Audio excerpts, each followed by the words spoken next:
After Shi Yi's demise, she was bound to the savior system and dispatched to the beast realm to carry out a mission. Upon her arrival, she seized the opportunity to escape while a formidable serpentine beast was in hibernation, believing she could elegantly slip away. However, unbeknownst to her, the serpentine beast harbored a deep grudge and relentlessly tracked her to the wolf tribe, forcibly abducting her. Initially driven by a desire for revenge, her feelings gradually transformed during their constant interactions, and the serpent ultimately cherished her like a precious gem, lavishing her with affection. Yet, trouble loomed on the horizon, as the once promised soul wolf dog confronted her, challenging the mad serpent to a face-off, both claiming to have received her exclusive vow. Faced with an inevitable love triangle spiraling out of control, Shi Yi decisively fled once more, determined to seek a new target for conquest, vowing to engage physically but not emotionally. Until one fateful day, all the powerful figures she had previously toyed with banded together to block her path, demanding in unison, "Now, it is time for you to fulfill your promise." Chapter 1. Escape after the encounter. Shi Yi felt like crying. The system demanded that she sleep with the serpent. Inside the snow-covered stone dwelling, she straddled the hibernating serpent beast, her delicate features contorted into a frown, perspiration glistening on her skin. The serpent beast possessed an alluring visage, its slightly androgynous face marred by a frown, even in slumber, exuding an air of gloom and hostility. Despite this, it was still captivating. Below lay a physique that was perfectly sculpted, with well-defined muscles and a tantalizing form, marred only by the white serpent tail that extended from below. Sure, he had initially intended to take advantage of the situation, but little did she know that the physiological structure of the serpent beast differed from that of other beastmen. With a grimace, she forced herself to persevere, reasoning that since she had nothing to lose, she might as well take the risk. An icy hand suddenly gripped her waist, perfectly encircling it. The male's voice, deep and raspy, resonated. "What are you doing?" Panicking, Shi Yi lowered her gaze to meet a pair of gold-hued eyes brimming with murderous intent, her body instinctively tensing. The grip on her slender waist tightened dangerously, as if intending to snap it in two. Caught in the act, she felt utterly humiliated. With a desperate resolve, she picked up a stone and brought it down upon him, determined to see her actions through to the end. Moments later, she limped out, braving the snowstorm as she fled. The serpent beast's terrifying gaze lingered in her mind, and she was certain that if caught, her life would be forfeit. Imagining herself in a state of peaceful hibernation, only to be violated and rendered unconscious by an intruder, she could certainly understand the urge to kill. Thus, continuing her pursuit seemed futile. Fortunately, she had successfully bound herself to a target, gaining 7 days of life, giving her time to seek another conquest. At that moment, the system interface displayed the details of her first target.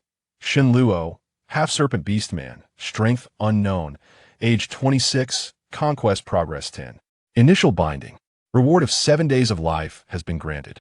At the bottom of the page was an icon of a potted plant, containing a seed of life that would bear fruit as the target's affection grew. However, this seed likely had no chance to flourish any further. Disheartened, Shi Yi hastened her escape. She had assumed that the serpent beast's true form was revealed solely during hibernation, only to discover he was a half-beastman. Half-beastmen retained some primal instincts, often violent, unable to maintain a complete human form, and were far from normal beings, resembling the madmen among humans. The system had absurdly assigned her to such a formidable adversary. Today's enmity was firmly established. Yet, given the vastness of the beast realm, it was possible they might never cross paths again. With that thought, she absent-mindedly touched the rose-shaped mark on her waist, attempting to erase it. Chapter 2. Defying nature to capture her. The mark was a bond forged with the serpent beast, establishing a mate contract. In the beast realm, once bonded, partners were bound to one another, ensuring the male's absolute loyalty to the female. In a realm where females were rare and precious, a female could possess multiple males and had the right to dissolve the mating contract. However, only the male would suffer harm and backlash upon dissolution. But who cared? Shi Yi did not hesitate. She had never considered herself a virtuous person and would resort to any means necessary to survive. Inside the stone dwelling, Shen Luo abruptly spat blood, his elongated phoenix-like eyes slowly opening, filled with murderous intent. That wretched female had taken advantage of his slumber to humiliate him, consuming his essence and fleeing, even dismissing him as a half-beastman and breaking the bond. A lump on his forehead did nothing to detract from his striking features, and suddenly, he let out a low, chilling laugh. That laugh was ominous and sinister, his eyes glinting with a thirst for blood that sent shivers down one's spine. Even if it defied his nature, he was determined to capture that female and make her pay the price. Exiting the stone dwelling, Shen Luo followed the peculiar scent, his mind replaying the image of that small female straddling him, her delicate waist still lingering in his memory. He felt a pang of annoyance at being ensnared by her sweet aroma. Otherwise, with his capabilities, he would never have been caught off guard during hibernation. The image of her flustered and terrified face haunted him, igniting an inexplicable heat within him. Despite his hatred, the taste of her was intoxicating, yet this did not deter his murderous intent. Shi Yi wandered through the vast expanse of snow for 3 days without encountering a single living creature, ultimately collapsing in the snow. Winter was a calamity for all beings. Many beastmen succumbed to freezing or starvation, and those who survived were fortunate. Shi Yi was among the lucky ones, as a massive snow wolf, carrying its prey, paused beside a to encounter a solitary female in such weather was astonishing. Each tribe's females were protected, guaranteed sufficient food and warmth even in winter, with many males to care for them. How could one possibly wander alone in this desolate landscape? The snow wolf's blue eyes flashed with doubt and hesitation, tinged with reluctance, yet eventually picked up the small female gently in its mouth. No male could turn a blind eye to a female in peril. The scarcity of females in the tribe was vital for reproduction and the expansion of the clan. Even if he despised these females, he would not dare to defile life under the watchful gaze of the beast god. Not long after their departure, Shen Luo arrived, his expression dark as he surveyed the bloodstains on the ground, his face clouded with fury. A female wandering alone in winter was perilous, yet the blood was not hers. It lacked the sweet scent he had come to associate with her. As long as he did not witness that detestable female's corpse, he would not rest until he found her. Unbeknownst to Shi Yi, she was being hunted by the serpent beast, awakening in a cave with a pelt draped over her, imbued with a strong masculine scent. The aroma was not unpleasant, leading her to surmise that this male was likely quite hygienic. Outside, muffled voices of dispute reached her ears. "Yinchuan, you have avoided females for years. I thought you were unprepared for family life. I was willing to wait, but you brought back an unidentified female. I will not stand for this." Chapter 3. Only to bear your offspring. Even if I cannot have you, I will not allow a female from outside the tribe to benefit. What if her tribe comes searching for her? Will you follow her away? You and I was the most beautiful female of the Snow Wolf tribe, strong and particularly fruitful, coveted by many males as a potential mate. At a young age, she had already borne 7 offspring, contributing significantly to the tribe's prosperity, thus holding a high status. Yet, throughout the years, she had longed for Yinchuan to be her mate and bear his young, but she had never succeeded, as he would not even spare her a glance, accustomed to being pursued by countless admirers. Encountering someone who does not regard her with the same reverence ignites a sense of novelty and an overwhelming desire for conquest within Yuni. She has always possessed sufficient confidence, believing that it was only a matter of time before her wishes would be fulfilled, as the females within the tribe dared not vie with her. However, the sudden emergence of an outsider female, personally brought back by Yin Chuan, instills a sense of crisis in her. Upon receiving the news, she, with her pregnant belly, hastens over, armed with a compelling rationale that silences even the initially supportive leader of the Shuelang tribe, who sought to unite Yin Chuan in matrimony. They are indeed unable to ascertain the origins of Shi Yi, nor can they predict her future intentions. If she were to truly bond with Yin Chuan, their separation would be inconceivable. Yet, the tribe's females hold no interest in Yin Chuan, rendering the waste of such fine genetics a cause for concern. Yin Chuan gazes at the domineering and self-assured female before him, his eyes betraying a profound disdain. He abhors such avaricious and disrespectful females, reminiscent of his loathsome mother. Although he initially had no intention of keeping the small female he had rescued, he refrains from offering an explanation in the face of this detestable female. My affairs do not require your consent. Even if I were to leave the tribe, I could never find you appealing. Do not interfere. Yi, accustomed to the adulation of males, has never doubted her own allure, convinced that the newcomer must have employed some enchanting means to elicit Inchuan's favoritism. Jealousy distorts her perception as she storms into the cave, intent on seizing Shi Yi from the bed. She must be a witch sent by another tribe to beguile the males. Otherwise, how could she so swiftly sway our valiant warriors to abandon their kin? She declares, I shall see for myself what sort she is.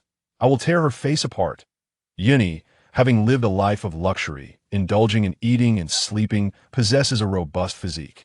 Inchuan attempts to intervene, but finds himself taken by surprise. The tribe leader hastens to follow, and upon entering, they discover the small female has already awakened. Shi Yi rises, wrapped in animal hides, her hair cascading down, her eyes glistening with moisture as she lightly bites her red lip, exuding an air of vulnerability that tugs at the heartstrings.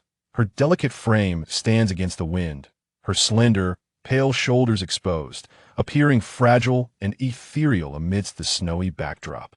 Inchuan and the tribe leader are momentarily transfixed. Although a frail female is not the most desirable for breeding, she is undoubtedly the most exquisite female they have encountered. She resembles a delicate edelweiss blooming atop a mountain, standing gracefully, and even clad in coarse, unsightly hides, her beauty remains undeniable. An instinctive urge to protect her stirs within them, and should she gain some weight, she would undoubtedly become the object of obsession for all males.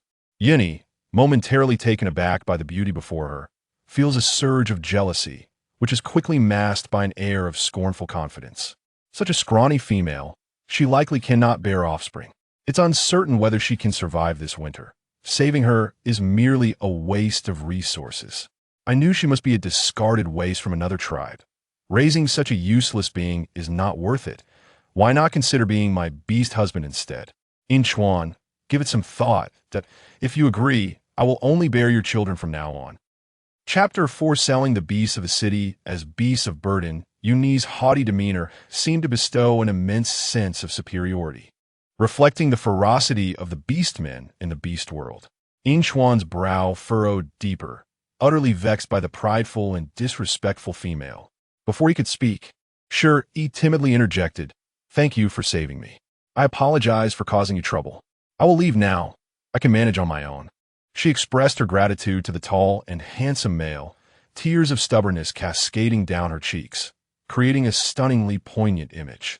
Even the elder, having seen many seasons, was taken aback, witnessing such gentility and etiquette in a female, starkly contrasting with Yi's arrogance. Inchuan's impression of Shi Yi softened slightly. He instinctively grasped her hand, stating, It is winter now. You cannot survive alone. Let us discuss this after the season has passed. This delicate female appeared too fragile to endure the harshness of winter alone. She needed to wait for her kin to arrive before departing. Although he despised the lazy nature of such females, he could not be so heartless as to cast her out to perish, especially since she seemed different from the others he found intolerable. Inchuan's actions provoked Yi, who screamed and shoved Shi Yi. If she intends to leave, let her go. Otherwise, how will we have enough food to share?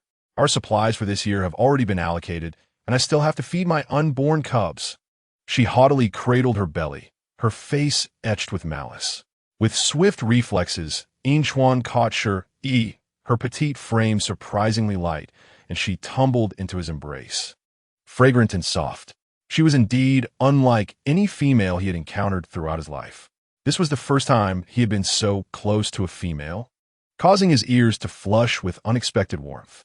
Yi, infuriated by the sight, glared at Shi Yi and tugged at her again, unable to believe that such a delicate creature could be a stray beast.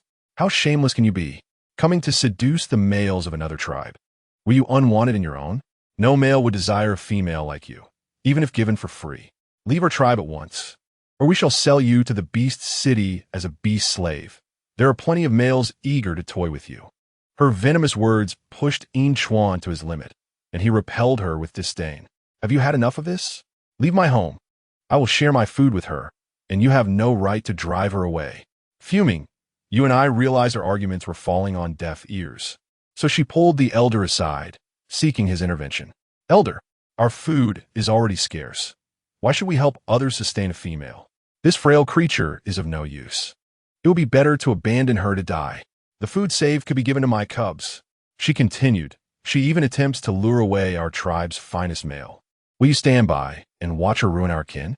The elder, finally coming to his senses, frowned in annoyance, disapproving of Yu Ni's obstinate nature. However, as a member of the wolf tribe and bearing young, he felt compelled to remain silent. Shi Yi appeared weak and tearful, but inside she was smirking. Indeed, she sought to capture the strong male named Xuan, as he was her second target. However, she had no intention of leaving. Finding temporary refuge among a tribe was a prudent choice, ensuring her safety. Her earlier fragility was merely an act, for in her current human form, she was at the bottom of the food chain in the beast world, reliant on others for protection. She clutched the furs on Xuan's back, biting her lip in silence. Pretending to be timid, she glanced at him before quickly lowering her gaze, adopting a helpless and pitiable expression. Confident in her beauty, she knew how to present herself perfectly to evoke a man's protective instincts. Chapter 5 Indeed, strength is not the answer. Xuan was visibly moved, furrowing his brow as he addressed the elder. If you insist on driving her away, I shall leave with her.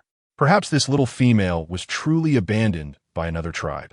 Had he not kept her warm with his body, she might have succumbed to the cold. After all, a life was at stake, and he could not turn a blind eye. The sensation of their bodies pressed closely together stirred an uncontrollable wave of blood within him. He was bewildered by his own emotions today, feeling restless because of an unfamiliar female. The elder quickly waved his hands in protest. I did not suggest that. That would be madness. Females are so precious. How can we let them perish? He turned to Yu and I. Do not be so willful. Return and care for your pregnancy without causing further chaos. Seeing the elder's lack of support, Yu and I glared at Shi Yi with venomous resentment. Do not get too smug. Let us see if you can survive this winter. After uttering her threats, she stormed off. Dare to stay, competing for male with me? Then do not expect to survive this winter. This was the first time the elder observed Xuan's interest in a female. If this little one could remain in the snow wolf tribe, it would be beneficial. Thus, he was eager to facilitate their union, hastily departing. Since you wish to keep her, Xuan, take good care of her at home. We can always manage food somehow. Xuan felt a surge of urgency. He wished to keep her, but did not want to cohabitate. Even though this female was unlike those he had encountered, he was unaccustomed to living with one. Yet, upon seeing Shi Yi clutching his furs with a tearful expression, he swallowed his refusal. For now, stay in my home. Rest assured, I shall not impose upon you. I will find another place to reside. However, the elder was shrewd and provided no opportunity for him to escape. He issued a direct command, declaring there was no space for Xuan elsewhere. Ultimately, this stubborn male preferred to brave the snowstorm and hunt rather than remain and share living quarters, unwilling to reduce the food supply for the other tribe members. Shi Yi was somewhat speechless.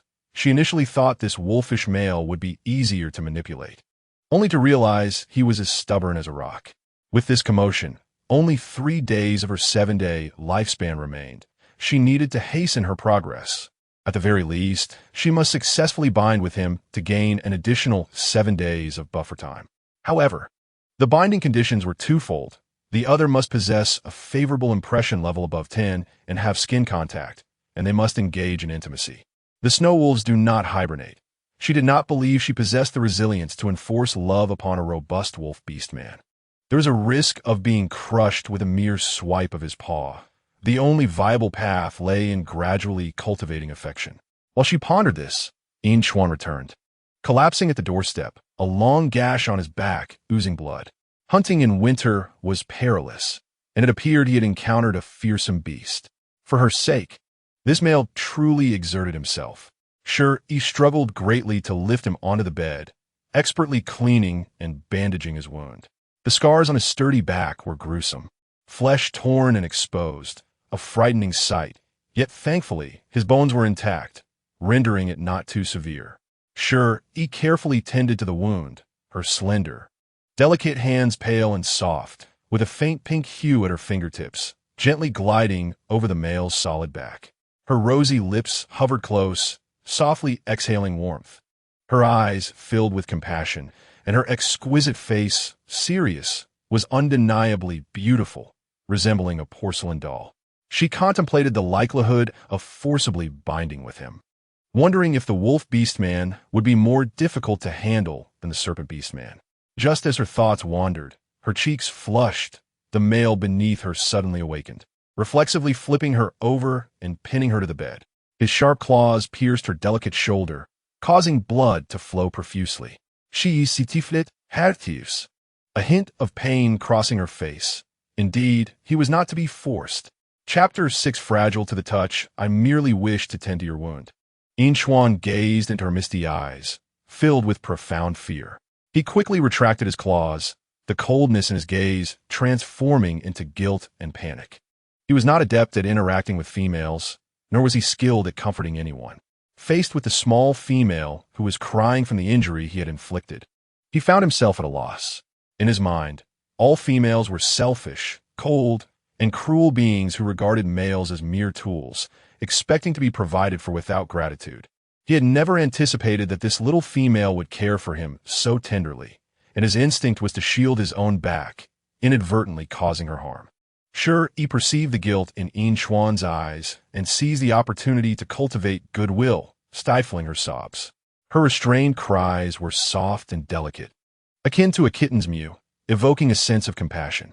Tears cascaded down her fair cheeks, her small face filled with fear, her fur stained with blood, trembling slightly as she occasionally let out a quiet whimper.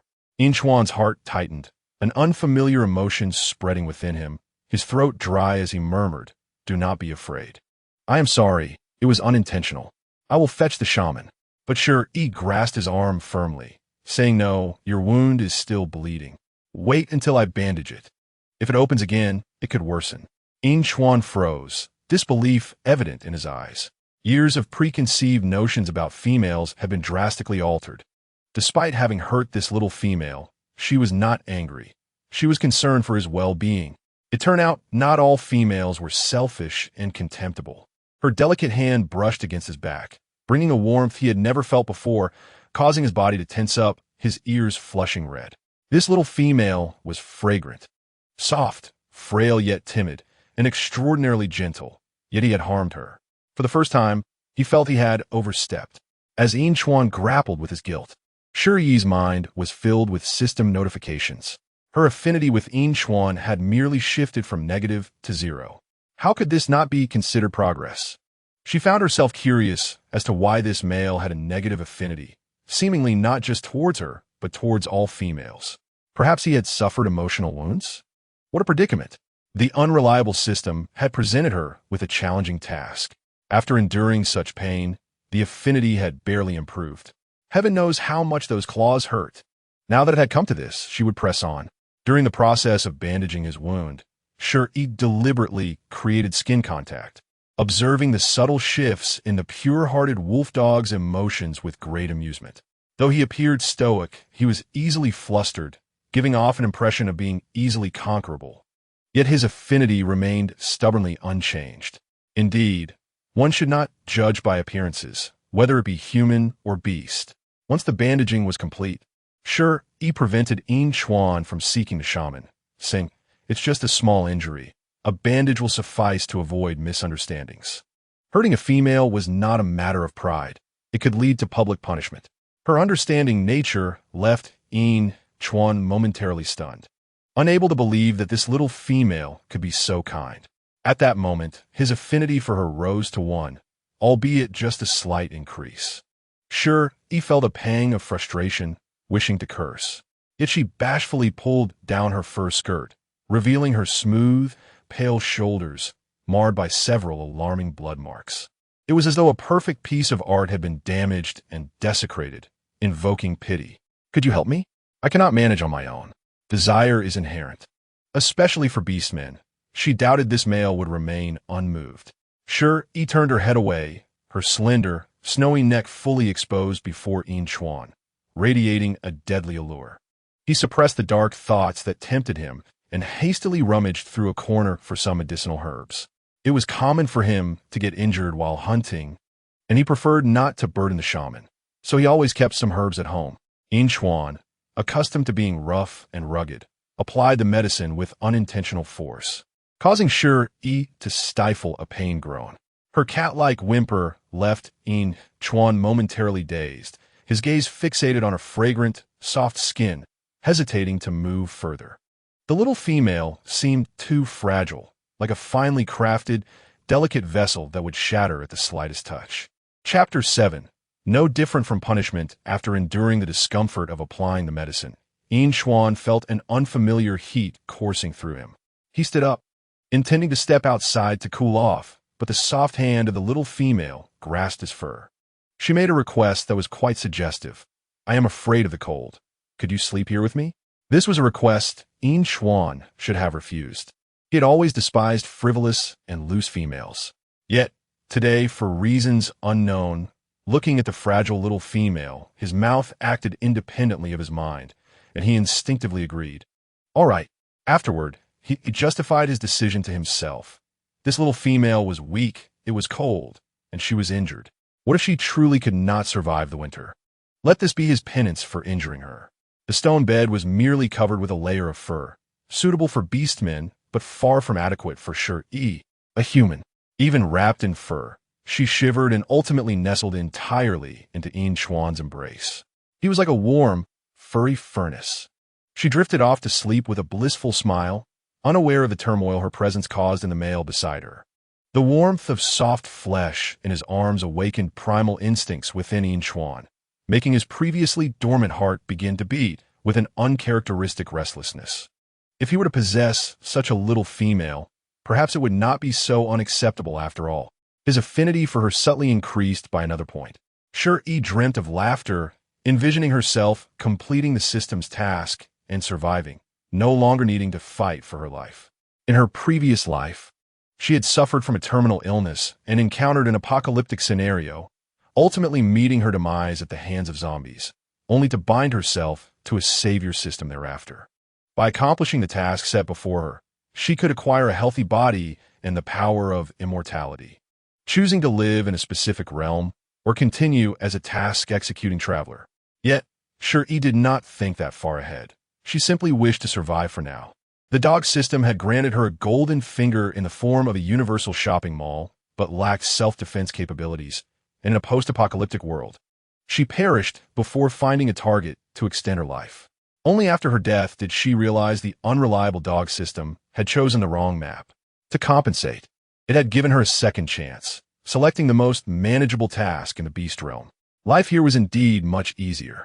She had immediately encountered 2 males suitable for her tasks, yet it was still a painful ordeal.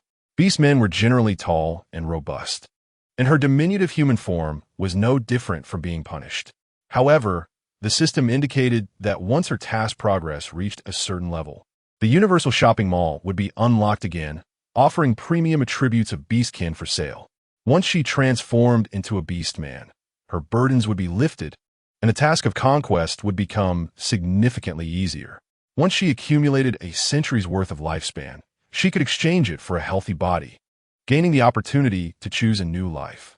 While Shi Yi was lost in her delightful dreams, the half-beastman she had discarded faced a dire situation. During winter, the snake beast's abilities were severely diminished, and due to his physical condition, the half-beastman only grew weaker. Coupled with the backlash from the dissolution of his partner contract, Shen Luo was barely holding on, fueled only by his hatred.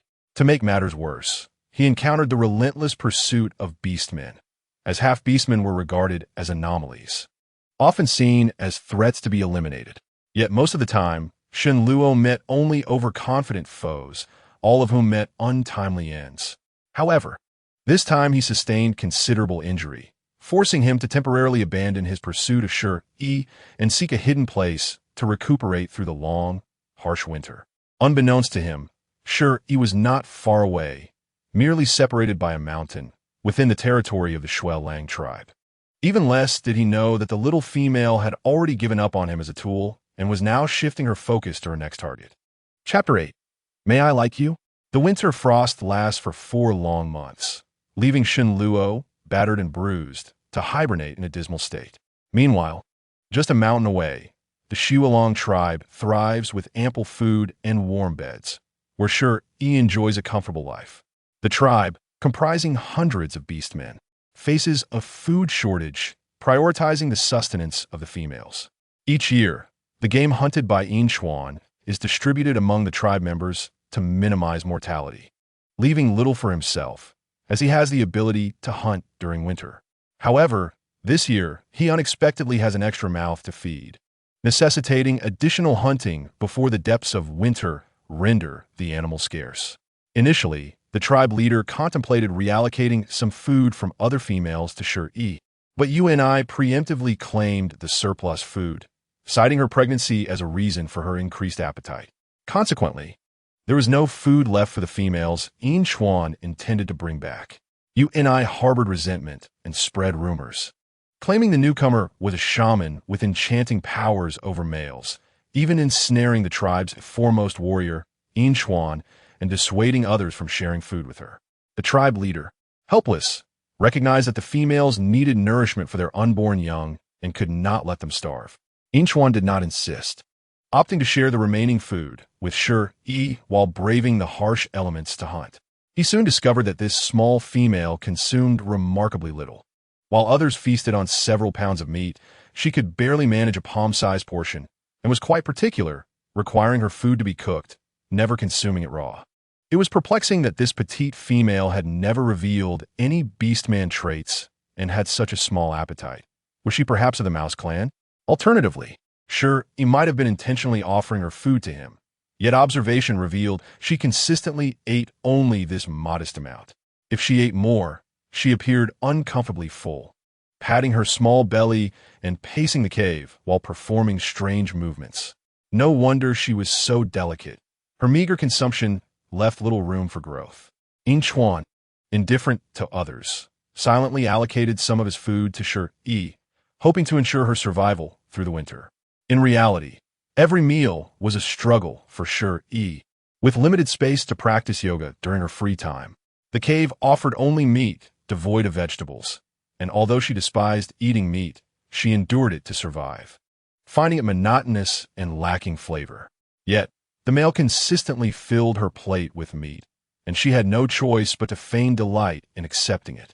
Yinchuan was concerned that the small female might not survive the winter. However, he observed that despite her frail appearance, her spirit remained vibrant. Not only that, but during her idle moments in the cave, she crafted garments for him.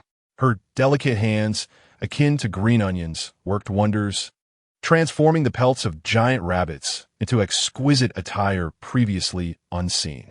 Standing tall at over 2 meters, Yinchuan found that the limited fur could only be fashioned into short sleeves and shorts, along with a pair of boots.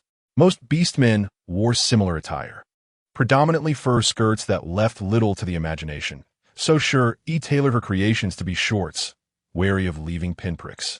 Clad in the fluffy rabbit fur, he appeared both endearing and oddly proud, his silver hair framing eyes that sparkled with a faint light, causing him to blush.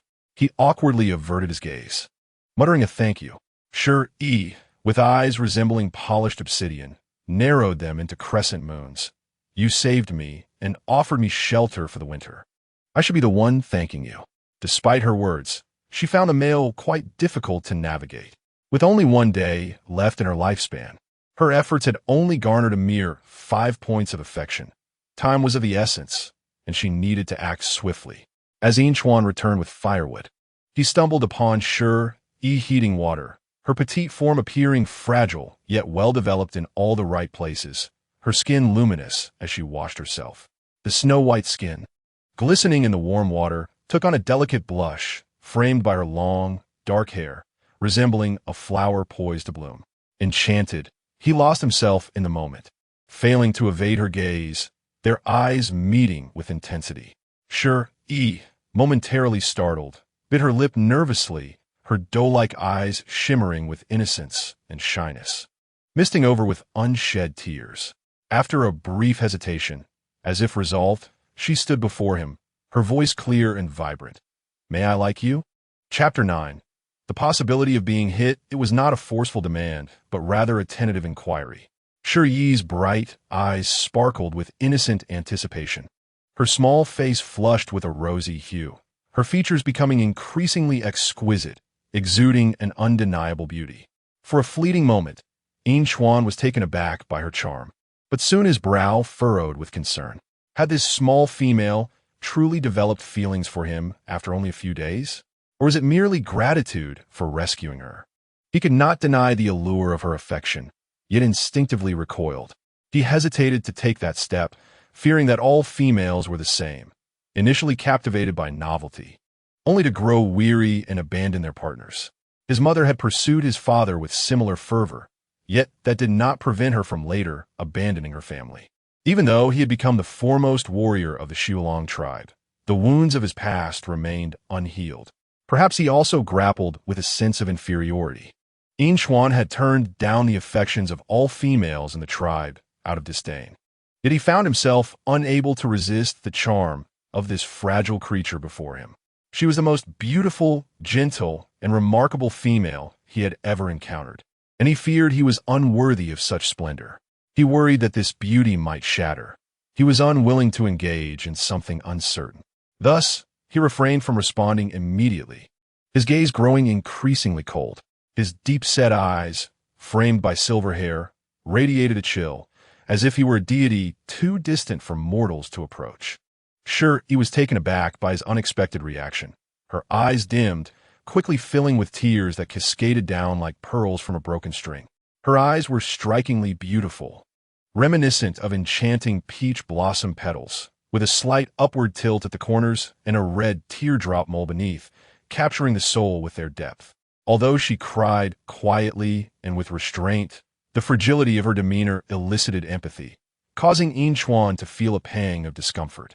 Yet, his answer remained negative.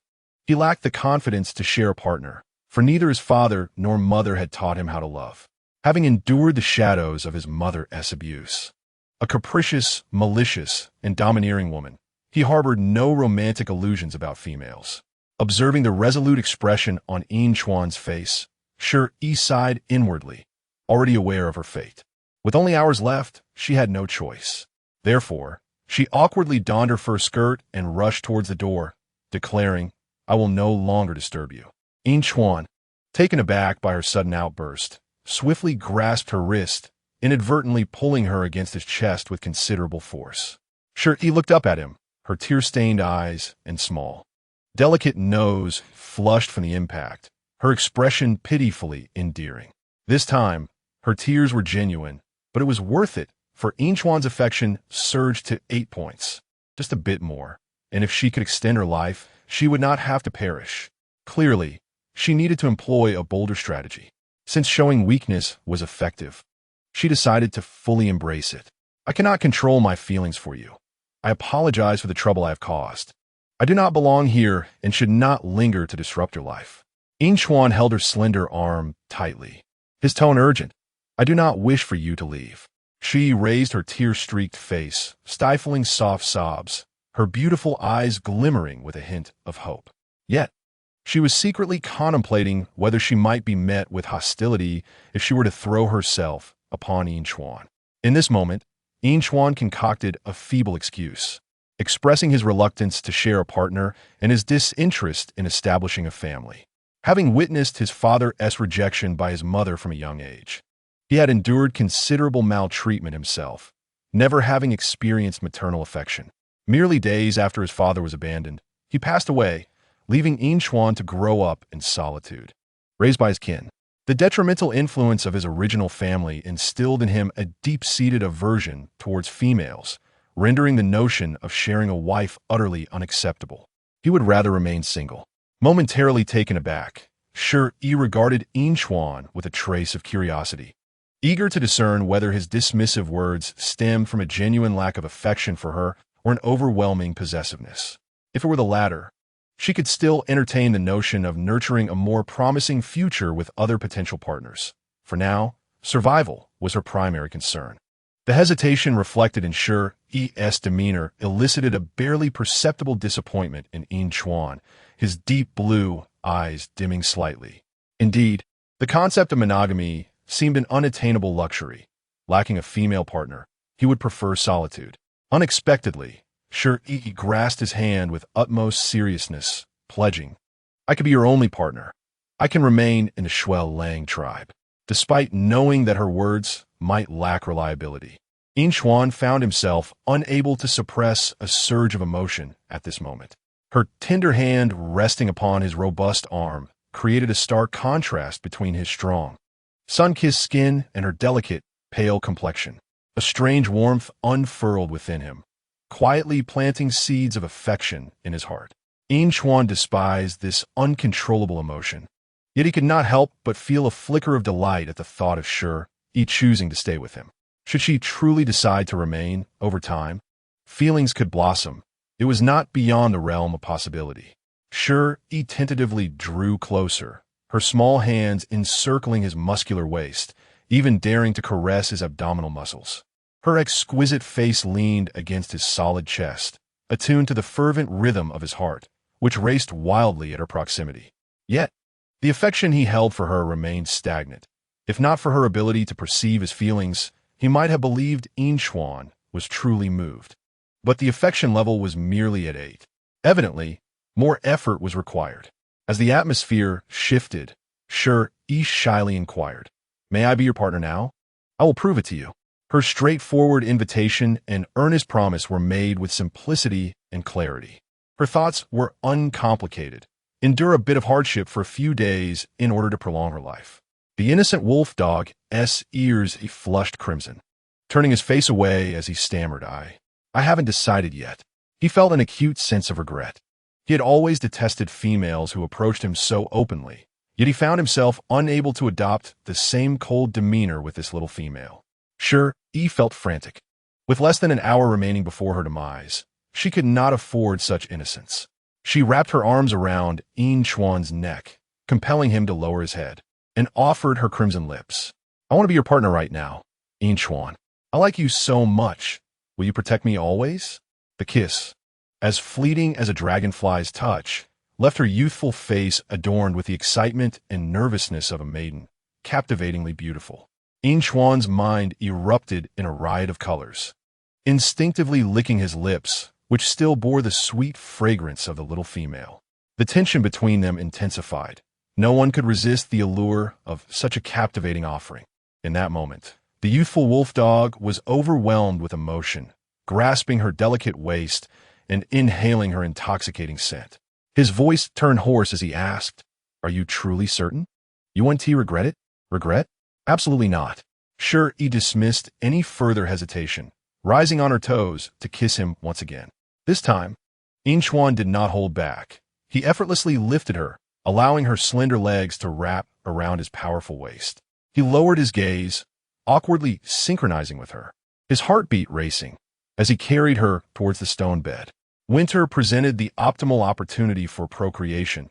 If they exerted themselves now, they would be perfectly positioned for springtime births. Warmer weather would significantly enhance the survival rate of their offspring. Yin Chuan, towering over 2 meters, maintained a striking silver mane for ease of hunting.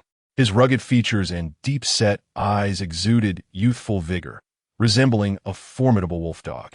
His physique boasted well-defined muscles, perfectly proportioned, with firm abs that spoke of his strength. Shi Yi felt a flicker of fear.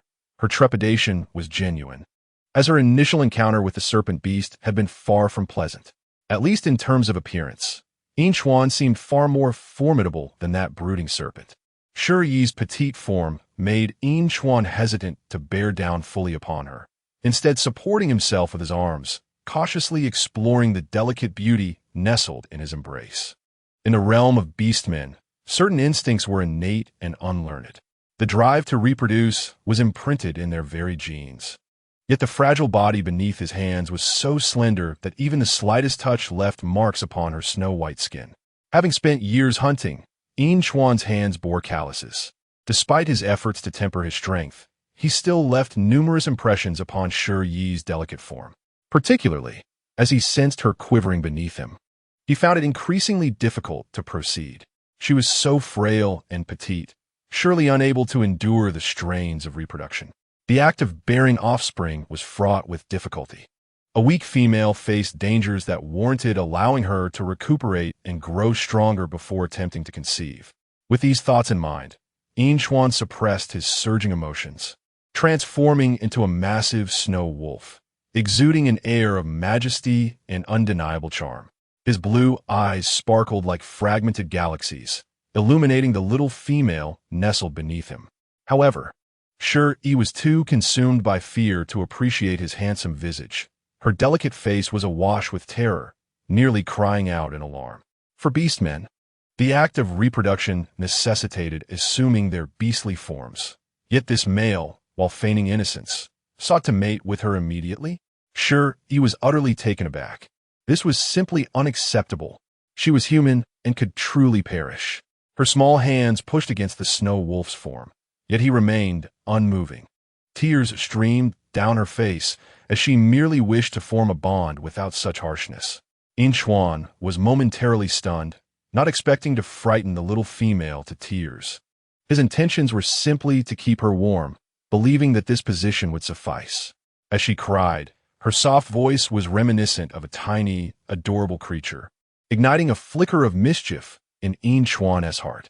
Observing her increasingly distressed state, he forced himself to remain calm, reflecting on whether his beastly form had truly terrified her or if he had inadvertently caused her discomfort. Transforming back into his human form, he embraced the tear-streaked little female, whose eyes resembled those of a frightened rabbit. "Do not fear. I merely thought this would keep you warmer. Rest assured, I shall not harm you," he continued.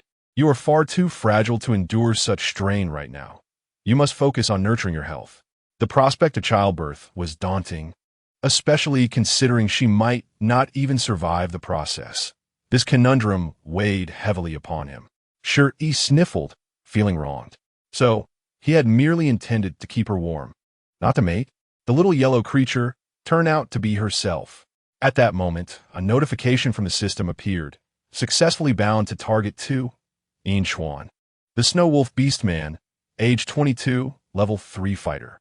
Current affection level, 10. Binding reward of 7 days of life has been granted. The inexplicably heightened affection level revealed to Shi Yi a discernible pattern.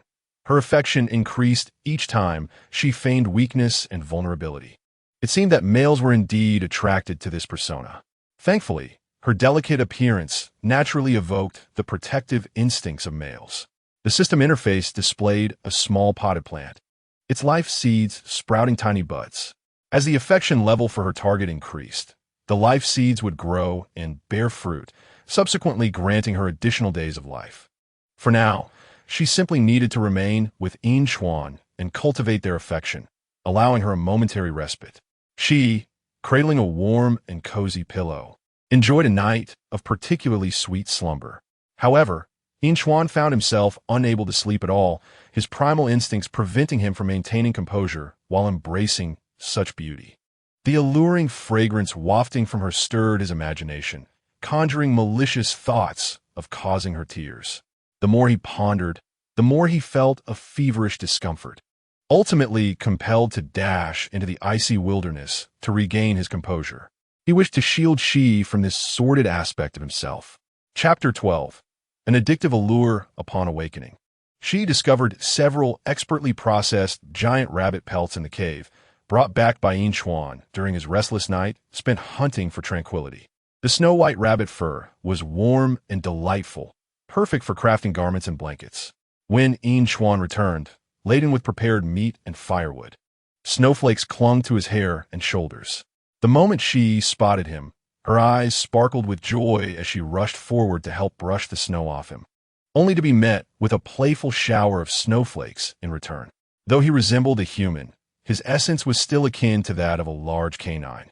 Inchuan, perplexed, struck flint to ignite a fire while sharing good news with Shi. "I have informed the tribe leader of your desire to stay, and he will arrange accommodations for you in the cave. Since we have yet to bond, living together continuously may not be beneficial for either of us." Each night was a torment for him, and he feared the day he might lose control and cause her distress. She was so delicate, her skin exquisitely tender, prone to leaving bruises with a careless touch, and her propensity for tears made him dread the thought of her giving birth. As he shook off those thoughts, his gaze fell upon her misty eyes. Every time she wept, it stirred troubling inclinations within him, causing his blood to rush in a manner he deemed excessive. Particularly when she choked out her desire to sleep beside him, even his steadfast resolve crumbled. She could not possibly live alone. She needed to invest every moment in cultivating their bond while being mindful not to apply undue pressure. Therefore, she took a step back. Could we perhaps wait until winter passes before moving? I fear the cold. Her pitiful demeanor was irresistible to any male, including Inchuan. He remained silent, tacitly agreeing, while his mind spiraled into uncontrollable fantasies. The sight of her peacefully slumbering in his arms, her soft skin beneath the beast-hide skirt, was utterly enchanting. That night, as he held the fragrant softness of Shi, Inchuan found himself haunted by a shameful dream. In it, he was a beast, pinning her beneath him, eliciting tears from her delicate form, marking her with his claim on her snow-white skin. The sight of the fragile flower weeping in a snowstorm, both alluring and pitiable, ignited an insatiable desire within him. Startled by his own thoughts, he fled into the night to hunt, seeking calm. Before departing, he added wood to the fire and secured the cave entrance with beast hides to prevent the snow from intruding. Before long, Shi awoke from the cold, realizing that Inchuan was, as always, absent.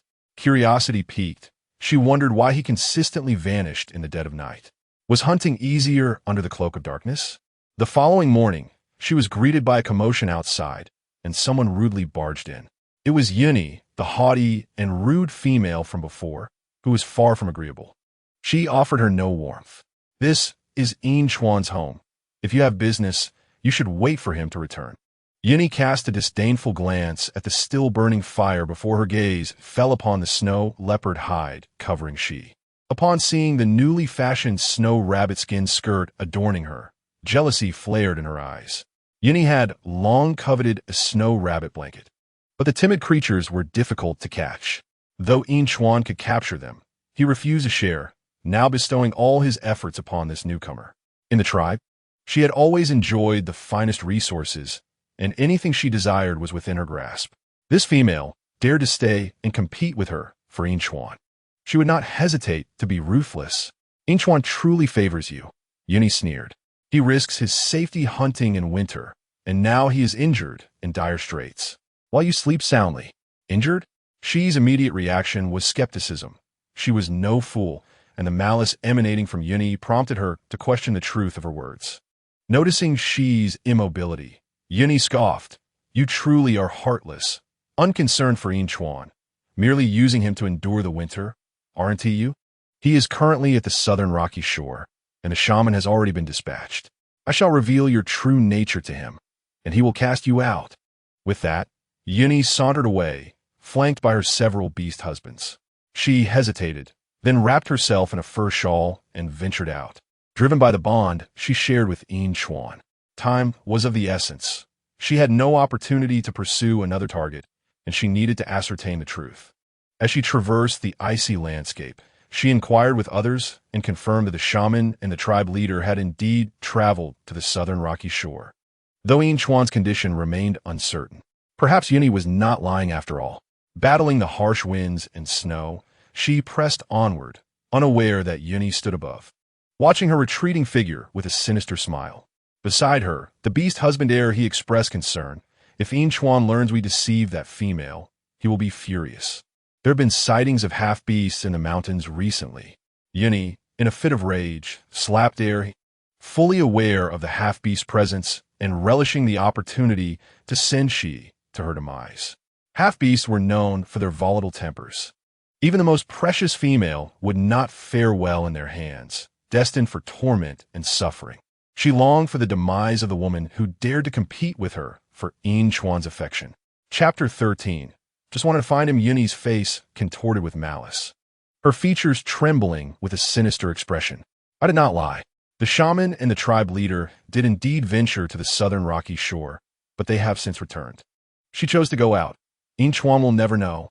By the time that wretch is toyed with by half-beasts, it will be too late for him to intervene. Do not forget, the child in my womb is yours. If you wish to remain by my side, help me secure Inchuan. Otherwise, I shall abandon you. And you shall never see the child. Abandonment by a female was tantamount to a death sentence.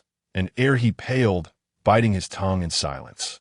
Weighing his options, he prioritized his own interests over brotherhood and conscience, opting to conceal the truth. After striking him, Yuni planted a kiss on He's cheek, offering him a sweet treat. Remember, it was that wretch who chose to venture out. It has nothing to do with us. She is not one of our tribe. Why should we feel guilty? As long as he kept silent, the other beast husbands would heed Yuni's commands, showing no concern for a potential revelation. Meanwhile, Inchuan convened with the tribe leader and others in the leader's cave. During his nocturnal hunt, he had stumbled upon the bodies of other tribe beasts while pursuing a snow rabbit. Upon examining their wounds, he discovered they had all succumbed to snake venom, and their provisions and furs had been taken. This indicated that the culprits were not wild beasts. While they might steal food, they would not take the pelts essential for warmth. Additionally, Inchuan had found traces of serpent beasts nearby, which were not native to the northern regions and should be hibernating at this time. The presence of a deadly half-beast, particularly a serpent beast, was exceedingly grim. Half-beasts were regarded as brutal marauders, and their proximity to the snow wolf tribe posed a significant threat. They must act swiftly to eradicate this danger while the serpent beasts were vulnerable in winter. Upon Inchuan conveying this information, the tribe leader organized a reconnaissance of the area surrounding the tribe, enhancing patrols and defenses. Should the serpent half-beast dare approach the snow wolf tribe, they would unite to eliminate the menace with utmost resolve. Inchuan, as the tribe's foremost warrior, was both courageous and astute, orchestrating the defensive strategies. After he finished his tasks, he suddenly remembered that the little female should be getting up, and she must be hungry. He needed to rush back to prepare roasted meat for her. However, upon returning to the cave, he found it distinctly different from usual, cold and lacking something vital. A profound unease spread from the depths of his heart. The little female was missing, and in that instant, a void inexplicably opened within his chest. Typically, the little female would patiently await his return in the cave, cheerfully brushing the snowflakes off his clothes. Where could she have gone? Today, a blizzard raged outside, making it perilous to venture out. He was uncertain whether she had left or if something else had occurred, his mind plagued by visions of her lifeless body lying in the snow. The singular thought that consumed him was to find her.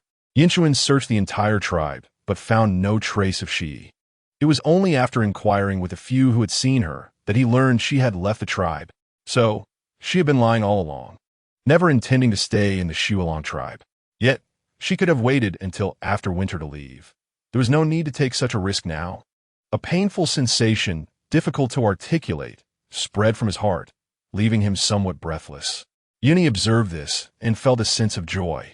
As long as Yinchuan believed that the little female had left of her own volition, he would no longer harbor any lingering attachments. Eagerly, she approached him, saying, "Yinchuan, I told you that female wasn't honest. She could never stay in our tribe. Look, she ran away in just a few days." Beside them, noticed Yinchuan's darkening expression and lowered his head, feeling guilty. In such weather, even if that little female encountered no half-beast, she could perish. The thought of harming an innocent female weighed heavily on his conscience. He feared the wrath of the beast god, but he feared even more being abandoned by the female. A male abandoned by a female would not meet a good end. The deeper the love, the stronger the backlash, and he would perish. Thus, no matter how guilty he felt, he could only keep his mouth tightly shut. Chapter 14. Something more terrifying than beast Yinchuan's mood soured further, and he had no desire to engage with Yuni. He turned away, his thoughts consumed by Shi Yi's safety. In such a fierce blizzard, with half-beasts lurking nearby, how could she survive alone? Yuni received no response and was completely ignored, which infuriated her. "Why can't you even look at me? What makes her better than me?" The only reply she got was a mouthful of ice shards as Yinchuan, transformed into a giant wolf, swiftly departed, stirring a biting cold wind. That wretched girl cannot survive. You can only be my beast husband. Yuni panted in frustration, the excess weight she had gained recently jiggling with every breath. Although she was not unattractive, being one of the tribe's beauties, she had been domineering, devouring all the good food in the tribe. Now, with her growing bulk, she resembled a walking cylinder. Her fierce demeanor particularly jarring. In contrast, the few beast husbands deprived of food were all gaunt and dispirited. Worried that Yuni's agitation might harm herself and her child, gently patting her sturdy back to calm her. Don't be upset. Yinchuan will eventually see your merits. This statement brought a slight comfort to Yuni, and she granted him a look of gratitude, saying, "Humph, serve me tonight. I need to recuperate so that I can bear Yinchuan's offspring in the future." Er's face lit up with joy as if he had received a significant reward, carefully assisting Yuni back to the cave while his own feelings of disappointment remained unspoken.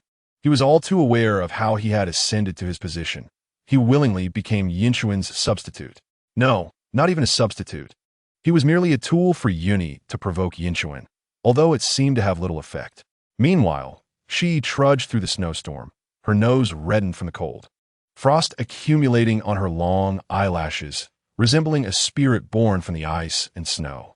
Alone in the vast storm, she moved slowly, the snow rising above her calves, freezing her legs even through the animal skin. She had not anticipated that the storm would worsen, nor had she fully grasped the ancient beast world's lethal winter. The blizzard obscured the path she had taken, leaving her unable to return. She could only continue forward, hoping to reunite with others from the Shualong tribe at the southern rocky beach. The swirling snow caused her to lose all sense of direction. Fortunately, her dog system proved somewhat useful, providing her with a map. Yet, it was of little help, as the endless expanse of white rendered her small frame akin to a tiny boat adrift on a stormy sea, struggling to make headway. Continuing like this would lead to disaster. She could not walk any further and needed to find a place to take refuge until the storm passed. Fortunately, luck was on her side, as she managed to discover a cave just before freezing to death. The cave was small, with some relatively fresh bone remains in the corner and some laid animal skins, suggesting it had been inhabited. The bones bore no bite marks, and the flesh had been stripped clean, likely left by a beast man. She sighed in relief. This area belonged to the Shualong tribe, most likely the work of its beastmen. Thus, she wrapped herself in the animal skin cloak, gathered some firewood in the cave, and huddled by the fire to warm her hands. The flickering flames enveloped her in a warm orange glow, quickly restoring the color to her pale face. Her long, thick eyelashes fluttered like a radiant snow fairy, vibrant beneath the rabbit fur. In this cozy atmosphere, she began to feel drowsy. She curled up in a comfortable position by the fire and fell asleep. After all, with such a fierce blizzard outside, even the wild beasts would not venture out, making it relatively safe. Little did she know, something far more terrifying than beasts was approaching. Chapter 15. Let him be bullied back. The familiar scent in the cave ignited a spark of excitement in Shun Luo's gloomy eyes. He never expected his long-sought enemy to deliver herself right to his doorstep. By the fire, the little female lay curled up in a deep sleep, her skin so pale it was almost translucent, as if it would shatter with the slightest touch. Oblivious to the impending danger, she dreamt sweetly, her curled eyelashes quivering, a smile gracing her lips. Indeed, the more harmless and beautiful something appears, the more poisonous it can be. This little creature had dared to humiliate him and then flee. Recalling the humiliation he had once suffered, malice surged in his golden vertical pupils as he stealthily approached, coiling his serpent-like tail around the tiny prey, tightening his grip. She was dreaming of Yinchuan bringing her delicious food when she suddenly felt a wave of suffocation, a painful whimper escaping her lips as she opened her eyes. She was met with a pair of cold golden vertical pupils, and she instantly became alert. She recognized that face all too well upon arriving in the beast world. She had taken advantage of his hibernation, only to abandon him after dissolving their contract. She had not anticipated that a half-beast would possess such persistence, chasing her to this place. It was over. Terrified, she dared not utter a sound, her beautiful eyes dull and filled with fear and tears. Had she known they would meet again, she would not have been so resolute in her actions. The flickering flames continued to dance, casting Shun Luo's towering figure against the wall, resembling a grim reaper from hell. His towering body loomed over Shi Yi as his golden vertical pupils roamed, savoring the terror of his prey. His slightly cool, aloof features bore an air of both wickedness and allure, with strikingly superior features that exuded a subtle, untainted femininity. A mocking smirk graced his thin lips, radiating a dangerous aura. The thick, white serpent tail, cold as ice, coiled up her animal skin skirt, just as she had once humiliated him, attempting to pry open her tightly closed, delicate legs. With a mere touch, the little female curled up with a whimper, her wide eyes filled with fear, her entire body trembling. "I remember you were quite bold. Why are you quaking now?" He had no intention of allowing this wretched little female to die too easily. His eyes glinted with malice. The frigid breath of despair made Shi Yi break down in tears, pleading, "I'm so sorry. I was momentarily blinded by desire, but I can take responsibility." Shun Luo's expression darkened. Responsibility? He had clearly scorned her for being a half-beast, using her and then discarding her. Now she spoke of responsibility merely out of fear for her life. Hypocrisy, shamelessness, utterly detestable. In his fury, his serpent tail tightened around her, and Shi Yi, trembling in terror, shook her head, tears streaming down her face. "Don't kill me. I realize my mistakes. I'll let you bully me in return." Shun Luo's demeanor turned cold, his brows arching slightly. "Let you bully me in return?" The memory of the little female sitting atop him, perspiring and biting her lip while sobbing, stirred an uncontrollable surge of blood within him, especially with her faintly fragrant scent, which intensified with her agitation, rivaling the effects of the most potent aphrodisiac. Observing the pitiful creature beneath him, her small frame trembling, an unfamiliar emotion blossomed within him, filling him with annoyance. He was no paragon of virtue. Indeed, he was steeped in malice, not one to spare her merely out of pity. Yet, at that moment, he found himself reconsidering, no longer in a rush to end her life. "Then let us bully each other. Satisfy me, and I shall spare you." Shi Yi was momentarily taken aback, blinking her misty, tear-filled eyes, struggling to comprehend, "Is that for real?" Fearing he might retract his words, she added softly, "If you let me bully you back, we can wipe the slate clean. You mustn't hold a grudge or trouble me again." Chapter 16. Last time you were not so shy. Shun Luo flicked his serpent tail impatiently, visibly displeased. Was she so eager to distance herself from him? Indeed, as a half-beast scorned by all, what could she possibly want with him? Yet, he was determined to not let her go easily. His eyes darkened, a wicked smile creeping onto his face. "I've changed my mind. You spoke of responsibility. What does that entail?" For Shi Yi, as long as she lived, she was willing to comply with any demands. If she had to take responsibility, it would mean acquiring another tool, a win-win situation. Yet, the temper of this half-beast was notoriously volatile, and she feared losing control, especially with a possessive Chuan also in the mix. She dared not imagine the chaos that would ensue if these two were crossed paths. Thus, weighing the pros and cons, she chose the emotionally stable and secure Chuan. Feeling somewhat guilty, she ventured, "Didn't you just say we could bully each other? I fear I might be wronging you. I'm not worthy of you." Shun Luo's face darkened, his patience wearing thin, clearly irritated by her insincerity. He bit down on her shoulder, harshly revealing, "Is it because of the other males? You carry their scent." At that moment, his desire to destroy her surged. Why should she abandon him for someone else? Even he was unaware that this feeling was jealousy. His inexplicable irritation led him to lose control, violently tearing apart her pristine bee-skin skirt.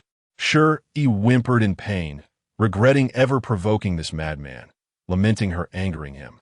"Please, I'll take responsibility. I've only been with you." Her words halted Shun Luo's brutal actions. "Only me?" Indeed, the wolf beast's scent lingering on her was faint. They had yet to bond. But she had run off after their encounter, entangling herself with other males, revealing a nature far from the delicate demeanor she presented. However, he had changed his mind. Keeping this little female close and tormenting her slowly seemed far more entertaining. Show me your sincerity. If you dare lie again, I will sever your throat. Sure, he had no doubt that this half-beast would follow through on his threats. Now, it seemed she had little choice. At worst, she would endure another punishment. Trembling, she wrapped her delicate arms around his neck, sobbing as she leaned in to kiss his cold, thin lips, recoiling from the icy sensation. Shen Luo forcefully pressed forward, dissatisfied with her reaction. You weren't this shy last time. Are you unwilling? You have no choice now. The fire had already been ignited within him.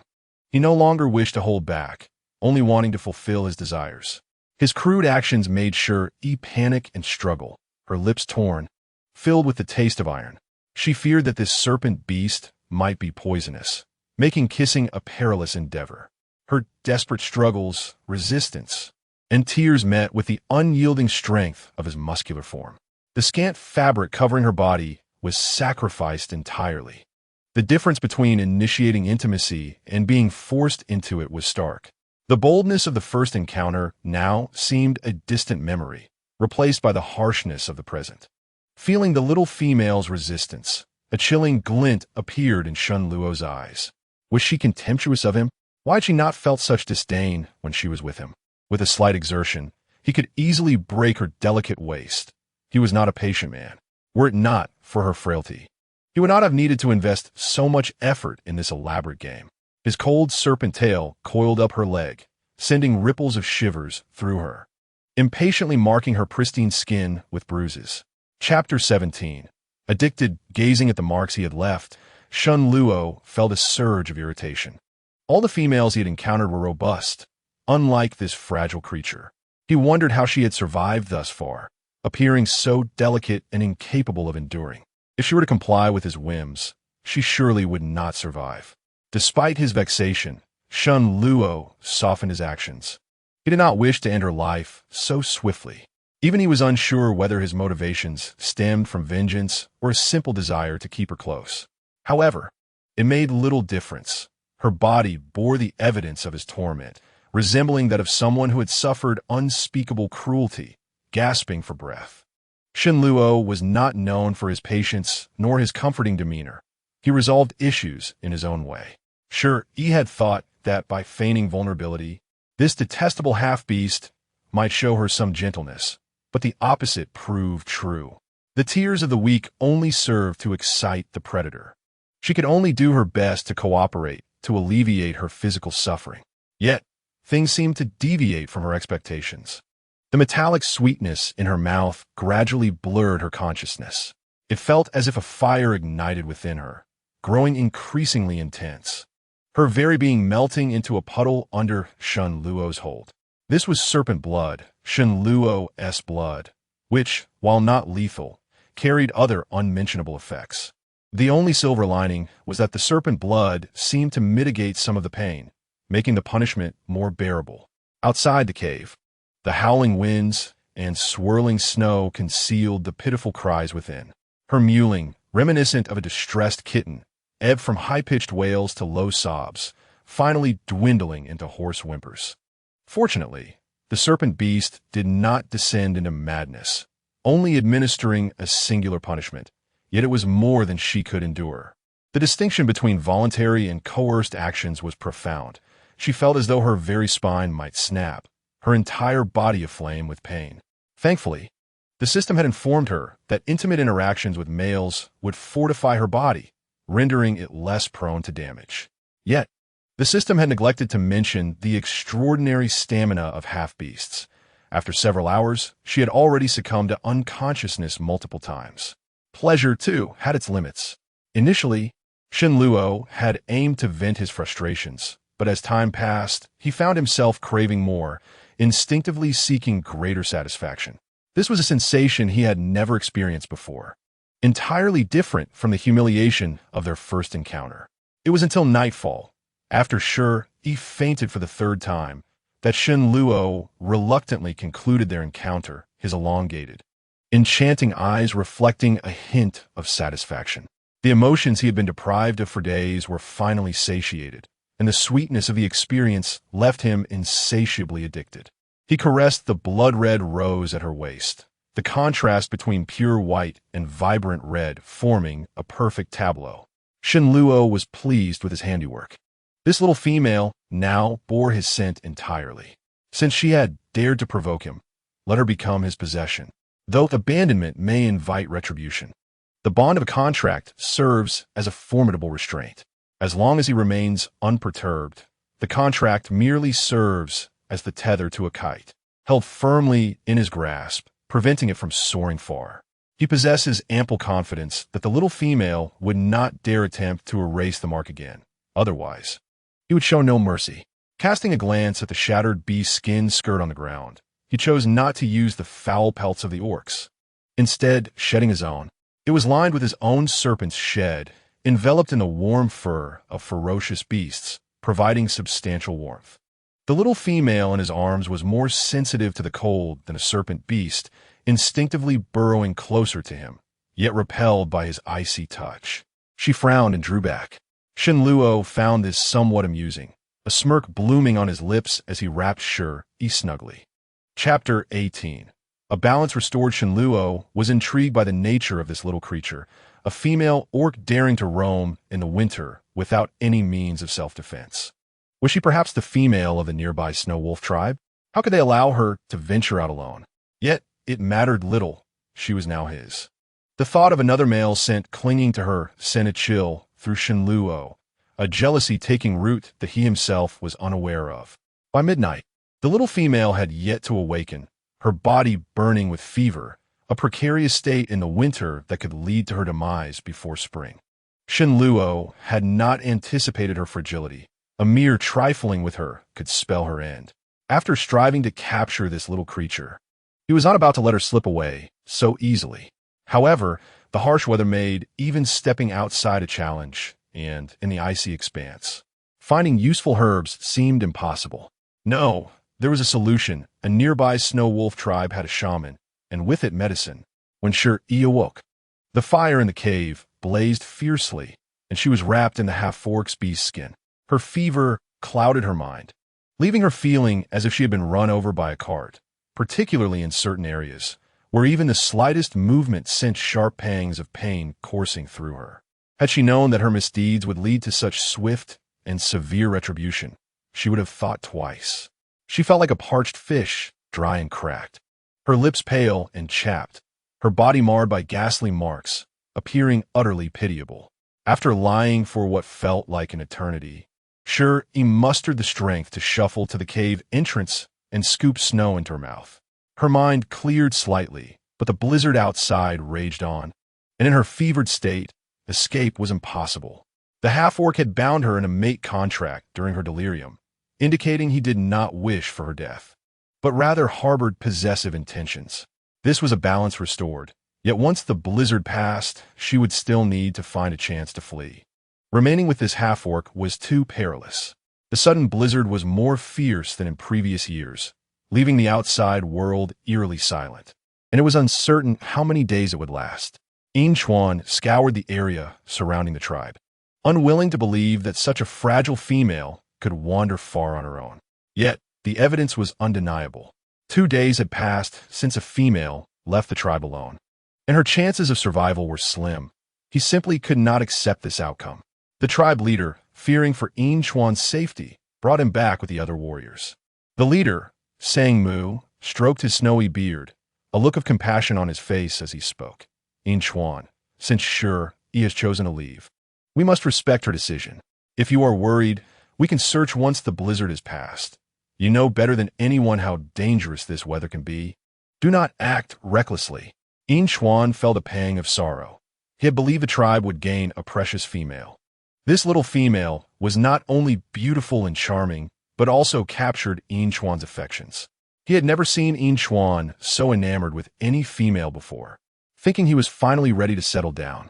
Yet, it seemed the little female was unwilling to remain in the Snow Wolf tribe, and such matters could not be forced. With her departure, he could not allow his people to risk their lives in such harsh weather. Chuan hung his head, his wolf ears drooping, embodying the image of an abandoned dog.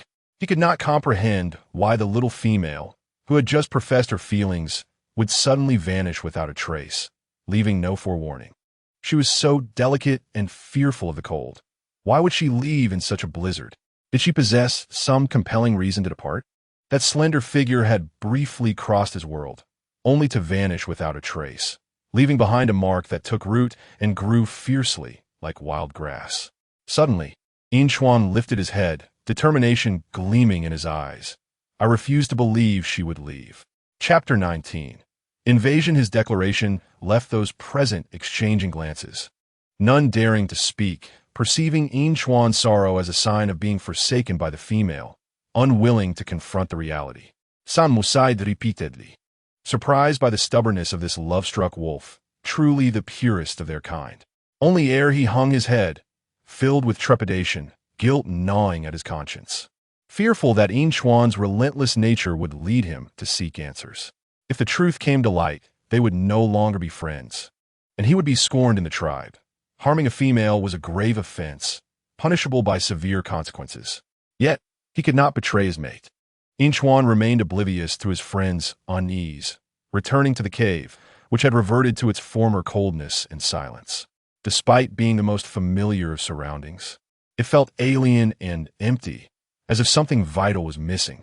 Only the beast's skin on the bed retained the faint scent of the little female, an aroma that tugged at his heart like an invisible hand. Sangmu, worried that Inchuan might act impulsively to search for her, had he and several other males keep watch over him. When you and I learned that Inchuan had recklessly ventured out to find she became furious, nearly endangering her pregnancy. What was so special about that little wretch? In just a few days, she had bewitched Inchuan completely. She better not return to be a nuisance. Her favored beast husband, Qing Shaw, hurriedly brought her a plate of red berries, kneading her legs and massaging her shoulders. Do not upset yourself. Eat some fruit. In this weather, she surely cannot survive. Rest assured, Inchuan will eventually be your beast husband. Yuni's mood lifted, and she casually tossed a berry to Qing Shaw, saying, "Only you know how to speak sweetly, this is for you." Qing Shaw bit into the berry, its sweetness exploding in his mouth. Indeed, those who spoke sweetly were rewarded with delightful fruits. In winter, such fruits were rare treasures, a vital source of energy, scarce among other females, and even scarcer for males. Though Qing Shuo was the weakest among the males, he was the most favored, relying solely on his looks and charm to win affection. As he savored the berry, he schemed in the shadows where you and I could not see, with a few stronger males vying for favor. Adding another like Inchuan would jeopardize his standing. As night fell, Inchuan remained in the cave, showing no intention of leaving, causing those watching him to relax their vigilance. The snow-laden night possessed a primal beauty. The entire world was cloaked in white, bright as day even at night. Suddenly, a shrill horn pierced the air, signaling an invasion. Inchuan sprang up, racing outside, followed closely by the others. Along the way, news arrived. Inchuan hurried to the shaman. It is a half-orc. The shaman was a precious asset to the tribe, second only to females, possessing the few herbs that could save many lives. Inchuan transformed into a snow wolf, a silver flash amidst the snow, surmising that the half-orc must be injured. Otherwise, in such weather, the priority would be to steal food, not rush to the shaman's den. However, by the time they arrived, flames had already consumed the shaman's cave. The serpent beast injured many people and swiftly fled. Initially intending to take the shaman along, he had to abandon that plan as Inchuan pursued him relentlessly, opting instead to retreat with all the herbs. Amidst the snowstorm, Inchuan caught a whiff of a familiar fragrance, prompting him to unhesitatingly chase into the blizzard. Shin Luo had initially shaken off all pursuers and intended to return directly to the cave, but suddenly found himself followed by a troublesome adversary. To avoid revealing the presence of the young female, he had no choice but to take a detour, hoping to throw off his pursuer. If he could not shake them off, a murderous glint flickered in his somber eyes, and he would have to settle the matter swiftly. Chapter 20. Devour her in the Snow Wolf tribe. The terrified shaman trembled all over, exclaiming, "Don't follow. That is the vicious serpent beast, a half-beast from Haishi City." Haishi City, a name that instills terror, is a place all orcs dread to mention. It is a gathering place for half-beasts, a forbidden realm for orcs, and a dark territory on the entire orc continent. Within, one can find all manner of illicit activities, including the taboo sorcery of the orc continent. The fire that had just erupted was a manifestation of sorcery from Shi City. One half-beast is already enough to inspire fear. But a half-beast capable of wielding sorcery is sufficient to terrify the surrounding tribes. Sang Mu, with a grave expression, urged several warriors from the tribe, including Erhi, hurry, bring Yin Chuan back. Yet, how could they keep up with Yin Chuan? He was the tribe's foremost warrior, unmatched in speed. In the midst of the storm, the towering snow wolf confronted the bare-chested serpent-tailed half-beast. The serpent beast was indeed at a disadvantage in winter, its strength significantly diminished, while the snow wolf thrived in the cold. As the distance closed, Yin Chuan became more certain that the half-beast bore the scent of Shi Yi, and his heart sank. Could there be any hope for Shi Yi now that she had fallen into the hands of a notorious half-beast? With a furious roar, Yin Chuan narrowed his blue eyes, filled with a fierce killing intent, and demanded, "What have you done with that young female?" Shen Luo raised an eyebrow, but quickly understood. The young female was indeed from the Snow Wolf tribe. However, she now belonged to him. "Oh, you mean that delectable young female? She was quite delicious. Roasting her over a fire made her even more so." Shen Luo spoke the truth. That young female was indeed scrumptious. Yin Chuan's expression shattered in an instant. That detestable half-beast had eaten Shi Yi? In the food-scarce winter, a half-beast unable to catch prey would consume anything, and no one would question the veracity of such claims. Yin Chuan could hardly believe that such a vibrant life could vanish in that manner, launching himself at Shen Luo in a frenzy. Shen Luo had no intention of engaging. A crimson hue flickered between his brows as golden slit pupils radiated murderous intent, flames igniting at his fingertips. Yin Chuan's pupils constricted as he retreated swiftly. That was sorcery. Though he had never witnessed it firsthand, he had heard tales. Evil sorcery was devastatingly powerful. Only high-level beast cities had specialized sorcerers, and the unauthorized use of sorcery was strictly prohibited elsewhere. The only place free from such regulations was Shi City, a haven for wickedness. The beast cities would not accept half-beasts, so this sorcerer's half-beast could only have come from Shi City. Shen Luo grew increasingly irritated by his opponent's evasive maneuvers. Seemingly stalling for time, was he waiting for reinforcements? He had no time to waste. The young female was still burning with fever and could not wait much longer. He feared that upon his return, he would find a lifeless body devoid of warmth. In contrast, he preferred the fragrant, lively young female. It was rare to encounter such a delectable morsel. Thus, he grew increasingly ruthless, hurling fireballs that melted the surrounding snow into small puddles.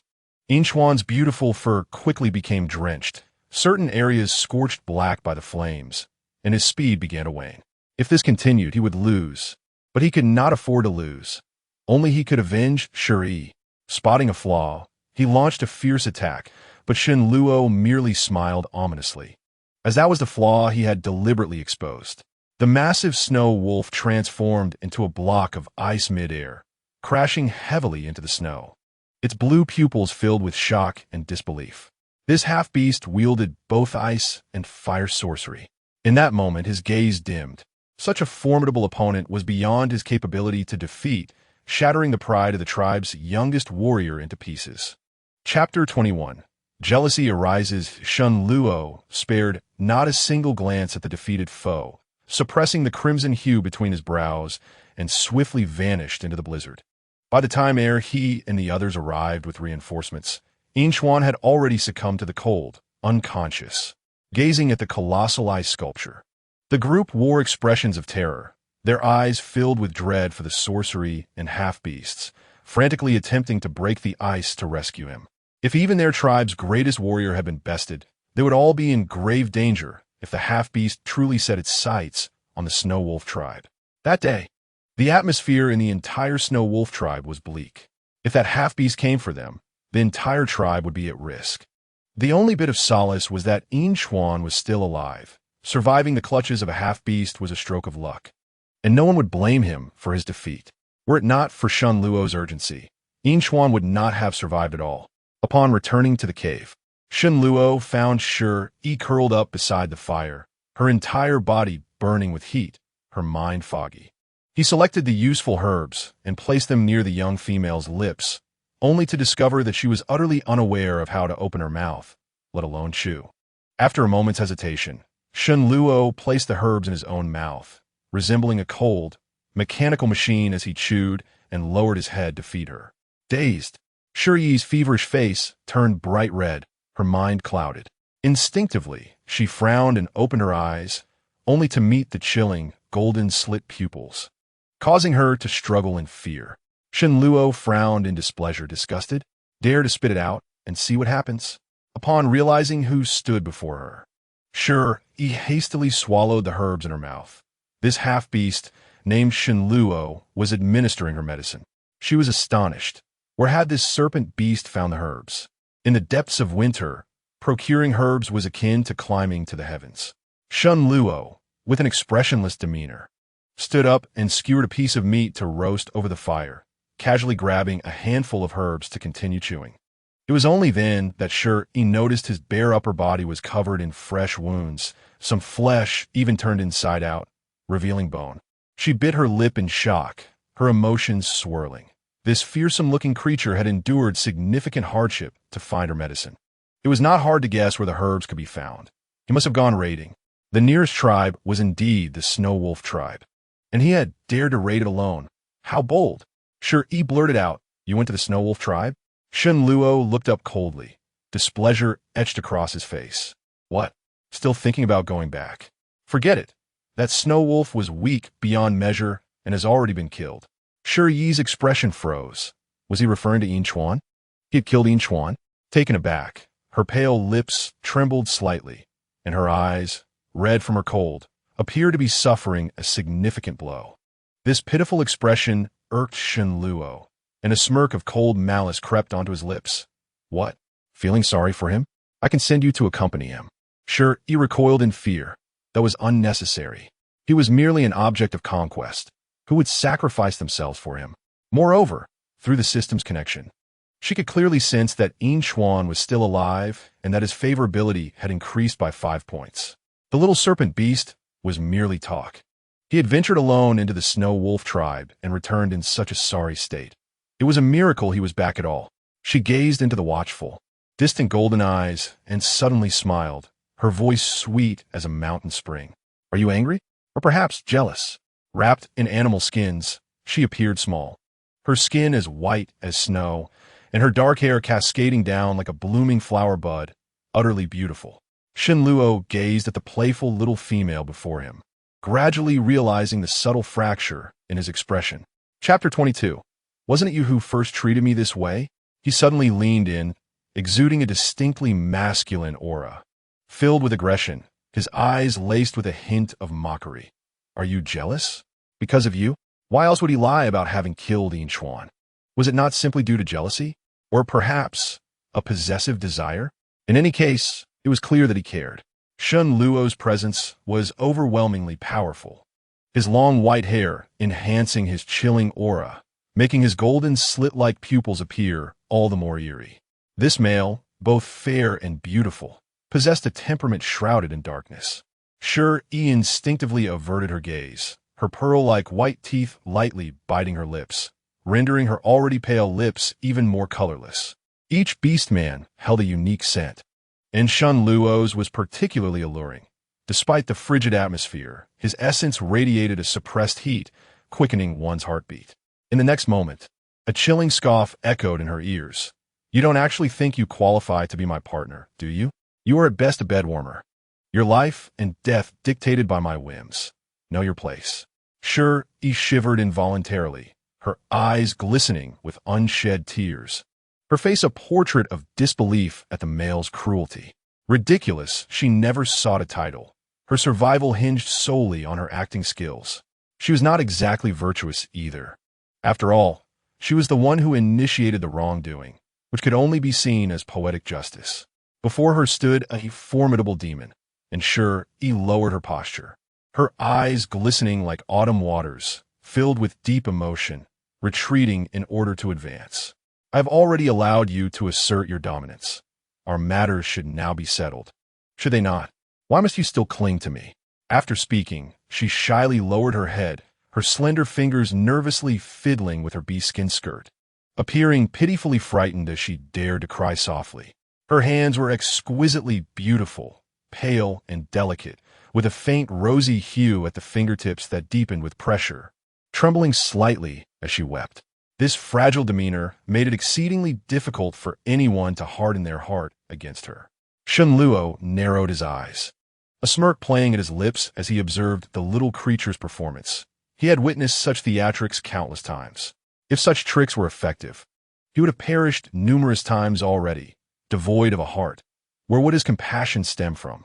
Nevertheless, he had to admit that the little female's acting was superior to others, at least visually pleasing. He leaned closer to her soft, rounded earlobe, playfully biting down. Here, debts are not settled so easily. When you provoked me, you should have considered the consequences. Shi Yi gasped in pain, finally letting out a soft cry akin to a kitten. Please do not treat me this way. I will repay you. Shunluo felt a surge of blood rush through him, his serpent tail expertly coiling around her slender waist. Wasn't it you who first treated me this way? Repay? How do you intend to repay me? Can you endure it? Realizing his intentions, Shi Yi was rendered speechless, her half-beast physique hardly able to withstand such vigor. Pressing her palm against his firm chest, she felt the wound reopen, the air thick with the scent of blood. Shi Yi exclaimed, "You are injured. Let me clean your wound first, all right? I will stay here. I won't run away. Once I have repaid you, will you let me go?" This little female was terrifyingly naive, and Shunluo, with his icy demeanor, offered no response. A captured prey could never be released. The genuine concern reflected in her bright eyes suddenly extinguished his interest. Accustomed to the world's hatred, the sudden care felt utterly repulsive. Shi Yi, however, ignored his sour expression, carefully retrieving medicinal herbs, crushing them to apply to Shunluo's wound. Her touch was as gentle as a feather, fearful of causing him pain, as if soothing a child with soft breaths. Chapter 23.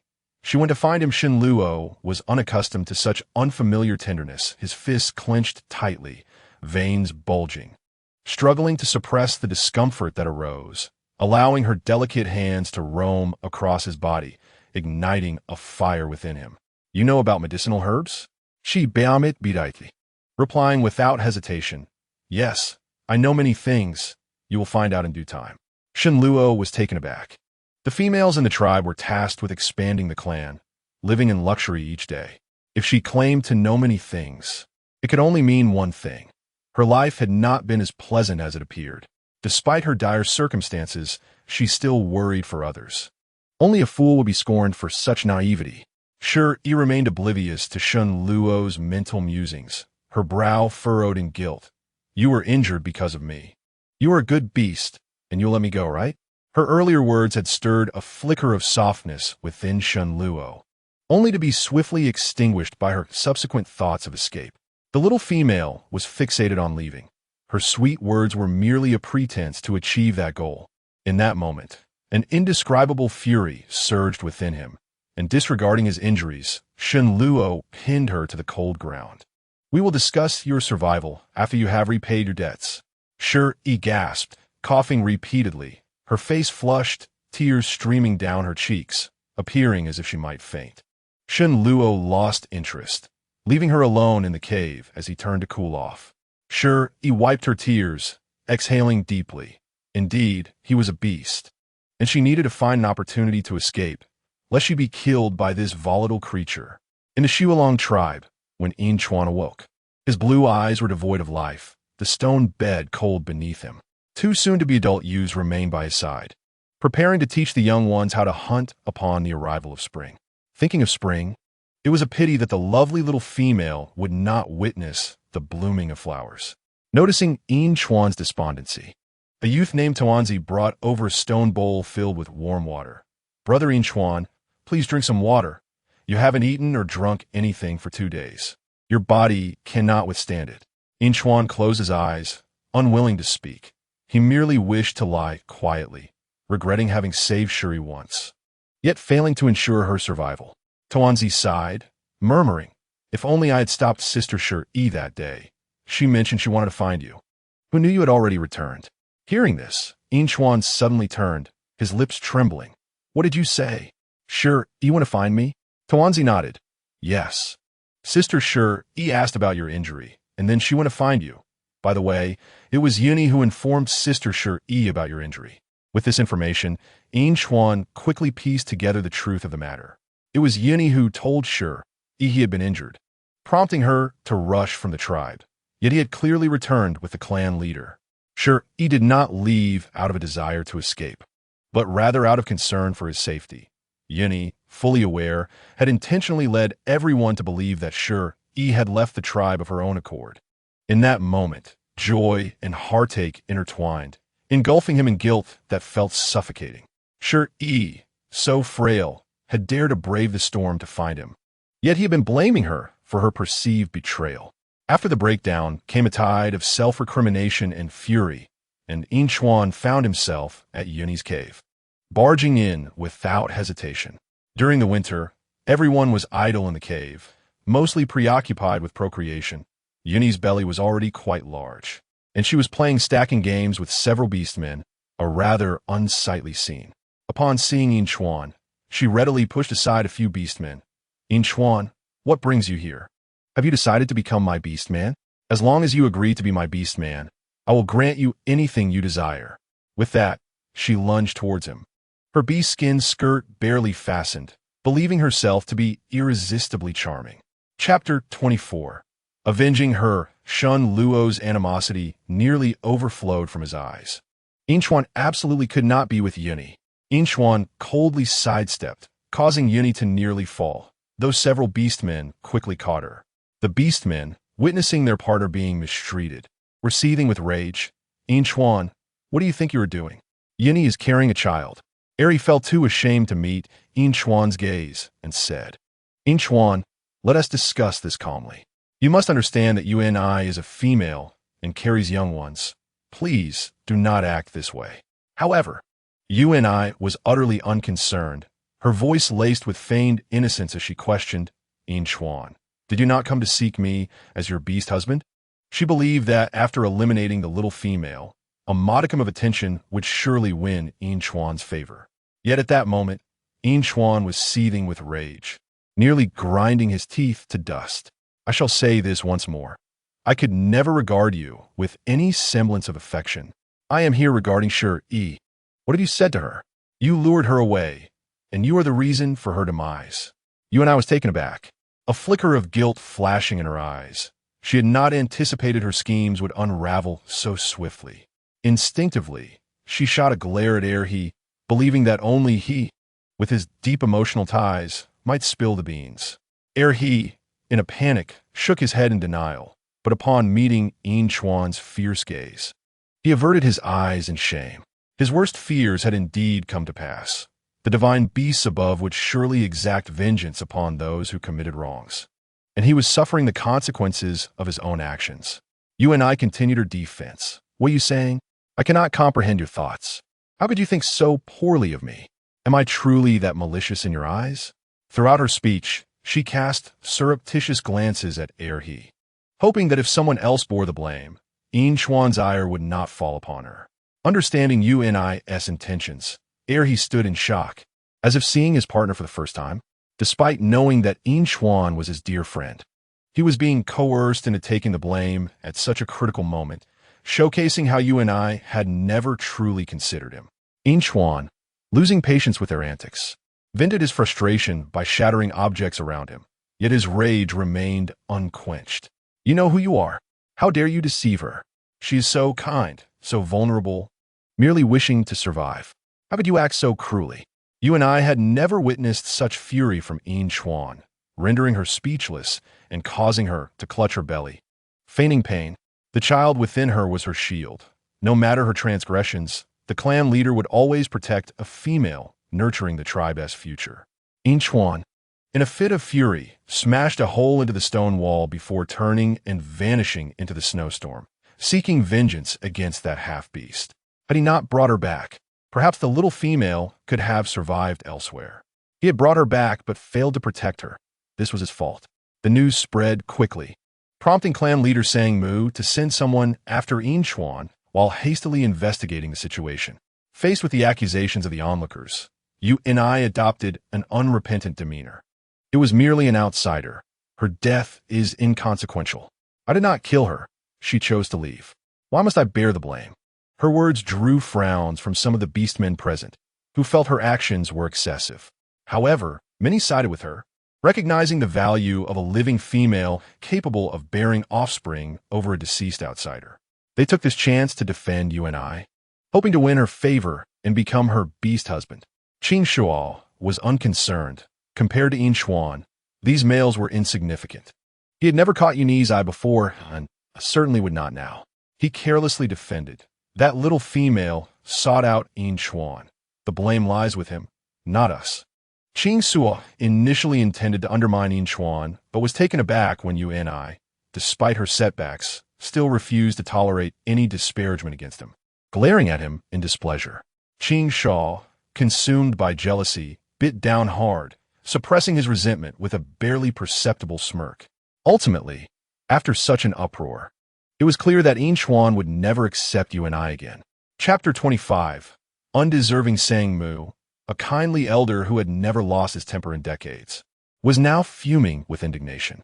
He typically managed clan affairs with great care, but this incident concerning a precious female was particularly challenging. Frustrated, he stomped his feet. Even if she is not from our tribe, she is still a female. You deceived her into leaving the tribe. To venture out in this weather is to court death. Conspiring against a female is a grave offense. Your audacity knows no bounds. The little female, who had seemed to hold promise with Yin Xuan, would inevitably be entangled in these troubles. The issue was no longer merely about losing a female. It was about the potential loss of Yin Xuan, a burden the Snow Wolf tribe could not afford. Yin Xuan was the tribe's only third-tier warrior, their strongest combatant. Every winter, without his hunting prowess, countless tribe members would face starvation. These individuals only knew how to indulge themselves, oblivious to the sacrifices made for them, idly seeking trouble. You and I had never seen the clan leader so enraged, causing her to feel a twinge of fear.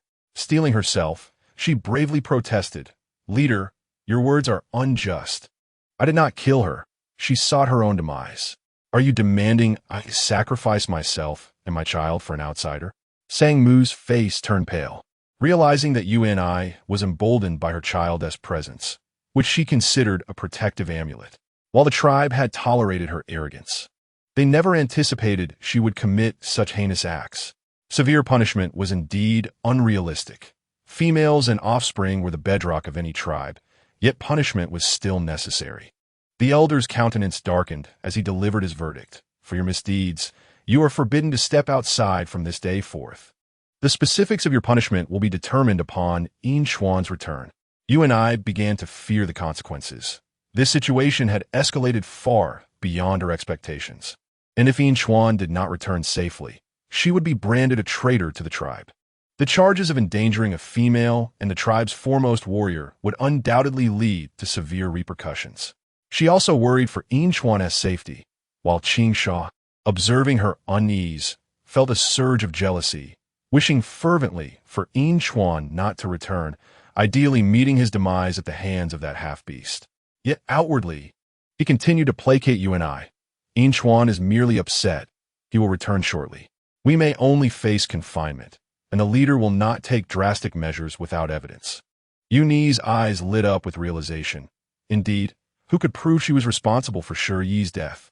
Without evidence, she could not be condemned. The Snow Wolf tribe was a mid-sized clan, comprising nearly 400 individuals, with only a little over 20 females, making them exceedingly rare, especially with the inevitable attrition each winter.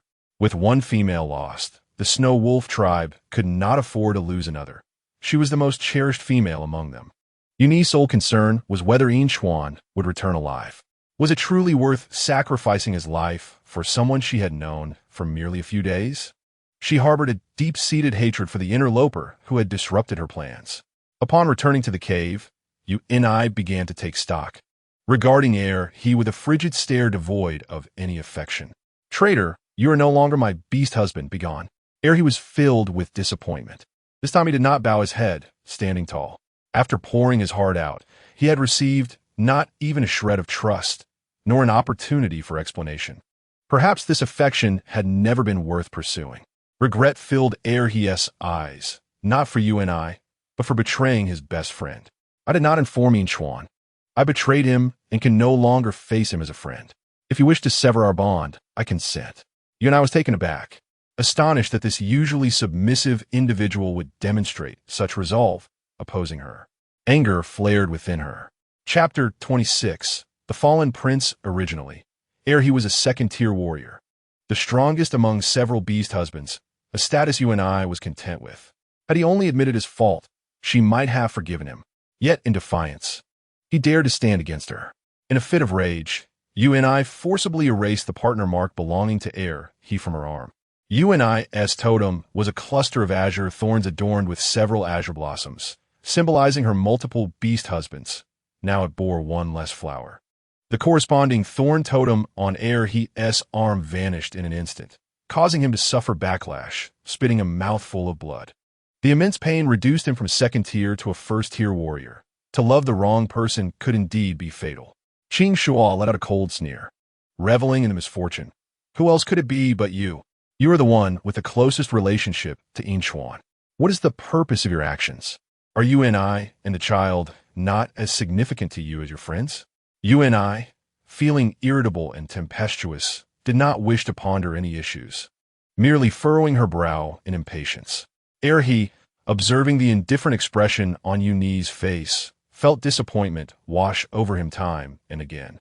But this time he seemed to finally find some peace. How could one regard the lives of others as mere trifles, only to be confronted and then brazenly shirk responsibility? How did that face become so grotesque? This matter was beyond his explanation, and I would never believe him from the very beginning. She had never harbored any affection for him, existing solely to provoke Inchuan. Thus, explanations would serve no purpose, and he returned to his cave that very day. Abandoned by I, the repercussions weighed heavily on him. With no one to care for him, it seemed he would struggle to survive the winter. In that moment, he did not even wish to endure. To be precise, he felt he had lost the right to do so, having committed an act so unforgivable. This must be the punishment bestowed upon him by the beast god. Inside the cave, Shi Yi was savoring roasted meat while instructing Shen Luo to tidy up the animal skins so she could craft a blanket for warmth. The blizzard outside had significantly calmed, and she wondered whether Inchuan and the others had returned to the tribe, fearing they might think she had departed. Shen Luo's face was marked by impatience, yet he complied with her requests, gradually becoming accustomed to this unfamiliar mode of interaction. The two seemed to be settling into a rather mundane existence, though in truth, Shi Yi had no choice but to deliberately pander, feigning compliance. Without any intention of fleeing, Shen Luo found her increasingly agreeable and ceased to contemplate taking her life. Shi Yi fashioned a blanket and even created a warm outfit for Shen Luo from the snow monster's fur, using scraps to make a hat. The fur of the snow monster was long and soft, both warm and visually appealing, albeit with a slight odor. Once cleaned, it became an invaluable material. The snow monster, a formidable beast, stood over 3 meters tall and was highly aggressive. Even if its pelt could fetch a high price, most beastmen would not dare provoke it. Shen Luo's ability to easily hunt snow monsters was a testament to his formidable strength. Any plan to escape would require careful consideration. Shi Yi held up the completed clothing and hat, approaching Shen Luo to measure them against him. As a human, she was petite, barely reaching his chest. Standing on tiptoe to place the hat on his head, she strained to tilt her face upward, looking adorably serious. Shen Luo, impatient, coiled his serpentine tail around the small female, lifting her to his height. Sure, he was momentarily at a loss for words. Would lowering her head be fatal? Did she have a crown on her head? Displeased, she placed the hat on Shen Luo's head, only to be taken aback by his striking appearance. His enigmatic beauty was nothing short of breathtaking, even more so up close. Underneath his pure white hair, His golden eyes exuded a chilling aloofness that kept strangers at bay, and his finely chiseled features were flawless, reminiscent of a fallen angel of noble descent. This was no mere stray beast.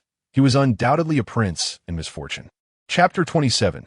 Fear for her endurance, the unabashed scrutiny caused Shenluo to frown slightly. He had encountered many such gazes, almost all tinged with malice. Yet, the small female appeared different. Her eyes, filled with starlight, reflected only admiration and joy, a sight that left him somewhat unaccustomed. "Have you seen enough?" Shenluo brusquely tossed her to the ground, causing Shi Yi to twist her ankle and fall, tears brimming in her eyes from the pain. She could not comprehend why this enigmatic creature suddenly lost his temper. He was always so unpredictable and difficult to please. Perhaps it was time to seek a more conventional beast to conquer. With only 2 days of life remaining, her affection for Shenluo had not increased, and even intimate exchanges proved fruitless. If that were the case, there was no reason to remain and continue suffering.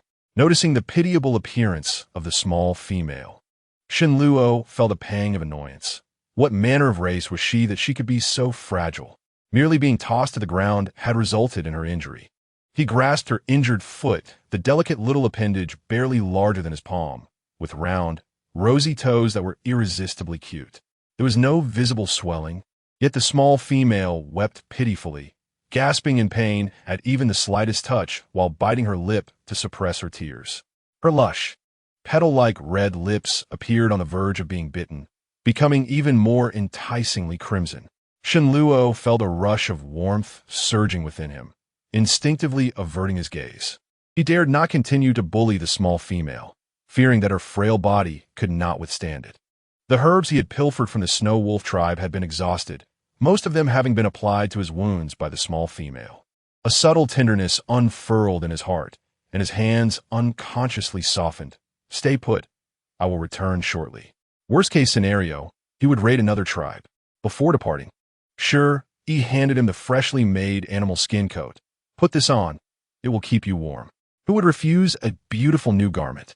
Shenluo obediently donned the new attire and left the cave, wearing the new hat.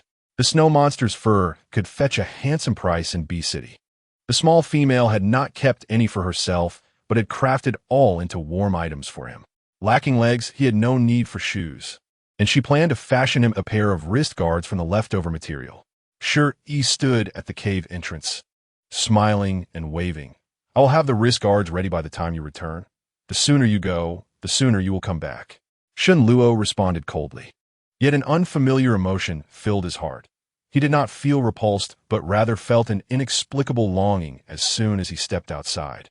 The small female never inquired about his whereabouts. She always patiently awaited his return, serving him warm soup at just the right temperature and wiping his face with warm water. In that moment, thoughts of revenge vanished entirely. Having a resourceful and skilled small female by his side seemed rather pleasant. Little did he know, having barely walked 2 miles, the small female was already making her escape with a small bundle. In recent days, Shi Yi had been preparing for her getaway. Sturdy boots and a warm animal skin blanket wrapped around her to shield against the cold of the snow. Now, all she needed to do was follow the map provided by the system to return to the Snow Wolf tribe. After all, if nothing had happened to Yinchuan, he would surely return on his own.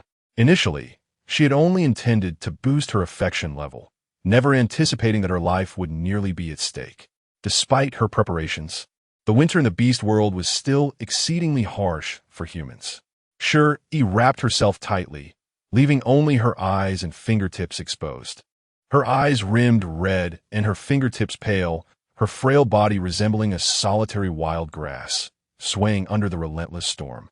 The long, thick lashes quickly accumulated glistening snowflakes, fluttering like 2 delicate fans, leaving a trail of tiny footprints in the vast white snow, growing fainter with each step. She prayed that Shenluo would not return too soon and that she would not encounter any wild beasts along the way. Chapter 28. Snow Monster. Snow ate a few days prior. Due to the blizzard, the beasts had refrained from venturing out to hunt. Now that the storm had lessened, the hungry beasts, having gone several days without food, would likely be unable to resist the urge to venture out and test their luck. The forests of the beast world resembled untamed jungles, with towering trees and branches laden with snow, fraught with danger beneath the pristine white blanket. Unbeknownst to Shi Yi, she was akin to a walking white meatball, succulent and tender, while this forest served as a colossal dining table, teeming with hungry patrons. It became evident that fortune had not favored her. Her luck had run out the moment she escaped Shun Luo's grasp. Suddenly, a large mass of accumulated snow fell from a nearby tree, landing squarely upon Shi Yi as if it had been meticulously orchestrated. Desperately, she poked her head out from the snow, still bewildered by the turn of events, when a powerful force yanked her upward, lifting her into the air. Only then did she realize that she was being held by a white-furred monkey, approximately the same size as a human. It was clear that the earlier snowfall had been the monkey's doing. Initially, the monkey had intended to ambush Shi Yi, but when she managed to crawl out from the snow, it resorted to this desperate measure of lifting her into the air. The white-furred monkey clutched Shi by the collar and dashed through the branches, emitting eerie cries that seemed to summon its companions. Surely, monkeys do not consume humans? Yet, the monkeys of the beast realm might not adhere to such norms. She activated the system to examine the information on this creature, and the news was somewhat reassuring. This so-called Shui Yuan was an omnivore, primarily feasting on fruits. The troubling aspect, however, was its alliance with the snow monster, as it resorted to meat when fruits were scarce, relying on the brute strength of the snow monster for hunting. The Shui Yuan, small and agile, would scout from the heights for prey and then call upon the lumbering snow monster for assistance, one strategizing while the other executed the hunt. The presence of Shui Yuan always indicated the approach of a snow monster, and indeed, the monkey was summoning one. As expected, with a tremendous tremor, a towering creature, at least 4 meters tall, came rushing from a distance on all fours, its entire body cloaked in white fur, rendering its features indistinguishable except for a set of sharp fangs. Its formidable physique resembled a giant, fur-covered gorilla, and she felt she was merely a morsel for its meal. Yet, the recent blizzards had left both the snow monster and the Shui Yuan famished. They would not let even a single piece of meat slip away easily. She felt a wave of despair. Had she known, she would have preferred to warm that snake in the cave, as at least it would have spared her life. Instinctively, fear compelled her to struggle fiercely. The Shui Yuan, slender and wiry, nearly lost its grip, but ultimately had to halt, clinging tightly to the tree trunk with its legs while its claws dug painfully into her arms, emitting warning shrieks that seemed to threaten her against resisting. As the snow monster drew ever closer, with the grotesque face of the Shui Yuan baring its teeth above her, Shi's anger surged. She brandished a bone needle and stabbed wildly. The Shui Yuan emitted a piercing screech, releasing its grip and sending her tumbling from the tree, its eyes reflecting a human-like resentment. She landed in the snow, injuring her leg and unable to rise for a long while. The snow monster soon arrived, casting a colossal shadow over her diminutive form, its roar shaking the snow from the branches above. The Shui Yuan landed atop the snow monster's head, screeching triumphantly, gesturing animatedly as if deliberating on which part of her to consume. Resigned, she closed her eyes and implored the system. Is there any chance for a do-over? I must say, this time I hold you accountable. Next time, let me choose the map myself. Had it not been for the system assigning a half-beast as her target, could she have encountered such misfortune? The system, too, felt a sense of hopelessness. There was no second chance.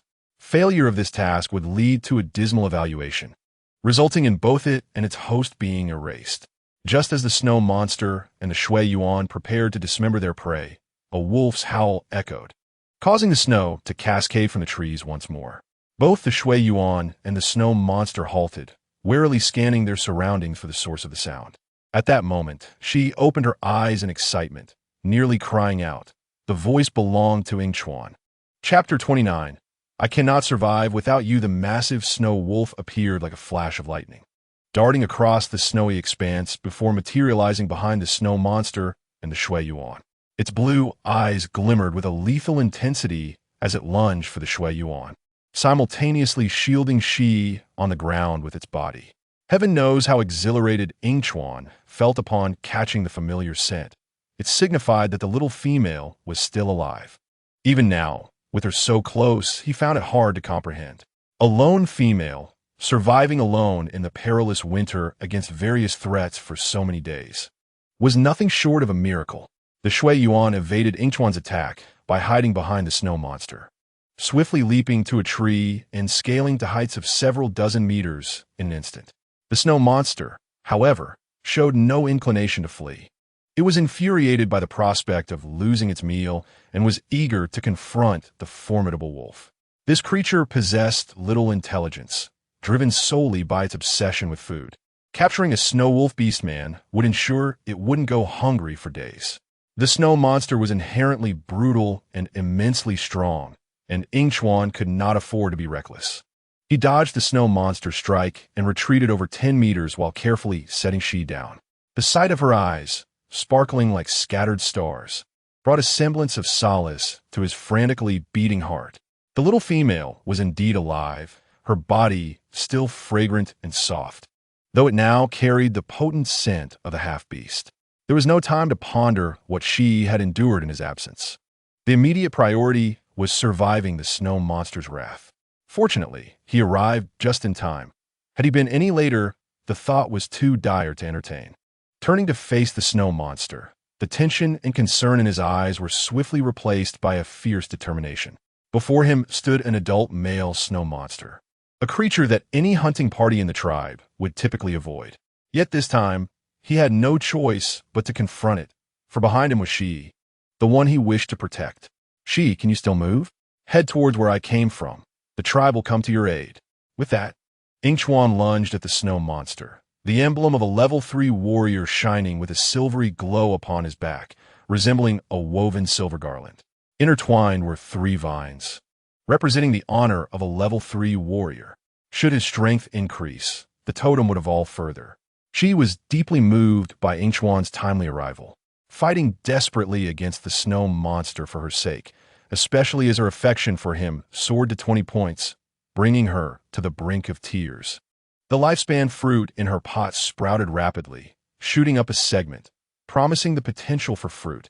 Such a quality ally was hard to come by.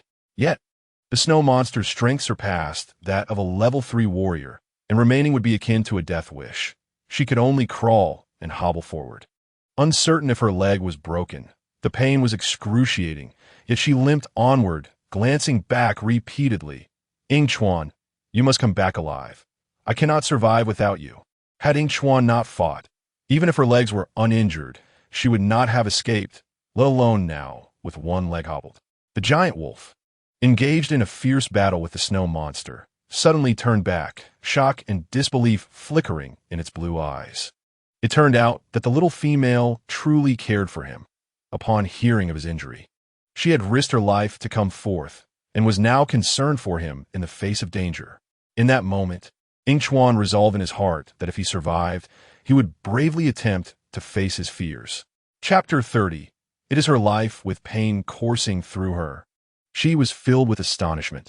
What was happening? Yingchuan's affection for her had surged to 30. The lifespan fruit grew yet another segment, bearing a small, unripe fruit. That was indeed a sign of longevity.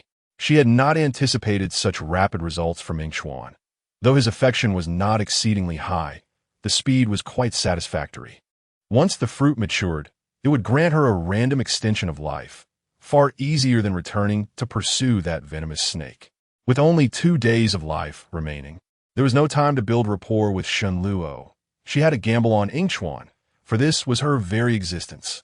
Thus, she turned back once more. If Yingchuan were to perish, her fate would be sealed in 2 days. She needed to grasp at this thread of hope, forming a solid snowball. She hurled it at the Shui Yuan, whose ill-conceived strategy had failed. Without this tactician, the snow monster was merely a mindless brute, and Yingchuan, being an agile fighter, would have a greater advantage. The snowball struck the Shui Yuan squarely, sending it scurrying up another tree, hissing angrily at Shi. Yingchuan savagely bit into the flesh of the snow monster's arm, staring incredulously at Shi. Why have you returned? It's dangerous. You must go and regroup with the tribe. Hurry. Shi stood resolutely, clutching the snowball, her nose tinged red, her exquisite face radiating determination. Let us walk together. I shall not abandon you. Without you, I cannot survive. Yinchuan, for my sake, you must persist. She had told many lies while feigning for her life. Yet there were moments of truth, such as now. As long as Yinchuan lives, she too can endure. After uttering these words, she resumed hurling snowballs at that despicable snow ape, aiming directly at its incessant chattering mouth. Out of 10 throws, a few would hit, enough to disrupt its command over the snow beasts. Yinchuan's heart was profoundly moved. For the first time, he felt someone cared for him, even if that someone was merely a small female. Perhaps he had been mistaken in the past, too quick to judge all females as the same. Sure, he was different, appearing in his life like a divine blessing, filling the void in his imperfect existence. He ceased to hesitate, bolstered by the desire to protect her, an indomitable resolve surging through him. He must live, survive, and safeguard the little female who fought for him. Shi Yi's distractions proved effective. The enraged snow beast, devoid of the snow ape's guidance, launched mindless attacks, relying solely on brute strength and its size advantage. However, its opponent was nimble, akin to a silver flash of lightning, evading its grasp, leaving it exhausted and furious, howling in frustration as it pounded its chest. Yinchuan was depleting the snow beast's stamina while cautiously probing for weaknesses, biding his time for a decisive strike. Shi Yi, limping after the snow ape, hurled snowballs at it, infuriating the creature with her persistence. Ultimately, the snow ape, unable to endure any longer, retreated to the highest branches, screeching at the snow beast. Shi Yi could not comprehend its words, but desperately sought to bring it down, though she could not reach. At that moment, the frenzied snow beast suddenly gained clarity and charged towards her. It seemed the snow ape had discerned Yinchuan's protective intent and decided to eliminate her first, perceiving her as an easy target. With icy resolve, Yinchuan lunged at the snow beast, sinking his teeth into its neck, his sharp fangs piercing through its thick hide, blood splattering forth. Agonized, the snow beast flailed wildly, catching Yinchuan's forepaw and smashing it to the ground. The sound of shattering bones echoed as Shi Yi fell to the ground, terror-stricken by the scene before her. She watched as Yinchuan, disregarding his broken claws, leapt up with all his might to bite the snow beast's throat. His attributes as a level 3 fighter enhanced his speed and fangs, breaking through the snow beast's thick fur and delivering a fatal blow. The creature began thrashing desperately, attempting to dislodge the massive wolf clinging to it, its strength seemingly capable of tearing Yinchuan apart. Shi Yi, terrified, covered her mouth, unable to fathom the pain of having bones crushed, overwhelmed by the realization that Yinchuan was willing to endure this for her sake. She feared the snow beast would truly rend Yinchuan asunder, and, choking back tears, she hurled snowballs at it, but the effect was negligible. "Let him go, you filthy snow beast," she cried, her heart aching for her life force, her very essence. Upon hearing Shi Yi's anguished cries, Yinchuan tightened his grip, fueled by an unwavering determination to protect her, drawing strength from the resolve that transcended fear of death. In this life-or-death gamble, victory was claimed as the snow beast collapsed. Its throat severed, blood gushed forth, staining the snow and Yinchuan's beautiful fur crimson. They had triumphed. Yinchuan, battered and limping, approached Shi Yi through the swirling snow, his blood-drenched mane appearing sacred and inviolable, akin to a divine beast safeguarding the world. Shi Yi smiled through her tears, grateful to the heavens for sparing them. This gamble for life had indeed been exhilarating. Yinchuan's eyes were filled with tears of joy for the little female who cheered for him. He gently lowered himself so she could climb onto his back. "Let us return home." Shi Yi nestled into the softness of his fur, her eyes glistening, the concept of home feeling distant. After 2 lives, she had thought she would never have family or a home again. But it was Yinchuan who awakened the tenderness buried deep within her heart. Yinchuan, missing a forepaw and covered in wounds, felt the weight of his heart heavy. The scent of the half-beast that clung to Shi Yi was overpowering. He could hardly imagine the torment she had endured at its hands. All of this was his fault. He had failed to protect the little female. He could not afford a pause, fearing that the nearby half-beast would pursue them. Safety lay only within the tribe. Shi Yi, vengeful and resolute, hurled a snowball at the snow ape as they passed, causing it to tumble from its perch. Yinchuan seized the opportunity, delivering a swift bite, gaining yet another source of sustenance. Along the way, they encountered the tribe members who had been searching for them. Upon seeing that Yinchuan and Shi Yi were unharmed, they sighed in relief, and when they learned they had hunted a snow beast, astonishment washed over them. Thus, Yinchuan and Shi Yi returned amidst the jubilant cheers of the crowd, while the tribe members hastily brought back the snow beast and snow ape, further astonishing the entire tribe. In such a small tribe, they had no means to hunt snow beasts, yet they had achieved the miraculous feat alone. Yinchuan had always been the pride of the snow wolf tribe, and everyone celebrated his victory.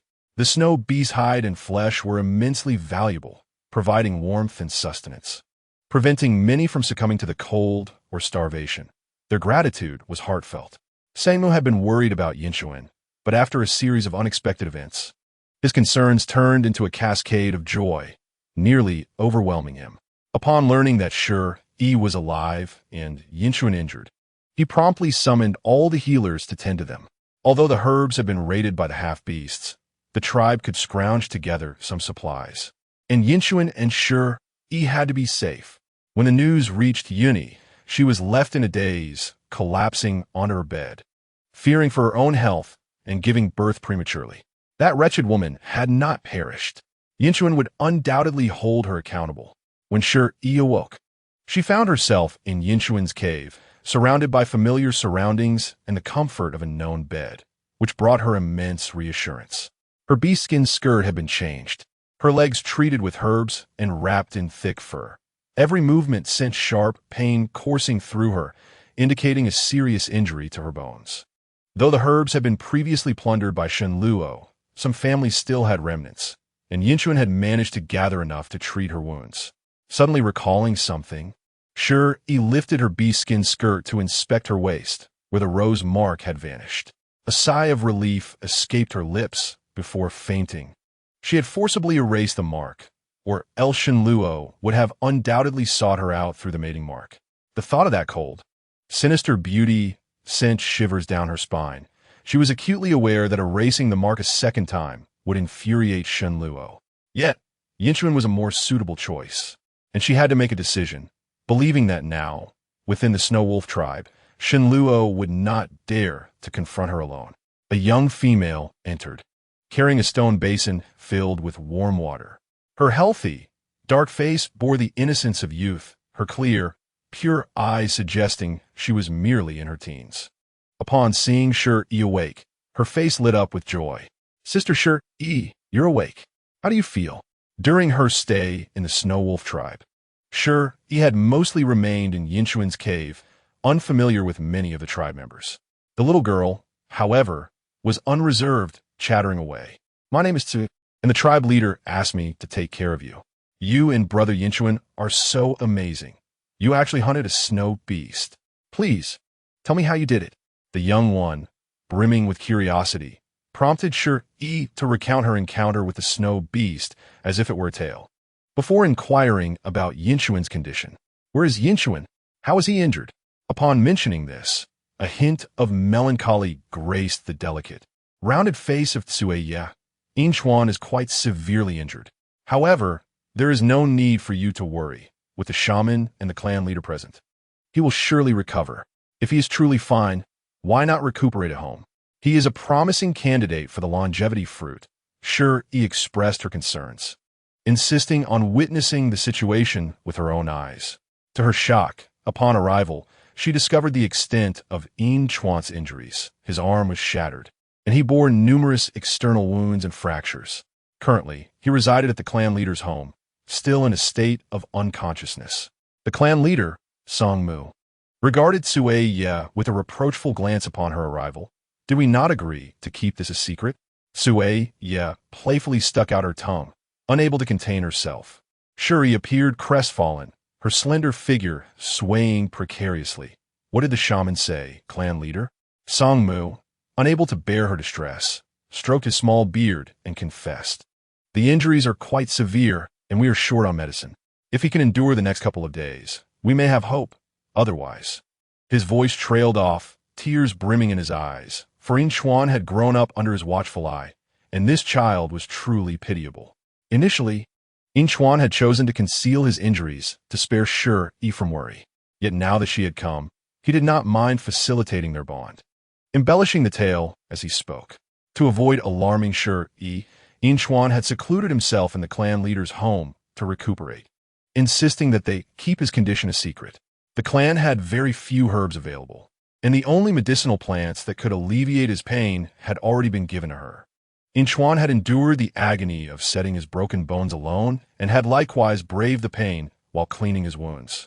With reddened eyes, Shi Yi choked out, "May I stay and care for him? Please let me remain, clan leader." She felt the need to personally guard her lifeline. They were intertwined in fate. Songmu hesitated momentarily, but then nodded, secretly delighted, for was this not an opportune moment to nurture their relationship?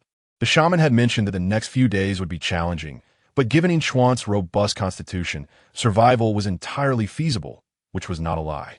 To ensure the pair could bond, the old man instructed those below him to refrain from entering unless absolutely necessary, hoping that by next year, they might welcome several little ones into the clan. Once everyone had departed, Shi Yi sat at the bedside, gazing at the pale, silver-haired youth, her heart unperturbed. She found human emotions perplexing. Despite his feelings for her being merely at 30, he was willing to endure suffering, even risking his life for her. Ultimately, it was for her sake that he had been injured, and sure, he was determined to care for Inchuan, for that tender fruit still required ample nourishment to ripen. Yet, time was not on her side. Each moment was a race against death, with only a handful of hours of life remaining. Due to the scarcity of medical supplies, Inchuan suffered from intermittent fevers, alternating between chills and heat. When he was cold, no amount of beast skin blanket sufficed. Thus, Shi Yi shed her own beast skin skirt, nestled into the blankets, using her body heat to warm his robust form. The heat radiating from him, characteristic of the male beast men, was almost overwhelming. His already high body temperature made him feel like a furnace when feverish. When Inchuan awoke, he found a soft female figure in his arms, her skin pale as snow, flushed with warmth, her brow damp with sweat, eyes tightly shut, and her brows knitted in distress, indicating an unsettled sleep. Upon realizing that he was holding an unclothed figure, Inchuan's mind snapped to clarity, his ears turning crimson. One hand rested on her delicate waist, the sensation overwhelmingly pleasant. Not only had the little female tirelessly cared for him, but she had even used her own body to provide warmth. The allure of her soft form ignited a fervor within him, stirring feelings he struggled to control. Chapter 33. Youthful impulses in an instant, Inchuan forcibly suppressed those inappropriate thoughts. How could he take advantage of such kindness from the little female? He resolved to give her a grand bonding ceremony, formally uniting as partners, vowing to protect her for a lifetime. The tender heart of the sensitive youth softened profoundly. Having finally found that person who made his heart race, for whom he would willingly sacrifice everything, Inchuan quietly rose, eager to express his intentions to clan leader Songmu. "I wish to bond with Shi. The snow beast is my gift to her."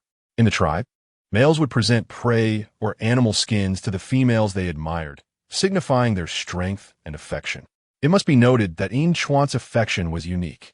No female in the Shualong tribe had ever received such a splendid gift. Songmu was nearly moved to tears. "You are finally willing to seek a partner. I agree to this. I will ensure a grand bonding ceremony for you and Shi Yi. In the meantime, focus on your recovery." In her dreams, Shi Yi seemed to be experiencing a delightful vision, her brows arched and lips curled in a smile, igniting a fervor in the heart of the observing male. Inchuan gazed quietly at the female in his arms, as if he could never gaze enough upon her. The little female possessed skin as fair as porcelain, delicate features reminiscent of a finely crafted doll, leaving a lasting impression. The thought of the hardships she had endured made his heart ache, as if gripped by an unseen hand. Regarding the half-beast aura surrounding Shi Yi, Ying Chuan intended to keep this matter to himself, never to mention it. One could only imagine what might transpire should a little female fall into the hands of a half-beast. How had she survived those tortures? Each time he pondered this, his heart felt as though it was being pierced by 1,000 needles. This was all because of him. All he felt was guilt and a deep sense of compassion. When Shi Yi opened her eyes, she found herself staring into a pair of misty blue eyes. Startled, she wondered what was causing the large wolf dog to weep. She was in high spirits, having awakened to find her affection level had soared to 50, and the fruit had ripened, granting her an additional 6 months of life. What a thrill! No longer did she need to fear falling asleep, worried that she might suddenly run out of life. At least she could enjoy a solid 6-month slumber. Ying Chuan, are you awake? Why are you crying? Is it because of the pain? Shi Yi's words made Ying Chuan's heart melt. Feeling vulnerable was somewhat embarrassing.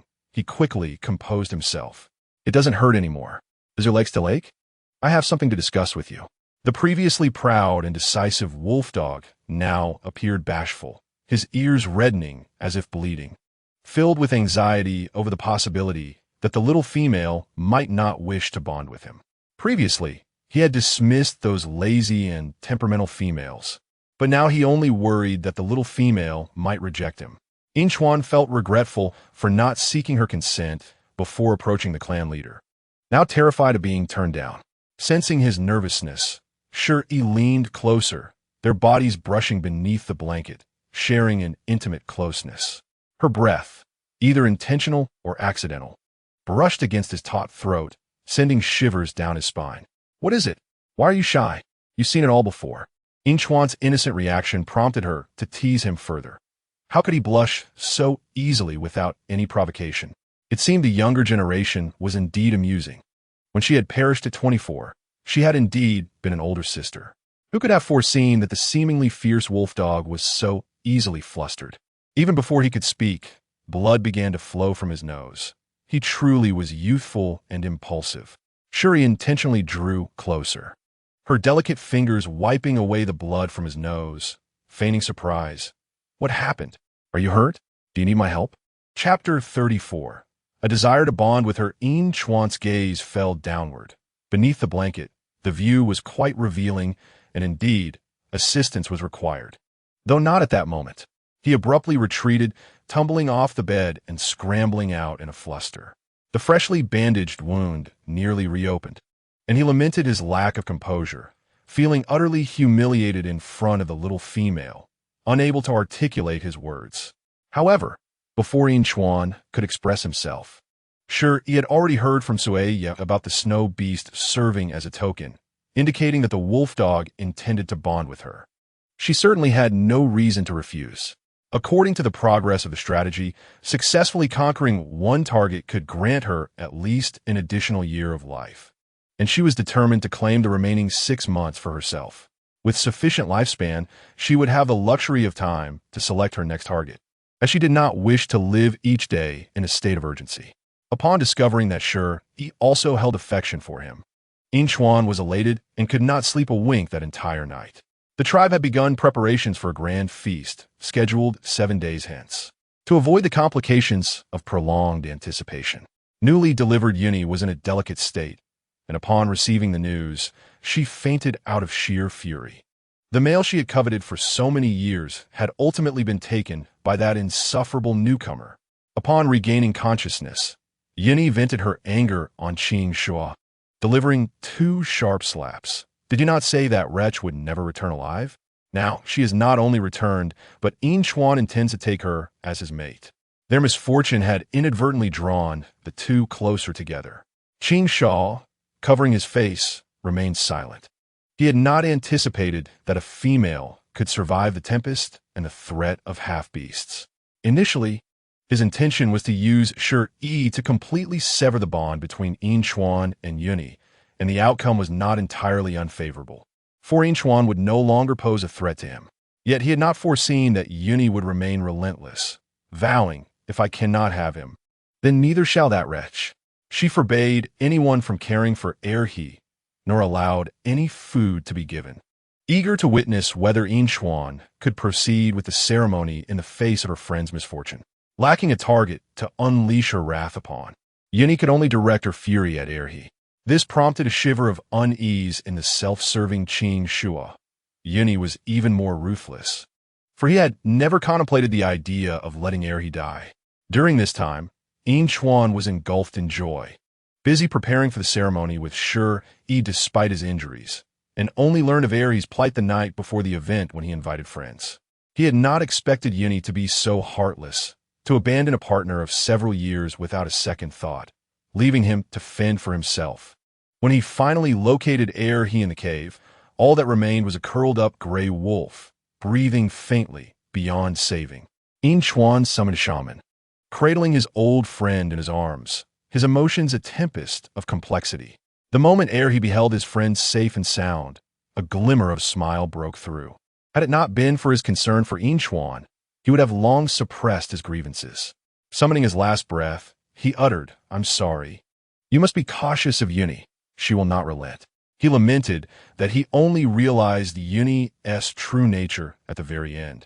Regretting his affection for such a person, alas, there is no remedy for regret in this world.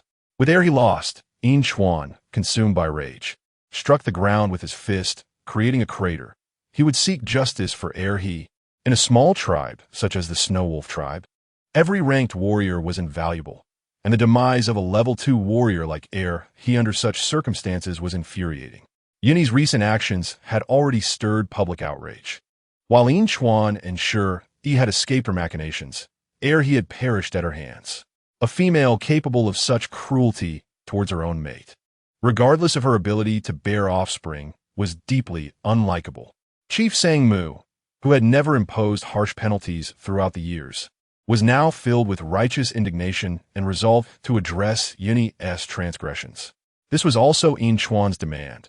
Old grievances would be weighed alongside the new. There would be no protection for Yuni. Chapter 35. She must avenge after burying Erhi. The chief led the tribe to Yuni's cave, where she, having just given birth, held her pups with audacity. "What brings you all here? I just gave birth and need a rest. If I cannot recover and bear more pups, who will take responsibility?" Relying on her past contributions of raising over 10 pups, Yuni was unafraid of any consequences from the chief. Qing Shaw and several males stood protectively by her side. "Let us wait until Yuni has recovered before discussing any matters. The pups still require their mother's care." Yin Chuan's expression was as cold as ice as he gazed at the litter of gray wolf pups, his fists clenched in fury. These children had never even seen the face of their true father.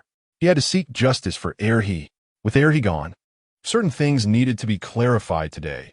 What crime had he committed to warrant such abandonment? To be confined in a cave and left to wither away was utterly unforgivable. A female could abandon a male, but only with just cause. Yuni had not only discarded her mate, but had allowed him to perish. Such a malignant act was reprehensible and utterly indefensible. Yuni's face bore a hint of guilt, yet she still felt no remorse, casually fabricating lies. "Do not speak nonsense. What did I ever confine him? He was a level 2 warrior. Who could confine him? He betrayed me. There was no bond between us. And my abandoning him was entirely justifiable. Why should you all concern yourselves with that?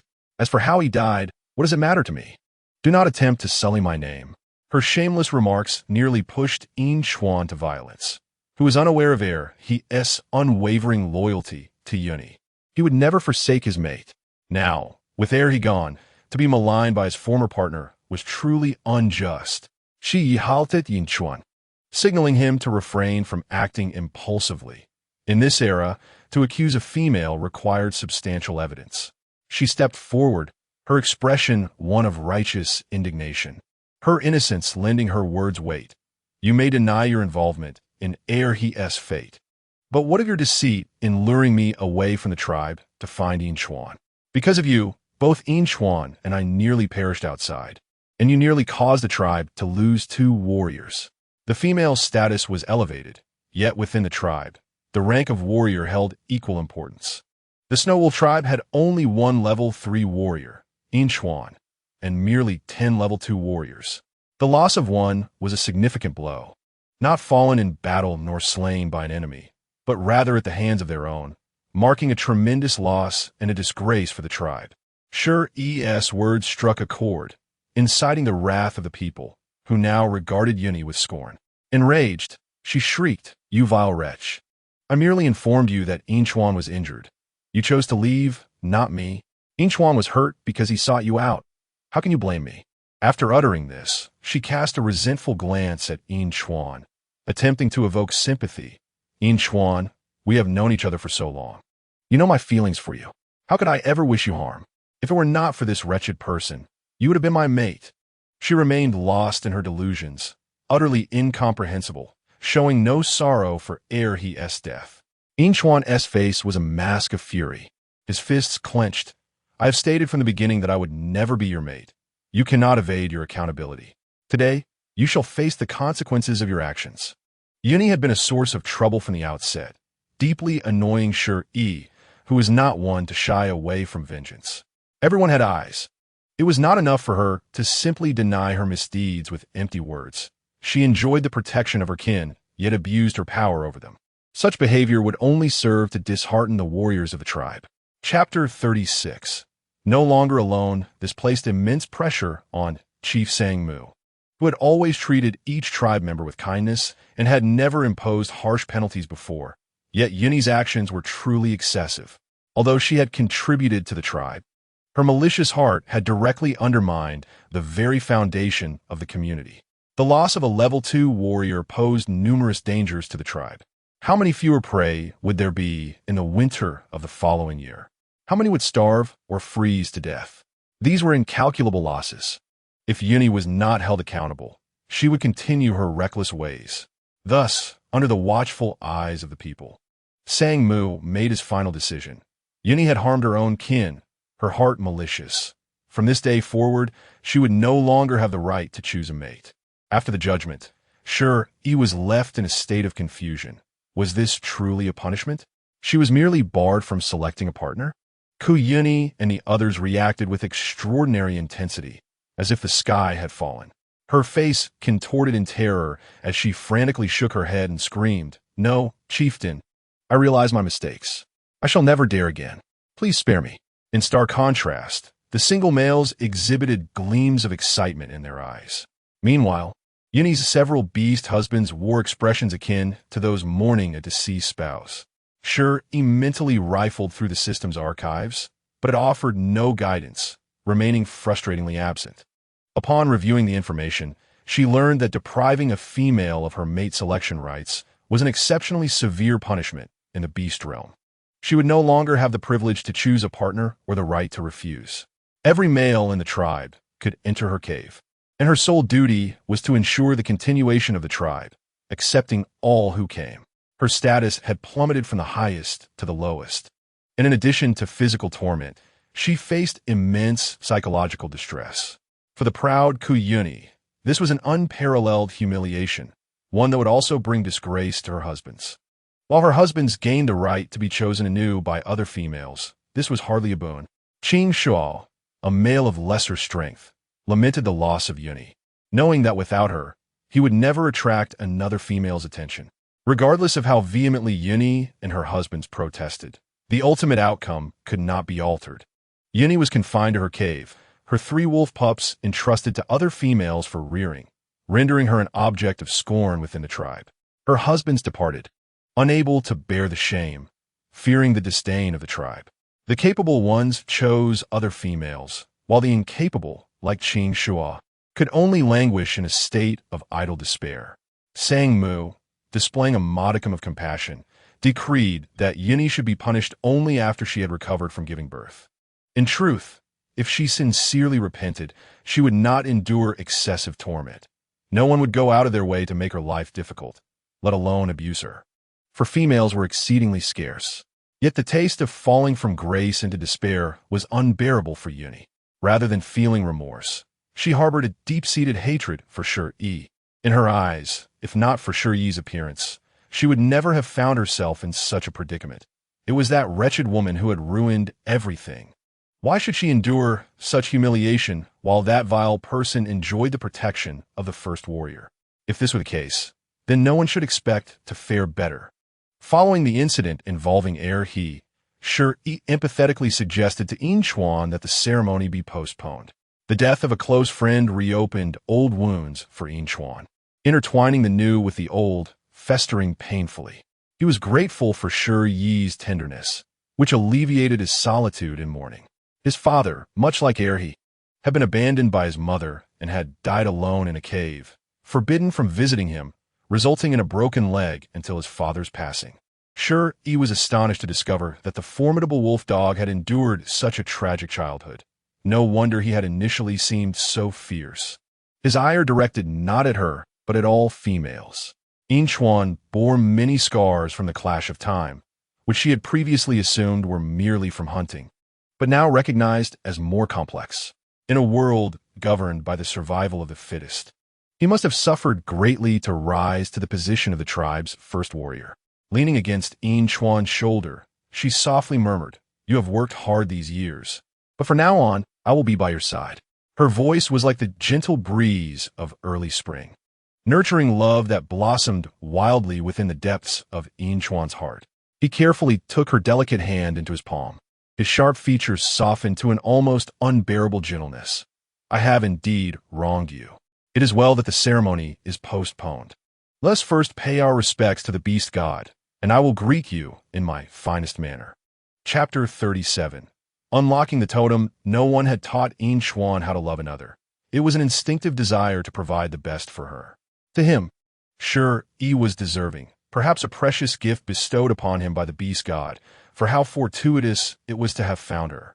Her presence ignited a ray of light in his otherwise dim existence, warm and bright, anchoring his drifting soul. For Shi Yi, the process of bonding felt akin to undergoing punishment, leaving her with no expectations. Her sole goal was to enhance her affection points. It mattered not. Even without the ceremony, she would remain by his side. This was a heartfelt promise, one she intended to uphold until her mission was complete. She had a sweet tongue, capable of uttering pleasant words, and was willing to exchange her offerings for what she needed, feeling no guilt in her actions. Those who have faced death understand that as long as one survives, moral and shameful sentiments can be disregarded. Moreover, she never considered herself a good person. Being a little selfish or bad was inconsequential, for being virtuous would not fill her belly or ensure her survival. Her profound understanding only served to soften Inchuan's heart further, filling him with guilt. The little female was both obedient and gentle, and he vowed to protect her and cherish her for the rest of his life, allowing himself to learn gradually. The following morning, Inchuan arose early to labor, rallying the other males in the tribe to assist in creating a new cave next door. He claimed it was for Shi Yi's reputation, intending to connect the caves once they became mates, knowing that eventually, if they had offspring, the cave would need expansion. Others teased, "Since you are destined to become mates, why not just connect them now? Our first warrior is shy, it seems." Inchuan feigned seriousness, glaring at them, though his burning ears betrayed him. Only he understood the torment of being used as a warm furnace by the little female each night. For now, she was still too fragile. He could not disregard her health. Being young and impetuous, he feared he might inadvertently harm her one day. For their mutual well-being, it was best to sleep apart for the time being. With the ceremony postponed, after preparing the new cave, Inchuan took Shi Yi to the highest point of the cliff to pay homage to the beast god. The so-called beast god had no definitive statue. No one knew what form the deity truly took. Legend held that the beast god was ever-changing, able to transform into any creature. Thus, each tribe sculpted their beast god statue according to their tribal totem. The Snow Wolf tribe's beast god was represented by a giant wolf carved from stone, howling at the moon with a majestic presence. Although it was merely a stone statue, it emanated an unspoken authority that instilled reverence, weathering the seasons and safeguarding its people. Inchuan knelt before the statue, embodying a devout follower, beseeching the beast god to bless his union with Shi Yi. It was said that destined unions would receive the beast god's favor. May the deity ensure the safety of his wife. Shi Yi, half convinced, followed suit and bowed her head. How could a mere statue confer blessings? Was it through gifts? Was it truly that miraculous? Upon bowing, she unexpectedly received a reward, though not from the beast god, but from a system. The system, often negligent, operated on a self-service basis. The screen displayed, "Congratulations, host, for completing the side quest, unlocking the wolf tribe totem, and receiving a random reward." It turned out there were hidden side quests, and if there were rewards, collecting totems was certainly worthwhile. The universal marketplace had yet to be unlocked, and she truly needed some practical tools. Shi Yi eagerly opened the compartment provided by the system and drew a space ring, akin to a portable storage, convenient and compact. This item was exceedingly useful for her, allowing her to leave without the hassle of packing. She could depart at a moment's notice. Chapter 38. As delicious as fruit, she was not one to conceal her feelings. Her happiness and sadness were plainly written on her face, her bright eyes narrowing into crescent moons. Seeing her pray so earnestly and joyfully, Inchuan's spirits lifted. It seemed the little female was equally eager to bond with him. Shi Yi was quite pleased with her new home, which boasted a stone table, stone stools, and a stone bed, all adorned with thick pelts made from well-prepared snow monster hides, soft and warm. These can all be considered as the betrothal gifts bestowed upon her by Inchuan. In this era, such gifts are quite impressive, something that the average person could scarcely possess. It is evident that Inchuan has put considerable thought into this. The males in the tribe jestingly remark that they have never seen him so attentive towards anyone else. The females who once harbored feelings for Inchuan are even more vocal in their envy and jealousy, their expressions betraying their emotions. They are particularly incensed by the fact that the tribe's foremost warrior has been usurped by an outsider, lamenting that beauty holds little value if one cannot bear offspring. They eagerly await the spectacle of Inchuan's little female, so frail and delicate, perhaps succumbing at any moment, let alone producing offspring. They speculate whether, should she fail to give birth, Inchuan's affection would wane. Shi Yi often timidly hides behind Inchuan, her youthful face exuding an innocence that renders her seemingly vulnerable. Inchuan perceives her fragility and thus takes it upon himself to handle all tasks, never allowing her to toil. They resemble a deeply affectionate couple, eliciting envy from those around them. Yet, only Shi Yi understands that Inchuan's affection for her has barely crossed the 60% threshold, falling short of profound love. Nevertheless, the potted longevity plant flourishes, displaying signs of burgeoning life, a progress that satisfies her greatly. The tender-hearted wolf dog is indeed more easily swayed than the brooding serpent beast. After sharing a meal with Shi Yi, Inchuan lingered for a long while before parting ways. Shi Yi's lips were swollen and glistening, reminiscent of delicate petals, while her eyes were red-rimmed, giving her a pitiable appearance that only intensified the desire to tease her further. In the seclusion of their shared space, Inchuan found it increasingly difficult to restrain himself, her sweet and soft lips proving addictive, inciting a yearning for more. He had indulged in nearly every desire, stopping only at the critical juncture. He resolved to wait until she had gained a little more strength. Each time he glimpsed her anxious, fearful demeanor, he felt reluctant to proceed. Once he departed, Shi Yi exhaled a sigh of relief.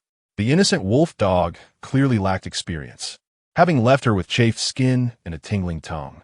The marks on her chest and waist appeared quite distressing. Initially, she had intended to accelerate their intimacy, even wishing to discover if the wolf dog was as delectable as the fruits he nurtured. Yet his vigor proved overwhelming, leaving her feeling as though he could surpass the wild, brooding creature. In truth, Shi Yi held a fondness for Inchuan, admiring both his appearance and character. He was the sunny, cool younger brother she had always cherished, and she did not mind investing her efforts. Now, in this unfamiliar world, she quietly shed her animal hide skirt, relishing the freedom of her unrestrained, delicate skin. She had always adored this liberating sensation, allowing her to slumber peacefully. With the bodyguard nearby and the security of the Shui Lang tribe being commendable, Shi Yi felt no trepidation about intrusions. Should the wolf dog choose to enter, she would not be averse to sharing her bed, viewing it as an opportunity to enhance their bond. The marks on her body appeared alarming, yet at present, they did not hurt. Inchuan's tenderness had bestowed upon her a delightful experience that Shen Luo had never provided. Otherwise, she would not have been tempted to sample the flavor of the wolf dog. However, her timid nature and fear of pain compelled her to halt their advances. As night deepened and the winter chill settled, everyone retired early, and Shi Yi soon succumbed to sleep. Despite the earlier warmth, she felt increasingly cold, as if a great block of ice were beside her. Her sensations were not unfounded. A tall shadow loomed by the stone bed, obscured in darkness, with a face shadowed by menace, eyes glinting with fury. Chapter 39. How dare you toy with him after contemplating? Shi Yi decided to seek warmth from the human-shaped heater next door, only to be met with a pair of fierce golden eyes upon rising. A scream caught in her throat, silenced by the grip on her neck, as fear overwhelmed her, causing tears to spill. She never anticipated that, even after erasing the mark, Shen Luo would still track her down, audacious enough to infiltrate the Shuel Lang tribe. Her prior luck had now morphed into tears of regret. Had she known of his boldness, she would have left herself some leeway. Now, confronted by this formidable male, whose mind was evidently unhinged, she felt as helpless as a fish at the mercy of its captor. Shen Luo, initially seething with rage, felt his fury diminish when warm tears cascaded onto his hand. The words that escaped his lips lost some of their sharpness. "You have quite the audacity to toy with me?" He had ventured alone to raid the neighboring He Xiong tribe for herbs, returning battered, only to find her gone. Not only had she fled, but she had also erased their bond for a second time, leaving him to narrowly escape the wrath of the He Xiong tribe. His mind had been consumed with thoughts of vengeance against the heartless little creature, longing to capture her and exact revenge, to torment her thoroughly before delivering the final blow. Upon reaching the Shuel Lang tribe and witnessing her intimacy with that foul wolf, their preparations for a bonding ceremony ignited a fervent desire for retribution. How could that wretched female so callously discard him while preparing to bond with another male? The image of her trembling and weeping beneath him, while reveling in another's embrace, left him on the edge of restraint. Were it not for his injuries and the winter chill, he would not have endured such indignation. Typically, she was always with that detestable wolf, leaving him no opportunity to act, but now that they had finally separated, he saw his chance to navigate the winter with agility. He even resorted to forbidden techniques, enduring the sharp pain as a reminder to crush this ungrateful little creature before him. Shi Yi cried more earnestly, her beauty accentuated by her tears, her delicate face resembling a rain-soaked pear blossom, evoking a deep sense of compassion. As he squeezed her neck, her slightly parted lips shimmered, as if inviting him to taste. Observing the red marks on her neck, Shen Luo's heart softened momentarily. He allowed his cold tail to slip beneath the warm animal hide and coil around her slender waist. "You have one chance to explain." Yet, the thought that this delicate waist had once been grasped by another male's hands ignited an uncontrollable surge of anger within him. The pressure on her neck eased, allowing Shi Yi to gasp for air, her body rising and falling with each breath. Though her frame appeared frail, she was well developed where it mattered. Only those who had felt her warmth would understand. At that moment, under the threat of death, she had forgotten her lack of clothing, her alluring form fully revealed.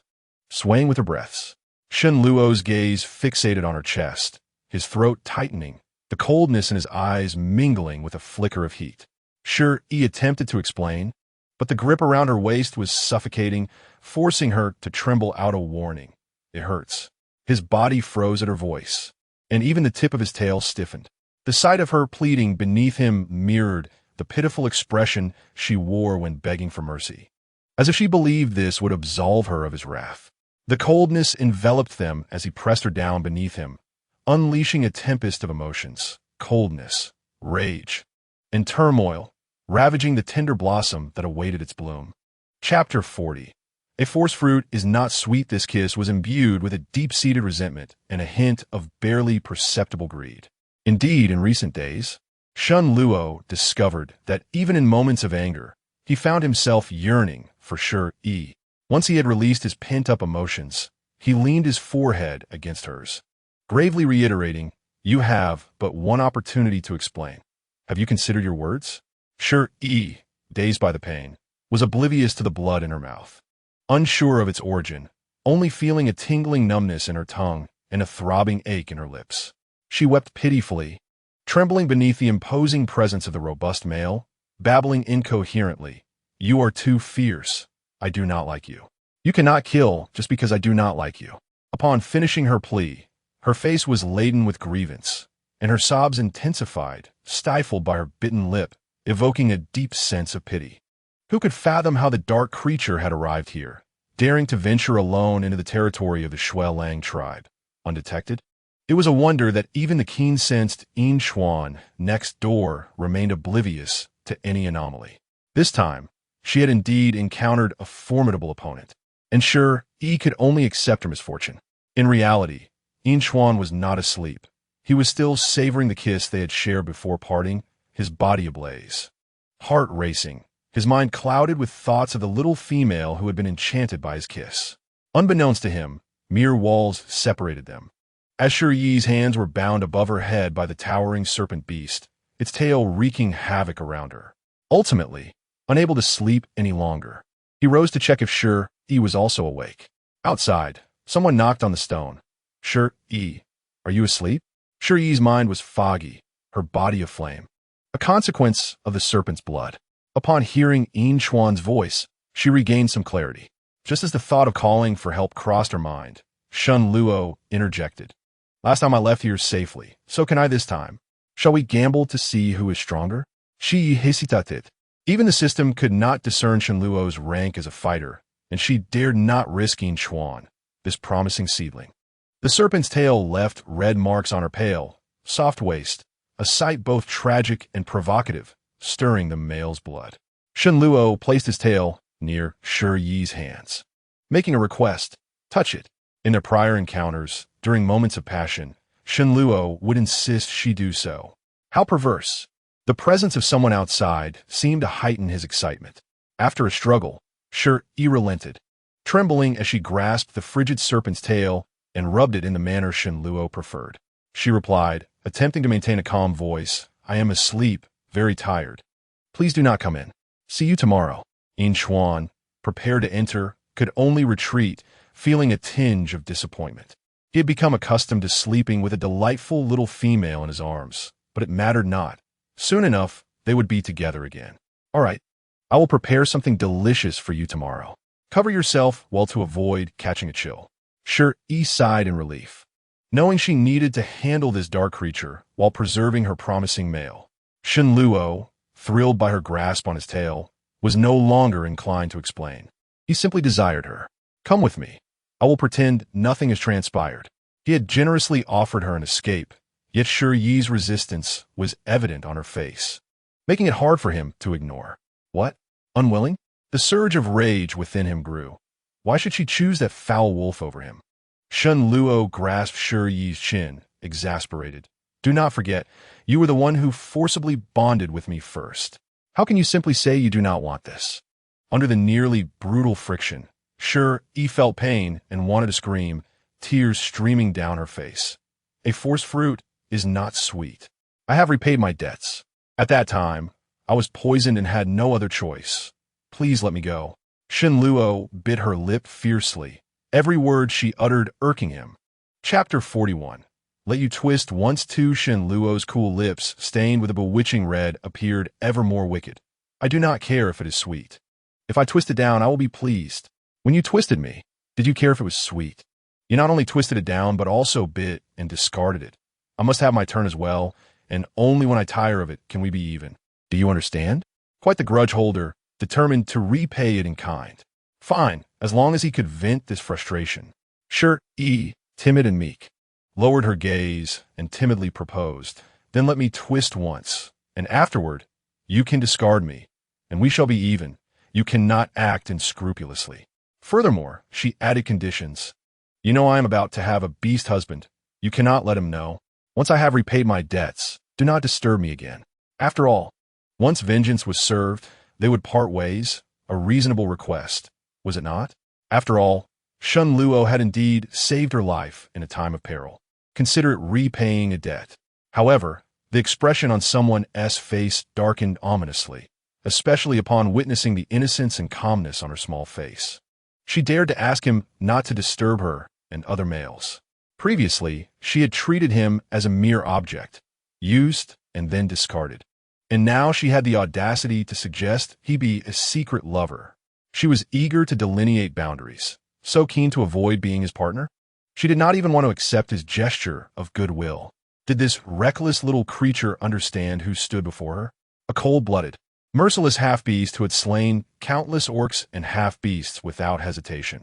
She truly dared to provoke him. Did she truly believe he would not kill a female? Half-beasts do not abide by rules. The serpent's tail was suddenly yanked from Shi Yi's grasp, and Shen Luo, infuriated, bit her shoulder. You truly do not fear death. Do you think I would hesitate to kill you? Shi Yi cowered. Had they not just agreed peacefully? Why was he threatening her now? I fear death. We can negotiate. Surely there is a solution that satisfies us both. Shen Luo was uninterested in hearing her words. His pale, slender fingers tightened around her delicate neck, his golden eyes brimming with murderous intent. He had expected the little female to cower, to admit fault, to plead to return to his side. But to his astonishment, the timid, tearful little female lay flat, adopting a posture of surrender. If debt cannot be repaid, then kill me. If not for the need to survive, I would not have treated you as I did. I have had enough of your threats. Kill or torture me as you wish. Shen Luo's eyes narrowed dangerously, sinking deeper into a fury that was impossible to contain. All for that wretched wolf. This little creature would rather die than be his partner. Or was she simply disdainful of him as a half-beast? Yet, how could she forget the times in the cave when she treated his wounds? Unwilling to use her own herbs, making him clothes and hats? In the dead of night, she had carefully covered him with a blanket and prepared delicious meat soup. Were all those gestures mere facades? With a gentle exertion, he could take the little creature's life, yet what he desired was never her life. Shen Luo was accustomed to resolving issues through violence, yet the little creature, though delicate and fearful of pain, was utterly unafraid of death. He had not learned alternative methods to resolve problems. Sure, he was terrified, weeping despondently, pitifully, yet stubbornly refusing to yield. What could he do? He leaned closer to her ear, lightly biting her pearl-like earlobe, and chuckled softly. Try crying again? If that foul wolf sees you in the embrace of his half-beast, will he still fancy you? For heaven's sake, this was no way to play. Sure, he gazed at the male before her in dread, sensing a hint of perversion about him. She still had her pride. Previously, she had not worried about a lack of males, but now, with an abundance of males, she was equally troubled. Truly, one suffers in drought and floods. Chapter 42. Be gentle. I fear pain in the beast world. Having multiple husbands was not a concern. But Yinchuan already had his shadows. She could not afford to alienate this promising prospect she had painstakingly endeavored to win over. Why was this dark creature so much harder to woo than the big wolf dog brother? When not chosen, one should reflect on their efforts and examine their own shortcomings rather than blame others. Sure, E.S. pouting demeanor only infuriated Shen Luo further. Indeed, the little female only cared for that foul wolf. Since that was the case, it sufficed to remove that foul wolf from the equation, right? A strange emotion, named jealousy, surged wildly within Shen Luo, filling his mind with frenzied thoughts and prompting increasingly brutal actions. Every trace belonging to Yinchuan on Shi Yi's body was thoroughly erased, and soon her skin was covered in bruises, leaving no unblemished flesh. The restless serpent tail nearly elicited a scream from her several times, only to be silenced by the cold lips that pressed down fiercely upon her, leaving her to sob quietly. Initially, Shi Yi believed herself experienced enough to navigate the situation with ease. However, the inherent difference between human and beast was stark, and Shen Luo was adept at employing shameful tactics to torment her. She genuinely feared that the torment would compel her to cry out, alerting the neighboring Yinchuan.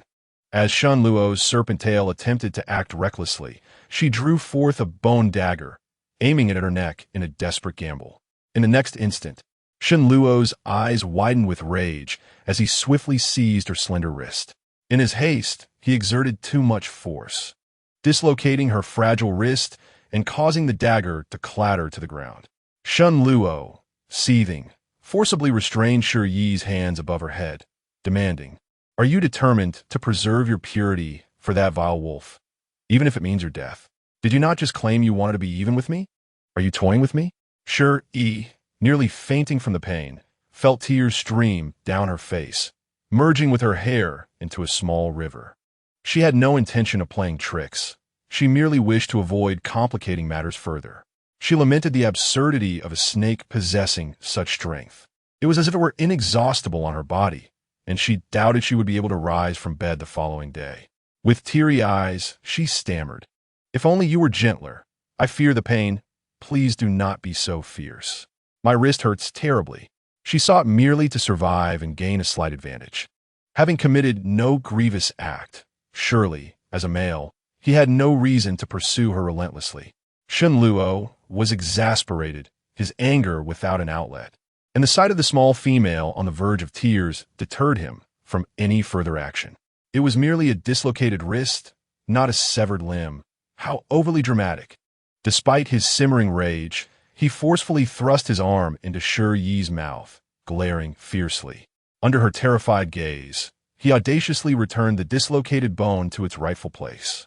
In that moment, Shi Yi bit down hard, her face paling as she nearly lost consciousness from the pain. Shen Luo did not anticipate that such pain would overwhelm the small female, and a sense of uncontrolled panic gripped him as he stood vigil by her side throughout the night. In the end, he found himself laughing in frustration. Having traveled a great distance for revenge, he ended up attending to her for an entire night. Before leaving, he even masked the scent he had left on her with herbs, akin to a clandestine lover. He was baffled by his own behavior, compelled to act this way, particularly at the thought of her tear-streaked face, which irritated him. He did not wish for her to cry so in front of others.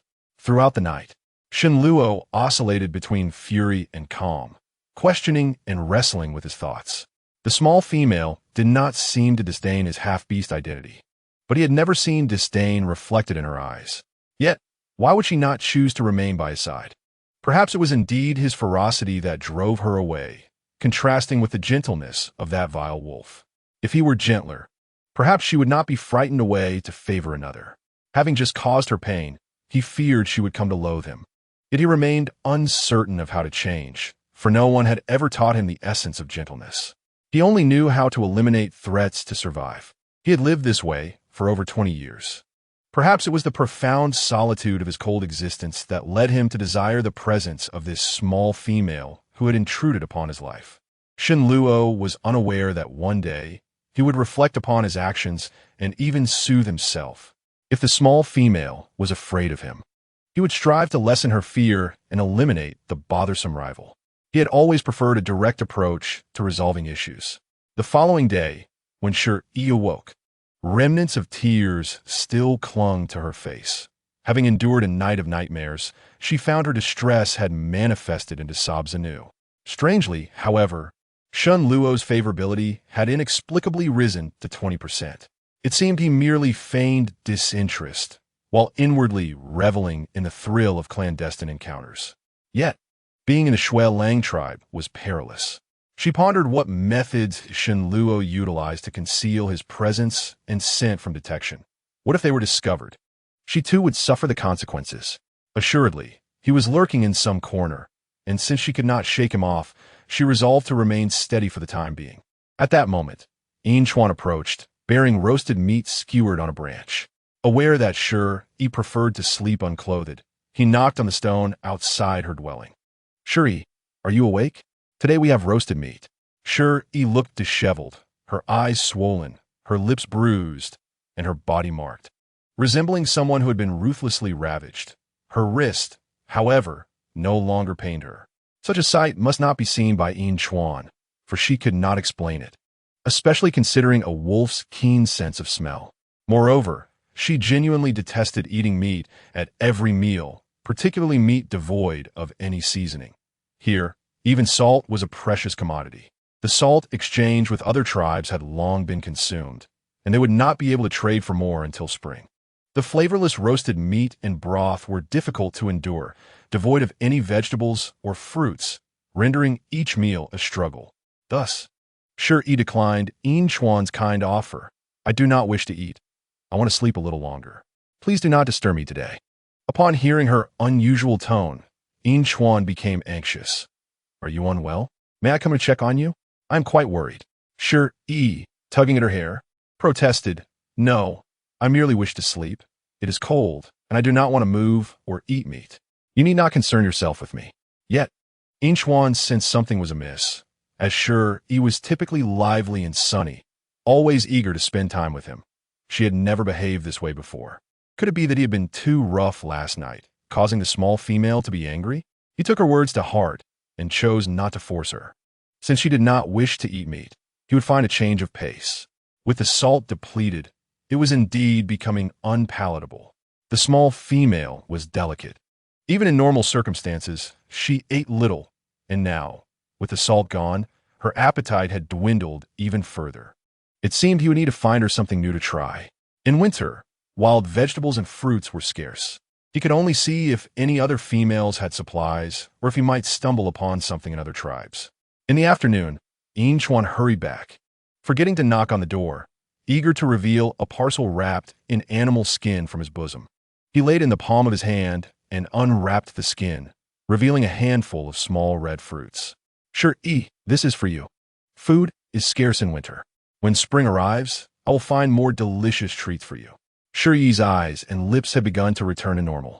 And while she felt nervous upon seeing Yin Chuan, fearing he might detect Shen Luo's scent, her apprehensions dissipated at the sight of the unknown red fruits. Despite their unassuming appearance, she understood their immense value during winter.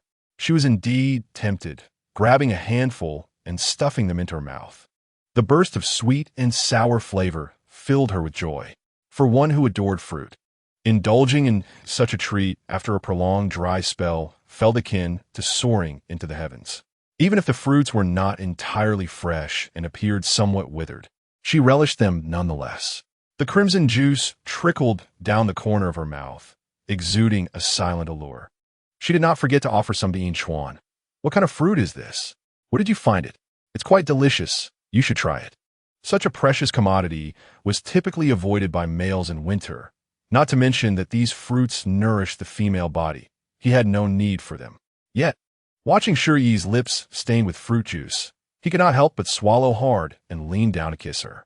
Indeed, it is quite tasty sweet indeed, he remarked, his words laden with meaning that extended beyond the fruits themselves. Chapter 44. Who can endure daily punishment? Shi Yi shyly lowered her head. The lumbering wolf dog was becoming increasingly adept at flirting. Once they had finished eating, she felt a sense of unease regarding the origins of the fruits and pressed him further. Where did you acquire these? Yin Chuan replied candidly. I made a trip to the Xiong tribe and traded for them with animal skins. I could not exchange for more, as they are quite scarce. The Xiong tribe was not too far, but it would take a full day and night for an ordinary beast man to travel back and forth at full speed. Yin Chuan, a third-level warrior, moves with remarkable speed, making quick returns that nearly reach his limits. Shi Yi, deep in thought, harbors a strong passion for food. If she were to endure this kind of life indefinitely, madness would surely follow. At the very least, she intends to improve her living conditions after a day in this place, planning to cultivate some crops come spring so that her existence does not remain so wretched. Long ago, she lived with her grandmother in the countryside, laboring in the fields, and, during the apocalypse, managed to maintain a small vegetable garden. Such tasks would not daunt her. Yet, her demeanor now radiates a sense of guilt, prompting Yin Chuan to gently embrace her, voicing his regret for not being able to provide a better life, vowing to strive for improvement. Initially appearing as a cold and aloof wolf dog, he has transformed into a tender-hearted companion, making one wish to ruffle his large, wolf-like ears. Shi Yi, thinking along these lines, acted upon her impulse, tiptoeing to affectionately tousle his silver hair with her delicate, pale hands. Yin Chuan instinctively bent down, his ears twitching and turning red at the tips, displaying a look of enjoyment. He does not crave attention like a dog, but simply relishes the affection from someone he cherishes. It is not merely the head pats he enjoys. Any gesture from someone he holds dear brings him joy. Meanwhile, in a remote crevice of rock, Shen Luo's cold gaze observed the intimate interaction between the two, exuding an aura of menacing rage. It seems our first warrior finds himself with ample leisure time. That evening, while Yinchuan prepared skewers for Shi Yi, the urgent sound of horns blared through the tribe, signaling an invasion. The surrounding area has recently been unstable, with the Heixiong tribe also having faced attacks from half-beasts, resulting in the loss of herbs once more. Yinchuan solemnly instructed Shi Yi to stay put, transforming into a giant wolf to provide aid.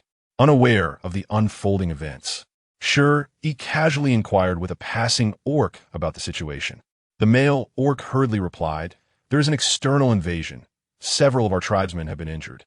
All females must remain indoors for safety." An external invasion? Shi Yi's mind immediately conjured a strikingly beautiful yet sinister face. Could it be his doing? He not only remained but dared to create such a ruckus? Anxiety began to swell within her.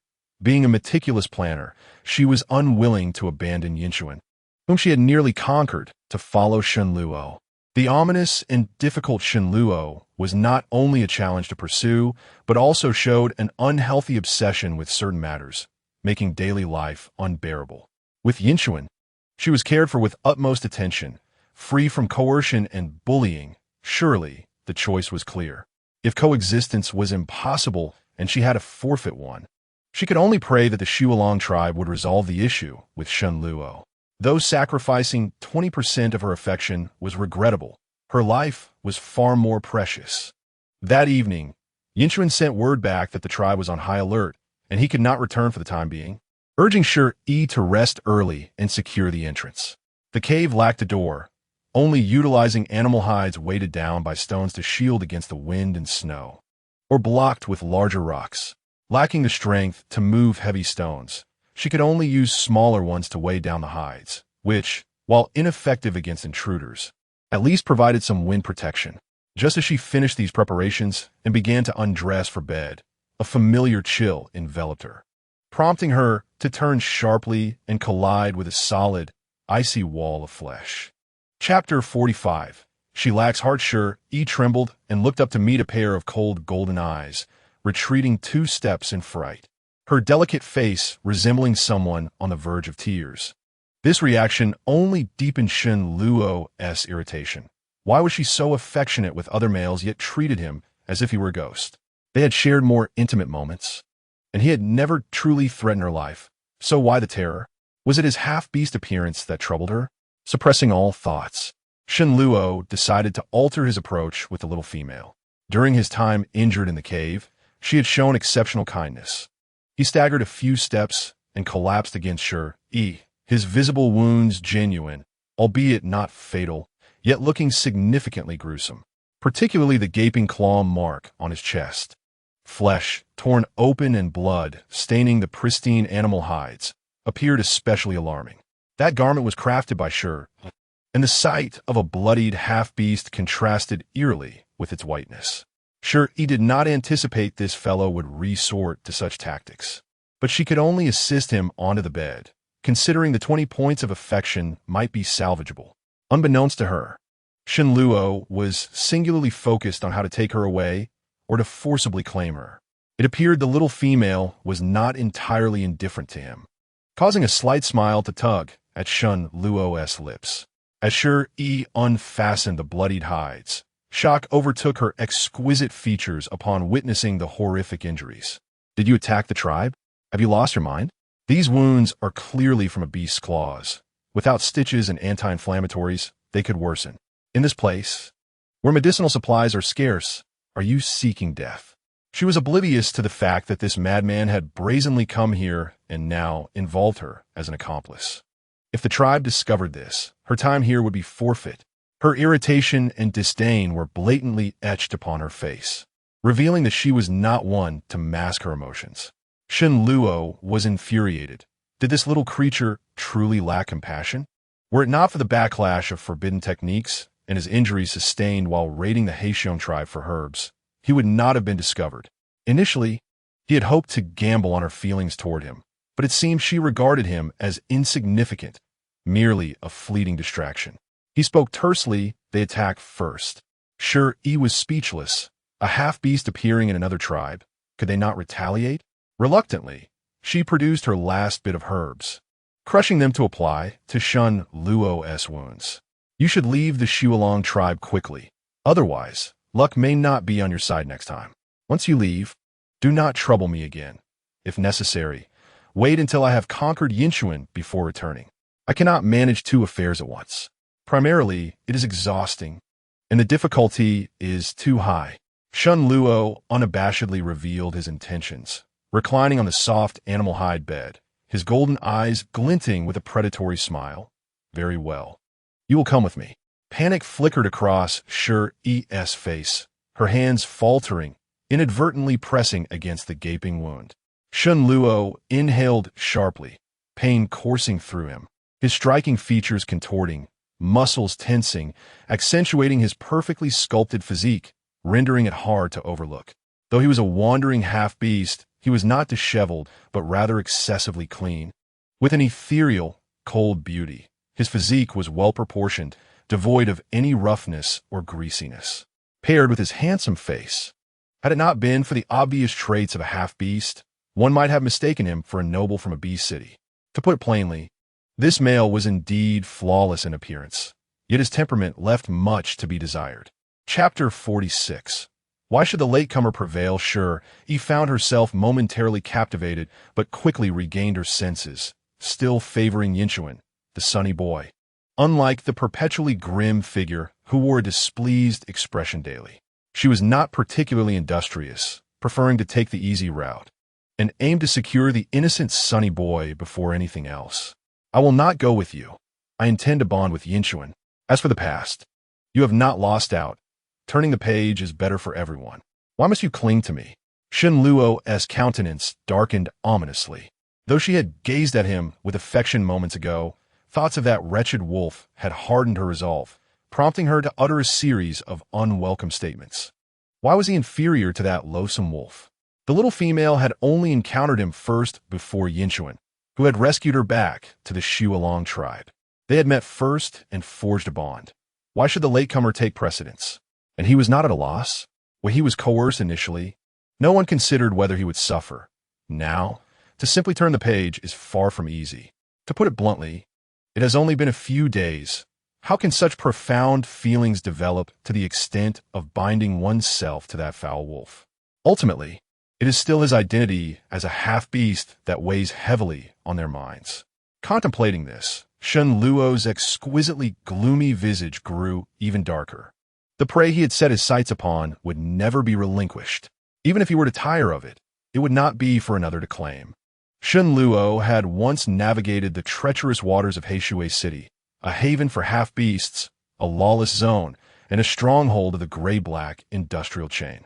There, he had witnessed primal instincts and the darkest of human behaviors. He did not believe in the notion of unbreakable bonds, for if the stakes were insufficient, so be it. He had offered Shi Yi a deal to abandon Yinchuan. What I can provide exceeds what he can offer. I will take you to B City, where you will not have to endure hunger and fear in this desolate place. Do you know how many of these small tribes vanish each year? Even if you endure the long winter, the spring beast tide awaits. Are you certain you wish to remain here, living in constant dread alongside that odious wolf? Even the most basic conditions in Beast City surpass those of the small tribes outside. There is no hunger or cold, and those with talent can even learn sorcery. This is an opportunity that countless half-beasts would yearn for, and he believed no female would refuse it. However, Shi Yi remained silent, revealing none of the anticipated surprise, only reluctance and distress. Shun Luo's fists crackled with tension. What sort of enchantment had that foul wolf cast upon her? In truth, Shi Yi's thoughts were quite simple. She understood, well, that a good life must be lived with the assurance of survival. She could not bear to part with the remaining half-year of life in Yinchuan, fearing that one day she might perish in Shun Luo's bed. A half-beast who does not regard her as human is not worth the trouble. Such a bargain is unwise. Silence ignited Shun Luo's fury. He had little patience left and resolved to first remove her from the situation before courting her affections. No. He did not require any feelings. He simply disliked seeing his chosen prey snatched away by another. He swept Shi Yi off her feet, ready to depart when footsteps sounded outside, the arrival of Yinchuan and his companions. Upon learning that outsiders were approaching, his first thought was of Shi Yi. He hurried over at the fastest pace, leaving the others behind. Shi Yi, are you in there?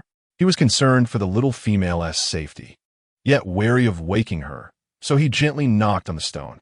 The entire Shuolong tribe was on high alert, effectively a trap for the unwary. Shi Yi, with little thought, chose to abandon Shen Luo. To her, everyone was merely a tool, and she would discard what was necessary based on cost-benefit analysis. However, just as she opened her mouth to speak, Shen Luo silenced her with a fervent kiss. His lips, tinged with a dangerous crimson, whispered, "Shall we wager whether I can slay them all?" Chapter 47. Possession in his golden eyes, a murderous intent simmered, his icy tongue gliding over his blood-red lips, a wild and bloodthirsty grin adorning his features. He anticipated a bloody game, as strength was one of the means by which all half-beasts prove themselves. Perhaps this would compel the little female to make a definitive choice. Shi Yi regarded the male before her, as though he were mad. Her pearly teeth nervously nibbled at her glistening red lips, drawing forth a hint of blood. She was certain Shen Luo was not jesting. This lunatic was fully capable of carrying out his threats, his strength unfathomable, leaving her unable to gauge his true abilities. She had never believed herself to be the favored recipient of fortune, and thus, she dared not gamble. Outside, Yinchuan received no reply. Unbidden, his mind conjured various scenarios of Shi Yi in peril, and he prepared to force his way in, lifting the animal skin curtain. However, the scene within starkly contrasted with his expectations. The little female's face was flushed, her anxiety rendering her exquisite and alluring, hastily wrapping herself in a fur blanket, revealing a tantalizing glimpse of her shoulder. Her hair tumbled in disarray, exuding a lazy allure, as though she had just been roused, still unprepared in her attire. The young male, brimming with youthful vigor, felt his blood rush to his head, his ears reddening as he turned away. "I apologize.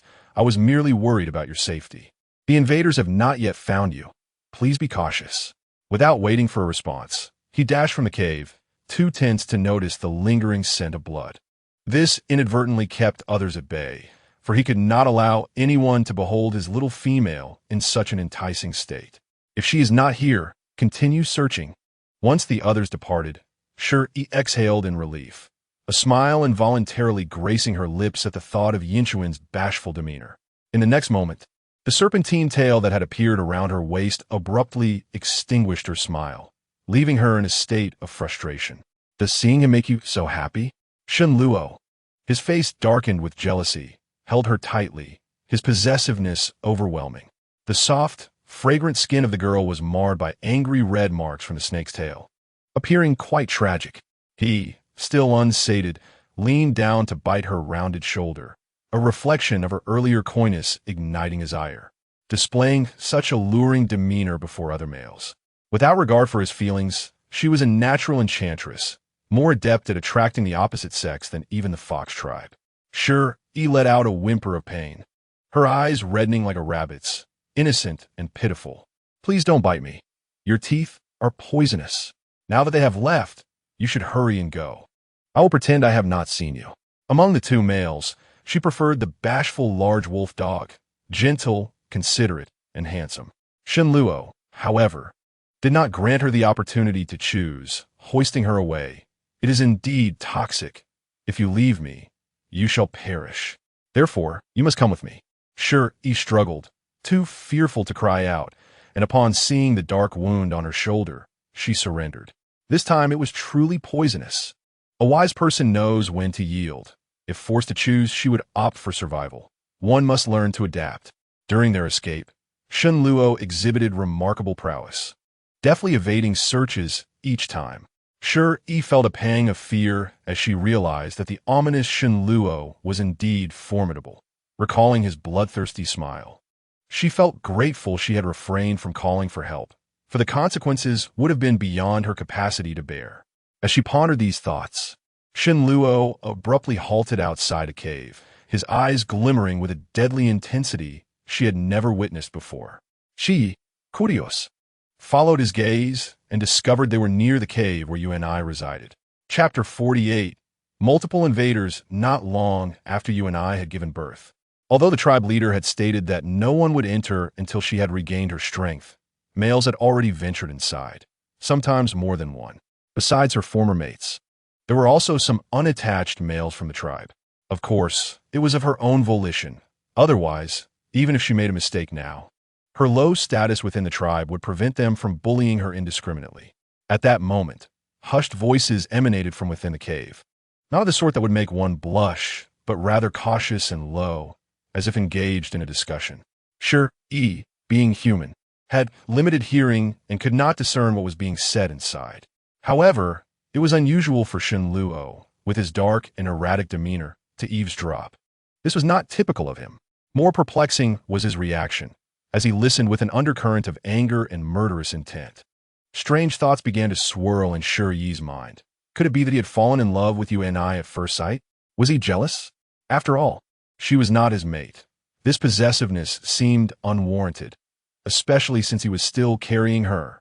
Just as she contemplated prying into the matter, Shen Luo abruptly retraced his steps, tossing her back onto the stone bed within the cave. With his back to the dim moonlight, the majority of his figure was shrouded in shadow, rendering his expression impossible to discern, yet he radiated a chilling aura. The voice was chillingly cold. I have matters to attend to. I shall come to fetch you once I am done, so patiently await my return.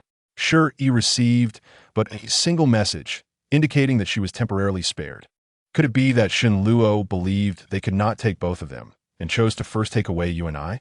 The more she contemplated, the more sense it made, and the corners of her mouth lifted into a smile, as this meant one less significant trouble. However, unexpectedly, Shen Luo returned, bending down to capture her lips in an impetuous kiss, fierce and chaotic, mingling with a metallic tang, sweet yet unsettling. It was his blood. The taste of serpent's blood was distinct from that of a human, an indescribably strange sensation. With a domineering fervor, he compelled her to swallow the serpent's blood before he finally withdrew, observing the little female's reddened eyes, resembling one who had suffered greatly. Shen Luo hoarsely explained, I have neutralized the poison for you. Should I return late, you will not perish from the toxin. Shi Yi retorted, I am truly grateful for your boundless mercy. Yet, it was no surprise that Shen Luo's serpent venom could be counteracted by his own blood. Thus, she had not succumbed to poisoning after being bitten. There was no longer a need to fear being poisoned by him. Watching the sound quickly vanish at the cave's entrance, Shi Yi irritably pressed her swollen lips together, feeling a throbbing pain. Each encounter was akin to being gnawed on by a dog, utterly vexing. As dawn approached, Inchuan returned, quietly observing her for a moment before covering her with a blanket and retreating next door. The following day, during the tribal assembly, Shi Yi learned of the events that transpired the previous night. The Snow Wolf tribe had not only faced a single invader, they had numerous injuries among their kin. She had believed Shen Luo to be the sole invader, only to discover that there were more. It was said that the invader employed a poisonous sorcery, entirely different from the ice and fire elements previously utilized by Shen Luo, far more insidious. They had suffered losses without even catching a glimpse of their foe, and now those afflicted by the poison remained untreated, helplessly watching their bodies succumb to the lethal toxin. In this season of winter, when all life lies dormant, the repeated emergence of powerful outsiders was a dire omen. Such formidable beings, unconnected to the small tribe, often heralded disaster. The small tribe struggled to survive in the face of natural calamities. Should they also encounter man-made disasters, it could threaten their very existence. Chapter 49. Reluctant to part the atmosphere within the tribe grew increasingly somber. The chieftain, Sang Mu, bore additional lines of worry etched upon his face, his beard having turned white. It baffled him why the rulers of Beast City would descend upon their humble abode. What could possibly entice them? One half-beast was already troublesome enough, and now another had emerged, the origins and intentions of the poisonous sorcerer from last night remaining shrouded in mystery. Many had been poisoned and injured during the skirmish, and this toxin was particularly dreadful, causing the afflicted to rot and suffer excruciating pain. The tribe was lacking in both medicine and resources, leaving them to await an agonizing death. They found themselves in a precarious position, with the enemy concealed while they remained exposed, instilling a sense of panic among the tribe. Sang Mu sighed heavily. It seems trouble is brewing. For the time being, everyone must remain vigilant and patrol the area. In Chuan is swift. He shall seek the nearest beast city to find a high-ranking healer. Perhaps they can find an antidote. Dispatching the tribe's primary warrior was not a wise choice, but there was no alternative. The poison kin could not afford to wait. Their bodies were deteriorating rapidly, with the toxic fumes already infiltrating their lungs.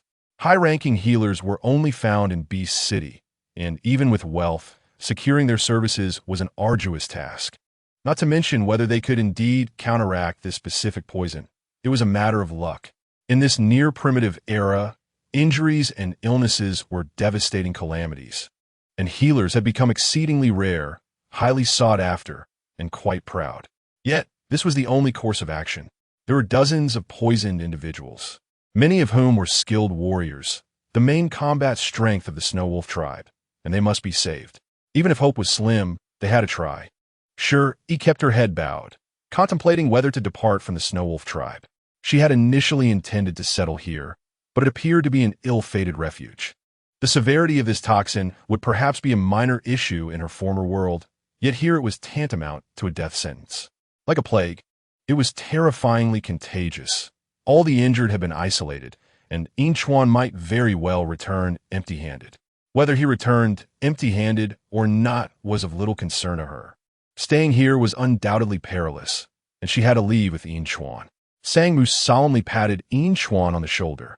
Hurry there and back. If we all work together, we will surely overcome this crisis. Inchuan, bearing the mission of saving their kin, possessed an unwavering resolve. Rest assured, I shall retrieve the healer. He glanced at Shi Yi, whose head was lowered, his blue eyes filled with an insurmountable knot of emotions. The little female had managed to survive the encounter with the half-beast, yet with the creature's return to the tribe, it was likely directed at her. He did not blame Shi Yi for bringing disaster. Rather, he felt remorse for his inability to protect her fully. That sense of powerlessness weighed heavily upon his heart, making it difficult to breathe. He feared that the serpent beast might take her away or harm her, yet this time he could not keep her by his side. The dangers of winter loomed outside, and she was too frail, ill-suited for a long journey, which could not be delayed. Within the tribe, surrounded by others for protection, she might be safer. Accompanying him would only escalate the risks. Upon returning to the cave, Inchuan reluctantly prepared sufficient firewood and provisions, anxious that the little female might suffer from hunger or cold in his absence, and wary of other males taking advantage of the situation. Nevertheless, he believed that Shi Yi would wait for his return. He was merely troubled and serious, his handsome brow knotted. Shi Yi followed Inchuan, observing that he truly did not want to take her along, unable to restrain herself from tugging at his clothing. I wish to accompany you. Chapter 50. The Universal Marketplace, not for any other reason, but to enhance a rapport with him.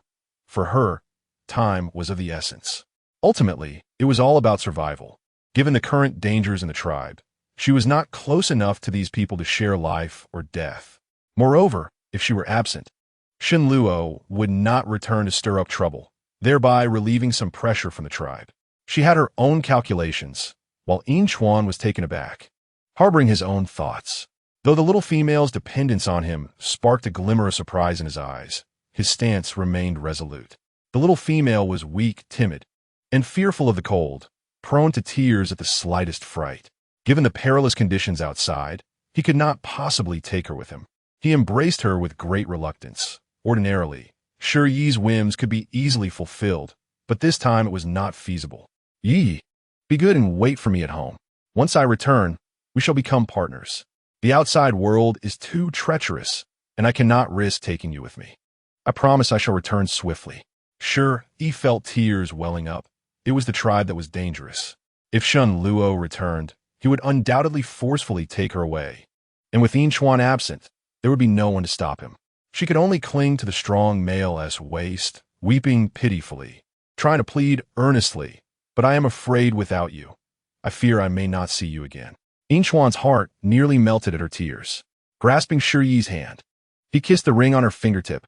Do not speak such nonsense. We are blessed partners of the beast god. Everyone in the tribe will protect you, and I shall safeguard myself as well. Please wait for my return, will you? It seemed that persuasion would not suffice this time.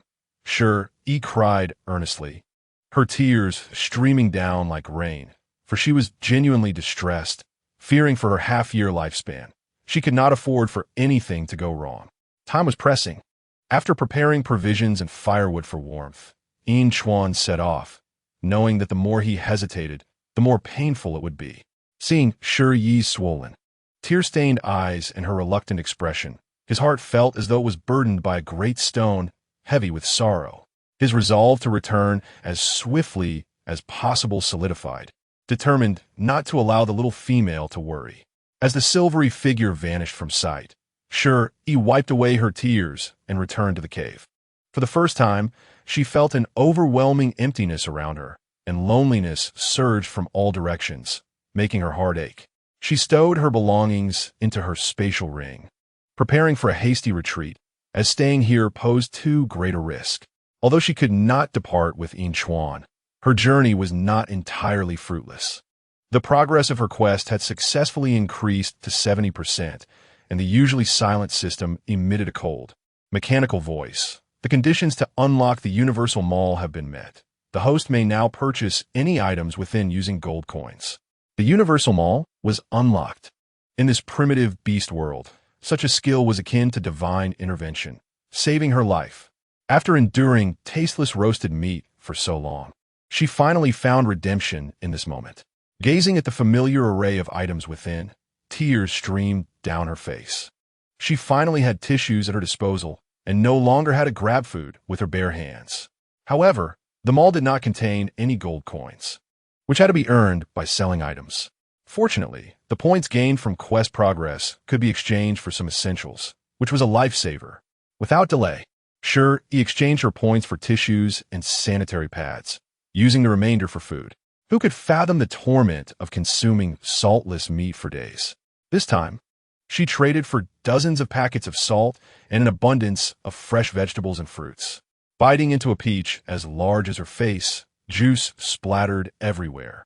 Akin to parched land finally receiving rain, revitalizing her spirit. Regrettably, her stomach had its limits.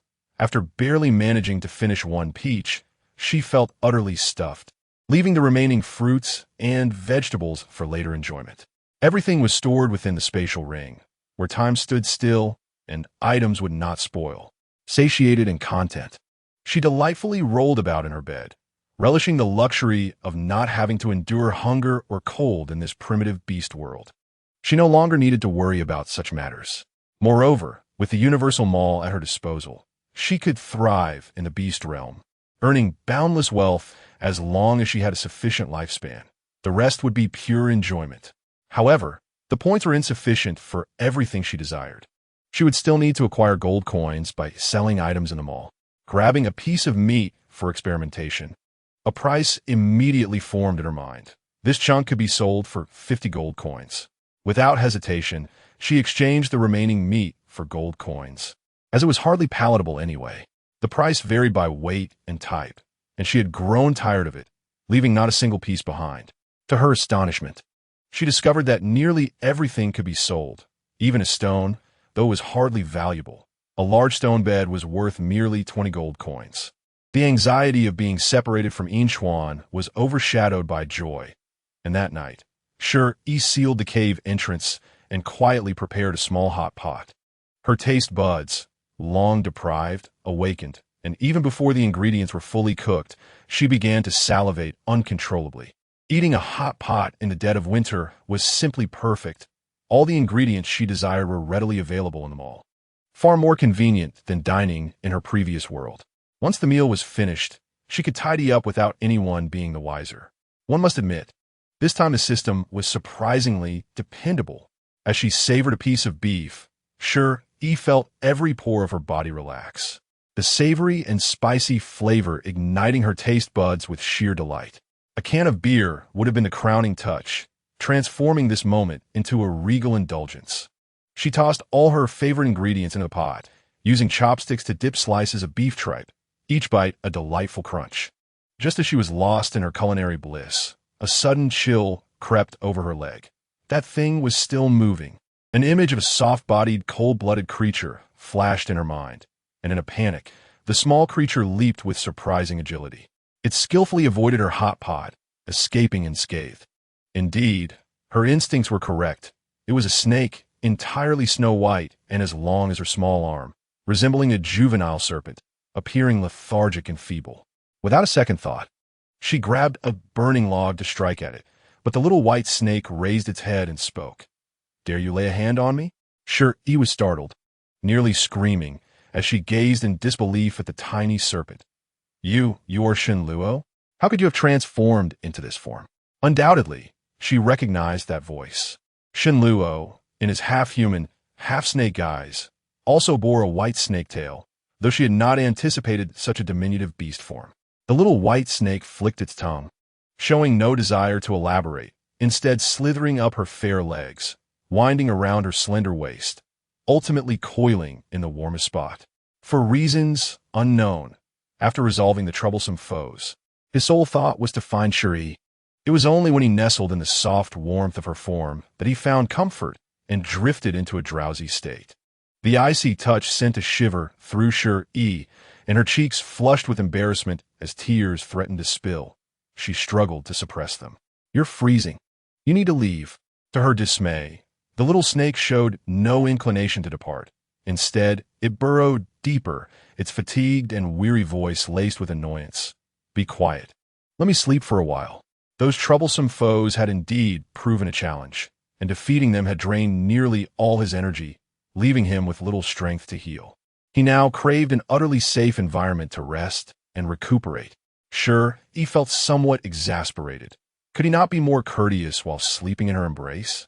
At that moment, a nefarious thought crossed her mind. Perhaps she could take advantage of Shen Luo's weakened state to eliminate this nuisance once and for all, suffocating him to avoid the daily anxiety of his presence and focus on nurturing her bond with Yin Chuan. However, with a goodwill of 20 lingering, and the lifespan tree in her pot on the verge of blooming, she ultimately could not bring herself to commit such an act. If she seized this opportunity to bolster her goodwill, she might even reap additional rewards.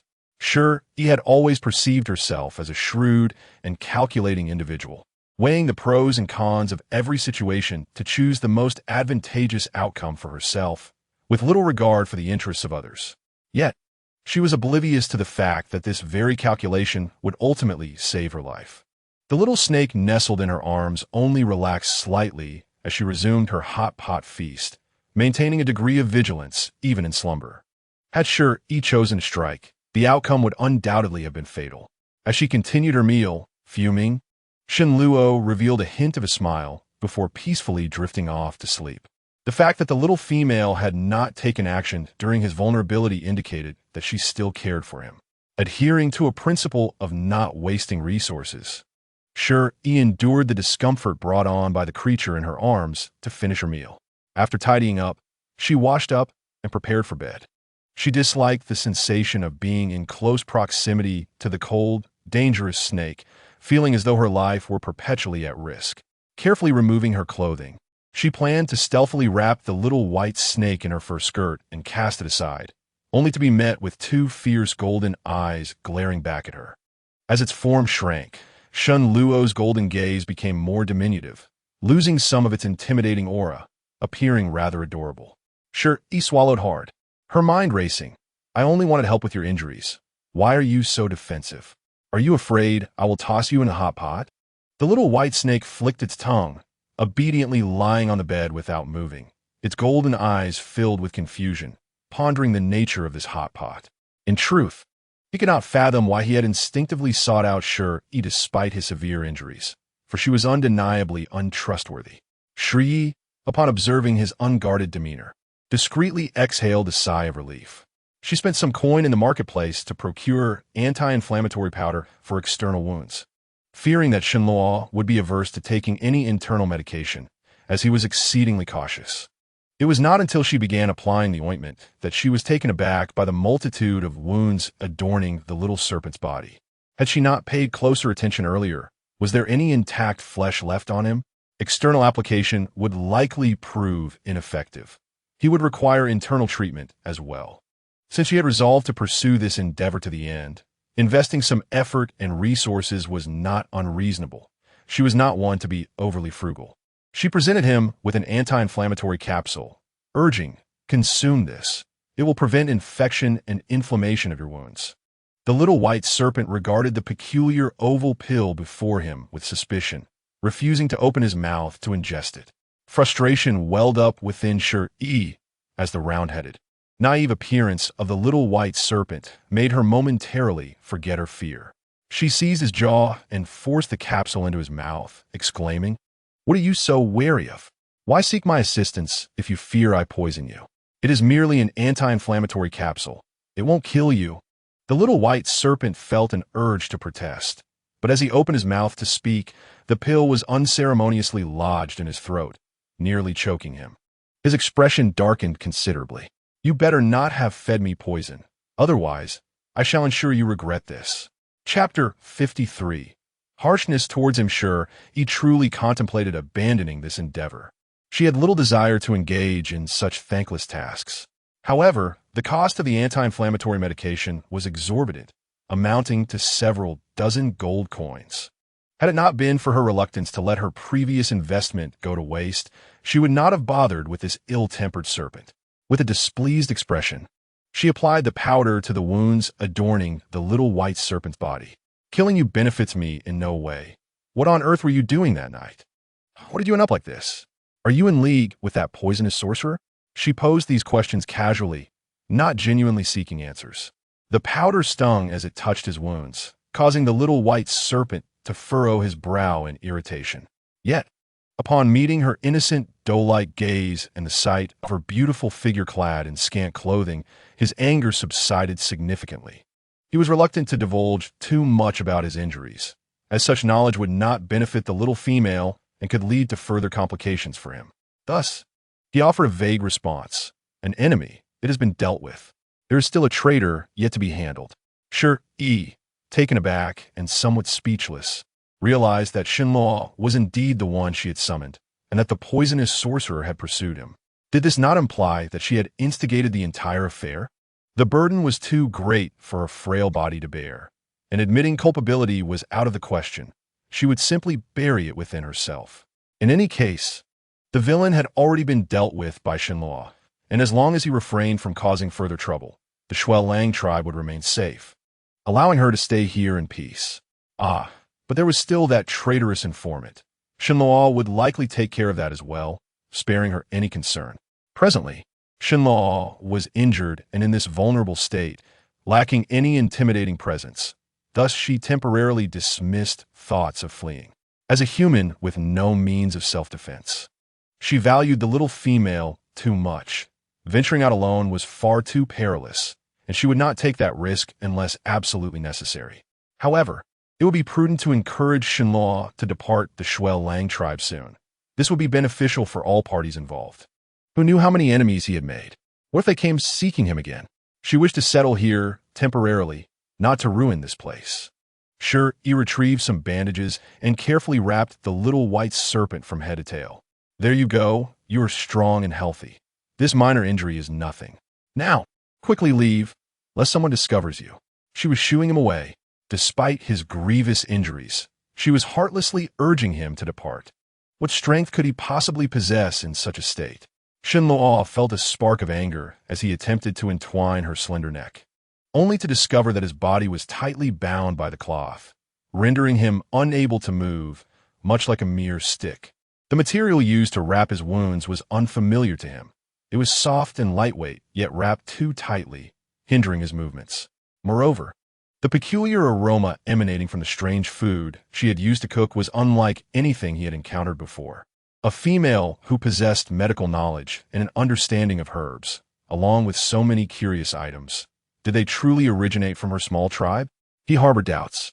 Such a precious little female, fragrant and soft, he could not bear to let anyone else have her.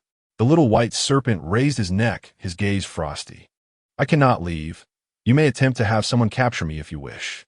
His words dripped with menace. Yet at this moment, his appearance was hardly intimidating, causing Shi Yi to grow bolder.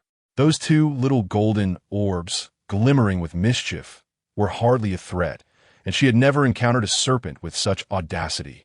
She was quite certain that she would not waste any goodwill on him. Shi Yi threw a fur blanket over him, choosing to ignore him. If you choose not to leave, then do not trouble me. What if your enemies come seeking you again? The ungrateful little female was only concerned about being implicated, thus she urged him to leave, showing no mercy. Chapter 54. Reluctance to endure hardship with him. From beneath the blanket came a muffled voice. Rest assured, I have dealt with those few beastmen. News will not spread quickly. I will manage it. All he needed was to silence that loquacious female.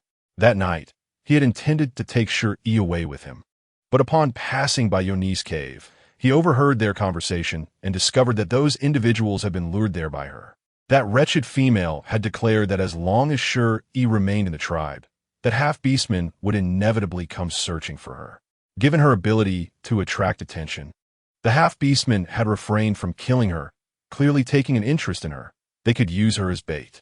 Only then did he realize that Yoni wished to utilize those individuals to eliminate Shi Yi, her rival, and concurrently dispose of him. Those fools had actually believed her and intended to ally with a little female from this small tribe, promising to take her to live in the Beast City in the future. Yet, it must be said that Yoni was not entirely wrong. He had indeed taken a liking to the little female and could not bring himself to kill her. Therefore, those who dared to provoke him would inevitably face consequences. At this moment, Shi Yi's unwillingness was evident on her face. She clearly did not want him to remain, even though he was gravely injured and weak, barely able to maintain his diminutive beast form. Shinluo suppressed his fury, hissing ominously, "Are you afraid of implicating your little lover?" To his surprise, Shi Yi candidly admitted, "Indeed, had it not been for you, none of this would have happened. Knowing that you would endanger others, why do you linger? What a shameless serpent." Shinluo felt as though he might explode with frustration. Despite her beautiful, soft, and kissable lips, why did she always speak so provocatively? Oh no! When addressing that wretched wolf, her words were coated in sweet honey, a clear case of double standards. In a fit of anger, he leaped up, intending to punish that disobedient mouth, only to find himself unceremoniously wrapped back in the blanket, landing on the bed, unable to move. A true humiliation. He clenched his teeth in the blanket, muttering, "If anyone is to be implicated, it is you who has implicated me. You're the one who sought me out.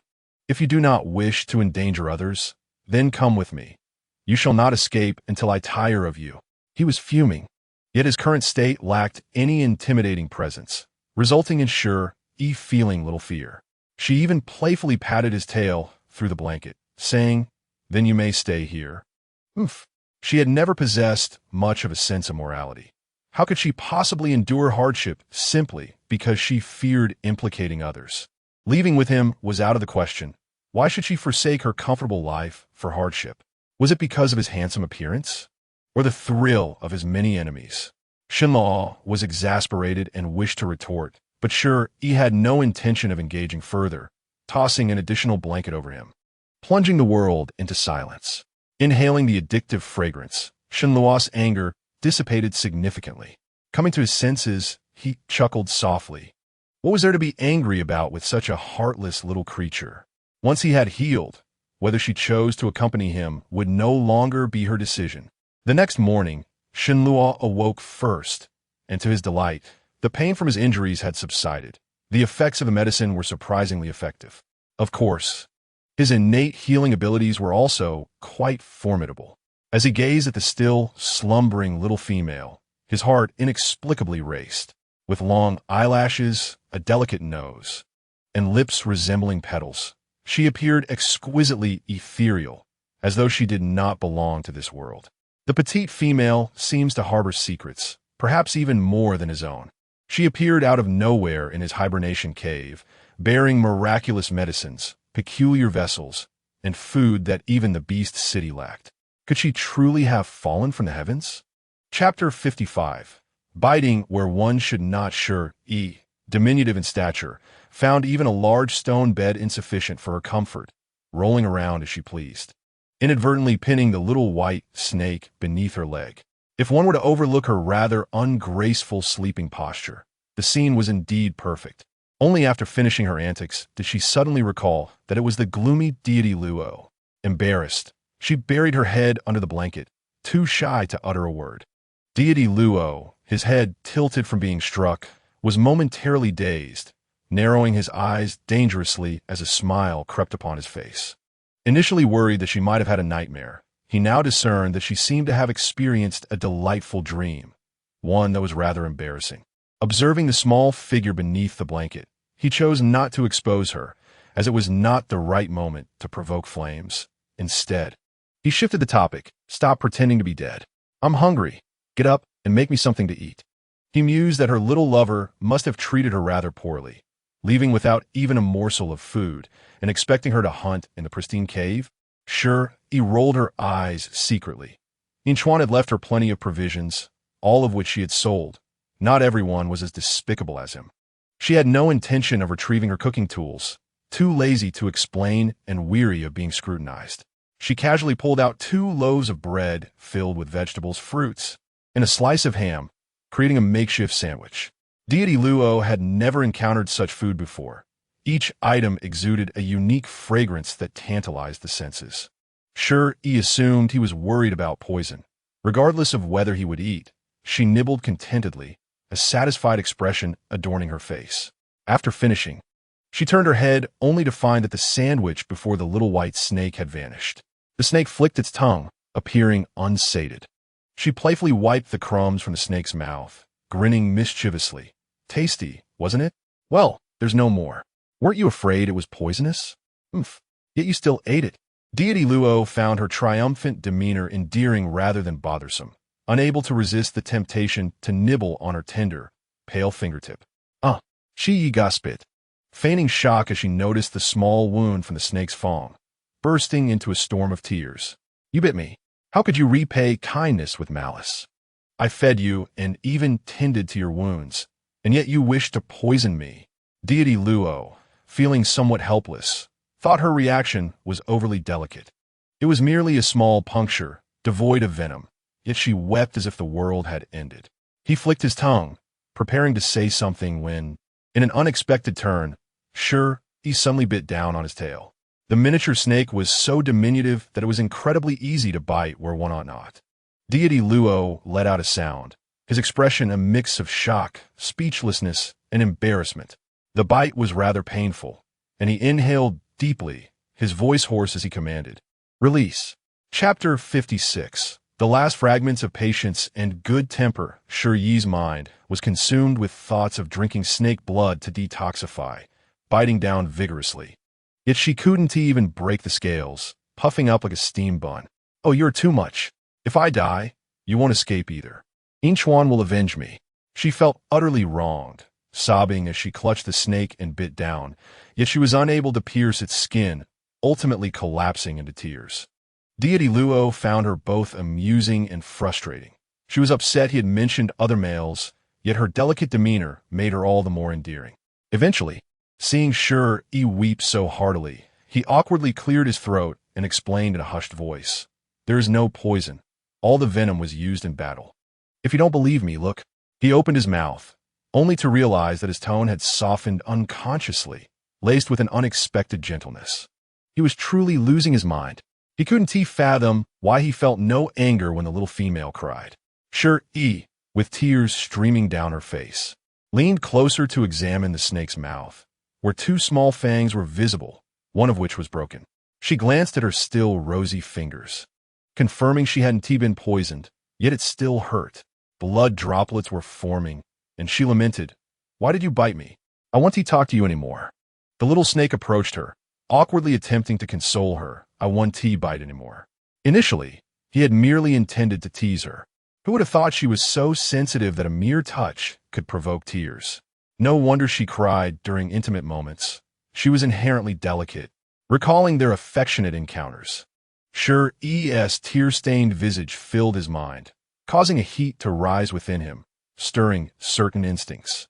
Shi Yi, ignoring him and unaware of his impure thoughts, turned away in anger. The little snake continued to nuzzle closer, frowning as it admitted, "All right, I was wrong." Is that not enough? However, this admission failed to soothe her. Rather, it ignited her anger further. Deity Luo, who was not adept at comforting others, had exhausted his patience and good temper on Shi Yi. "Did you not buy me back? You've bitten quite a few times already. If it's unbearable, shall I let you bite again?" As he spoke, he raised his tail expectantly, a hint of mischief dancing in his eyes. Upon hearing this, Shi Yi cried even harder, convinced that Deity Luo was deliberately mocking her, as if she could not bite at all. This time, the petite female truly ignored him, slapping his tail before rising to leave. "Do not follow me." Deity Luo gasped in surprise, his expression shifting subtly. Who would have thought this small creature could possess such a fiery temper, making her difficult to placate? He was left feeling vexed and frustrated from bite, while also eager to cool his head. He was not one to easily obey. Every time he found himself before the little female, he was readily provoked into losing control. His self-control, a source of pride, shattered. This was not a favorable development. Yet he could not resist the urge to draw near to the petite female. The yearning and longing pierced his heart, akin to being poisoned. Especially after the tail incident, the sensation was truly addictive. On this particular day, the sun shone brightly, a rarity during winter. The beastmen of the tribe seized the opportunity to engage in outdoor activities, washing clothes and sunbathing their furs. Amidst the bustling atmosphere, Shi Yi busied herself, scavenging as she walked, even collecting stones to exchange for coins. The path she traversed appeared as though it had been meticulously cleaned, resembling a scene of robbery rather than a leisurely outing. With winter yielding few opportunities for trade, she eventually found a large stone to recline upon. Lazily basking in the warm sun, she had no intention of washing her clothes. If her garments or furs became dirty, she would simply replace them. After all, Inchuan had instructed her to focus solely on eating, drinking, and sleeping well, while he would handle everything else upon his return. The winter river was frigid, and her delicate hands could not withstand the cold. Frostbite would be troublesome. Naturally, she was quite lazy. If she could lie down, she would not sit. And if she could sit, she would not stand. When others did chores, she refrained from lending a hand, though she would help if no one else did. The caves of the Snow Wolf tribe were layered against the mountainside, with Inchuan residing at the highest point, where the air was fresh and sunlight abundant. She was wrapped in a luxurious coat made of snow beast fur, indulging in comfort. Little did she realize how conspicuous her position was. A beautiful female, dozing in the sun, was irresistibly alluring. Chapter 57. Not a chance for you. Shi Yi's skin was fair to begin with, and draped in white beast fur, she resembled a peeled lychee, luminous and dewy, becoming even more radiant under the warm sunlight. Many males were captivated, gathering on nearby rocks to witness the spectacle, for they had never seen such a slender and delicate female. Previously, Inchuan had kept her closely guarded, and Shi Yi rarely ventured out. Many had only heard of her existence, but had never seen her in person. Of course, the rumors circulating were not entirely positive. Azuni's slanders had painted a less than favorable impression of Shi Yi. Her vague impression was one of fragility, delicacy, and an innate ability to entice others. Rumors circulated that she was so weak she could not bear offspring. The community was filled with curiosity, eager to discover how such a female could captivate the tribe's foremost warrior. Was it truly merely her beauty that secured his affection? Upon a single glance, many were entranced by her stunning appearance. She resembled a piece of translucent white jade, exquisite yet delicate, evoking a sense of admiration that discouraged any inappropriate aspirations. If she were indeed such a female, they would gladly accept her, as it was preferable to being single. Naturally, while some admired her, others, envious and bitter, resorted to malicious slander. What a disappointment. I expected something extraordinary, but she is merely this frail. Is our top warrior truly attracted to such a type? Surely she cannot bear children. Is Inchuan planning to forsake offspring? Their words incited laughter, and they exchanged lewd jokes displaying a vulgarity and openness in their culture, suggesting that with such a petite frame, she might not survive the night. Their comments grew increasingly outrageous, prompting some to confront the crude males. Is this all you have?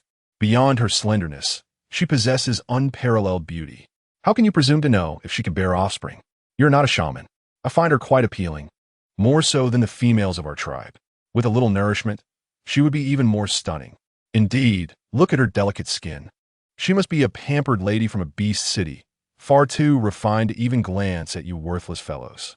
Be cautious when Inchuan returns. He may not be pleased with your insolence.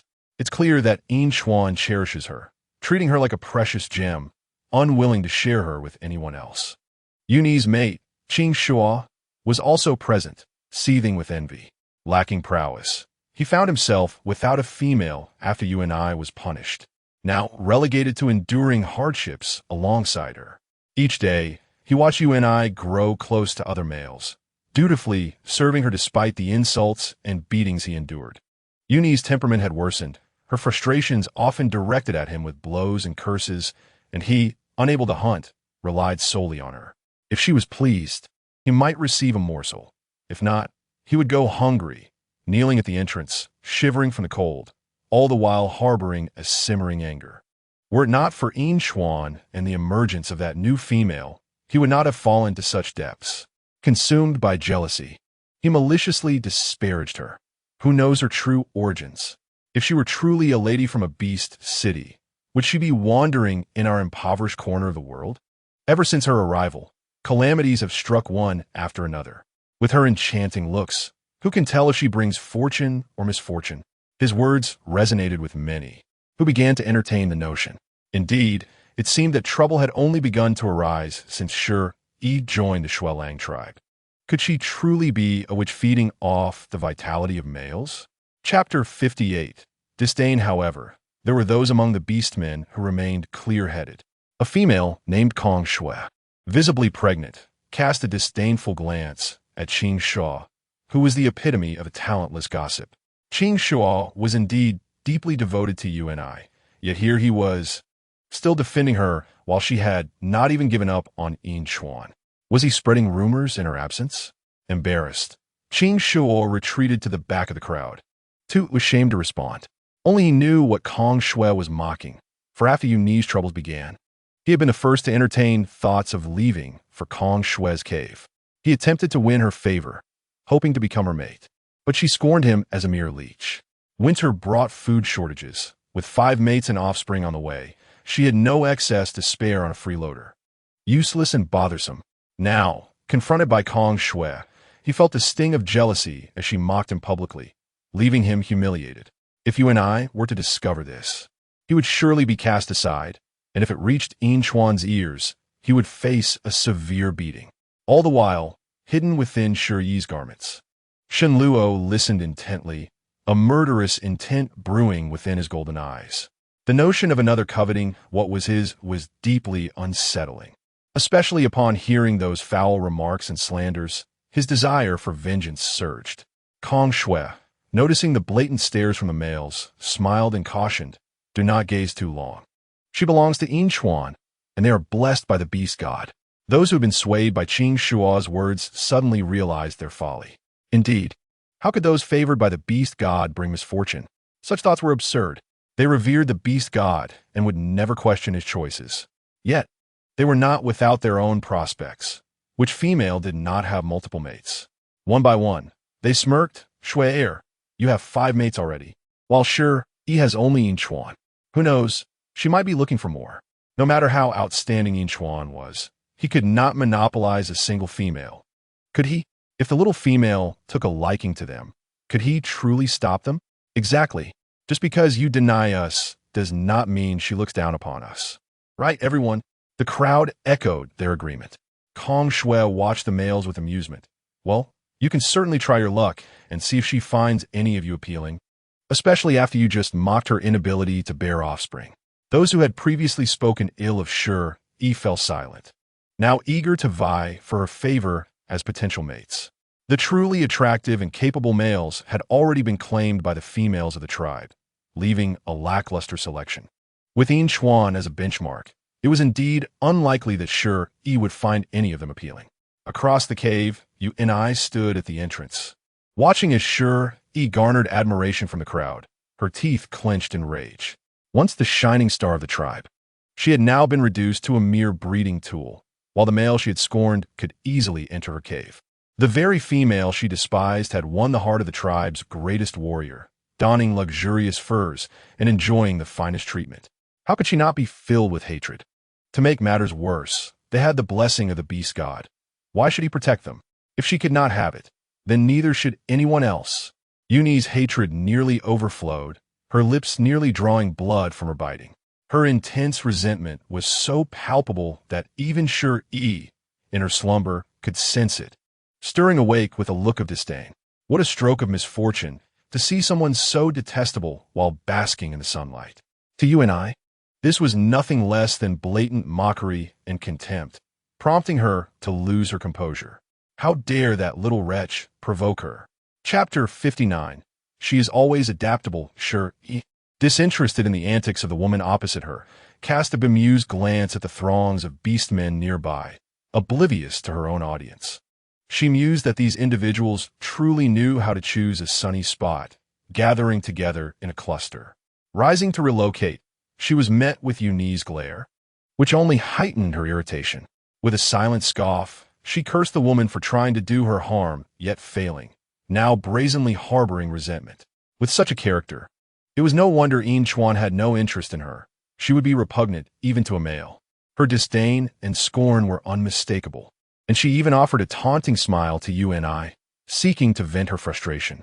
Unexpectedly, driven by jealousy, Uni snapped, disregarding the guards and transforming into her beast form, scaling the rock walls to confront her. Shi Yi was taken aback. She had not anticipated Uni would dare to approach her in such a public setting. She immediately took flight. A serpent's head emerged from her arms, its fierce little eyes gleaming with a menacing light, as if it were ready to devour. Shocked, she realized Shen Luo had followed her and quickly restrained him. Stay hidden and do not cause trouble. If you get caught, I will not be responsible. It was one thing for her to be bullied, but if she were to be captured, the repercussions for her invasion would be dire. Currently, Inchuan is absent. It is unwise to provoke her, and losing face is of little consequence. However, Uni did not grant her the opportunity to retreat. In her beast form, she leapt into the air, blocking the path, and upon transforming back to her human form, she immediately struck. You vile creature, how dare you provoke me after causing me such harm? With Inchuan gone, who will protect you?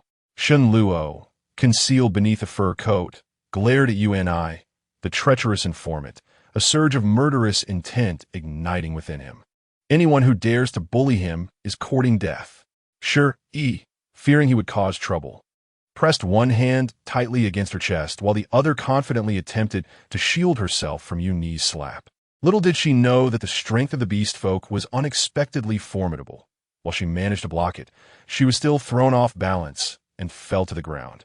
Regretful tears streamed down her face, realizing too late that she should have kept her distance.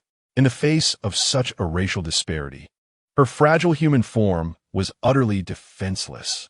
Uni, robust and towering over 1.80 meters, could easily inflict a concussion with a single slap. She was always one to bend and yield, now weeping and admitting her fault. I was wrong, please do not hit me, crying while clutching her chest. She suppressed the restless little serpent within. The scales rubbed against her skin, causing an unbearable itch and pain. She gritted her teeth, her face turning pale and red, appearing increasingly pitiable. How infuriating that they would still bully her at such a time. Shen Luo was nearly suffocated by the softness surrounding him. Feeling frustrated, yet unable to express it, he resigned himself to the situation. Indeed, dealing with Uni was not appropriate in public. He had not yet recovered, and it would only lead to further complications. Yet this little thing could only cry when bullied. How foolish. The surrounding beast folk gathered.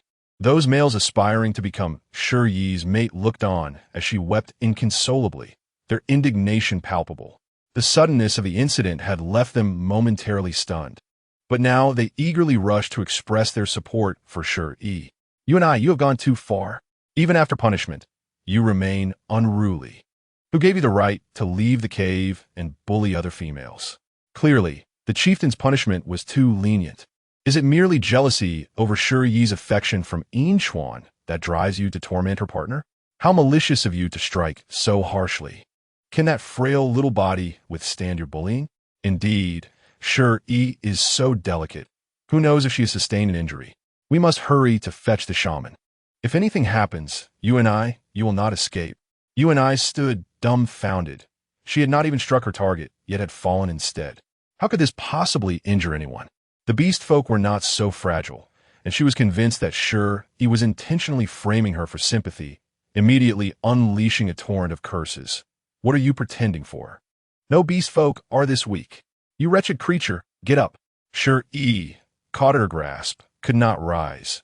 Her fur coat was torn, leaving several scratches on her delicate, fair arms, prompting her to cry even harder. With a red nose and tear-streaked cheeks, she looked utterly pitiful. This fur coat was her favorite, now ruined, and her arm throbbed in pain. She was not pretending. While beast folk were indeed resilient, she was human, having truly hurt herself from the fall, and her arms stung from the scratches, not to mention the grief for her beloved fur coat. The surrounding males felt a surge of anger, instinctively positioning themselves in front of Shi Yi, while females began to voice their discontent. How dare you act violently in public? Do you really think we are all scared of you? Seeing so many rallying around Shi Yi, Shun Luo felt a deep frustration, biting down on the soft flesh beneath him in a fit of rage. Shi Yi let out a muffled cry, her sobs growing louder, her face flushed with anger. Even a vile serpent was bullying her. I will make snake soup when we return. You and I, accustomed to her tyrannical ways within the tribe, had forgotten that she was now the lowest of the low, a mere beast slave, and struck that female. This incited the fury of the female's mates, particularly as she was expecting children. How could a lowly beast slave act so brazenly, even if they did not physically assault her? Being surrounded by a group of fierce males was intimidating enough. All that remained by Yunyi's side was the timid Qing Shua, who had long since hidden in the back, fearing to be caught in the crossfire. Had he still been present, she would have protected her, but alas, such a person did not know how to cherish what she had, nor did she deserve pity.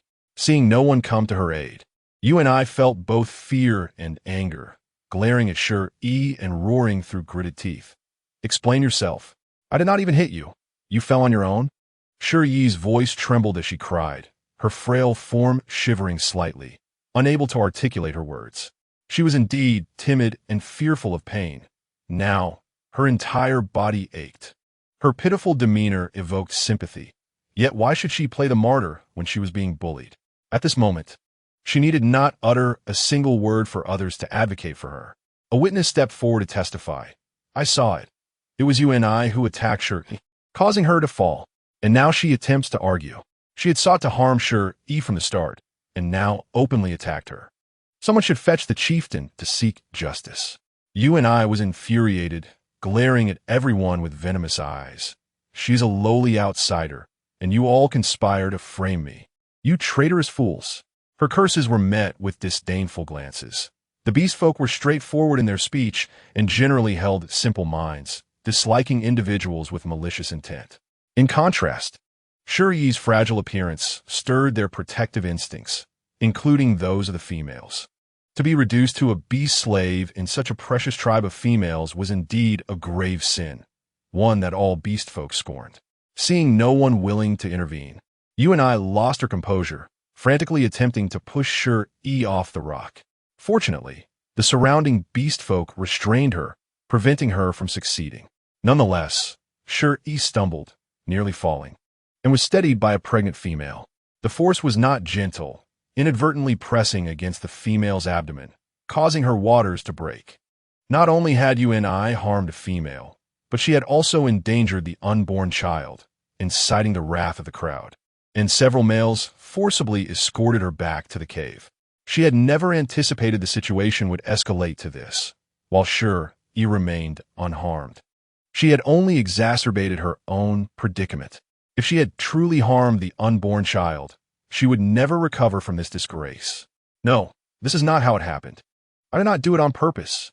It was that wretched Shi Yi who set me up.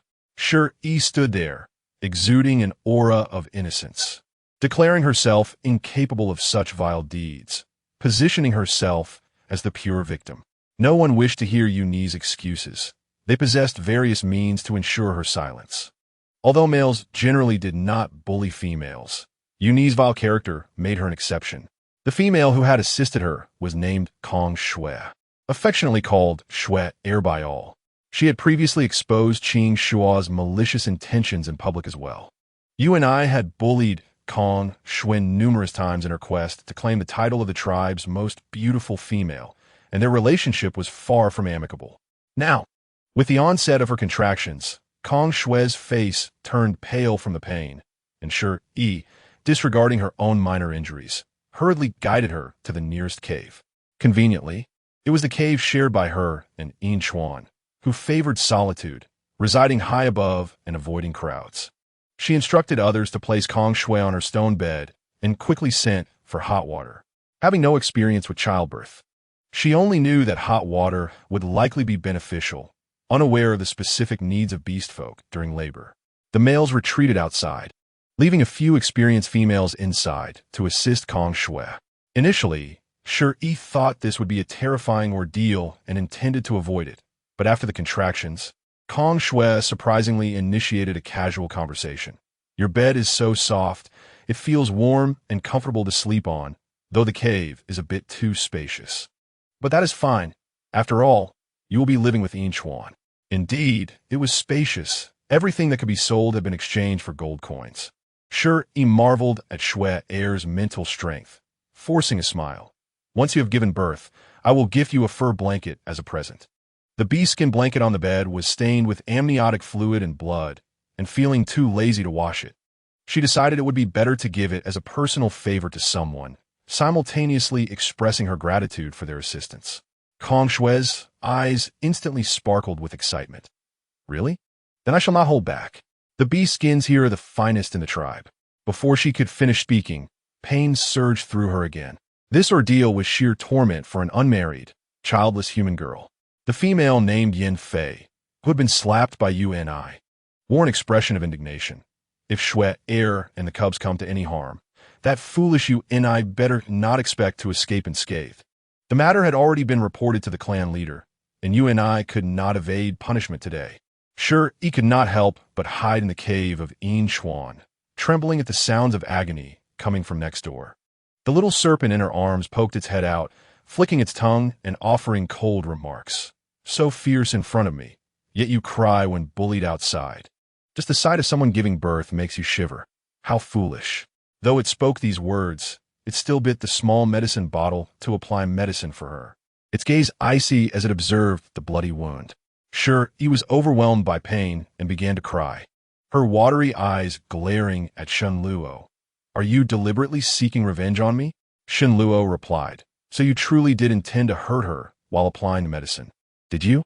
He is not that petty. Seeing the small female's shoulders trembling with tears, he could not bring himself to seek retribution. After finally finishing the application of medicine, Shi Yi, frightened by the screams next door, curled up tightly, feeling as if her own belly ached in sympathy, her nose reddening from crying. Shen Luo could not help but chuckle at her timidness, thinking about how, in the future, she would surely cry even more when giving birth. Contemplating this made his expression darken. As a half-beast, the chances of him having offspring were slim, and perhaps he would never have Shi Yi bear his young. The mere thought of the small female having cubs with another male was unbearable for him, igniting a furious desire to kill. Yet the very next moment, he was kicked off the bed. You only know how to bully me. I despise you. You all bully me. Looking at her tiny, pale foot that was no bigger than his palm, Shen Luo felt no anger, only concern for whether her foot might hurt. Hearing her voice, choked with tears, softened his heart. Do not cry. That female, named Yuni, will not live much longer. I will help you take revenge. The curse words on the tip of his tongue were swallowed back by Shi Yi as she huffed, trying to distance herself. There is no need to kill for me. I warn you not to stir up trouble. Shen Luo scoffed lightly. climbing back onto the bed and licking her warm palm with his tongue. It is not solely for you. She deserves to die.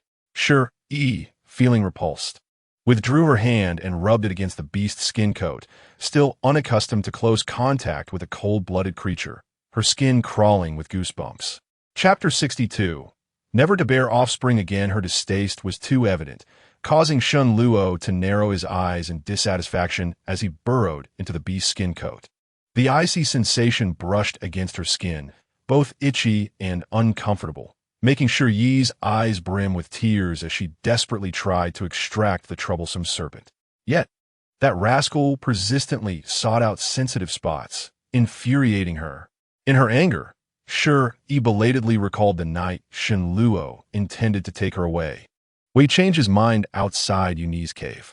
He had listened for a while at the wall, overhearing not only UNI, but also other males whispering about something. And then Shun Luo had gone out to deal with the trouble that had come knocking. Considering Shun Luo's mention of an informant he had yet to deal with, coupled with the murderous intent on his face when he encountered UNI, it suggested he had intended to kill her. If jealousy was the motive, did that mean UNI was the informant? But why would she conspire with Shun Luo's enemies? Had she betrayed the tribe? Unable to comprehend and lacking evidence, she could not simply expose UNI. She could only take it one step at a time. The intermittent cries of pain from next door made Shi Yi's heart tremble, solidifying her determination never to bear offspring. It was too terrifying. For her, intimate acts with beast men were torture, let alone the prospect of procreation. Shui was not a first-time mother, and this birth occurred swiftly, yielding 3 little wolf cubs, one of which was a precious female. A tribe might go for many years without a new female being born, making this a momentous occasion worthy of celebration for the entire tribe. Upon hearing the news, the clan leader personally brought some food as a reward and announced Yunyi's punishment. Had anything happened to Shui and her cubs today, she might have faced execution. However, given the circumstances, she received only a light punishment. After being whipped 10 times, she was permanently confined to the cave, deprived of any opportunity for fresh air. And from today onward, she could not refuse any male from entering the cave. This was her own doing. Yin Fei expressed discontent with the punishment. Defending Shui, she got off too lightly. It is fortunate Shui and the cubs are safe. Otherwise, she would not have enough lives to pay for it. Yet everyone knew that the Snow Wolf tribe had only over 20 females, making them exceedingly precious. Execution was not an option unless absolutely necessary. The fact that Shui and her cubs were unharmed temporarily settled the matter. After giving birth, she was not as weak as expected and was able to move about freely, as beastmen were much stronger than humans. Looking at her 3 children, Shui wore a worried expression, her eyes red, and the several beast husbands shared equally grave expressions. Sangmu had recently taken to sighing and did so again. Inchuan will surely bring back the high-ranking shaman. Yinshu will definitely survive to see his cubs. It was then that Shi Yi learned that Shui's large beast husband, Yinshu, was a second-tier warrior in the tribe and had also been poisoned by that shaman. Now isolated and awaiting death. The cubs born by Shui were his, just newly arrived, and he might not even get to see his children. The joy of the newly born female cub was overshadowed by the grim reality of dozens of injured waiting for death, making it difficult for anyone to feel happiness. Shui, overwhelmed with sorrow, had no milk, so the children could only be passed to other females for nursing, causing her to run back and forth several times each day. Of her 5 beast husbands, 1 was severely injured, 2 lightly injured, and the remaining 2 had to take turns patrolling. With her husbands absent and nothing much to do, Shi Yi was seized to help care for the cubs. Shun Luo expressed his discontent with this. He wanted to be alone with the small female and did not wish to share her with others. Yet, it seemed the small female was determined to oppose him, doing exactly what he forbade. Although displeased, he secretly followed her into his pocket. Observing Shi Yi flustered as she tended to the little wolf cubs, the usually cold-hearted serpent beast felt an inexplicable tenderness. Ultimately, that softness was scattered by the biting cold wind. He understood well that what others could easily possess was something he could never attain, no matter how hard he tried. Yet, Humans are invariably obsessed with what they cannot have. Chapter 63. Delivering Medicine That Night. Shi Yi glanced at the sleeping baby serpent Shen Luo and quietly made her way to Shui Er's cave. After much contemplation, she resolved to take action. Presenting a small package to Shui Er. Inside are medicines, but I cannot guarantee they will save your beast husband's life. It is merely an attempt. If you trust me, it is worth a gamble. A fleeting look of surprise crossed Shui Er's face as she inspected the package, finding it filled with items she had never seen before. Strange, dart-like syringes containing liquid, peculiar small bottles made of special materials, odd little knives, and rolls of white material that were not made of beast skin and did not appear to be medicine for healing wounds. Shi Yi picked up a piece of the beast's skin, covered with dense writings in beast script, detailing the uses of these items, written with a burned stick. Fortunately, she had a translation system. Otherwise, she would not have been able to write in this language at all. The uses of the items were all inscribed above. The shaman would understand. Do not concern yourself with where these items came from. If they are useful, that is enough. Upon hearing this, Shui Er's confusion transformed into determination, and she immediately sent the medicine to the cave, where the poisoned injured were isolated for Yin Shu to use. At present, all the injured are awaiting their fate.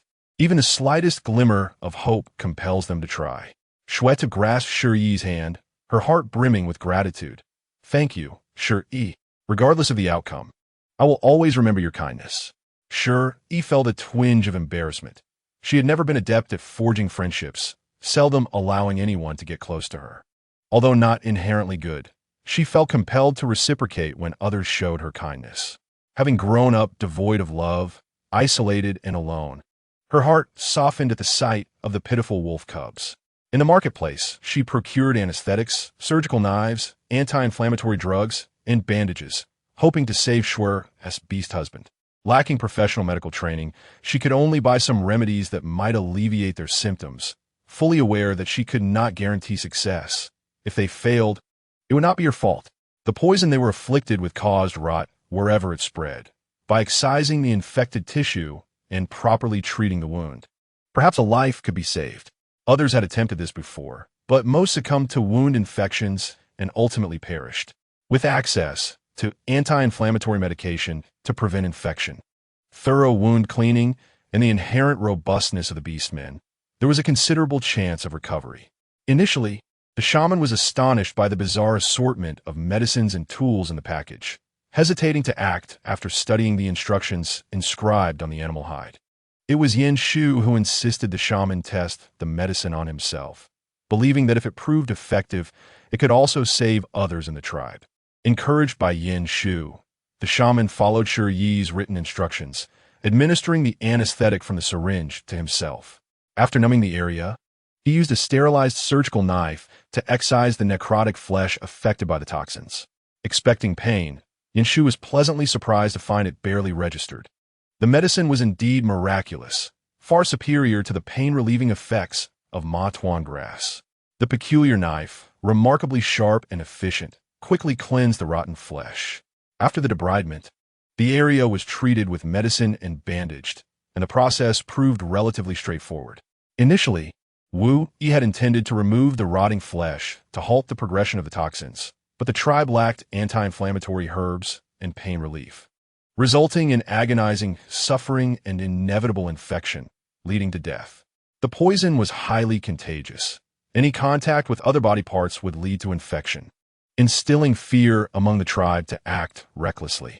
In the past few days, numerous individuals had succumbed to the toxins, their organs rotting away, while those with infected wounds awaited their demise. The medicine Shi Yi provided represented a beacon of hope, and all eyes were eagerly fixed on the outcome. Chapter 64. The meat soup is his, and the person is also his upon hearing the news, saying Mu personally visited Yin Shu to assess his condition. After the wound was dressed, Yin Shu had fallen asleep, running a slight fever. After administering antipyretics, his condition stabilized. This indicated that the medicine and treatment method provided by Shi Yi were remarkably effective. There was hope for everyone. The elder shaman of the Snow Wolf tribe, along with another elder, examined the strange tools and medicines, their expressions a mixture of joy and complexity. In this region, written language primarily circulated in the beast city, and literacy was scarce among the smaller tribes. The elegant script and clarity of the descriptions on the animal hide seemed far too sophisticated for a small tribe. Moreover, the peculiar items and medicines were unlike anything they had ever encountered, prompting the two elders to exchange knowing glances. The small female brought back by Inchuan was likely of exceptional origin. Females were already cherished, and if she possessed literacy and medical knowledge, she represented an unimaginable asset for their small tribe. If Shi Yi chose to remain in the Snow Wolf tribe for Inchuan's sake, it could significantly benefit the tribe's development. This was not a negative turn of events for the tribe, and the two elders silently agreed to protect Shi Yi by keeping this information discreet. The elder shaman informed them of Yin Shu's status. These medicines are very effective. Yin Shu's condition is currently stable. If he remains fever-free tomorrow, others can be treated using this method. However, there is a limited supply of medicine insufficient for everyone. After a moment of contemplation, he hesitated. If only we had more medicine. You could meet Inchuan's female in exchange for additional supplies. That would save us all. Sangmu nodded and promptly made his way to Shi Yi's cave, politely knocking on the stone wall outside. Previously, there were few formalities within the tribe. One would simply shout at the entrance to enter. However, before Inchuan departed, he had specifically instructed Sangmu to take extra care of his little female. So out of respect and consideration for Shi Yi's timid nature, he decided to knock first. Inside the cave, Shi Yi was tending to the proud little snake, feeding it meat soup. Had her rapport with the creature not improved over the past few days, she would have been reluctant to do so. The meat soup, brewed with a medley of spices, emanated an irresistible aroma. Upon hearing a sound from outside, she instinctively concealed the little snake beneath a blanket, warning it not to show itself before she stepped outside. Seeing Sangmu, she greeted him with a warm smile.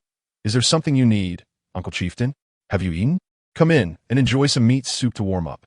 Sangmu initially intended to decline, but upon the flap of the animal hide being lifted, the enticing scent wafted out, a flavor he had never encountered before, instantly igniting his appetite. Realizing that discussing serious matters required discretion, he nodded and entered. Shi Yi quickly filled a wooden bowl with meat soup and offered him a wooden spoon. Sangmu marveled at the craftsmanship. "Did you make this wooden utensil yourself? It's exquisite, far superior to stone. Our tribe should adopt this." Shi Yi smiled and accepted the compliment, though her skills were not quite so refined. These were simply unembellished wooden bowls and spoons purchased discreetly in the marketplace. If others wished to replicate them, it would not be difficult. They simply lacked the finesse. Sangmu eagerly finished the soup, nearly forgetting the reason for his visit due to its delightful taste. He praised her. "Your soup-making skills are extraordinary. Inchuan is truly fortunate." Meanwhile, the little hidden snake fumed, thinking, "What do you mean that foul wolf is fortunate?"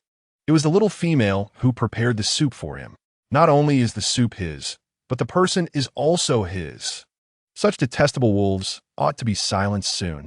Chapter 65. The blessing of the divine in her previous life, Shi Yi lived alone, harboring no particular hobbies beyond her love for food, which had consequently honed her culinary skills. She quickly prepared another bowl of meat soup for Sangmu, rarely being so generous with others. But she found the elderly gentleman rather amiable. Having heard that Inchuan had received considerable care from Sangmu during his childhood, treating him as a beloved elder, she felt inclined to show him some respect. Anything beneficial to her efforts in winning over Inchuan was something she gladly embraced, especially since she had ample food at present. The little snake, watching helplessly as its meat soup was given away, furiously gnawed a hole in the blanket, lamenting that its precious soup was being shared with others. Yet, it dared not act out of turn, knowing that Shi Yi could become genuinely upset, leading to endless tears that were difficult to soothe. For now, it was content with their developing relationship. Having finally established some rapport with the little female, it decided to endure for the sake of maintaining a pleasant atmosphere. After savoring the last drop of soup, Sangmu reluctantly set the bowl down, recalling his purpose for coming. By the way, Shi Yi, I have a matter I would like to ask for your assistance with. Shi Yi, perceptive as ever, had anticipated being sought after once she distributed the medicine. She had considered the implications thoroughly. Inchuan held a deep affection for the tribe, willing to risk his life to protect it. She could enhance her standing with him by aiding the tribe's members. The only challenge lay in how to explain the origins of the medicines without arousing suspicion. Noticing Shi Yi's silence, Sang Mu assumed she was hesitant, understanding that the medicine was precious and in short supply for every tribe, even in the beast city. He was also unwilling to take advantage of others. Retrieving a gray bee skin pouch, the medicine you gave Schwerer last time worked wonders. Yinshu has improved significantly. If you have more medicine, the tribe is willing to trade spirit stones for it. What do you think? The injured members of the tribe cannot wait any longer. Every day, some succumb to the torment of toxins, which is a significant blow to the Shuelang tribe. As the chieftain, he must find a way to save his people. Shi Yi did not immediately retrieve the spirit stones. They were the currency of the beast world and undeniably useful, likely to come in handy in the future. She was merely contemplating how to reasonably explain the origins of the medicines. Finally, in a mysterious tone, she whispered, "I am willing to give it a try. But it depends on whether the deities are willing to assist."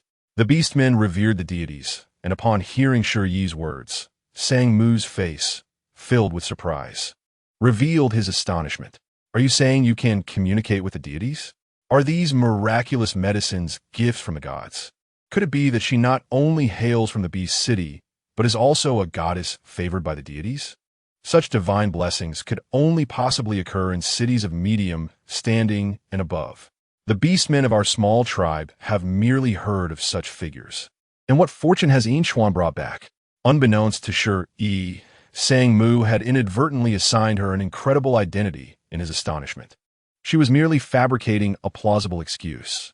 Nodding earnestly, she said "To obtain medicines, one must offer sacrifices to the deities.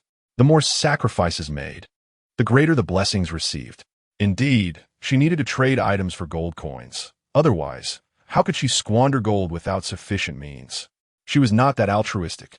Although spirit stones could also be exchanged for gold coins, she preferred to keep them for unforeseen circumstances, trading other items instead. After his initial shock, Sang Mu wiped the sweat from his forehead, his expression now tinged with reverence. He did not know why the goddess had come to the Shuelang tribe, but he felt gratitude as long as she was willing to help. He quickly inquired, "What items are needed, goddess? Your devout subjects will gladly provide all." Chapter 66. Is this considered blasphemy against the deities, goddess? Shi Yi was slightly taken aback and sternly corrected, "Chieftain, please just call me by my name. There is no need for such formality." Upon realizing this, Sang Mu displayed a look of understanding, nodding repeatedly. Clearly, the goddess wished to keep her identity a secret. Simultaneously, he secretly marveled at her humility and kindness, believing that Inchuan's good fortune had earned him the favor of the deities. Shi Yi smiled and informed him that anything could be offered as a sacrifice, and the amount of blessings received would correspond to the quantity of items offered. That very evening, Sang Mu organized the tribe to donate items, claiming they were for worshipping the beast deity and seeking blessings, and everyone cooperated willingly. After accepting those items, Shi Yi nearly revealed a greedy expression. Each piece of beast skin was worth a fortune, amounting to thousands of gold coins. Selling these items in the market would yield enough gold to purchase medicines, leaving her with a substantial profit. Consider it her labor's reward. She instructed Sang Mu, "Do not make it known. Come to me early tomorrow for the medicine." Sang Mu, beaming with joy, nearly bowed to express his gratitude for the deity's bounty and for the kindness of the goddess. Shi Yi, fearing for her longevity, hastily helped him up. Acknowledging the goddess's requests must be heeded, Sang Mu, with a heart full of reverence, no longer felt the need for pleasantries.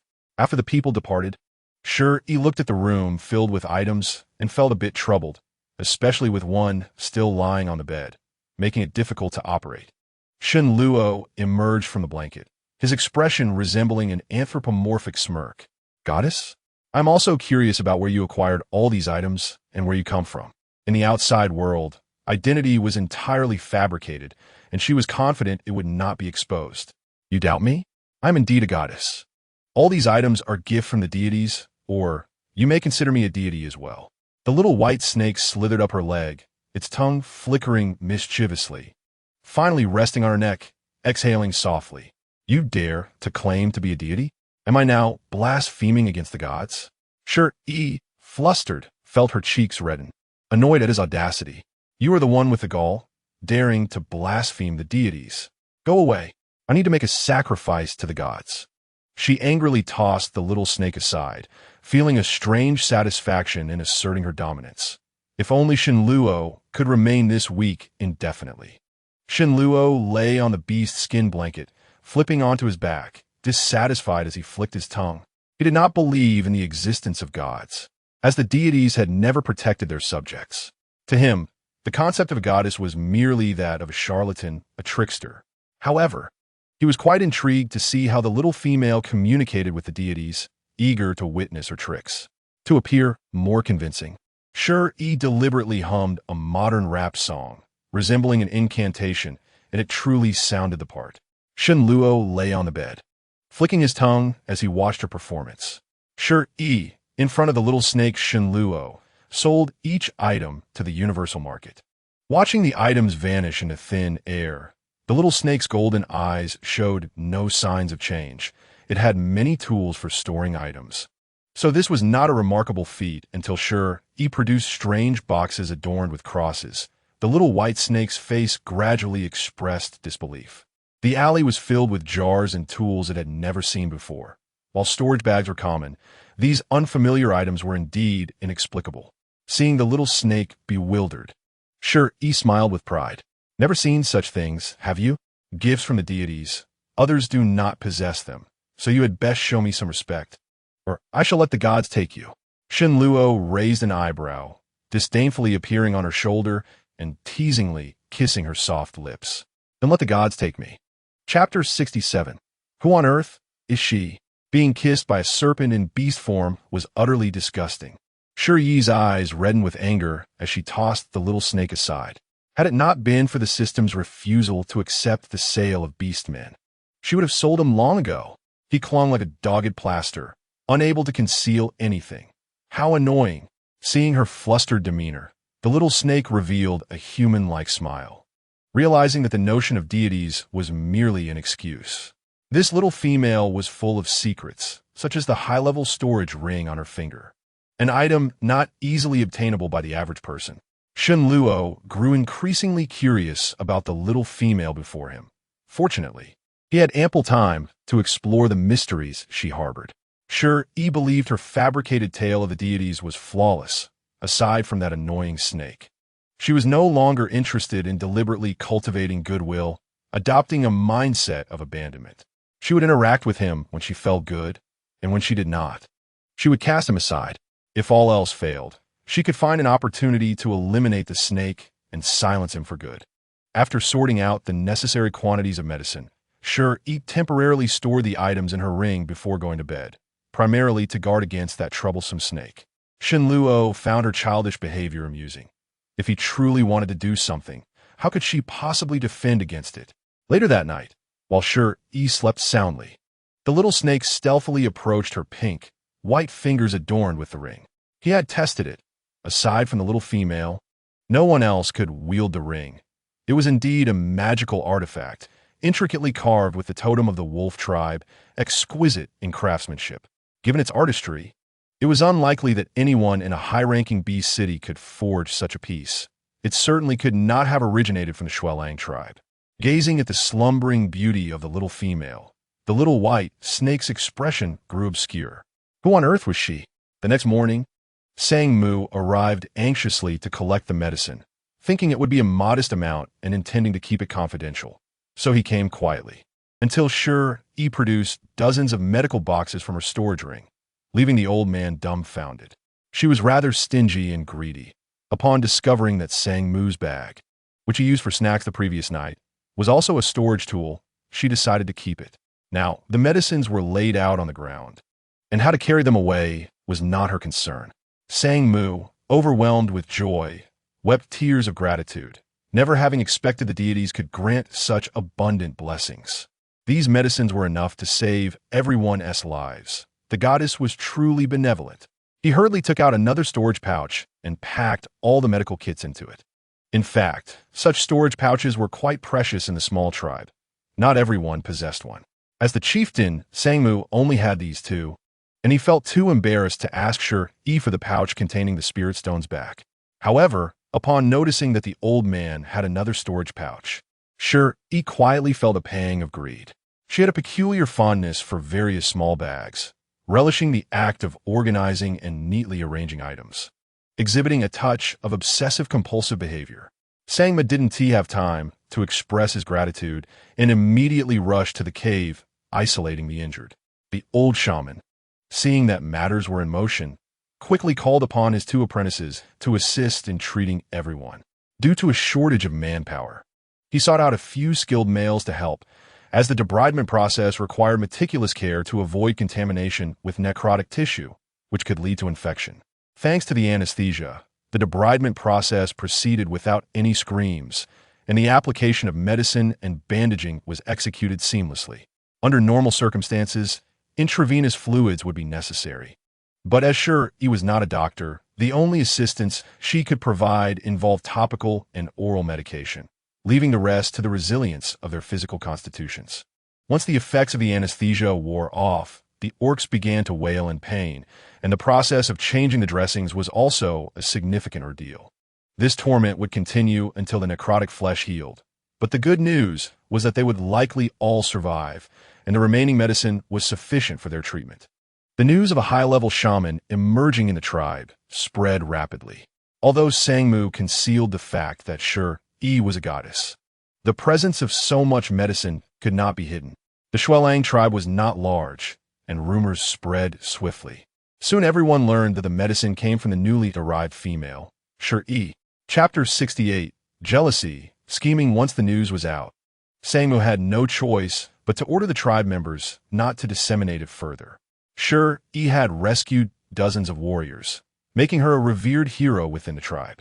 The community had always been united, so there was little chance of indiscretion. Moreover, it was winter, and no one would venture out of the tribe or interact with individuals from other tribes. Yet, there was no guarantee that a malicious earwound catch wind of it. Upon hearing the news, Qingshu hurried back to the cave to inform Yuni, only to find two strong males engaged in a game with her. Yuni, bearing the marks of a whip on her back, was riding one of the males and was deeply engrossed in the activity. Competing for affection against the other four beastmen had already been exhausting enough. Now contending with all the males in the tribe was an insurmountable challenge for him. He could only stifle his frustration, waiting for the two males to leave contentedly before he could speak. Interrupting their enjoyment would only lead Yuni to vent her ire on him, potentially resulting in several days of hunger. The animal skin draped around Yuni's waist accentuated her skin, which glowed faintly with a rosy sheen from being well moisturized, adding a touch of allure to her wheat-colored complexion. Qingshu had not been intimate with her for several days, and seeing her now stirred a restless longing within him, prompting him to approach her. However, the moment he leaned in for a kiss, he received a slap, leaving several blood streaks on his face as he fell to the ground in a pitiful state. Ever since the punishment, Yuni had grown increasingly disdainful of him, viewing him as utterly useless. He contributed nothing aside from eating, shied away from challenges, and dared to harbor thoughts of others.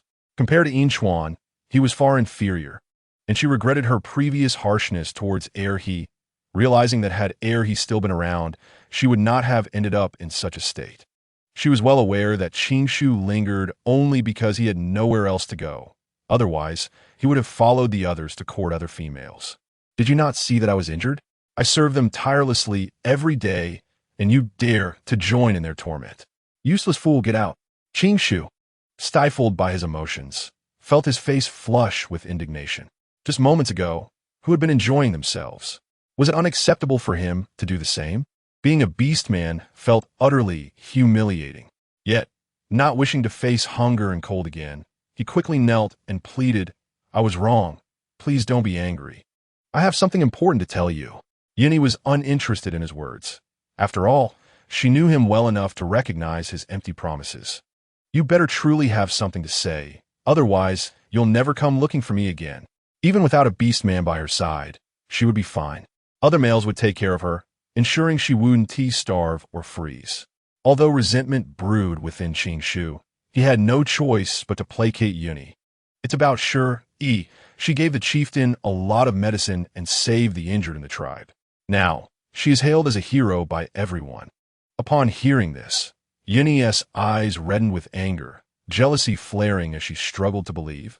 What did you say? How could that little wretch, who was picked up by someone, possibly possess so many precious medicines? Qingshu was equally perplexed. After much inquiry, he had managed to glean some information. They all say Shi Yi is a high-level shaman. I took the opportunity to visit the cave where the injured are treated, and those medicines I've never seen before.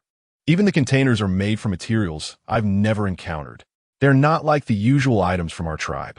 Yi's jealousy twisted her once pretty face into a grotesque expression as she smashed everything she could find around her, not caring that the stones were indestructible. How could that wretch be a high-level shaman? On what grounds? No, it's impossible. If she were a high-level shaman, how could she have been rescued by Chuan while in peril? There is something fishy about this. Jealousy distorted her perception. She had fallen to such depths. Yet that wretch who caused her downfall was thriving. Yi felt herself on the brink of madness, her eyes filled with malice. A female, even a high-level shaman, with rare medicines no one has seen before. Many would surely be willing to pay a high price for them. Wouldn't they? Chapter 69. A tongue is the only asset detecting Yi's intentions. Fear crept on a Qingshu's face. What do you mean? Are you planning to sell her? She is now the darling of the tribe. If we lay a hand on her, we will face dire consequences. Yi's audacity was beyond belief. Selling a female was a capital offense, and this was not the same as deceiving Shi Yi into leaving the tribe. He was not foolish. Yi, the slothful one, only knew how to enjoy herself and issue orders. Resorting to unscrupulous means for a male, this burdensome task would surely fall upon him, and he would end up taking the blame if anything went awry. Nevertheless, this time, he was resolute in refusing to act against his will. He merely desired a more comfortable life and was not foolish enough to risk his life. Yi cast him a contemptuous glance, her disdain evident. Coward. What are you afraid of? I never said I would act against her, but if the larger tribes in Beast City find out, they will come knocking on our door. Won't they? Qingshu gazed at the female before him, as if he had never known her, astonished that she could be driven to such extremes by jealousy. The last time Yi clandestinely met with outsiders, he had kept quiet out of concern for his own safety, but her behavior was becoming increasingly outrageous. Although he too felt disgruntled towards Shi Yi and Chuan, it had not reached a life-and-death level, and he still considered the potential trouble for the tribe. Furthermore, he contemplated that if Shi Yi were to accept him, he would not be averse to it. After all, he had long since grown weary of Yi. Following Shi Yi would mean he could hunt alongside the tribe's bravest and provide for his family, no longer living in a state of humiliation. Yi was unaware of the schemes brewing in Qingshu's mind, viewing him only as a useless waste. If you refuse to spread the news, then you shall no longer be my beast man. A chilling draft swept through, causing Qingshu to shiver. He lacked the capability to hunt in winter. If discarded and subjected to the backlash of their mate contract, he would undoubtedly perish. He recalled the tragic fate of Air and feared he might meet the same end. Yi was certainly capable of such actions. With this thought in mind, he shook his head in terror. No, I will do it. I will obey whatever you ask of me. Just don't abandon me. Yi looked down from her elevated position at the male kneeling at her feet, tenderly caressing his cheek as she deftly hooked her foot around his slender waist, drawing their bodies together in a tight embrace. Be obedient, and if you help me eliminate that wretched woman, we shall no longer endure suffering in this place. She understood the art of persuasion. Even the most foolish and arrogant must learn to feed the horse to make it run. If not for this, she would never allow Qingshu to touch her. A male who could do nothing but speak was of no use to her. She questioned her initial attraction to such a worthless creature, one that merely consumed resources without yielding any benefit. If he could not be obedient, then he was merely an eyesore. Qin Shu, feeling anxious, spent a restless night on the warm stone bed. To avoid further suffering, he quietly slipped out of the tribe. The tribe possessed birds akin to carrier pigeons, which were practical during the winter when everyone remained indoors.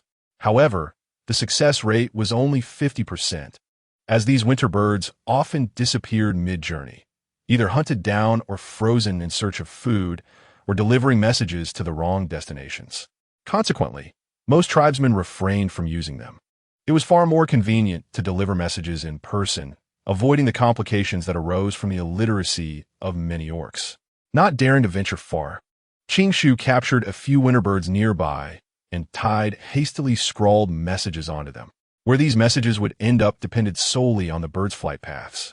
As snow began to fall again, he felt increasingly drowsy with the cold, reluctant to move, spending her days in the cave, eating and sleeping without stepping outside. A human was more prone to lethargy than the serpentine beasts in winter. Fortunately, this was the last snowfall of the season, and soon the world would awaken with the arrival of spring, bringing warmth. Several females in the tribe had given birth, adding to the lively atmosphere. Since Shi Yi had saved everyone, the orcs' impression of her had improved. Many females expressed gratitude for saving their mates, bringing their children to visit her. Especially Shi Yi, who often came with her 3 little ones to chat with her and pass the time.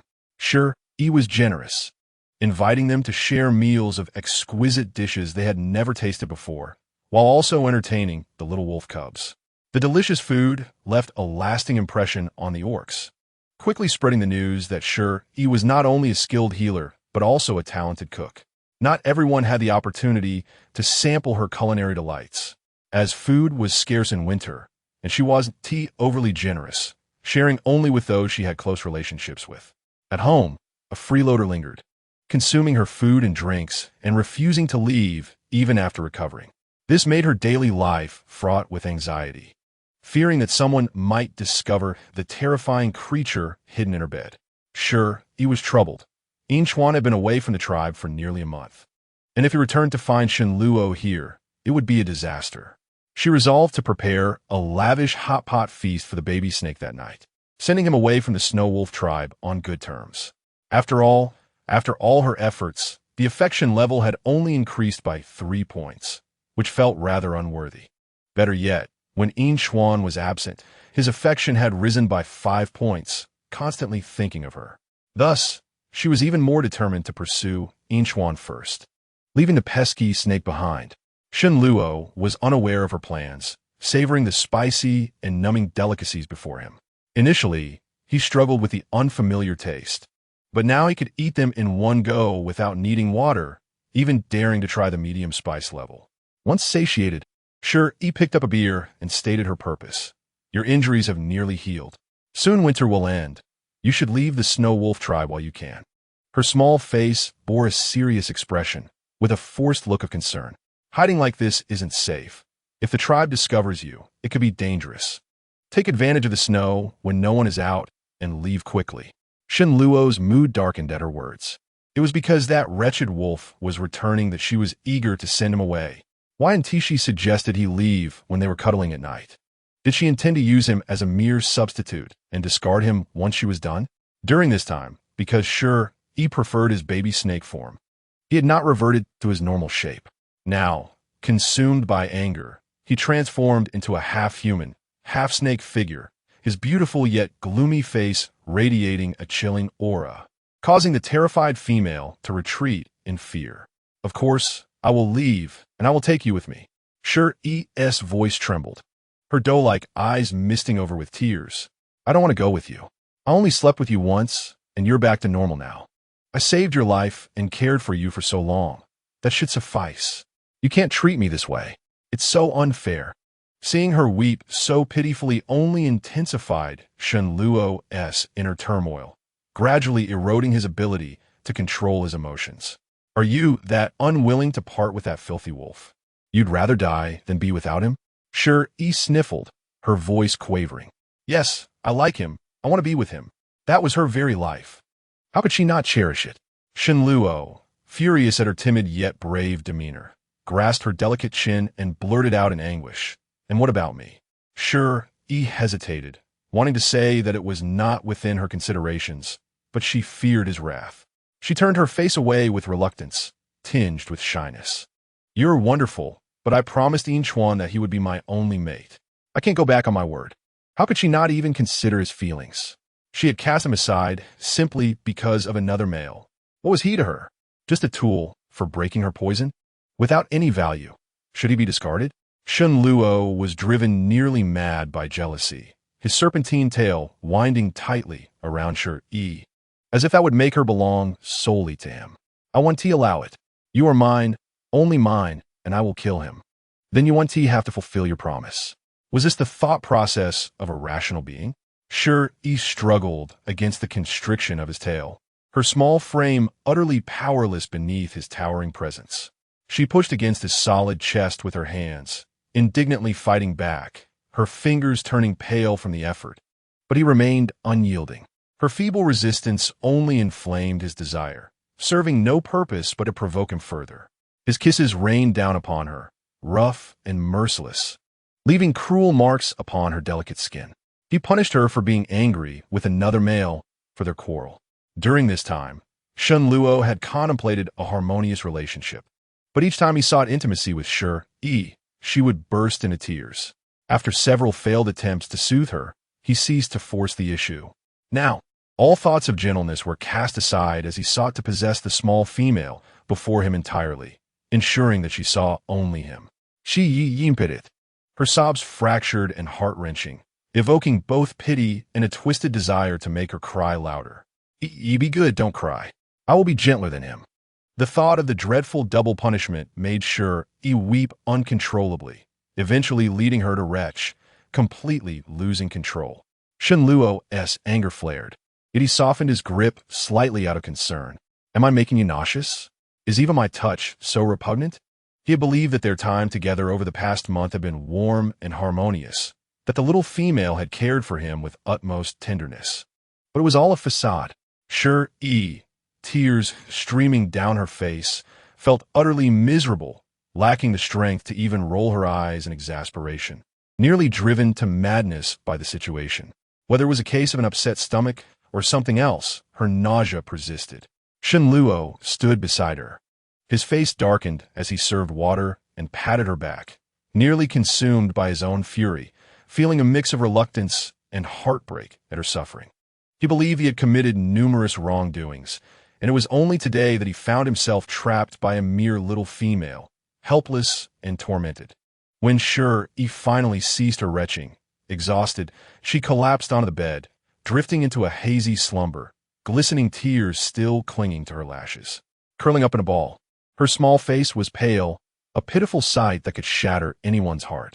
Shen Luo felt like a scoundrel, yet he could not shake off the bitterness of being the one abandoned. At that moment, gazing at the little female who still sobbed in her dreams, he felt an impulsive desire to stay by her side, even if it meant sharing her with another. Chapter 72. The arrival of his offspring, however. This thought was quickly extinguished. As a half-beastman, he could not live like a normal beastman, nor could he be accepted by them. He had grown accustomed to this reality, but he was unwilling to share Shi Yi. Such a beautiful little female was the first he encountered, and he could not bear to let anyone else lay claim to her. The earlier thoughts of pursuing her had long been cast aside. He adored her stubbornness and tenderness, her cleverness, everything about her. He had never desired to be close to anyone as he did with her, his long lonely heart revived by her presence. That icy heart beat fiercely for her, in a terrifyingly obsessive manner. In a fleeting moment, Shen Luo resolved that regardless of Shi Yi's willingness, he would forcibly take her away. He cradled her in his arms. Her small frame felt as light as a feather, leading him to wonder where all the meat she usually consumed had gone. The animal skin blanket slipped away, revealing a slender white waist adorned with a flowing totem. Shen Luo's heart skipped a beat as he immediately set her down on the bed to inspect her closely. On his first day here, he had confirmed that Shi Yi had not formed a bond with that foul wolf. There were no markings on her. Given their constant proximity, it was improbable for her to have had the opportunity to bond with anyone else. So what was this totem? When he turned Shi Yi slightly, revealing the complete totem on her waist, he was rendered speechless. On her flawless waist, devoid of any excess flesh, a pale red rose was entwined with white vines, which seemed to tremble with a small spark. This was not a partner totem, but rather a sign of a female's pregnancy. Every female would display a totem corresponding to the number of offspring after successfully conceiving, with the shape reflecting that of the father, allowing for easy identification of the progeny. As the young ones grew within, the totem would become increasingly pronounced.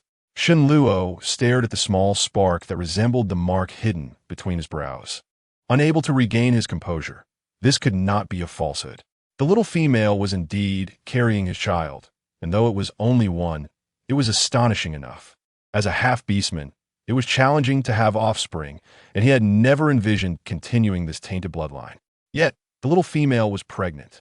In that moment, he was astonished to find that, beyond shock, he felt an uncontrollable joy, a despicable urge to claim a name for himself through the child.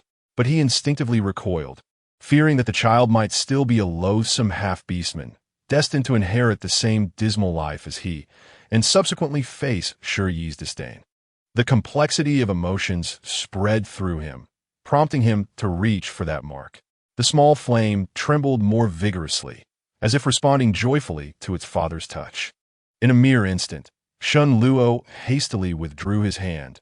Having never experienced familial affection, he was profoundly moved by this intense blood connection. The desire to possess the little female reached its zenith. How could that foul wolf compete with him now? As he gazed outside at the swirling snowflakes, he dismissed the idea of taking Shi Yi away at that moment. Her body was already frail, and with a child growing within her. Embarking on a long journey during winter was far too perilous. He decided to wait until the weather warmed. Shen Luo harbored his own ulterior motives. He imagined that upon the return of that arrogant foul wolf, discovering that Shi Yi already bore another's offspring, it would surely retreat. He eagerly anticipated the sight of that wolf's anguished expression. Chapter 73. Let fate decide. When Shi Yi awoke the following day, she was astonished to find Shen Luo, who usually awaited her feedings, had prepared steak and warmed a cup of milk. He was a stark contrast to the irritable serpent beast from the previous night, exuding tenderness as if he had been possessed. He brought her warm water and gently washed her face and hands, asking, "Are you hungry? After vomiting last night on an empty stomach, I made your favorite beef." He had never encountered a cow. It was something Shi Yi had traded for from the deities, and its taste was surprisingly delightful, tender, and simple to prepare. He had learned to cook it quite well. Shi Yi skeptically took a bite. It was indeed palatable. Yet she suddenly found herself averse to meat. The moment the beef touched her tongue, her stomach began to churn, and she promptly retched. Following her instincts, she retrieved an orange from her spatial ring, devouring it in a few bites to quell her nausea. This had never happened before. Perhaps she had simply consumed too much rich food recently. Shi Yi contemplated eating lighter for the next few days, incorporating more vegetables and fruits, and had even taken out 2 digestive pills to consume. Upon seeing the peculiar pills, Shen Luo, fearing she might consume something harmful, grasped her wrist and asked, "What is this medicine?" Shi Yi blinked innocently. "It's for digestion. My stomach feels uncomfortable. I might have overeaten." Observing the little one's careless demeanor, he suspected she was still unaware of her pregnancy. The digestive medicine should not affect the child. Shen Luo had no intention of revealing the truth just yet. His rooted inferiority complex lingered. He worried that once Shi Yi learned of her condition, she might not want to keep the child, shunning the bloodline of a half-beastman. He himself was torn, eagerly anticipating their offspring, while simultaneously recoiling from the filthy lineage. With this in mind, he resolved to leave it to fate. A man who had never believed in deities decided to trust in divine will this time. Meanwhile, Inchuan was already on his way back, bearing a high-priced shaman on his back. The shaman, wrapped in black animal skins, was a frail figure barely over 1.60 meters, with only a pair of shrewd, triangular eyes visible. He carried a black vine cane adorned with a small gourd, presenting himself as a typical shaman. Due to his long-term exposure to potions, the shaman appeared somewhat peculiar, which did not raise any suspicions for Inchuan. The nearest beast city to the tribe was a low-level one, and after searching for several days, he finally found a shaman willing to accompany him back. The round trip, coupled with delays, had taken over a month. Concerned for his kin and worried about the little female at home, Xuan hastened his pace. Darting through the snow like a silver lightning bolt, the diminutive shaman, buffeted by the wind, called out, "Slow down, slow down. Are you trying to get yourself killed?" Just as he finished speaking, he collided with a branch, his mouth filled with snow, and he immediately quieted down. He understood that this wolf beast man was only enduring his presence out of necessity. He was not someone to be trifled with. In the beast city, a Tier 3 fighter was not particularly remarkable, but dealing with him would be effortless. He was merely a petty swindler seeking some profit, and it was unnecessary to offend him.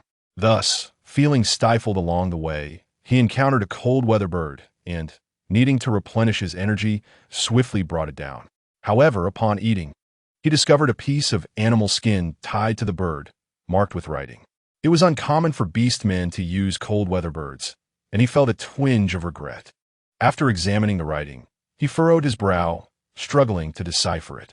Meanwhile, the shaman felt an unwarranted sense of superiority, raising his nose and adopting a condescending posture, saying, "Let me take a look. You people from this impoverished little tribe probably don't recognize many characters." Xuan had endured him long enough. He restrained the impulse to throw the shaman aside and did not hand over the animal skin, for the direction the cold-weather bird had flown from was the Shualong tribe. Chapter 74. The nature of desire. The handwriting above is chaotic and difficult to decipher, yet what circumstances could possibly call for the message of the migratory birds? He was deeply concerned about the tribe's safety, eager to return at once, even contemplating carrying the diminutive shaman with him as he ran. He managed to complete the 5-day journey in just 2 days, and the guards of the Shualong tribe spotted a white figure from afar.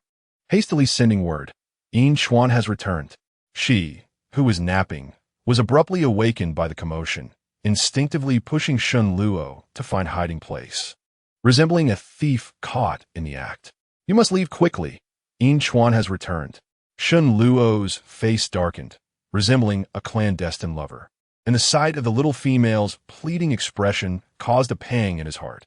However, upon realizing that Shi was carrying his child, he knew Xuan would inevitably discover their secret, making their separation effortless. Thus, he decided to conceal himself for the moment. Before departing, he thoughtfully handed Shi a medicinal herb, saying, "Here, take this. It can mask my scent on you."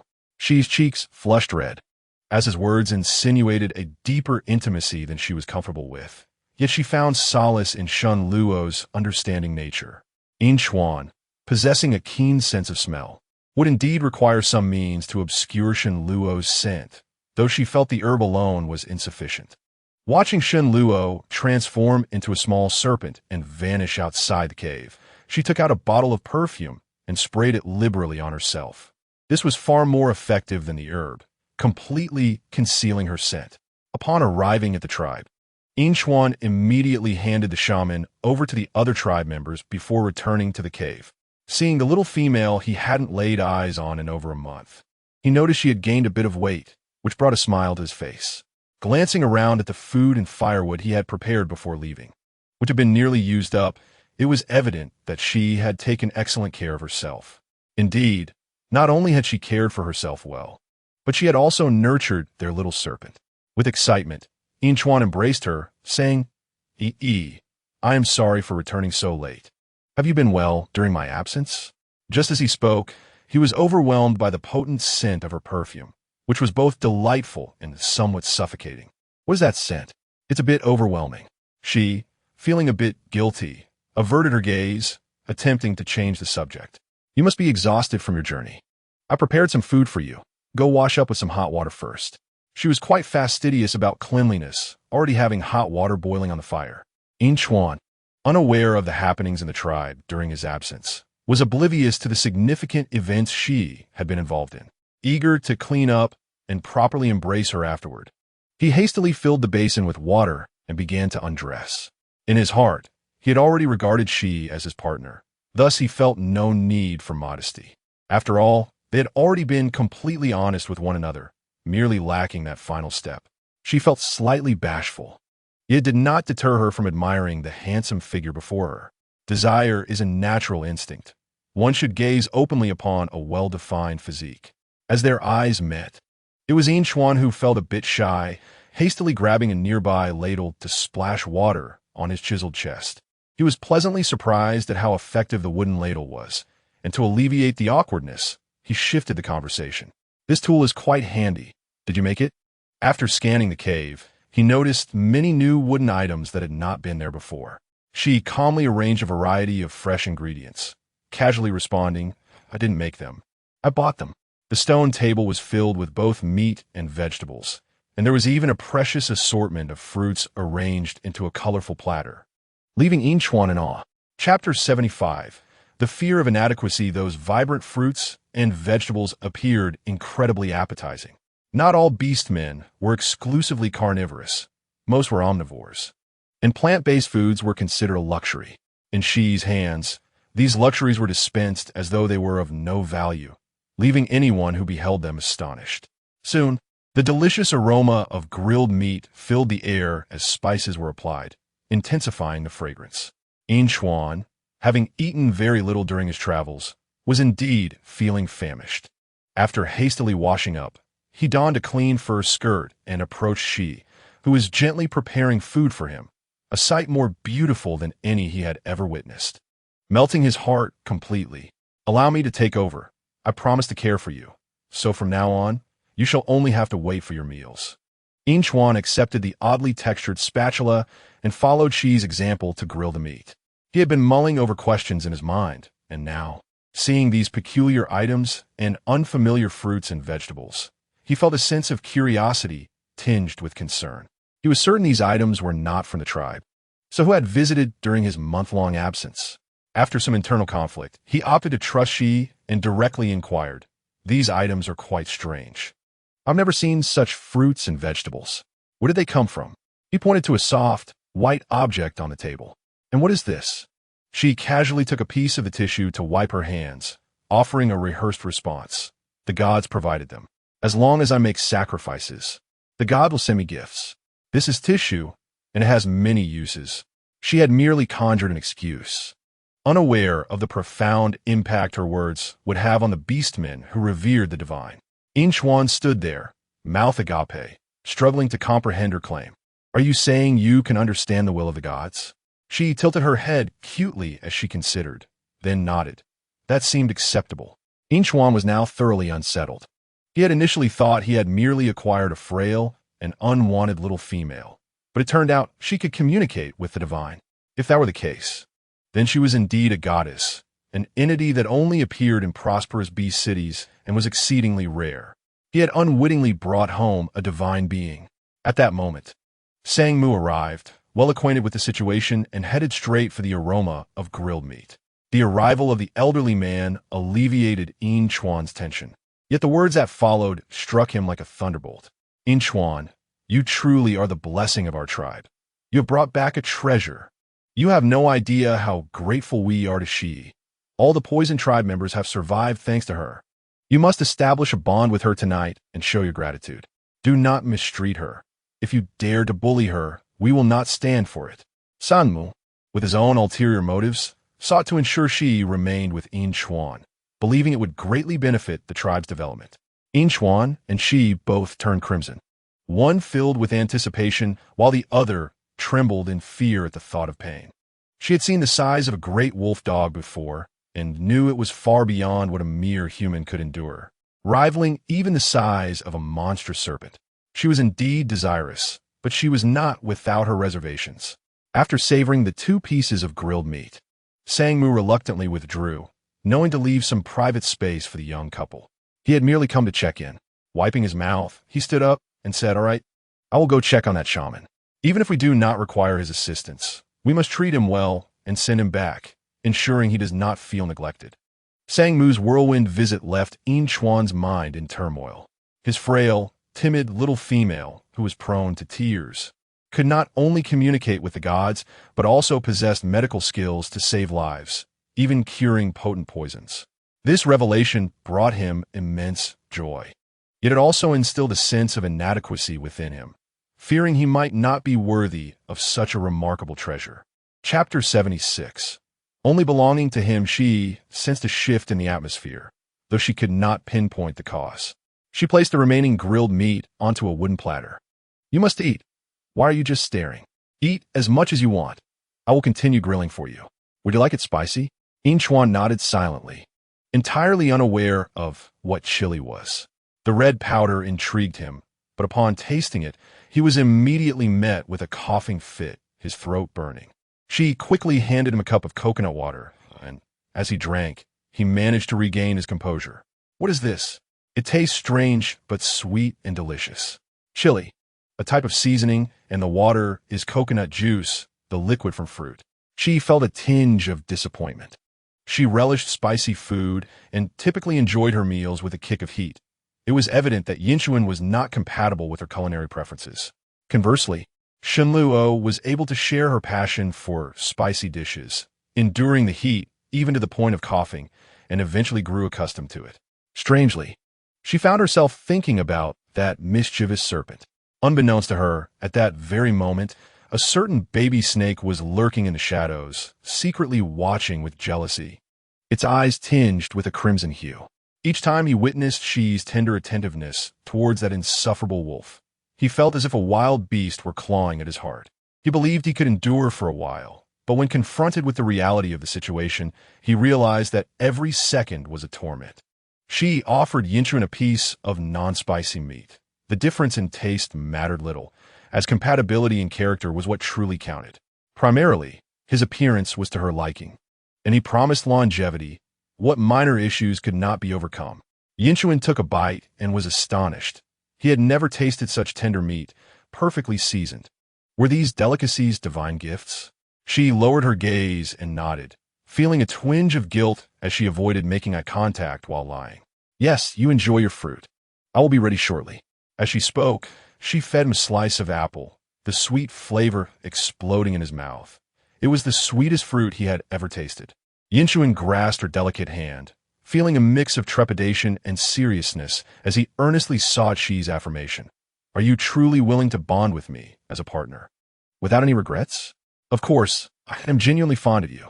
Shi's eyes sparkled with a watery sheen, imbued with affection and allure, making even the most stoic observer reluctant to doubt her sincerity. Such a forthright declaration moved Yinchuan deeply, alleviating the tension in his heart. Shi truly cherished him. In a moment of passion, he leaned down to kiss those lips he had longed for. They were fragrant and soft, and once their lips met, it was impossible to turn back. Watching this scene from the shadows, Shenluo nearly ground his teeth in frustration, although he knew Shi had a fondness for that loathsome wolf. Hearing her confession was akin to a dagger to his heart. What vexed him even more was the audacity of that wolf to kiss her. The little female had not resisted Yinchuan's touch. Rather, she willingly submitted, embodying a spirit of complete devotion. This was a stark contrast to her demeanor with him. Was this the chasm between love and indifference? No, the little female was undeniably gentle with him. How could she be devoid of feelings? Reflecting on the old man's insistence that they bond tonight, Shenluo trembled with rage. He would never allow that wretched wolf to succeed. She carried his child. Even if they were to bond, he would be the great beast husband, and why should that loathsome wolf take precedence? In that moment of lingering intimacy, emotions heightened. Yinchuan was eager to claim Shi as his own, lifting her petite form and carrying her towards the stone bed. Though she was somewhat prepared, anxiety clouded her eyes, and she contemplated what excuse she could offer to halt the proceedings if it became unbearable. In her previous world, her height was considered average for a woman, not too tall, nor too short. Yet, standing before the towering figure of the beast-man, she felt dwarfed. Yinchuan was also inexperienced in this regard, relying purely on instinct and striving for utmost gentleness. Fearful of causing her any harm, he gazed at the anxious yet expectant little female in his arms and felt an overwhelming sense of unreality. This exquisite creature was about to become his partner, solely his. Chapter 77. Uncovering her totem, both were like naive youths, unacquainted with the ways of the world. Their movements awkward and inexperienced. Even after sharing kisses, they accidentally split their lips. Yinchuan gasped heavily, the unique taste of her blood igniting a fervor within him, nearly leading him to lose control. His thumb brushed over the crimson of her full lips, his gaze filled with restraint and patience. "I'm sorry. Does it hurt?" He had strived to remain gentle and composed, yet in the presence of the female he adored, maintaining his composure was impossible. He had never envisioned a day when he would feel such fervor for a female, treading cautiously for fear of hurting her or instilling fear. Even as he endured the pain, he persisted in a gradual and tender approach. She shyly shook her head, her eyes misty with emotion, resembling a delicate flower awaiting plucking, irresistibly enchanting. In truth, Yinchuan was already quite gentle. It was merely that her skin was too tender, giving the impression of excessive roughness. However, this very gentleness did not repel her. Instead, it sparked a sense of eagerness within her. The slight sting on her lips caused her eyes to well up. Yet it was not solely from pain. Intense emotions often set her tear ducts in motion. Throughout her 2 lifetimes, her only experience in such matters was with Shenluo. At that moment, the handsome face so near to her stirred Shi's heart. Yinchuan was indeed her ideal type, so gentle, alleviating much of her fear. It even prompted her to reconsider. Perhaps she could try. Her bright eyes shimmered with anxiety and anticipation, offering Yinchuan a significant boost of confidence, while Shenluo, lurking in the shadows, nearly ground his teeth to dust. He could not bear to witness his female being intimate with another male. The murderous intent surged in his golden eyes, gradually eroding his reason. Regardless of whether the little female would be upset, he had resolved to no longer endure. Just as Shenluo bared his fangs, a flustered Yinchuan, flushed and sweating, spoke apologetically. "Thi, you seem nervous when you look at me. Why not turn away?" He did not wish for the one he adored to witness his embarrassment. She, being understanding, dutifully turned over, burying her face in the animal hide blanket in shyness. But after waiting a while without any movement from behind, curiosity got the better of her, and she turned to look, only to find Yinchuan's face pale, fixated on her lower back. At that moment, the tooth-bearing Shenluo stealthily retreated into the shadows, his eyes betraying an unmistakable chill. The loathsome wolf had discovered the totem on the little female's waist. Witnessing her disheveled state brought him a modicum of relief, momentarily quelling his murderous intent. The intimate atmosphere dissipated, and she, oblivious to the shift, felt a sheen of sweat on her little face, anxiety flooding her. "What's wrong? Is there something on me?" She strained to see what might be amiss on her waist, when Yinchuan suddenly enveloped her in an embrace, his expression a tumult of complexity. "There's nothing. Thi. Em sorry." At that moment, Yinchuan was engulfed by an unending wave of remorse, tormenting him to the brink of despair. Chapter 78. She could not merely be a decorative vase. He had seen the totem. He understood what it represented. During the time Shi had left the tribe in search of him, she had undoubtedly endured harrowing experiences. As he had suspected, that vile half-beast had tormented her. Previously, he could feign ignorance, intending to cherish her and compensate for the pain of her past, hoping she would forget those dark memories. Yet fate had other plans. She was now pregnant, and the child within her could very well be that half-beast's. If it were not that half-beast's, it implied she had suffered even more. Yinchuan dared not delve into further speculation. Each thought felt like a dagger piercing his heart, leaving him bloodied and battered. The little female bore no mark of a partner, yet carried a child. She had been coerced. How helpless and terrified she must have felt during that time. Contemplating that she remained unaware of her pregnancy, oblivious to what had transpired, Yinchuan was at a loss for how to reveal this truth to her. But how long could he keep it hidden? Scalding tears fell upon Shi's back, searing like hot coals. She could not fathom why Yinchuan was crying. Couldn't they take their time, even without experience? Such a prominent belly could not merely be ornamental, could it? Or was there something about her that displeased him? That seemed unlikely. Her appearance and figure were exceptional. There was no way she could not win over a brother. At this moment, she transformed into a compassionate elder sister, comforting him with gentle words. "It's all right, Yinchuan. If today doesn't work out, we could take our time. Please don't cry. She was at a loss on how to console the towering man who was sobbing. It bewildered her that he could weep so profusely over an unsuccessful bond. Yinchuan, blushing, offered no explanation, merely holding her tighter, his eyes glistening with unshed tears. He resolved that if she wished to bear this child, he would accept it without hesitation. However, he was acutely aware of the challenges they would face if the offspring turned out to be a half-beast, and while he could endure it, he did not want Shi to bear such burdens. This dilemma tormented him as he pondered whether to allow the child to remain.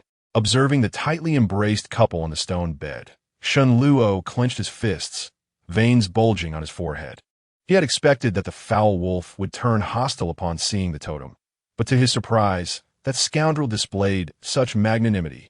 He questioned his own ability to be as generous in sharing Shi. To him, Yinchuan had become a mere opportunist, indulging in flattery. Yinchuan, feeling the weight of his emotions, decided to let go of his worries, allowing himself to embrace Shi and drift into slumber. The thought of the child looming over him felt like a boulder pressing on his heart, making it hard to breathe as he contemplated how to handle the situation. He realized that Shi was unaware of her pregnancy, likely due to a lack of guidance throughout her life. How had she managed alone before? What hardships had she endured? Yinchuan's heart ached for her, leading him to hold the little female even tighter. The two shared the same bed, yet harbored different dreams. Shi was oblivious to the turmoil around her, feeling stirred yet restrained, reluctant to impose on others while maintaining an air of modesty. Given the rising affection between them, she decided to forgive the blunders of the great wolf dog. Perhaps her brother was feeling guilty as well. They fell asleep in each other's arms, entirely unaware of the brooding figure lurking in the corner, filled with resentment. Shen Luo worried that if he stayed any longer, he might lose control of his emotions. It was clear that they would not continue their activities that night. There were still unresolved matters, and he needed to release the pent-up frustration within him. In another cavern, a diminutive shaman, cloaked in black bee skin, waited in the shadows until the male exited before stealthily sneaking inside. He had initially intended to swindle some money, but upon arrival, he realized it was a wasted trip. He would be fed well, but would have to leave by tomorrow, with only a meager reward. He could not afford to leave empty-handed and decided to pilfer something instead. He had not tasted the pleasures of a female in quite some time, and, having heard that this small tribe possessed a female beast slave, he was eager to investigate. Yuni had just finished a pleasurable encounter with a male and lay on the stone bed, resting with her eyes closed, lazily commanding Qingshu to bring her water. Water! Upon receiving the cup, Yuni took a sip without looking, until a pair of gnarled, claw-like hands landed on her. "Oh, who are you?" The stone bowl clattered to the ground, revealing a powdery residue within. Yuni, frightened by the sight of the diminutive figure before her, instinctively recoiled. She had seen the males of the tribe, but none were as grotesque as this one. Today, Yinchuan had merely brought someone back, and everyone had tacitly kept her in the dark about the shaman's true identity, who had come from Bee City. The shaman, with his triangular eyes, grinned as he climbed onto the stone bed. "Don't be afraid. I'm a shaman from Shirtu City. Let me see if you have any discomfort." Yuni could easily discern his intentions from his lecherous demeanor. Observing his emaciated frame and grimy claws, she felt no attraction and turned away in disgust. Anger surged within her. Did he truly believe she had fallen so low that any scoundrel could take advantage of her? "Get away. Who do you think you are to climb into my bed?" A flicker of malice crossed the shaman's eyes. Due to his appearance, he had never attracted the attention of female. Even the females of such a small tribe dared to look down upon him, showing him disdain. He did not lose his temper, but instead smiled as he produced a glimmering bead that sparkled in the dark cavern. Yuni was instantly captivated by the bead. She had never seen anything so exquisite, perfect for illumination or decoration. Seeing her interest, the shaman smirked inwardly, knowing that such a trinket was worthless in Bee City but had become a rarity in the small tribe. He smiled broadly, offering her the bead. "There are many new and exciting items in Bee City. If you like this, I can bring you more." Yuni took the bead, her eyes glinting with greed, filled with longing for all that Beast City represented. Seizing the moment of distraction, The shaman could no longer restrain himself and lunged at her, revealing a gaunt, grotesque face as he began to assault her. His simian-like visage was not only hairy, but also marred by numerous twisted scars. When Yuni finally saw the true appearance of the male upon her, she was horrified, struggling to free herself. "You can't be a half-beast, can you?" The shaman paused, his gaze deepening as he denied, "Of course not. If I were a half-beast, I wouldn't have been invited to treat your tribe as people." He had endured great suffering to mask any half-beast traits, transforming himself into this wretched state, and had no desire to be a half-beast. Yuni merely blurted out her disgust, not realizing the depth of her own feelings. Yet, she found herself inexplicably drawn to the beautiful bead, although her body felt an unexplainable heat. The shaman, noticing the flush on her cheeks, recognized that his earlier actions in the water had taken effect and could not help but pounce on her once more. Yuni felt nauseated, yet her body betrayed her, responding to the male's touch with an unexpected pleasure. She struggled against her revulsion, enduring the shaman's actions.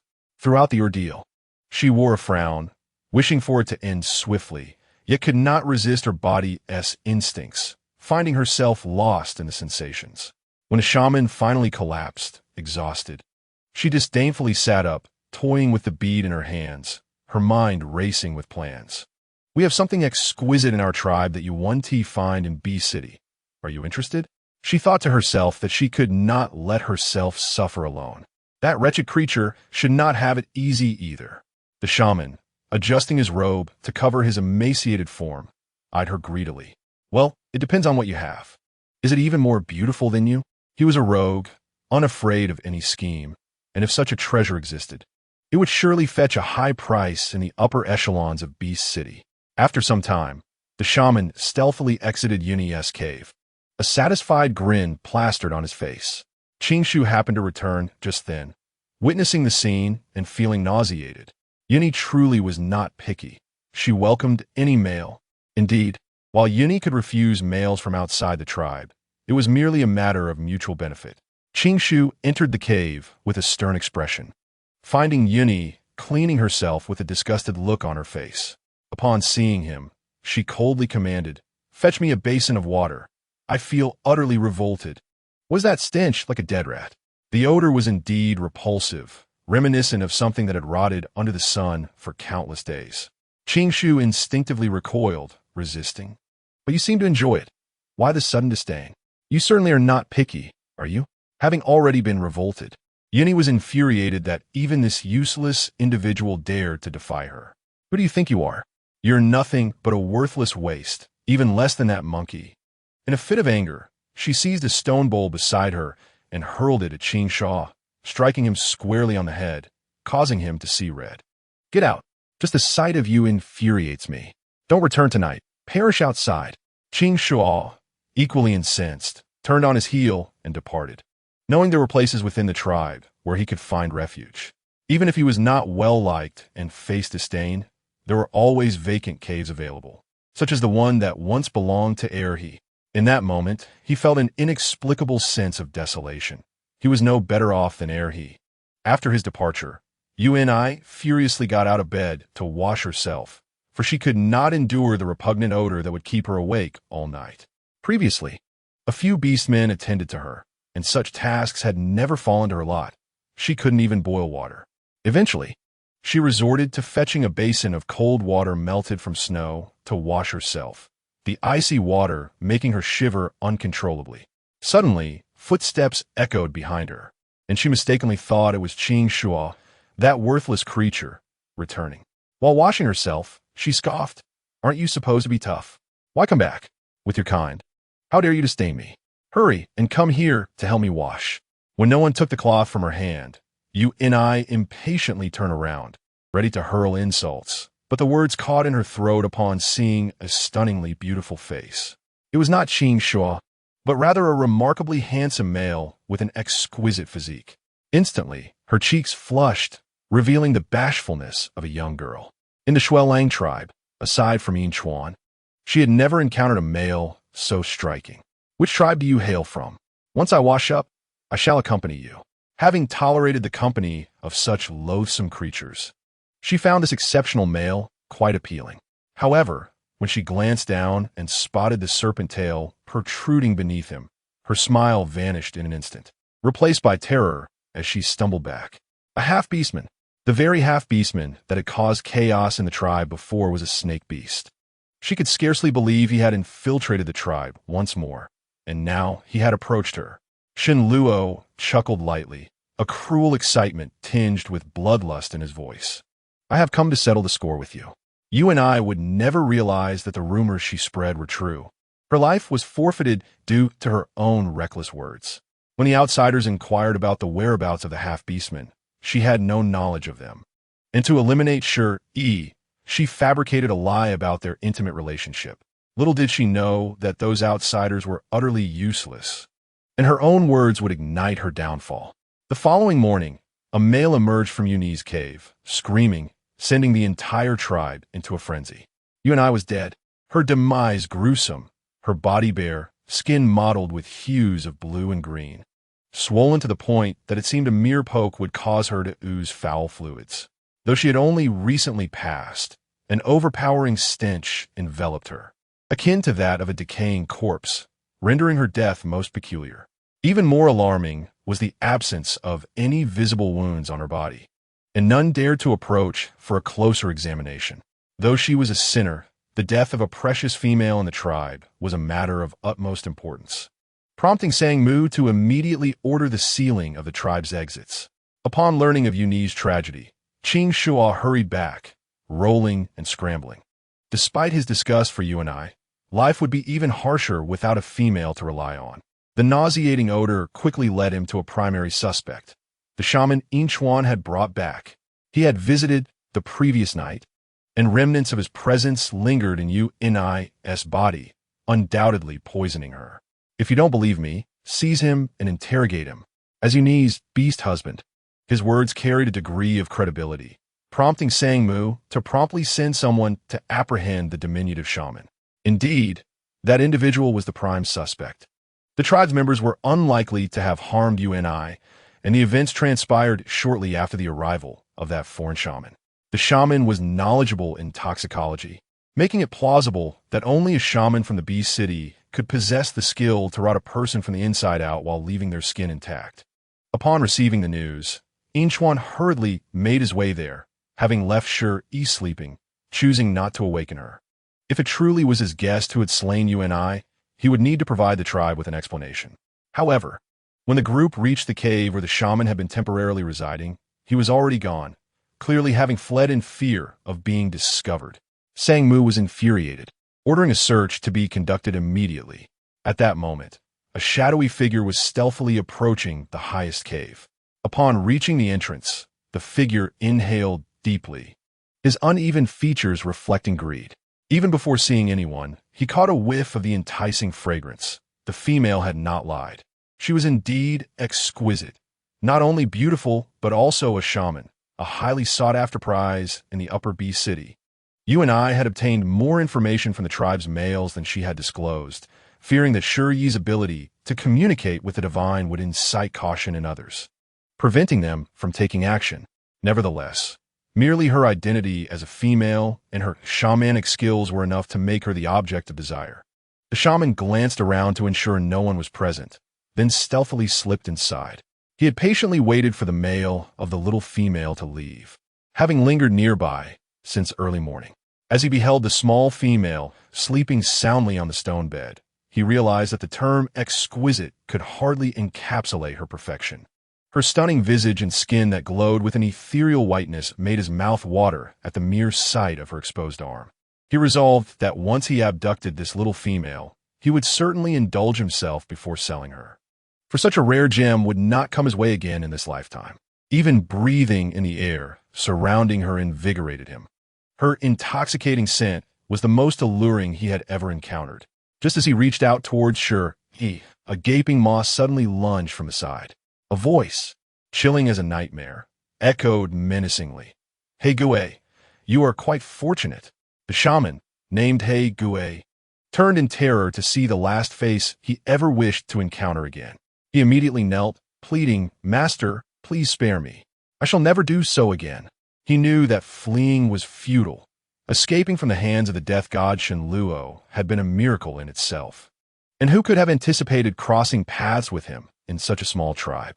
He had believed he was far from Shi City. Shenluo's expression was frigid.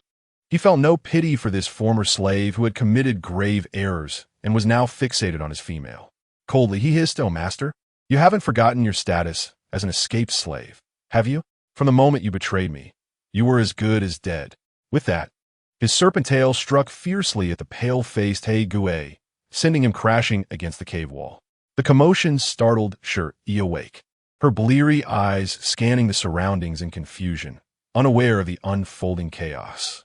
Shenluo aimed to shield her from witnessing such filth, positioning himself before her to swiftly eliminate the traitor.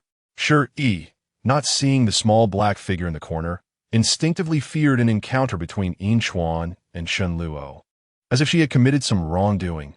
"What brings you here?" Shenluo, his expression dark, remained silent. He had not merely arrived. He had always been present, having witnessed her intimate moments with another. The ungrateful little creature only had eyes for that foul wolf, considering him an eyesore. Incensed, he lashed out at the cornered He Gui once more. Only then did Shi Yi notice the presence of other beastmen in the cave, unaware of the circumstances. He Gui coughed up green blood, trembling uncontrollably. He was all too familiar with his master's temperament and methods, knowing that pleas for mercy were futile. For years, he had lived in the shadow of Shenluo, constantly seeking means of escape, though he had not been devoid of opportunities. He produced a pouch of white powder, flinging it towards Shenluo, the foul stench rendering Shenluo's vision black and his eyes ablaze with pain. It seemed he had not changed. His cunning remained as ever. Damned creature! He Gui seized the opportunity to extract a transparent yellow crystal and crushed it, instantly vanishing from the spot. This was a teleportation crystal he had purchased at a high price from an auction house, a one-time use item that he was reluctant to expend unless absolutely necessary, causing him great distress. Shenluo wished to pursue him, but upon stepping outside, he retreated, for the search party had already arrived. He cast a resentful glance at Shi Yi before transforming into a small serpent and disappearing into the shadows. It dawned on Shi Yi that the little black imp had harbored ill intentions towards her, and it was Shenluo who had protected her. Chapter 83. More terrifying than a ghost, Shenluo, with his foul temper and unpleasant demeanor, was not as malevolent as he appeared. He seemed to be acquainted with the diminutive, dark-skinned orc, and there appeared to be considerable animosity between them. Before she could ponder further, the haunting howls of wolves echoed from outside, signaling that trouble had arisen in the tribe once again. She donned her self-made fur coat and stepped outside the cave, just as the beastly Silver River leaped towards her. "Uni is dead, likely due to the shaman I brought back yesterday. He is now fled. Come with me, or I shall not feel at ease." Such heinous acts of violating and then slaying females incite public outrage, no matter where one is. The discovery of the shaman He Gui's bodily fluids on Uni led them to conclude that the wretched fellow had forcibly harmed and killed the females of their tribe. Sure, he was taken aback by the shocking news that Uni, the troublemaker, was dead. After climbing on his Silver River's back, she recounted the earlier encounter with He Gui. "The shaman visited our cave just now." This revelation sent a shiver down Silver River's spine. He had not anticipated that the vile individual had come to seek out Shi Yi first, but fortunately, she appeared unharmed. However, concern lingered as he inquired, "He did not harm you, did he? Where is he now?" Shi Yi fabricated a lie, refraining from mentioning Shenluo. "He left as soon as I woke up, fearing I would call for help. He crushed a yellow crystal and then disappeared." Having visited Beast City, Silver River had heard of many peculiar items and surmised. It must be a teleportation crystal. He has likely escaped outside the tribe. With that, he immediately howled, rallying everyone to search beyond the tribe's borders. With a heavy snowfall outside, the yellow teleportation crystal was of the lowest grade and could not have taken him far. He had to be captured. Indeed, as he had surmised, He Gui was but a wiry black monkey, small in stature, and lacking the physique and speed of the snow wolf. He struggled to leap from branch to branch, as if haunted by phantoms. Indeed, to him, Shen Luo was more terrifying than any specter. Their enmity was profound. Little did he know it was not only Shen Luo pursuing him, but the entire Snow Wolf tribe as well. Initially, upon spotting the Snow Wolf tribe members in the distance, he entertained a glimmer of hope, contemplating an alliance with them against the half-orc Shen Luo. The animosity orcs bore towards half-orcs is well known, given the numerous crimes half-orcs committed. Should they encounter one, vengeance for their slain kin could be temporarily set aside. First, the half-orc must be dealt with.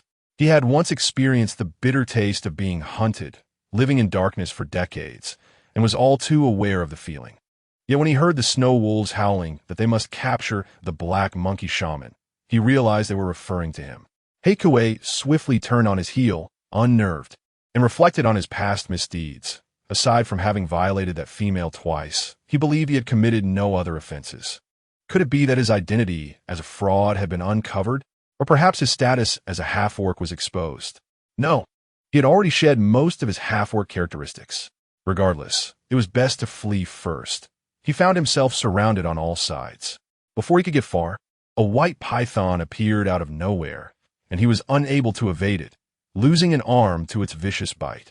Green blood stained the pure white snow, emitting a nauseating stench. Shen Luo narrowed his dangerous golden slits, snorting derisively. You truly are incorrigible. Go to such lengths to end up in this despicable state. Worthless. Chapter 84. No one is more venomous than he. Heikue trembled in fear, yet he took note of this moment, for he was not worthless. All his efforts had not been in vain, and he wondered why he was looked down upon. Even though the crimes he committed in Haishi City were enough to warrant 10 deaths, he had never regretted a single one. To provoke this living embodiment of death was to court certain doom. There was no turning back, nor had he ever considered it. From the day he chose to betray Shen Luo, he was aware of the consequences. Suppressing his inner hatred, Heikue desperately contemplated a means of escape.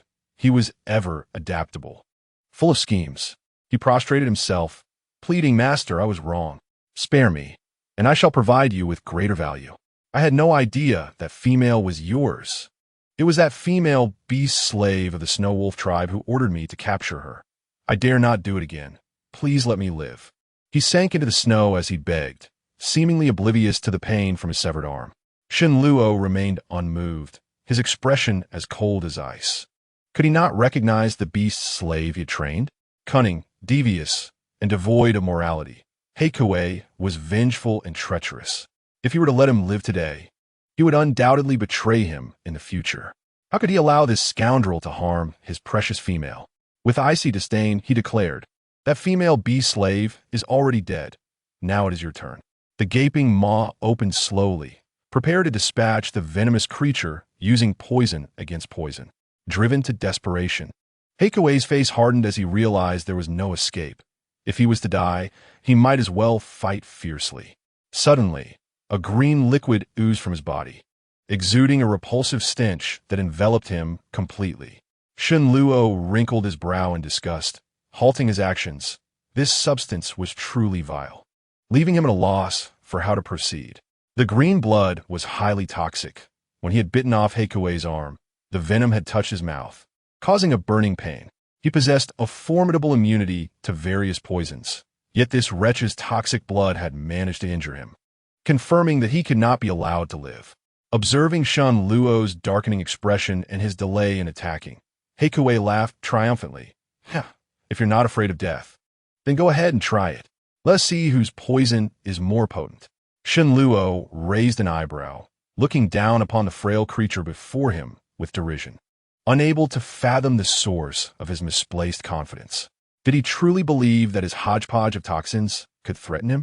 No one could rival the potency of his venom, and the repugnant odor might very well attract those foul wolves. He intended to remain in the Snow Wolf tribe to care for Shi Yi and the offspring. So stealing his resolve, he bit down swiftly on Heikue, suppressing his revulsion. Heikue did not anticipate that Shen Luo would be so fearless, and his triangular eyes widened in disbelief as he collapsed to the ground, his body dissolving into a vile green liquid.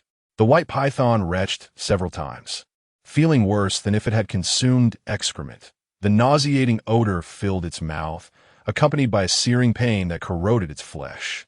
Encountering such a foul entity felt akin to stepping in filth, and Shenluo frantically buried his mouth in the snow, attempting to cleanse the horrid taste, which lingered stubbornly.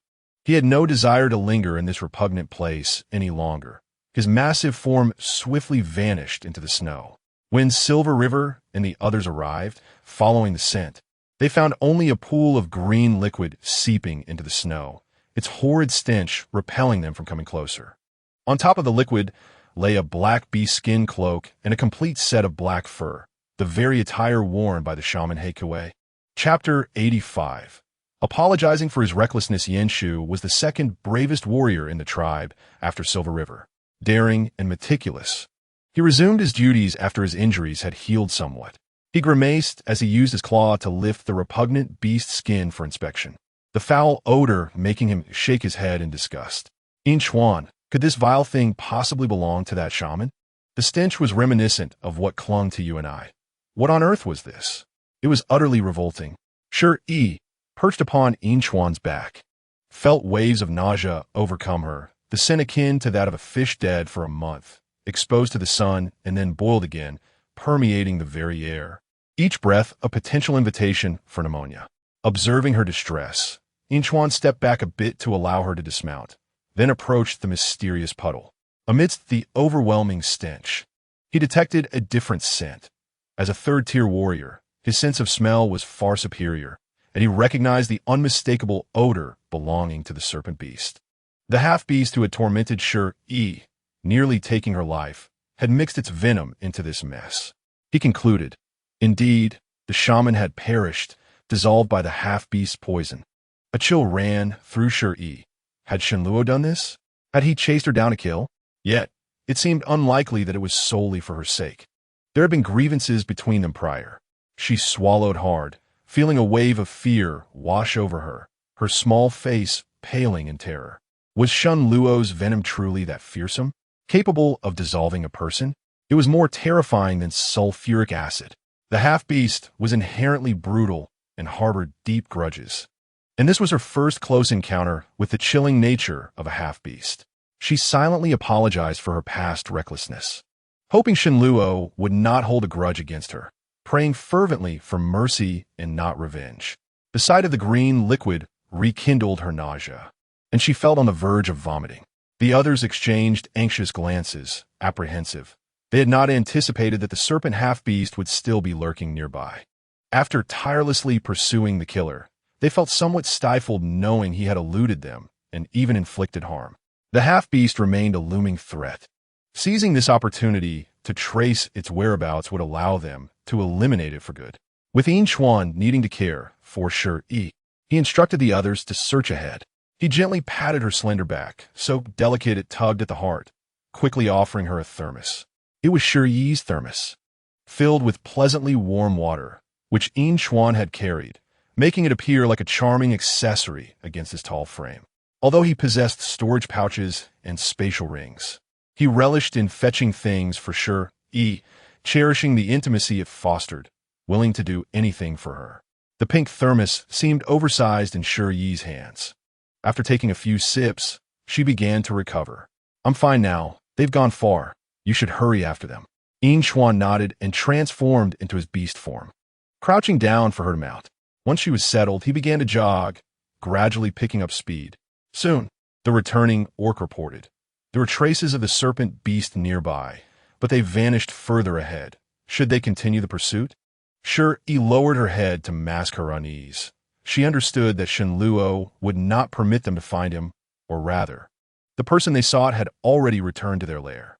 For over a month, Shenluo had been right under their noses, masking his presence by some unknown means, remaining completely undetected.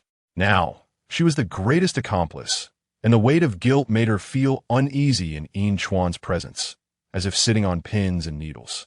Inchuan gazed at his kin, exhaling a chilling breath. Return to the tribe. It's unsafe to venture too far in winter. We must fortify our defenses and establish patrols for both day and night. He understood well that if the half-beast truly intended to act, they might not be able to stop it. The remote little tribe could never match the rapid development of the beast city. The disparity in resources and capabilities was too vast, as even a single high-tier warrior from the city could devastate a small tribe. This was not the first time Inchuan felt a fervent desire to lead his tribe towards progress, to obtain formidable strength, especially now that he had someone to protect. He longed to grow stronger, living in fear daily, worried he might fail to safeguard Shi Yi. As the bulk of the group retreated towards the tribe, none noticed that the green liquid on the ground was silently flowing, gradually coalescing into a human shape, stealthily slipping away. Heigui had not perished. His greatest survival tactic was not the expensive items he had procured, nor the vile poisons he had concocted, but rather his ability to liquefy himself into a state of apparent death. This was the culmination of a lifetime of effort, betraying his former master and enduring trials to gain this remarkable ability. Likewise, he was the kind who would repay grievances tenfold, and he had taken note of today's slight. Upon returning to the tribe, no one spoke further. Regardless of what you and I had done, she was now dead, her body riddled with poison, leading to the decision to cremate her. Two males, holding back their disgust, placed Yuni's swollen corpse upon the pyre, the body swaying as though filled with foul water. Inchuan felt a twinge of guilt, as she was the shaman he had brought back, and he ignited the torch himself. The flames quickly engulfed her, the rancid odor spreading throughout the tribe, causing everyone to cover their noses and retreat. At that moment, a chilling scream erupted from the pyre, and to everyone's shock, you and I sat up. The onlooking orcs gasped, never having witnessed such an occurrence.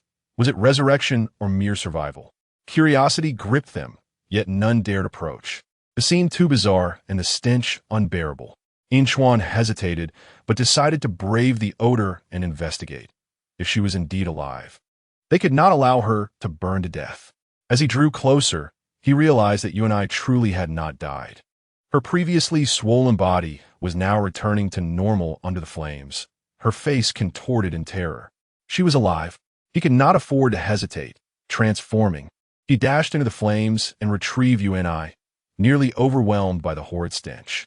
As the living UNI appeared before everyone, they stared in disbelief, akin to witnessing a ghost. Inchuan had intended to return to Shi Yi's side, but the noxious aroma was too overpowering, so he stood at a distance. Shi Yi's complexion was scarcely better. The odor permeated everywhere, leaving no escape. She was witnessing something extraordinary. A corpse had returned to life, utterly absurd.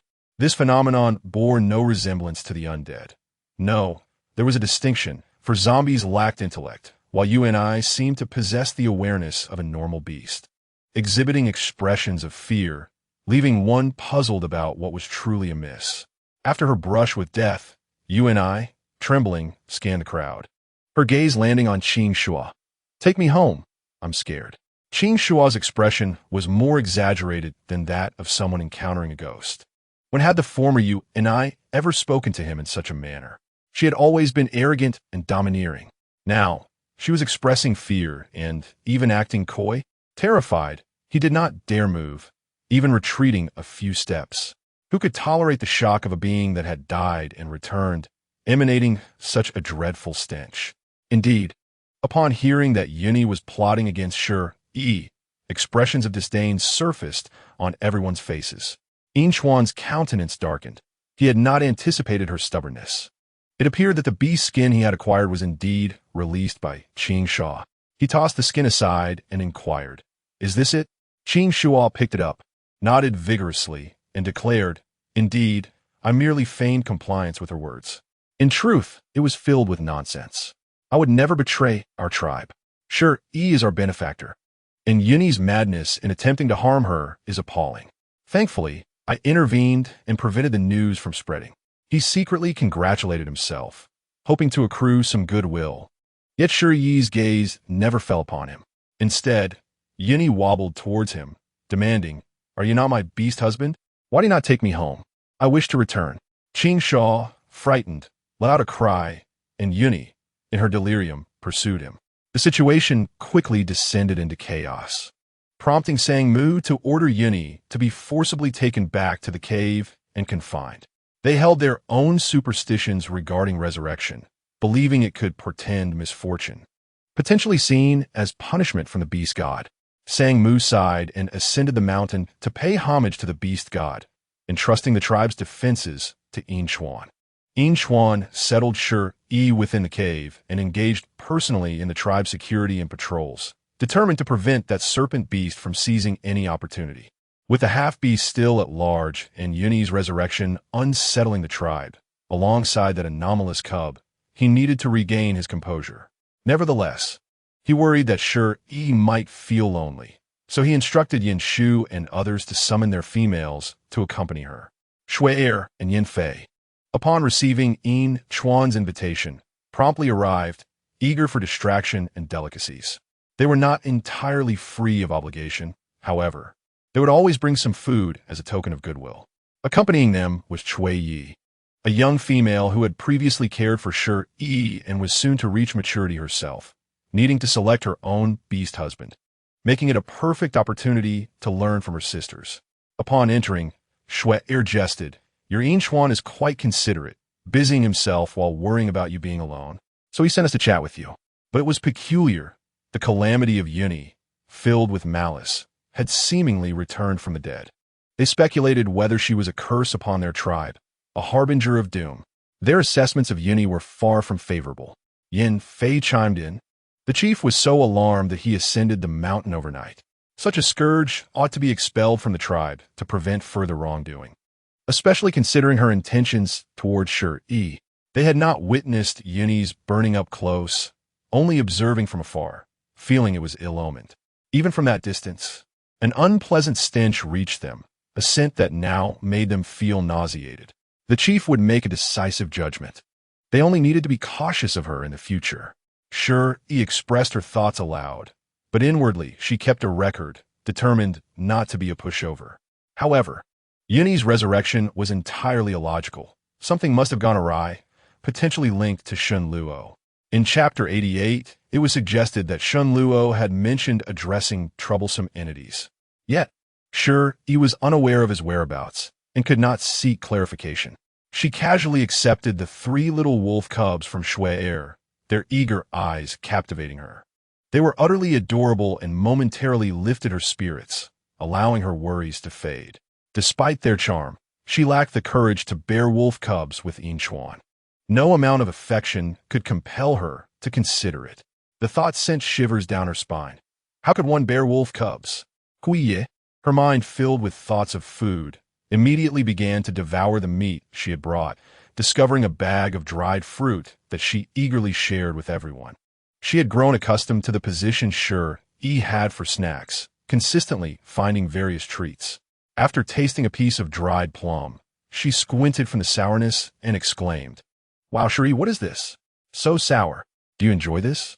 Shi Yi casually traded her for some sunflower seeds, perfect for casual conversation, with flavors of all kinds. "Have this. I don't know why, but I've been craving sour things lately.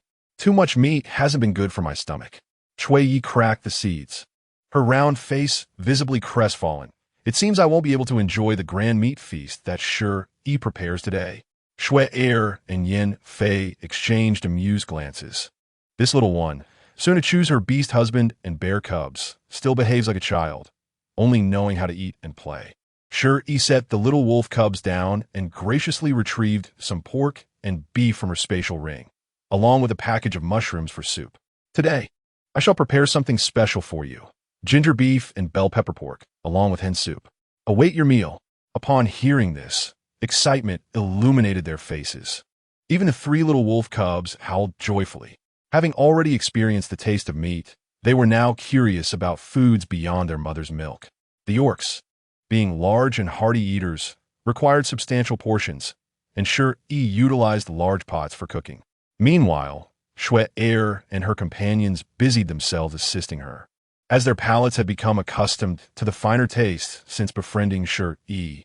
Once the ingredients were prepared and the soup simmering, Shi Yi took a moment to slice the meat, but suddenly felt a wave of nausea wash over her, rushing outside the cave to dry heave.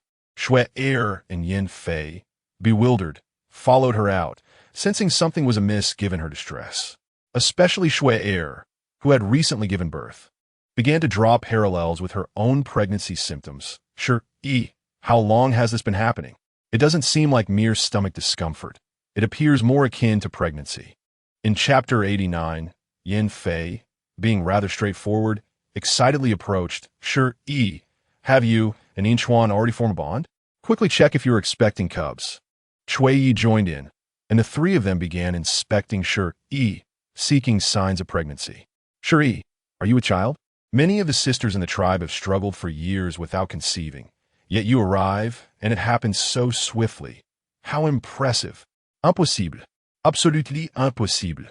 A chill ran through Shi Yi as she halted their explorations, firmly denying, no, Yin Chuan and I have not yet bonded.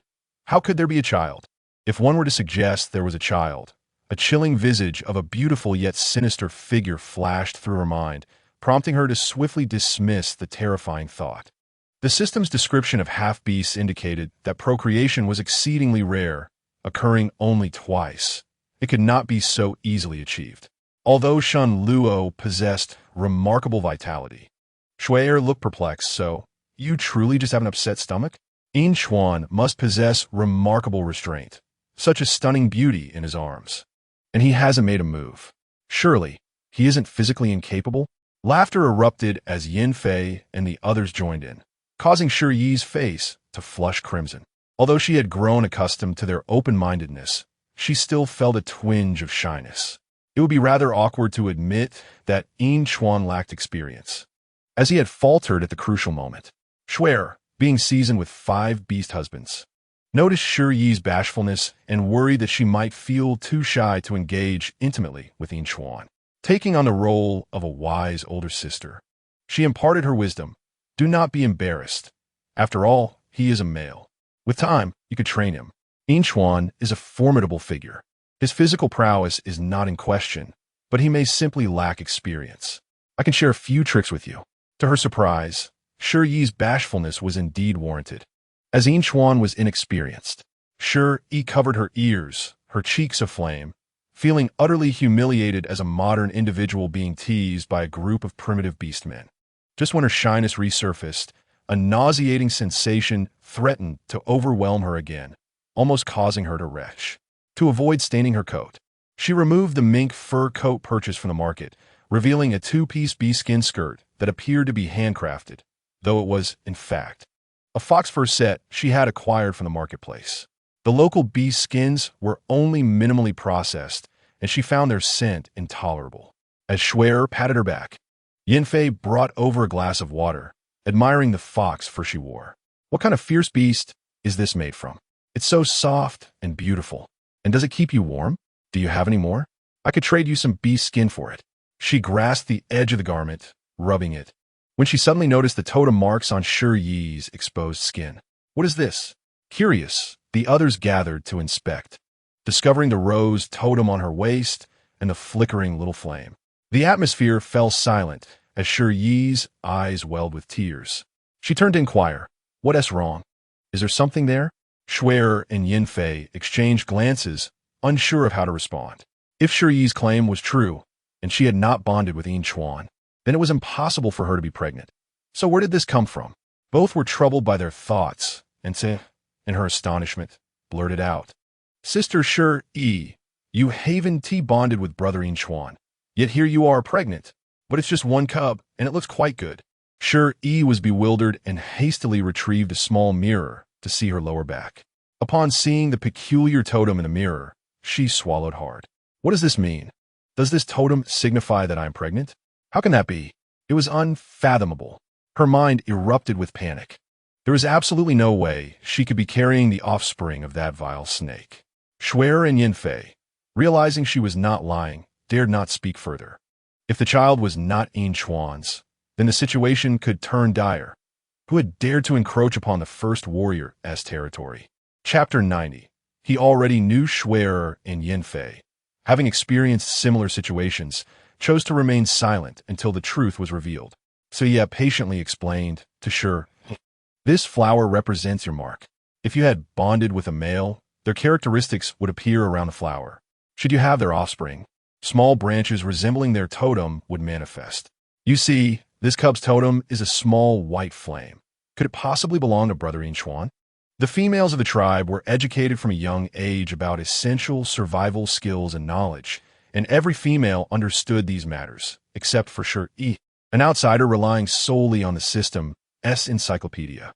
Inchuan's totem was prominently displayed on his back, especially evident during his beast transformation, taking the form of a silver wreath encircled by silver flames, which was no secret. The resemblance of the white flame to Inchuan's totem was fortunate, as it obscured the truth of the child's paternity. However, upon the child's birth, the truth would inevitably be revealed. In an era where deception was impossible, concealment was futile. They speculated that Shi Yi might be too shy to speak the truth, believing the cub was indeed Inchuan's, leading them to overthink the situation. This is not a bad thing. There is no need to hide it. Our tribe's foremost warrior is going to have a cub. Does Inchuan not know? If he finds out, he will surely be overjoyed. Shi Yi stood frozen, her complexion pale, her lips nearly bitten through. She had just checked the system data, confirming their words were true. The totem on her lower back indeed heralded her pregnancy. Thus, the father of the child could only be Shenluo, the only male beast man with whom she had shared intimacy. There was no way it could be Inchuan. At that moment, her greatest fear was that Inchuan would be disappointed upon discovering the truth, rendering all her efforts in vain. Just as her affection for him had reached 80%. How could a cub suddenly appear? Tears streamed down her face uncontrollably. Schwerer and Yinfei exchanged glances, bewildered. Could it be true that the cub was not Inchuan's? Yet, it was not uncommon for a female to have multiple beast husbands. Shi Yi, with her innocent curiosity, asked, Sister Shi Yi, do you have other males? Who are they? There are none in our tribe more outstanding than Brother Inchuan. In their minds, only Inchuan was worthy of Shi Yi, both being exceptional. Faced with their inquisitive gazes, Shi Yi felt overwhelmed. Clutching her garment and remaining silent, she dared not admit the child belonged to that half-beast Shenluo. Just as her fingers turned white from anxiety, the majestic silver wolf appeared outside the cave. The cub is mine. It is my fault for not providing Shi Yi with a complete bonding ceremony. Upon hearing this, Shi Yi looked up in shock, meeting Inchuan's gaze as he approached in human form, holding her hand tightly, his eyes filled with determination. Her lips parted slightly, words escaping her as she realized Inchuan was already aware of the cub within her. Not only was he not angry or disappointed, but he also acknowledged the cub as his own. Chapter 91. He will not agree. This revelation astounded Shi Yi. She had not anticipated that Inchuan would go to such lengths for her. Was it possible that in the beastly realm there was a greater tolerance for such matters? Yet, the once monogamous Inchuan had now accepted her infidelity, showing concern for her well-being. In that moment, her heart was touched. She felt a flicker of gratitude, despite her initial intention to breach the promise she had made. While she felt moved, another lurking figure was seething with rage, contemplating violence. Did that insufferable wolf truly enjoy raising another's offspring? How could he endure such a thing? With the snow wolf feeling wronged, perhaps he should just withdraw entirely. The calculations had gone awry, and Shenluo was infuriated, yet he had to admit that perhaps Inchuan genuinely loved Shi Yi, loving her enough to tolerate everything. Thus, she must have chosen that insufferable wolf without hesitation. However, to emulate that despicable wolf was something he utterly despised, creating an internal conflict within him. Not wishing to linger and witness their affection, yet fearful that the insufferable wolf might entice another female, he continued to spy from the shadows. After hearing Inchuan's words, Schwerer, Yinfei, and Tia were all elated. If the cub was indeed his, it was a cause for universal joy. The snow woman, holding the cub, signaled to Yinfei and Tia, "We want tea, stay for dinner. You two enjoy your time together. Everyone is eagerly awaiting your announcement." Cui joyfully accompanied her two elder sisters, pondering that the upcoming contract ceremony would be followed by a sumptuous feast, rendering the current meal insignificant. Once they departed, Shi Yi felt a wave of anxiety wash over her, unable to meet Inchuan's gaze as she lowered her head. She was unsure how to explain the child growing within her. Perhaps Inchuan only acknowledged it as is in front of others to save her face. Just as she wrestled with the thought of confessing, Inchuan enveloped her in a warm embrace, saying, "You need not say anything. I understand it all. It is because of me that you have been bullied by the half-beasts and have had to endure such humiliation. You ame Shi Yi. From now on, allow me to protect you. I will make amends for our contract ceremony. Leave everything to me." At that moment, Shi Yi's eyes widened in disbelief. She could not fathom that Inchuan knew the child was Shun Luo's. During those days, when she braved the storm to enhance her favorability, Inchuan had returned without asking too many questions, revealing that he had always been aware of her association with someone else. He felt immense guilt, believing it was his fault that such a situation arose, and thus he claimed this little cub. Knowing the hardships that awaited a half-beast offspring, he still chose this difficult path for her sake. She reflected that, were their roles reversed, she would be incapable of such magnanimity. Inchuan was truly remarkable. Though it may seem so, it was not entirely accurate. He need not feel such guilt. However, Shi Yi was at a loss for how to clarify the complexities of the situation. All she could resolve to do was treat him with greater kindness in the future. After all, once her objectives were achieved, she would move on to the next target, ensuring he would not remain a mere fallback option. Regarding the child within her, she did not wish to keep it. The thought of giving birth to a little snake made her scalp tingle. She planned to take some medicine later, claiming her health was too poor to sustain the offspring, thereby avoiding any wrath from Shin Luo or public outrage, achieving a perfect resolution. After laying their cards on the table, the atmosphere between them lightened considerably. Inchuan expressed a desire to hold the partner ceremony that had not taken place, to which Shi Yi had no objections. With just 20 more points of favorability needed, a little flower bloomed in Inchuan's pot, promising imminent fruit. She needed to exert herself further. Shin Luo, observing the couple entwined, felt his teeth nearly grind to dust. They dared to wish for a partnership, which he vehemently opposed. Chapter 92. What is he? Inchuan hurried to consult the clan leader about the ceremony, neglecting even to eat. After experiencing a tumultuous wave of anxiety, Shi Yi's mood stabilized. She usually did not allow worries to trouble her for long, as living without burdens was far less exhausting. She touched her flat abdomen, feeling nothing of the little being within, let alone any maternal instincts. She resolved to find an opportunity to dispose of this little burden. Selecting several outfits, she spread them across the bed, contemplating what to wear for the contract ceremony.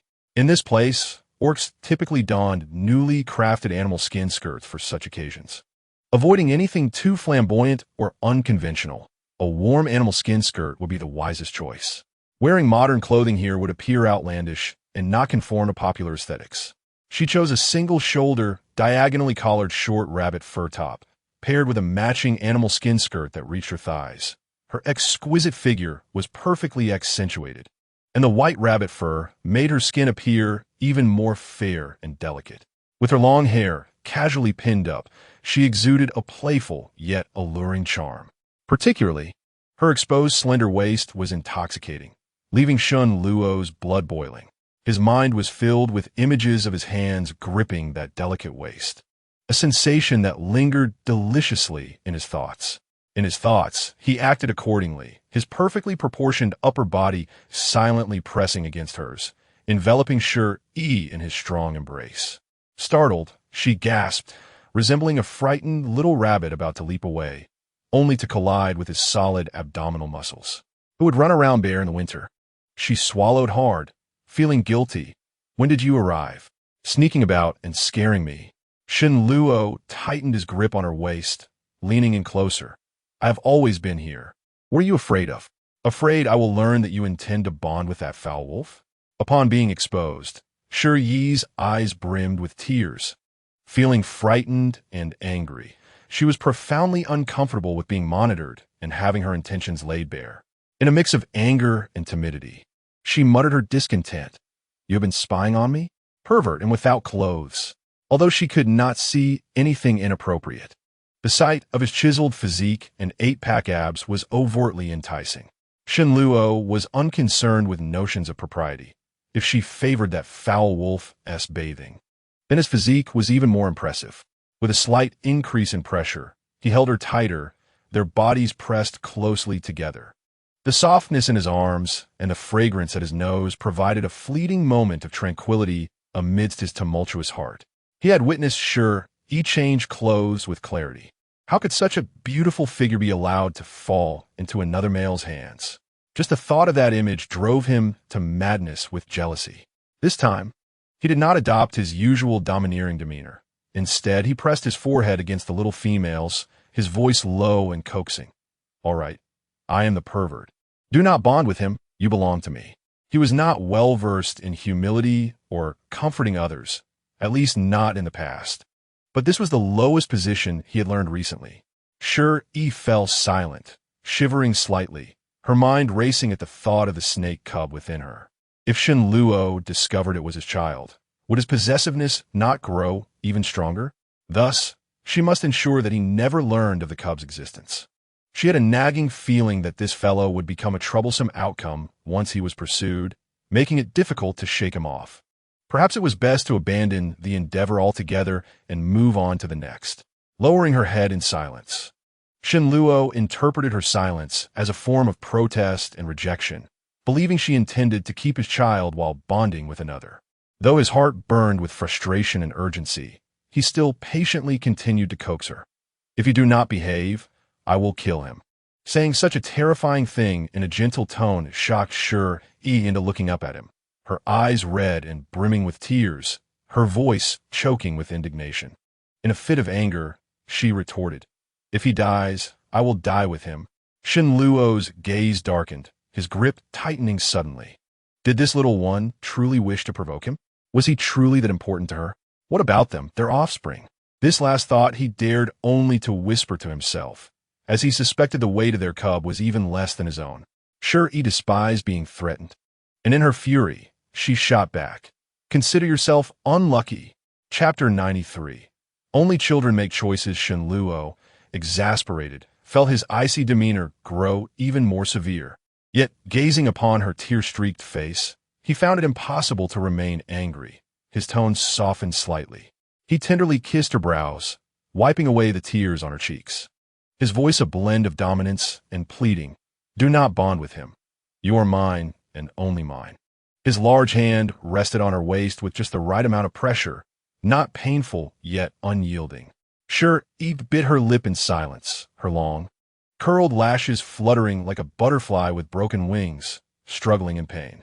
Shen Luo endeavored to use gentle kisses to lower her defenses, wondering why she could not belong solely to him. In the past, he had pursued everything he desired with relentless determination. No one dared defy his will. And if things did not go his way, he would simply destroy them. Yet the little female before him evoked a tenderness that left him at a loss. He did not know how to keep her close. His cool kisses gradually transformed into fervent ones, mirroring his anxious heart and unspoken trepidation. The freshly donned clothing became crumpled, and her skin bore the marks of his affection, a tapestry of red. Shi Yi, compelled to endure, found her eyes reddening, appearing both pitiable and distressed. Only when she could no longer contain her tears did Shen Luo regain a semblance of rationality, hoarsely rubbing her swollen lips with his thumb, reiterating, "Do not bond with him. Remember my words, or I cannot guarantee what I might do." He dared not linger any longer, fearing he might lose his sanity. Now, with the young female cradling her offspring, her frail body could scarcely endure the strain. Once Shen Luo departed, Shi Yi collapsed onto the bed, utterly drained, as if her very essence had been siphoned away. Initially, in a fit of anger, she contemplated abandoning this target of conquest. Yet she was suddenly astonished to discover that the potted plant belonging to Shen Luo had borne fruit, and her affection for him had quietly risen to 50%. The fruit, however, remained unripe, still requiring a bit more time to mature. The peculiar nature of this male left her utterly perplexed, and she could not comprehend how his affection had been garnered. Could it be that the more he bullied her, the more exhilarated he became? How twisted! The sight of that fruit ignited a bold idea within Shi Yi. Perhaps she could also obtain this life-giving fruit. Children make choices, but she desired it all. Sang Mu had agreed to the proposal of hosting his ceremony. Yet he felt uneasy as there had been no divine guidance during their ascent to pay homage to the beast god.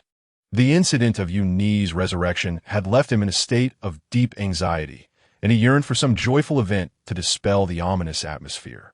Thus, he organized everyone in the tribe to contribute food and labor, preparing for a lively bonfire dance.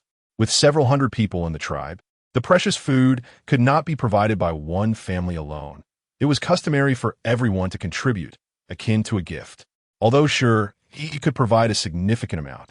Presenting it all at once might attract the attention of those with ulterior motives. Adhering to local customs.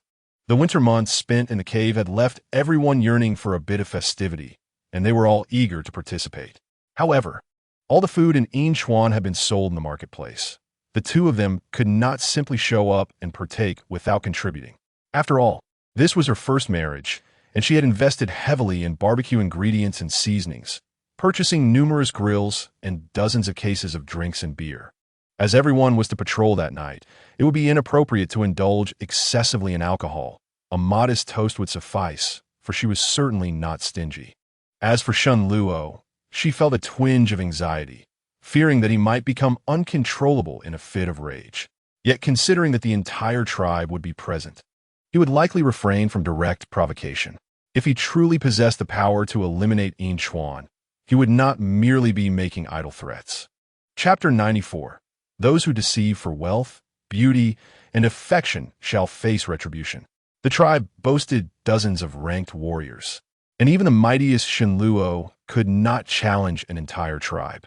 Sure, Yi analyzed the situation through the lens of her human reasoning, forgetting that this was a world governed by the law of the jungle, where the disparities between the strong and the weak were profound.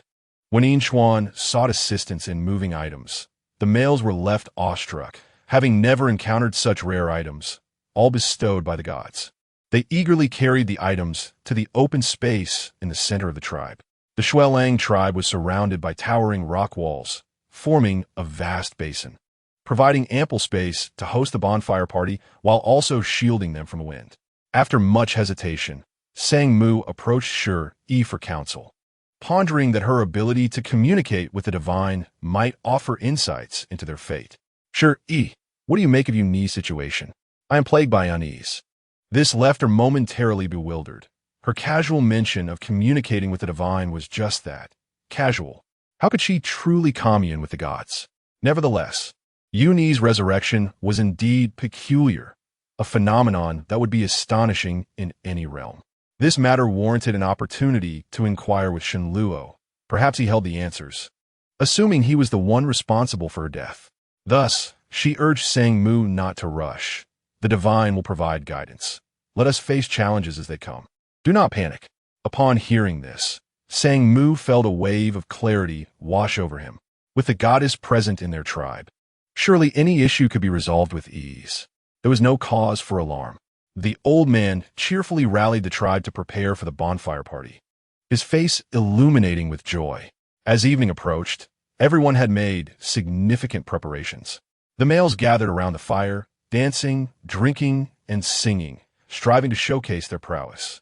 Some married men dutifully attended to their females and young ones, demonstrating their attentiveness.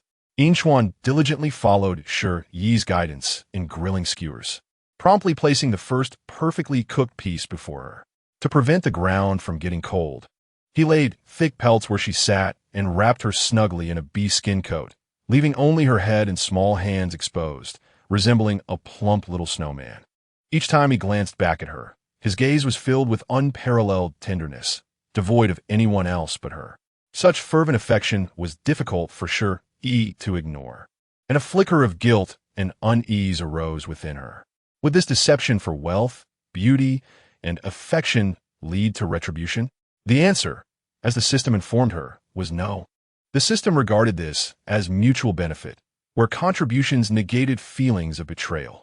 With her already weak moral compass, that fleeting guilt swiftly dissipated. She simply wished to survive and had not committed any heinous acts. There was no need for guilt. Ultimately, if she were to be cast as the villain, then so be it. Being a villain had its advantages, freeing her from the shackles of morality. As she savored the skewers and drank beer, Shi Yi was enveloped in a nostalgic illusion, reminiscent of her university days when she would sit alone on the rooftop, drinking beer and gazing at the stars. After her parents' demise, a host of relatives sought to prey upon her vulnerability, bullying her for being a solitary girl without support. To protect her small home, she had long discarded her moral sensibilities, becoming feral in her defense against those who approached her.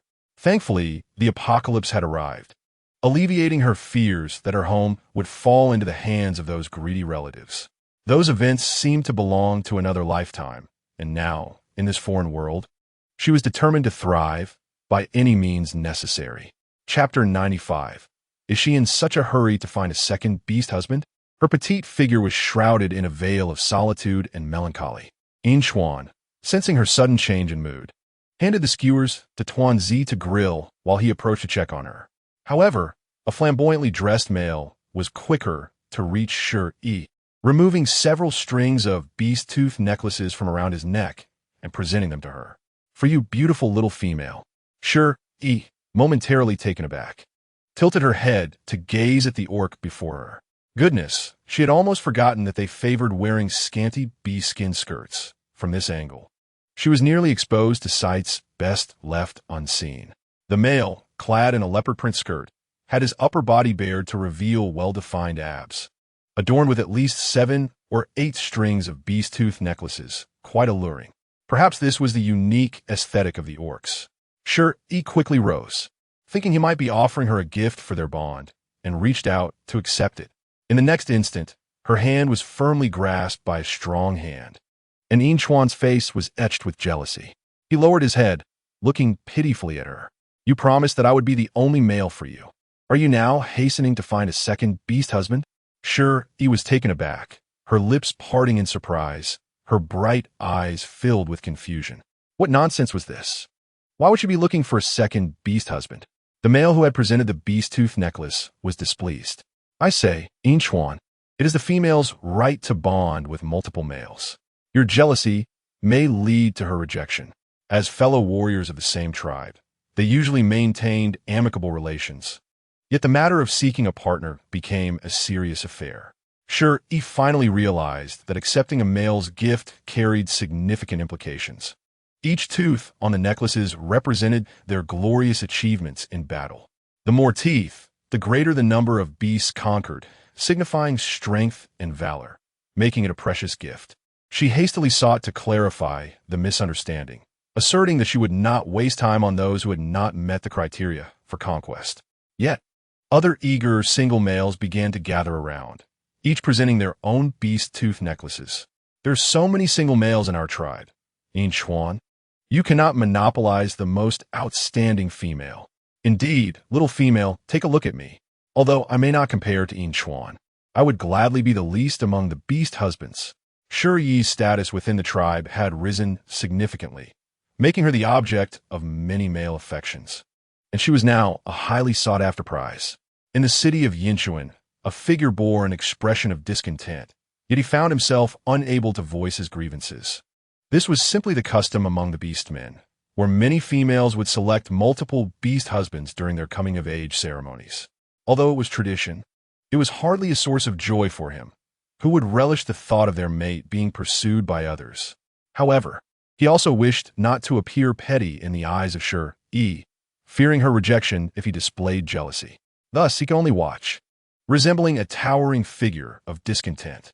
Similarly vexed was Shun Luo, who found that the little female showed no regard for his feelings, choosing instead to bond with that wretched wolf.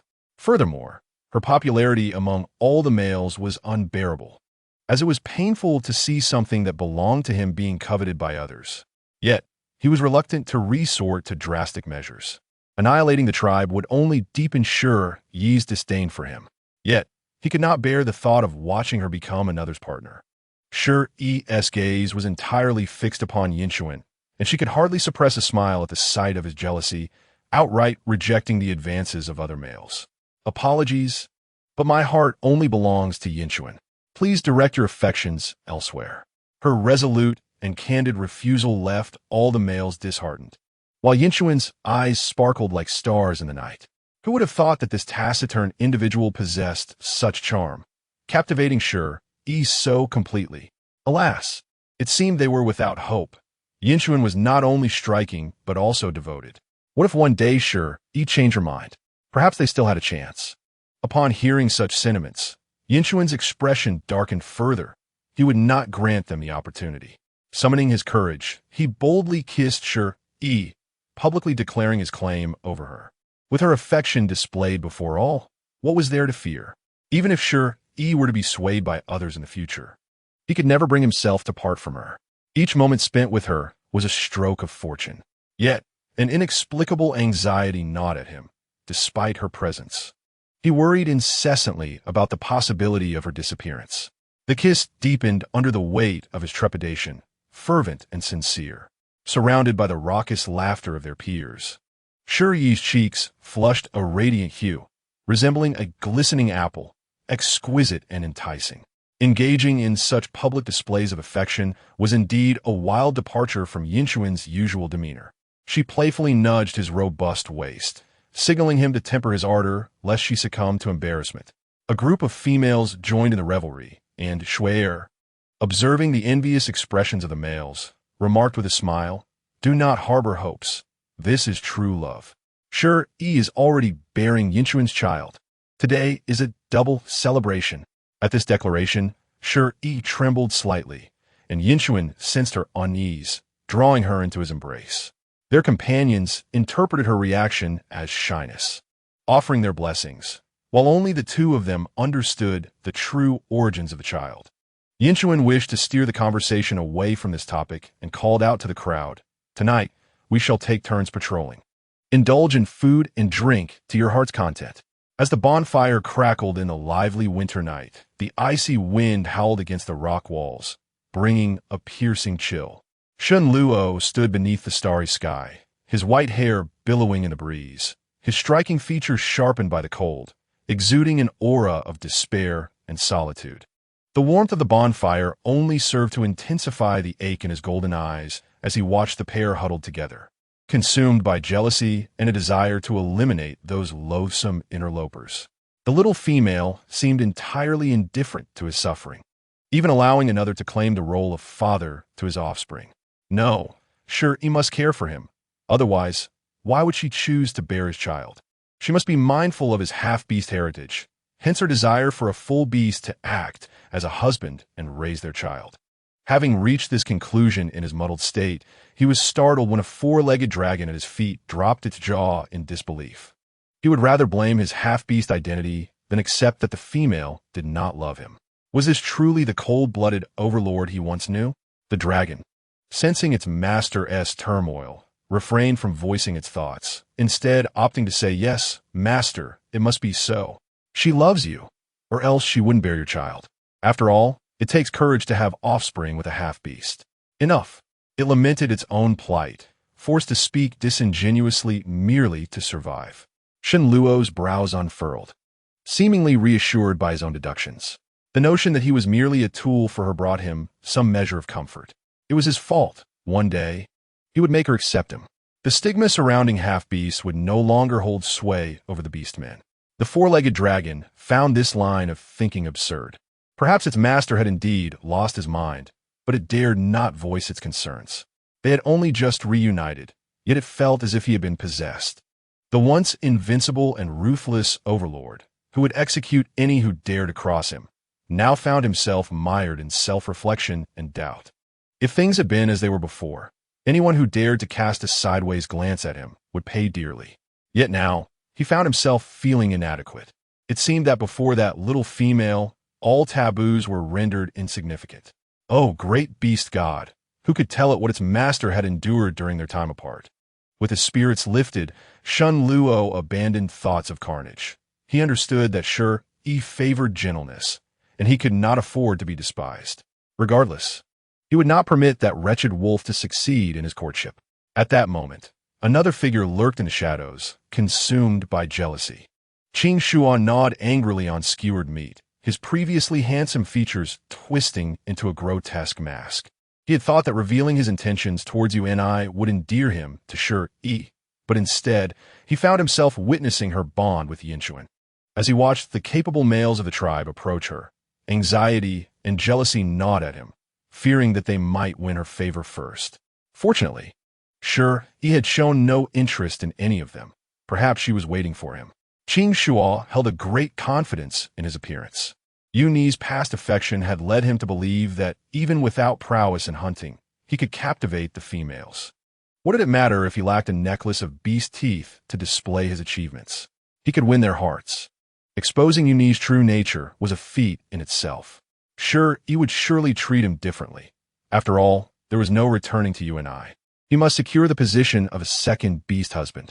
After downing 2 bottles of beer, Qing Shuo approached with a finely crafted bone blade, his best offering. He presented the blade to Shi Yi, flashing what he believed to be his most charming smile. "This is my apology.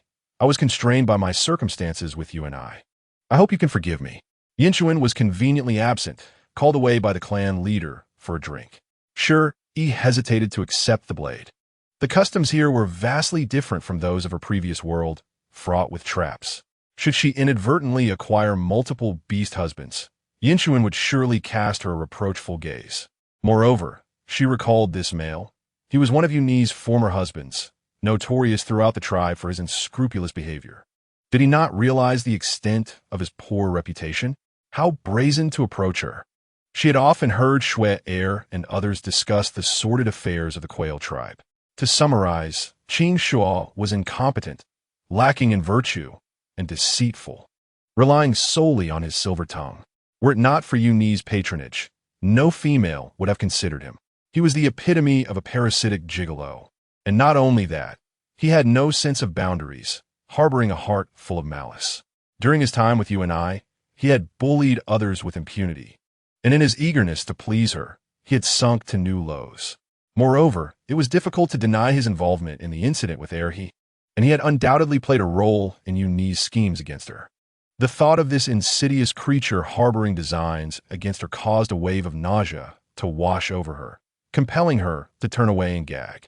"There's no need for an apology. Just leave." She gagged repeatedly, waving her hands as if to shoo away an irritating fly.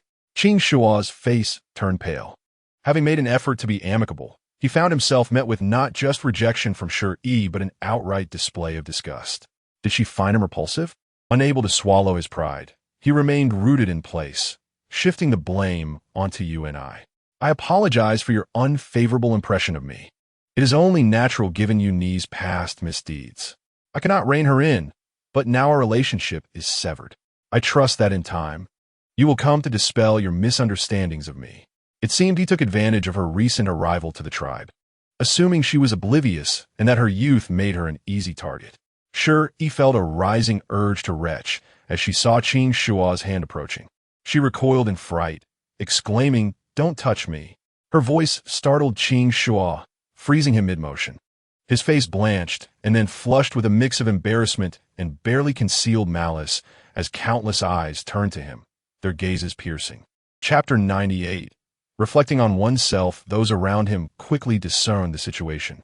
He had attempted to curry favor with the young female only to be rebuffed and now persisted in his pursuit. With so many males in the tribe, why did he presume he was worthy of her attention? The protective instincts of the other males were stirred, and soon Shui Er and Yin Fei, accompanied by other females, rushed to Shi Yi's side. Isn't this the tribe's biggest fool? Unable to thrive with Uni, now he seeks to steal Yinchuan's mate.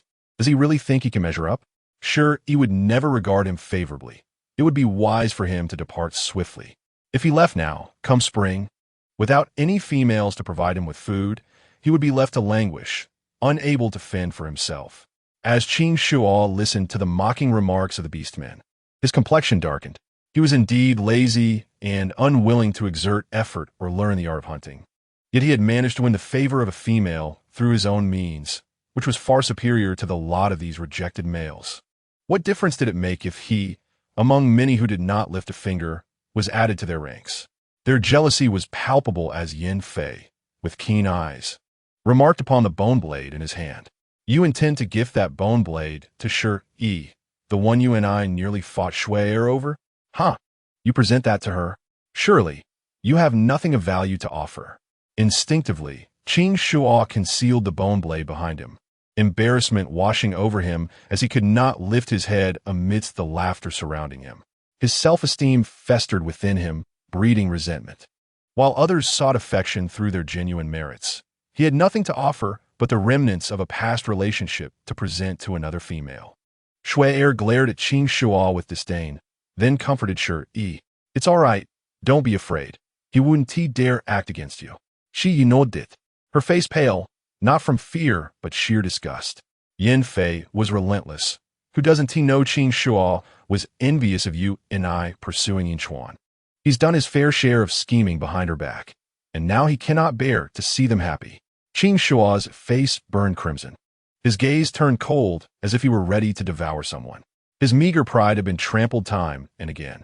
For a male, after such a public humiliation, his standing in the tribe would be irrevocably damaged, and no female would look favorably upon him again. From afar, Yinchuan noticed the gathering crowd and promptly set down his bowl to approach. Qing Shuo, who had initially clutched the bone blade, intending to retaliate, turned and ducked in the throng, fearful of retribution. Upon Yinchuan's arrival, Shui entrusted Shi Yi to him, while Yin Fei succinctly recounted the events that had transpired. Seeing the pallor of the young female's face, teary and distressed, he felt a surge of empathy, wishing he could strike Qing Shuo. Shui intercepted him, cautioning, "Stay away from that man. Do not underestimate him. He may appear inept, but he is cunning and could prove troublesome." This was merely a warning, as she could not provide concrete evidence against him. Previously, Qing Shuo had approached her and been rebuffed. Later, while basking in the sun on the rocks, he had clashed with Shi Yi, further deepening their animosity. That day, when you and I and Shi Yi had quarreled, Shi Yi had been pushed, and at the time, she had not been behind her. Someone had shoved her. Had she not steadied herself, both she and Shi Yi might have tumbled down with dire consequences. Following the premature birth of her child, she had been unable to identify the culprit and had to let the matter drop, though she suspected Qing Shuo's involvement. That man bore a grudge and often resorted to underhanded tactics, making it hard not to suspect him. Qing Shuo was a man driven by self-interest. His apparent devotion to you and I was likely born of circumstance rather than loyalty. The tribe's pets possessed more dignity than he. Yet he willingly consumed the sustenance provided by you and I. When she encountered misfortune, he quickly turned against her, showing no mercy. Such a treacherous individual could strike at any moment, posing a constant threat. Chapter 99. No intention of bringing him forth. Yinchuan did not immediately confront Qing Shuo. He first escorted Shi Yi back to the cave, concerned that other males might frighten her further. The fire was robust, with ample wood to last through the night. After ensuring the fire was set, he rose to fetch a platter of sliced fruit to present to her. He pondered Shui's words, reflecting on the lingering guilt from the incident involving He. Who among you and I and her beastly partners was innocent in He's demise? Furthermore, they were complicit in Shi Yi's deception and subsequent harassment by half-beasts. However, the matter was now settled. You and I had been punished, and he could pursue no further retribution. In their small tribe, the lives of beastmen were precious. Execution was reserved for unforgivable crimes. Observing the weight of concern on Yinchuan's face, Shi Yi assumed he was still upset over the earlier incident and offered him a piece of apple. He instinctively opened his mouth to accept it, a flicker of a smile gracing his features. Sweetness on her lips mirrored the sweetness in his heart, solidifying his resolve to protect his female from harm. In truth, Shi Yi was merely disgusted. Qing Shuo had done nothing overtly harmful to her. Henceforth, she would simply ignore such individuals. Today was their bonding ceremony, and it was unwise to squander time on such matters, affecting their joy. Leaning against Yinchuan's shoulder, her delicate hand slipped beneath his fur attire. Today marks your day as my beast husband. You should be a bit more cheerful. Indeed, they ought to engage in something uplifting. Having only partially explored intimacy before, she felt an urge to try again, curious whether affection could heighten their connection. Perhaps it was the hormonal shifts following conception that stirred her feelings. It felt genuine, not merely a tactic to win his favor. Inchuan instantly stiffened, his throat tightening with anticipation as his heart raced and his body temperature soared. In the prime of youth, with the object of his affection so close and so bold, how could he resist? Wasn't he, it said, that females tended to shun males after conceiving? If this continued, he feared he might lose control. He seized her roving hand, knowing it would be disappointing, but felt compelled to explain it could harm the child in your womb. The offspring represented a tribe's hope, precious beyond measure. Even half-beast progeny deserved basic respect for life. He had already resolved to nurture this child, naturally considering its safety. Such tenderness caused Shi Yi to retract her hand. Yet she cannot suppress her thoughts. Oh, this child, no, this offspring. I have no plans to bring it into this world. She envisioned a life of ceaseless toil, burdened with a dependent, and questioned how she would manage. Upon hearing these words, Inchuan's expression turned gravely serious. So much so that Shi Yi began to feel a pang of guilt, questioning whether she should have spoken at all. After all, in this world, the young signify hope. Even amidst the brutal conflicts between tribes, the young are never harmed. The next moment, Inchuan grasped her shoulders and spoke in a hushed tone. Although such an action contradicts the benevolence of the beast god, should this young one bring you pain, I shall respect your choice. A young one forced upon a mother by a half-beast can only lead to anguish. Inchuan did not reproach Shi Yi for her reluctance to keep the child within her. His gaze was filled solely with compassion. Shi Yi stared blankly at the serious expression of the large wolf dog before her, her heart softening. She did not expect Inchuan, who had always adhered to the rules, to choose to defy them for her, a testament to his remarkable courage. To spare him distress, Shi Yi nodded in agreement. I will discreetly make the child disappear, claiming it was an accident that my frail body could not sustain it.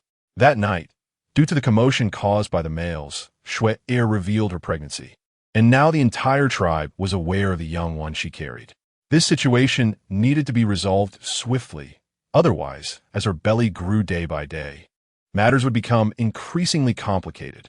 Moreover, Shen Luo must have been angered and left, for he did not even attend the bonfire party, so she needed to act quickly. Inchuan said nothing but held her tenderly in his embrace, offering silent support, ever her steadfast ally. Though she now bore a child, and they had conducted their bonding ceremony, they could not yet form a true contract, so they would wait. Pregnancy had rendered Shi Yi perpetually drowsy, and she could not remain still in her slumber, often entwining herself around Inchuan as if he were a human-shaped heating pad. This was truly a test of a normal young beast man's resolve. If this continued, he would inevitably face difficulties. Seizing the excuse of being called out to celebrate, he slipped away towards Qing Shua's cave. Even if he could not take his life, it would be permissible to teach him a lesson and vent his frustrations. No sooner had Inchuan departed than a white figure appeared within the cave. Observing the small female sleeping soundly on the bed, Shen Luo's countenance darkened, his fists clenched. Bloodied, he had been lurking in the shadows when Shi Yi mentioned her intention to rid herself of the child, and he had heard everything clearly. After finally calming himself, her words shattered him to pieces. It turned out that Shi Yi never intended to keep the child, nor did she harbor any feelings for him. She had never cared at all. In that moment, he felt a deep-seated hatred, loathing her for her cruelty and himself for being a despised half-beast. He even wondered if he were a full beast man, would the small female be less heartless? Gazing at her delicate, beautiful neck, he was consumed with a frenzied desire to snap it. If he could not possess her, he would not allow her to belong to another. Yet, the usually ruthless Shen Luo found himself unable to inflict harm upon the small female before him. His outstretched hand ultimately retracted, torturing himself instead. Despite being cast aside and wounded time and again, what he yearned for most was still her. Before encountering Shi Yi, he had never imagined that he would become so infatuated with a female, even descending to such depths of longing, as if bewitched and unable to let go. He could not bear to harm Shi Yi, but that did not mean he would show mercy to others. Under the night sky, with a serpent tail sweeping through the air, he moved in the direction Inchuan had taken. The four-legged dragon perched upon Shen Luo's shoulder, watching his murderous expression, hardly daring to breathe, until Shen Luo suddenly spoke, as if conversing with himself. If she truly despised me for being a half-beast, she would not have drawn close to me, nor would she have cared for me for over a month when I was injured. Moreover, she delayed forming a bond with that foul wolf for the sake of our young one. What does this signify? The four-legged dragon refrained from interjecting, sensing that its master was once again attempting to comfort himself. Yet Shen Luo appeared to have found a reasonable explanation, his face brightening as the gloom lifted slightly, revealing a hint of a smile. She holds me while sleeping, feeds me, bathes me, attends to my every need, and gently breathes upon me when tending to my wounds. How could she possibly despise me for being a half-beast? The four-legged dragon could not help but mutter, but she still does not want you. Nor does she want a child. Upon finishing its statement, it soared towards the moon, tracing a perfect arc, having been cast away by Shen Luo.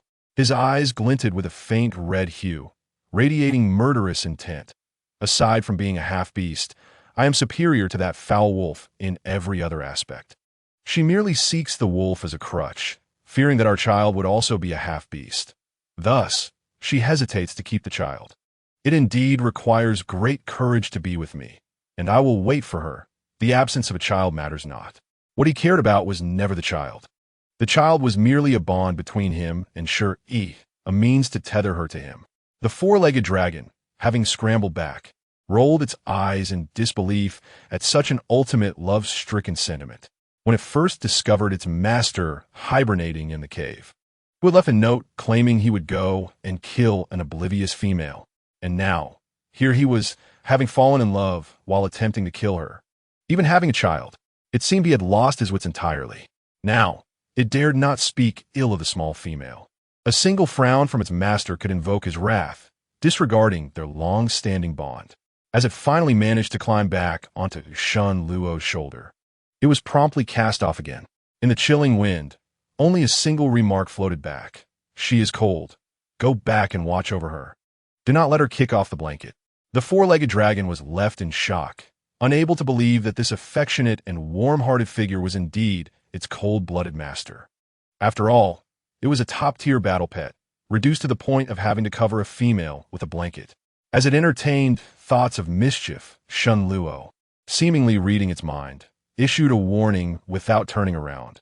If she catches a chill, you shall prepare to be her soup.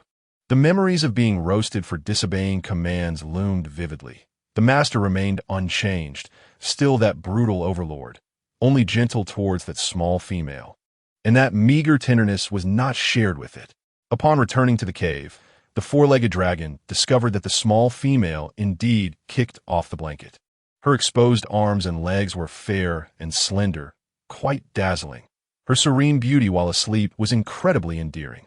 After being momentarily entranced, it quickly realized that her allure was merely due to her appearance, being frail and delicate. Grumbling, it covered her with the animal skin blanket once more, convincing itself that it was for the sake of its master's child, for half-beasts struggled immensely to have offspring.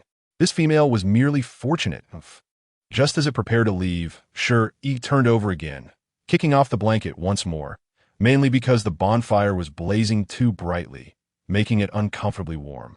The four-legged dragon was about to explode. How could this small female be so incapable of sleeping? So foolish. It tugged the blanket up again, only for it to be kicked off within seconds. Remembering its master's orders, its stubbornness flared up. It would remain here, pulling the blanket up each time Shi Yi kicked it off. After several repetitions, Shi Yi awoke from the heat, feeling as though this blanket had a mind of its own and simply would not stay put. Upon opening her eyes, she was met by a pair of round, silver eyes.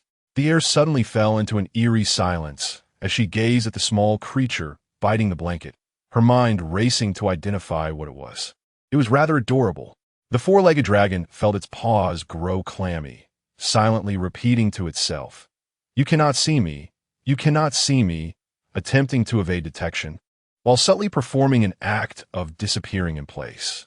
As Shi Yi's mind gradually cleared, her eyes widened, reaching out towards its location, the soft, fleshy texture reminiscent of slime. Well, the four-legged dragon surrendered. It could merely change color and become invisible, but it was not capable of true teleportation. At this moment, the system provided the answer. This was a top-tier pet, classified as a delong, resembling a lizard but with a more rounded and adorable body, adorned with two small horns on its head. The silver-white, striped skin glimmered under the radiant light. Even its eyes were a striking silver, complemented by an array of skills, such as color changing and a fully developed escapability. This little creature was simply a treasure to her, and with its charming auxiliary skills, how could anyone not adore it? Shi Yi endeavored to present herself as anything but a trafficker, offering a gentle smile to probe its background. Little one, whose pet are you? Or are you a wild creature that has lost its way? If you are wild, I won't hesitate to take you with me. The quadrupedal dragon blinked its big eyes, appearing adorably foolish, and blurted out, I'm wild. What a joke. Even its owner dared only to stealthily observe. How could it admit to being a pet? Upon hearing this, Shi Yi's smile widened, her delight overflowing.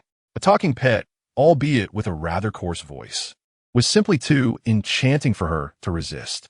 To avoid frightening the little creature, she restrained herself and gently invited, if you have nowhere to go, then come along with me.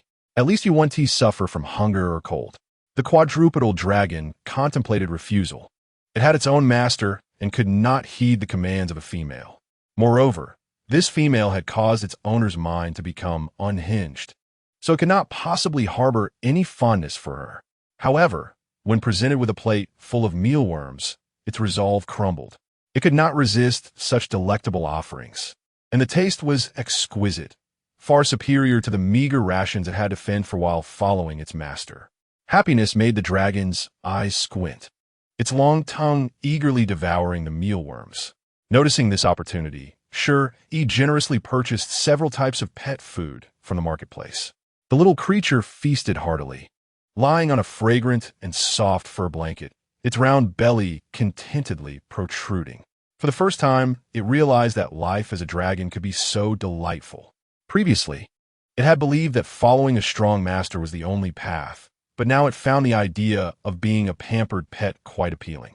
Shi Yi casually retrieved a small cat bed, complete with a tiny blanket and pillow, and gently placed the rotund, quadrupedal dragon inside, tenderly tucking it in. If you choose to stay, this shall be your bed. I cannot promise you a lavish life, but your basic needs will be met. The little female's voice was so melodious. Was this mere basic protection? It felt rather extravagant. Now, it had its own bed instead of sleeping on the ground, along with a small blanket and pillow, food, drink, and care, all in a sweet-scented atmosphere. It would no longer face punishment. At that moment, it finally comprehended its master's feelings. Who could possibly escape the embrace of such tenderness? It nearly succumbed to drowsiness. But the thought of its master's terrifying visage snapped it back to reality. Traitors met with dreadful fates. Moreover, any male approaching this female would incite its master's fury. Although it was not a beast man, it was undoubtedly a male creature that felt genuine fear. Seizing the opportunity while Shi Yi slept, it quietly slipped away, believing that even a moment's delay would be a betrayal to its master. Meanwhile, in a nearby cavern, Qing Shuo was advancing with a grim visage. Faced with the colossal fists of Inchuan, he felt his legs weaken. It was only when he backed against the rock wall, with nowhere left to retreat, that he halted. Inchuan, what do you intend to do? It is my right to express my affection to the female. You cannot retaliate against me for that. Can you? What would others think if they knew? He was unconcerned. If he could not protect his own female, he would be unable to hold his head high. Inchuan's gaze was icy and fierce, instilling such terror in Qing Shuo that he nearly wet himself, ultimately collapsing to the ground in shame. Of course, I wouldn't retaliate for this. It is for he. Upon hearing this, Qing Shuo's eyes widened in alarm, guilt gnawing at him. His death has nothing to do with me. It was you and I who caused it. The clan leader has already passed judgment. Why should you hold me accountable? Inchuan looked down at the man beneath him with a cold, merciless gaze. In the past, he had shown a degree of tolerance towards everyone out of camaraderie, but he had since learned that some individuals were unworthy of such leniency. He had been his closest friend, and when he became the accomplice of you and I in plotting against her, Inchuan felt both heartache and disappointment. Yet, with death, matters could be put to rest. Those who had perished could be forgiven. But what right did the true culprits have to live without remorse? Qing Shuo was well aware of the rumors he had spread behind Yin Xuan's back regarding him and Shi Yi. Previously, he had been too lazy to address them. But now he dared to provoke his female. Yin Xuan's fist grazed Qing Shuo's cheek before smashing into the rock wall, creating a gaping hole.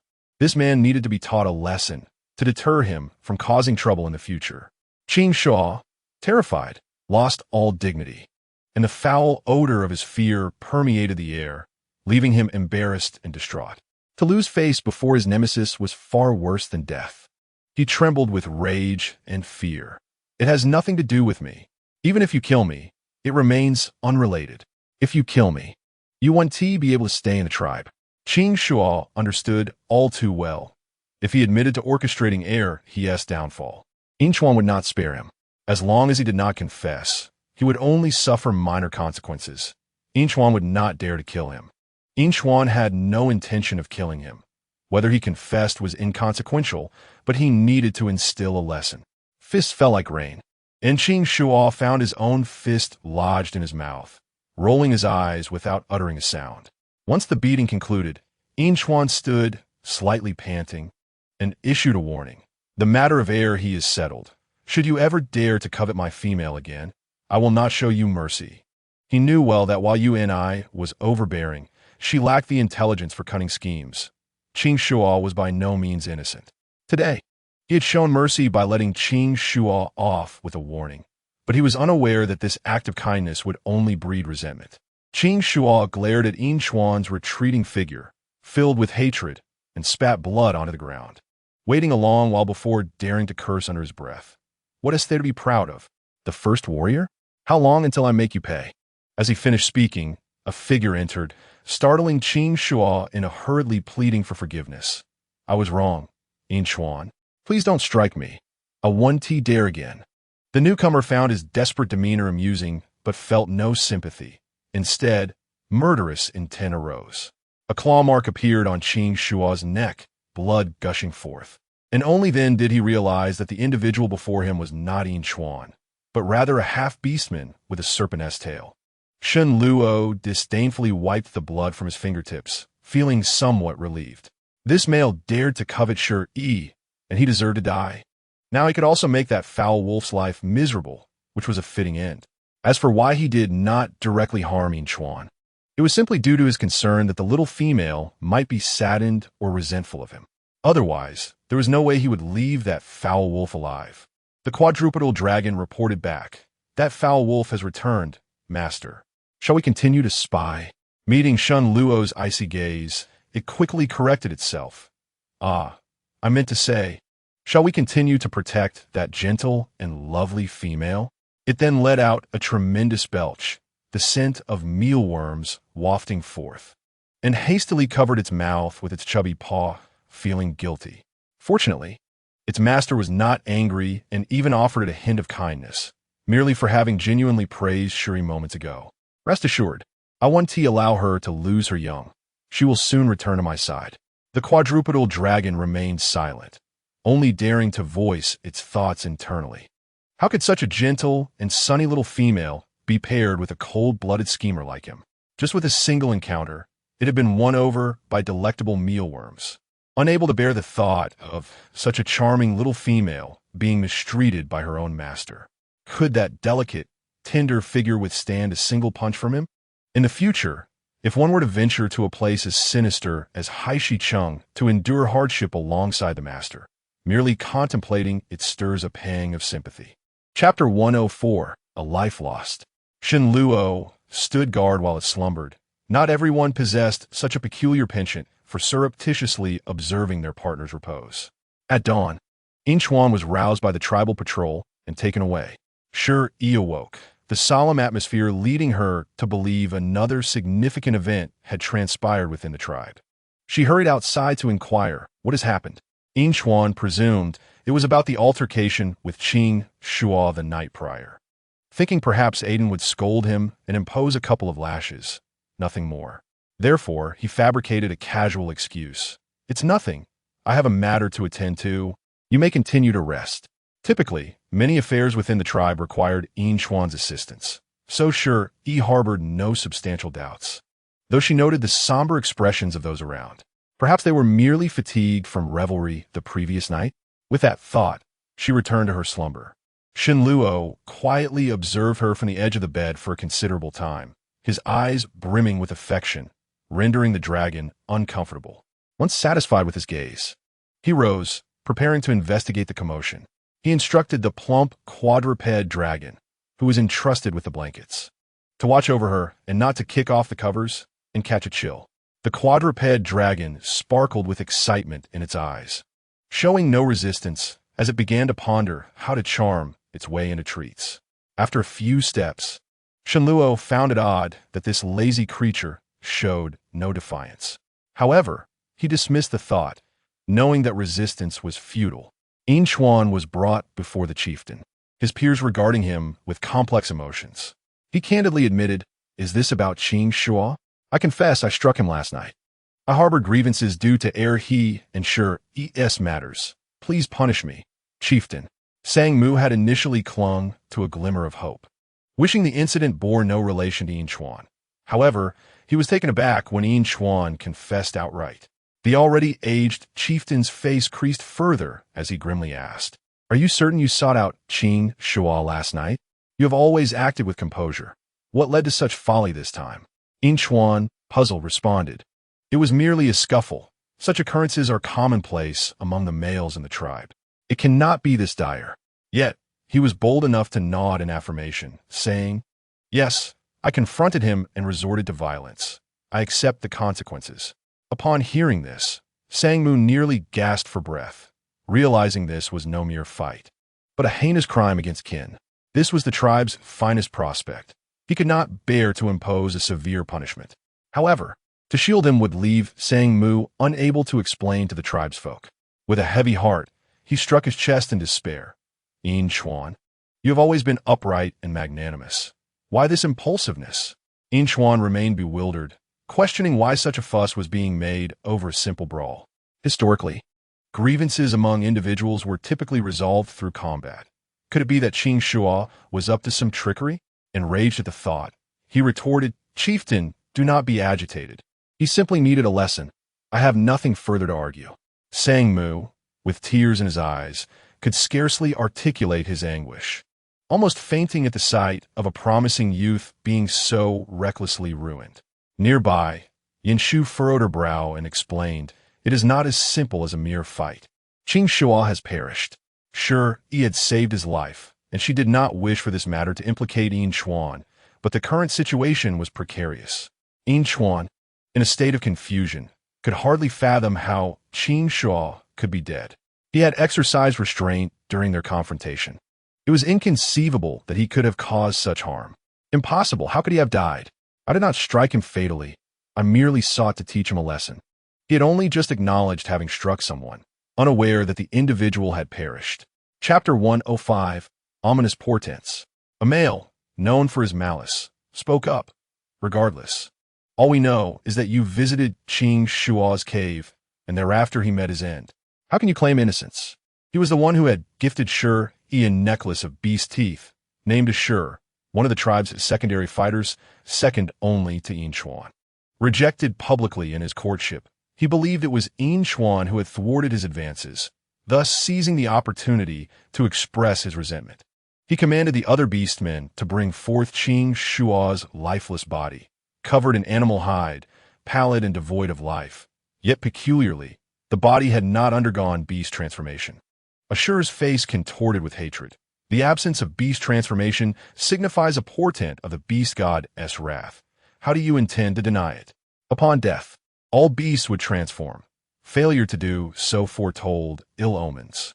Much like the incident with you and I, who had succumbed to a strange poison and did not transform, only to awaken later.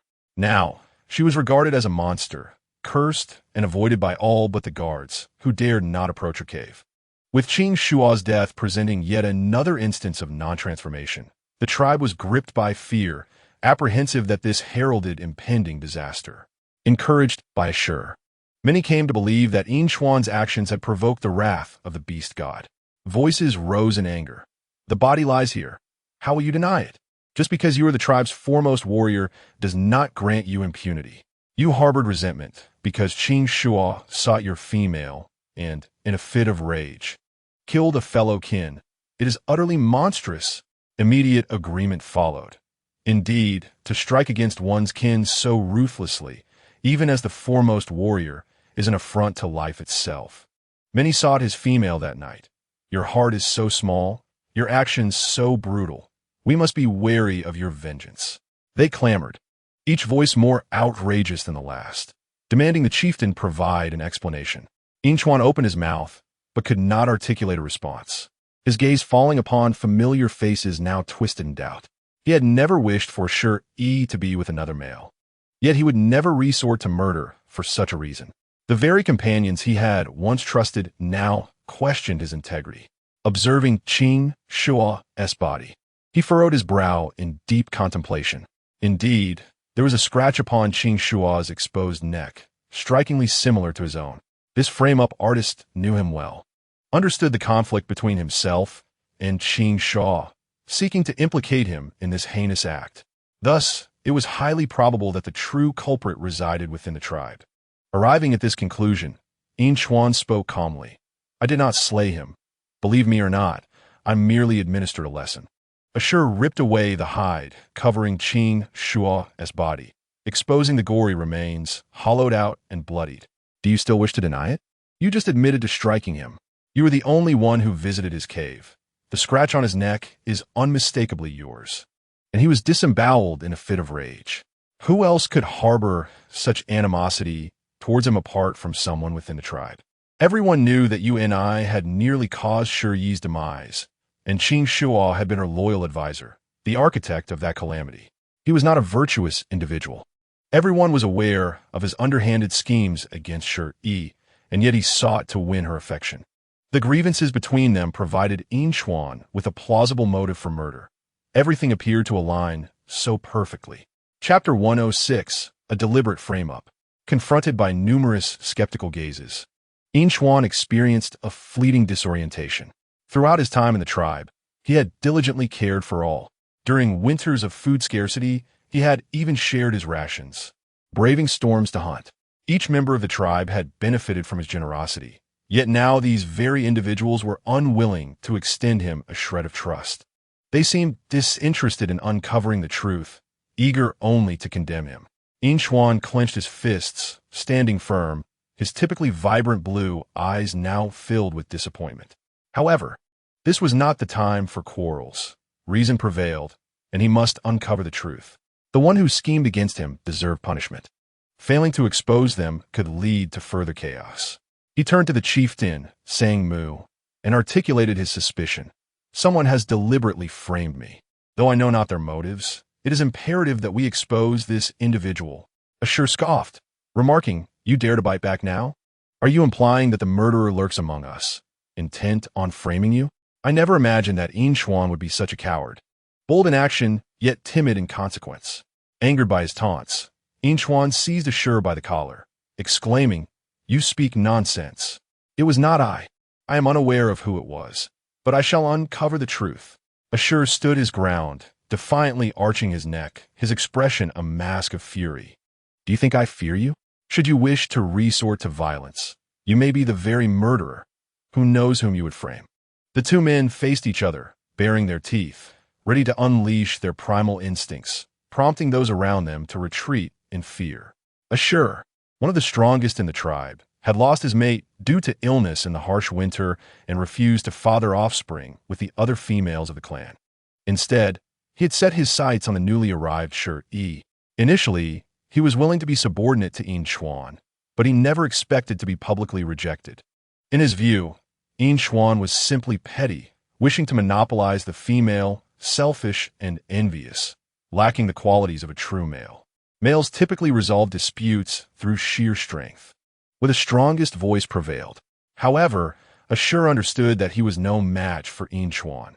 Thus, he clung tenaciously to the matter concerning Qing Shua, hoping to secure his rights to Shi Yi as a mate. Sang Mu, initially intent on playing dead, was compelled to intervene as the confrontation escalated. The matter remains unresolved. Until the murderer is identified, Yin Chuan will be detained separately. Though I have watched him grow, as the tribe leader, I shall not show favoritism. If you're dissatisfied, feel free to take my position. Sang Mu, a figure of great respect and wisdom in the tribe, had successfully navigated them through numerous crises. His anger commanded immediate attention, and all fell silent, obediently acquiescing. Ashur, with a huff, relinquished his grip on Yin Chuan's collar, a triumphant smile spreading across his face.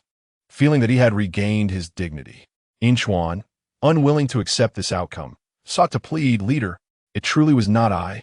If that murderer roams free, we are all in danger. Allow me to personally unearth him." Ashur quickly countered, casting a glance at Sang Mu. What if Yin Chuan, in fear of guilt, attempts to flee? That would not comply with our customs. Should the first warrior receive special treatment? Yin Chuan glared at him furiously. His fists clenched so tightly that they creaked, yet he refrained from acting, knowing that escalating the matter would only distress Shi Yi. Without his protection, what would happen to her? Sang Mu surveyed the agitated tribesmen and then reluctantly turned his gaze to Yin Chuan, adhering to the established protocol. Yin Chuan, endure this injustice for now. Trust that I shall restore your honor. Chapter 107.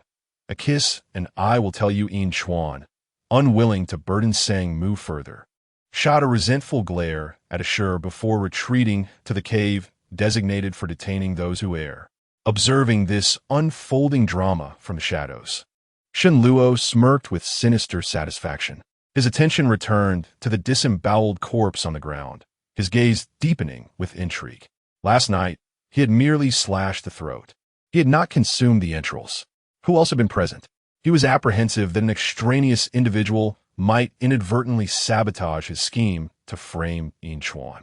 However, with that obnoxious wolf now imprisoned, his spirits soared, and he eagerly anticipated approaching Shi Yi, relishing the newfound clarity in the air. Upon reaching Shi Yi's cave, Shen Luo found the four-legged dragon plump and adorable, basking in the affection of its owner. Shi Yi had praised its remarkable ability to change color and inquired whether it could mimic sounds. In response, it wagged its tail and emitted a delightful chirping sound. "The buds are delicious. I want more." The sight astounded Shen Luo, his temples throbbing in disbelief. What was this creature doing? Was it attempting to seduce his female in his absence? Even more outrageous was Shi Yi, who embraced the four-legged dragon, showering it with compliments, as if she could not resist planting kisses on it. Yet, when she noticed Shen Luo's arrival, her smile vanished in an instant, her demeanor shifting with alarming speed. This reaction darkened his expression, jealousy igniting within him as he glared at the four-legged dragon, wishing he could obliterate it. Gritting his teeth, he asked, "Do you fancy this creature?" The four-legged dragon, frightened, tumbled to the ground, rolling several times, mortified at being caught in such a compromising position. In the next moment, Shi Yi scooped it up, glaring at Shen Luo. "Why are you so fierce? You frightened it." "Frightened it?" Shen Luo's icy gaze swept over the four-legged dragon, which feigned death, all four legs splayed in submission. "It is merely a pet." This only served to further incite Shi Yi's displeasure, and she opened her mouth to tell him to leave. However, just as the words were about to escape her lips, she recalled the matter of Yu Ni's resurrection and, suppressing her irritation, posed a question to Shen Luo. "I wish to inquire about something. Does Yu Ni's situation involve you?" Her overture, in Shen Luo's eyes, appeared as an olive branch. With her initiation, he wasted no time in seizing the opportunity, stepping closer to grasp her hand and placing it against his cheek. His elongated, phoenix-like eyes sparkled with fragmented starlight, and his brow, as serene as melting snow, seemed to threaten to drown her in his depths. "If you wish to know, I will tell you. I killed you and I. She dared to conspire with that shaman to harm you, and she deserved her fate. However, I am unclear about her revival. Perhaps it was the work of He Gue, the shaman Yin Chuan brought back. He too was curious about why you and I could return from the dead.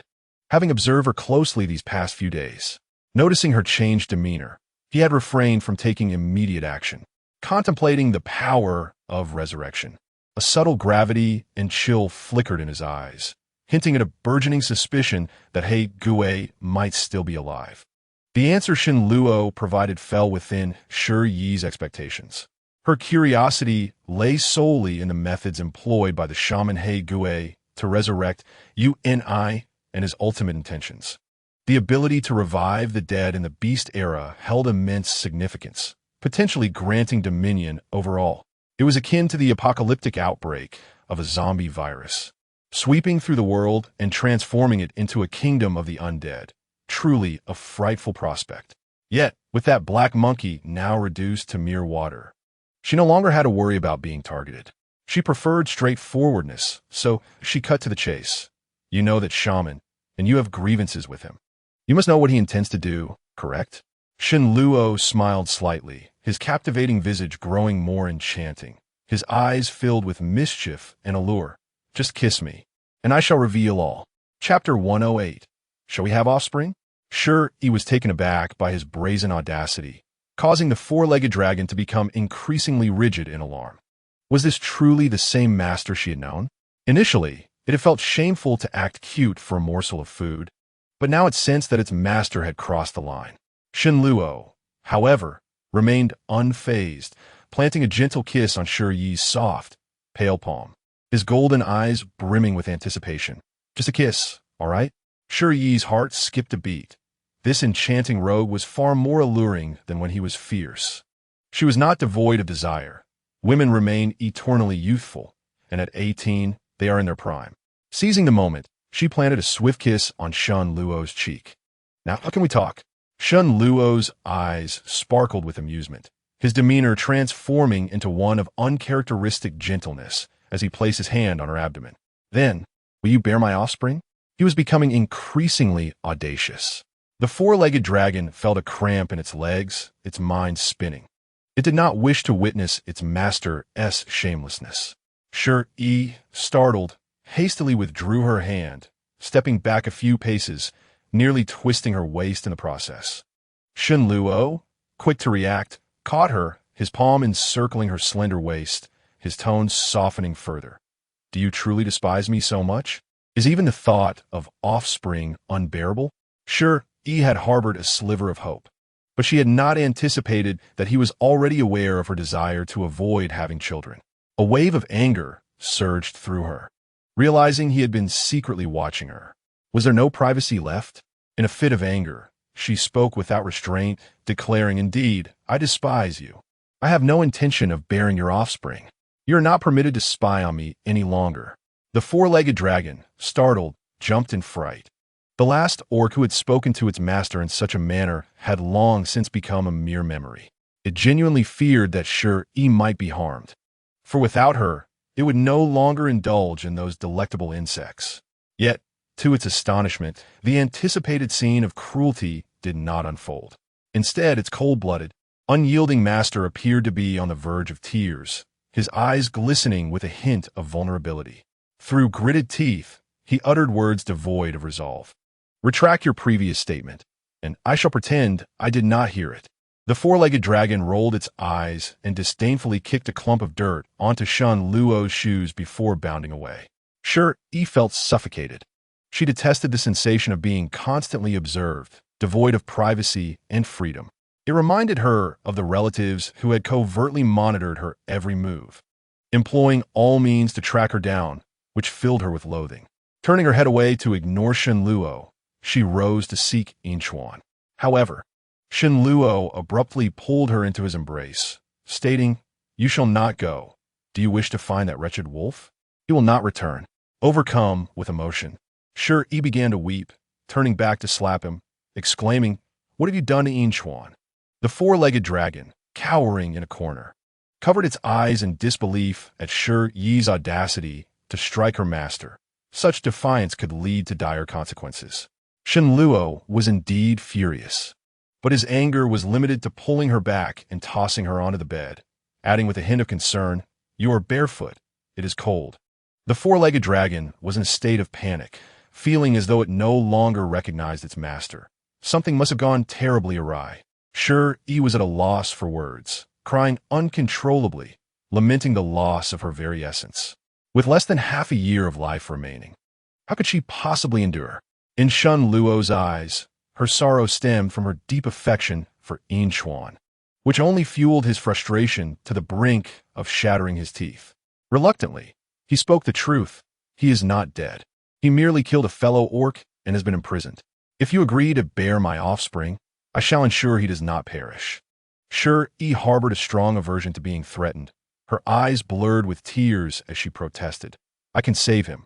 You need not concern yourself. You must have set him up, Haven to you. It must be noted that in her fit of rage, she had inadvertently struck a chord of truth. Shen Luo remained silent, his lips pressed together, acknowledging that to admit guilt would reveal his sinister nature. His unwillingness to respond was interpreted as tacit consent, igniting Shi Yi's ire further. Her sobs were soft and pitiful, reminiscent of a delicate kitten, with tears cascading freely down her cheeks, her frail shoulders trembling, evoking an instinctive sense of compassion. Shen Luo had never encountered such a difficult female. She was impervious to both softness and harshness, her stubbornness shining through even in her sorrowful state, rendering him incapable of maintaining his anger.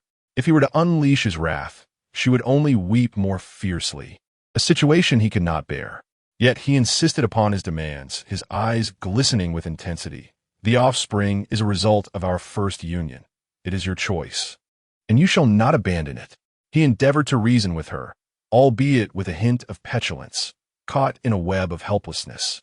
Without the bond of their offspring, he feared an even greater sense of insecurity, convinced that he might be discarded at any moment. Their quarrel was misaligned. Sure, he felt utterly powerless, desperate to save her beloved, with no time to argue with him. If he had been more agreeable, must she have struggled so? Her indomitable spirit surged forth, and she sprang up in defiance, only to succumb to her anger and faint. After having conceived, for reasons unknown, she had become even more fragile. She was roused from her unconsciousness by her own indignation. Shen Luo, pale with shock, gently laid her upon the bed. He had never anticipated that she would faint from distress over that wretched wolf, a mix of anger and tenderness coursing through him. He did not doubt for a moment that if that loathsome wolf were to be killed, Shi Yi might follow suit in her despair. This thought ignited an uncontrollable rage within Shen Luo, his overwhelming need for possession and the torment of unrequited desires driving him to the brink of madness. In his encounters with Shi Yi, he felt an acute sense of helplessness. Yet, he would not concede defeat, nor could he afford to lose. Shi Yi had known him first. Their bond had already been forged through intimacy, and they had created life together. The wretched wolf had merely tasted a fragment of sweetness and lacked any true intimacy with her. What could he possibly compare to their connection? Meanwhile, Yin Chuan was in a state of agitation within the vast cave, despite having sent word to Shi Yi to assure her not to worry. His concern remained unrelenting. She was frail and now pregnant, with no one to care for her. What would happen? The more anxious he became, the more each passing second felt like an eternity, compounded by the absence of any news from Sangmu. If the truth behind Qin Shua's death remained elusive, he would bear the burden of murder among his kin, facing either public execution or severe punishment and banishment from the tribe. He could endure suffering, but he could not allow Shi Yi to share in his torment. He could not live with the stigma of false accusations for the rest of his life. He was determined to unearth the one who had wronged him. He had considered escaping to investigate the matter, but Ashur and the others were vigilant, leaving him no opportunity. If he were deemed a fugitive, he would lose even the chance to uncover the truth. Thus he could only await the outcome from Sangmu's side. That night, Yin Chuan was abruptly awakened, discovering that the guard at the cave entrance had been knocked unconscious. Cautiously, he rushed outside to investigate, only to find that the assailant had vanished without a trace. Suspecting that the one responsible for Qin Shua's death was behind this, he pursued without hesitation. As the lithe form of the snow wolf disappeared into the night, Shen Luo's silhouette emerged, a sinister smirk playing at the corners of his mouth. After failing to apprehend the perpetrator, Yin Chuan hastened to Sangmu's dwelling, intent on warning them to bolster their defenses, only to find it empty. Upon realizing the unusual atmosphere within the tribe, the patrolling guards soon discovered his escape. Ashur, along with a cadre of orcs, surrounded him, their faces contorted with rage, as if he had committed an unforgivable act. Arrest him. He must face public execution today. We cannot allow such a menace to threaten the tribe. Inchuan, in his beastly form, towered over other snow wolf orcs, his piercing gaze exuding immense pressure that quelled all who approached. Lowering his shoulders, he bared his teeth in a threatening manner. No orc dared to draw closer. I am not fleeing. I seek an audience with the chief. The one who set me up has reappeared and harmed the guard who watched over me. Ashur, the closest in stature to him, fought through his fear after being intimidated by the higher-ranking warrior, advancing in his beast form. He lowered his head, releasing a threatening roar. Do not try to weasel out of this. I once believed you might have been framed, but now you have injured a fellow tribesman while continuing your spree of violence. The evidence is irrefutable. No one shall believe you again. Inchuan's fierce demeanor was instantly overshadowed by shock as realization dawned on him. It was a trap. The assailant had deliberately incapacitated the guard to lure him out of the cave, subsequently committing murder within the tribe, framing him once more. In the midst of his stunned contemplation, he was tackled to the ground by several snow wolves, their collective weight rendering him immobile. To prevent his escape, they even employed vines as ropes, their remarkable flexibility making them nearly impossible to break free from, forcibly reverting him to his orc form. Inchuan did not resist excessively. This was not the outcome he desired, as it would only serve to fulfill the malicious intent of those behind the scenes. No one listened to his explanations. Sang Mu was preoccupied with addressing the recent tragedy and remained oblivious to the unfolding events. The latest victim was an ordinary male from the tribe, his demise mirroring that of Qing Shuo, gutted, with his organs missing. Furthermore, he maintained his orc form even in death, a disconcerting occurrence, with Yuan and Qing Shuo being the third of such cases. Sang Mu suspected dark sorcery, yet lacked evidence, as no traces of black magic were found on the body. However, this time there were no claw marks on the corpse, and Inchuan was locked away, which conveniently proved he was not the murderer. Just at that moment, Ashur and the others arrived to report that Inchuan had escaped from the cave. This coincided perfectly with the time frame of the murder. Coupled with the unconscious guard, it was indeed difficult not to suspect him as the culprit. Sang Mu felt as though he had aged several years in an instant, his figure swaying precariously as he struggled to maintain his balance. He had contemplated numerous possibilities, never once suspecting that it could be Inchuan. Why was this child so impulsive? Even at this moment, Sang Mu still believed it impossible for him to harm his kin, yet he had to provide an explanation to everyone. Ashur had initially only wished to vent his frustrations. He certainly did not wish for the situation to escalate to this point. Unlike Qing Shuo, who was solely focused on his own interests, Ashur understood the gravity of the tribe's safety compared to his own trivial emotions. He was also acutely aware of the significance of a third-level warrior to the Shuelang tribe. After winter comes the spring beast tide, and those ferocious beasts, having endured a winter of hunger, would attack various tribes. Inchuan was an indispensable asset in such times. Without him, the Shuelang tribe would likely be unable to withstand the spring beast tide, leading to the tribe's complete annihilation. Chapter 111. A Beautiful Face Wasted. Contemplating this horrifying outcome, Ashur rationally analyzed. This matter is rather peculiar. Perhaps Inchuan has been possessed. Since Shi Yi can communicate with the divine, does she possess a method to identify the true murderer? This notion sparked a glimmer of hope in Sang Mu, who shook off those supporting him and rushed to find Shi Yi for a solution. Ashur, not idle, forcibly placed Inchuan upon the altar's firewood, intending to employ the most common exorcism method, using the sun's fire to suppress the evil. Fire is a mysterious and powerful entity in the eyes of the beastmen.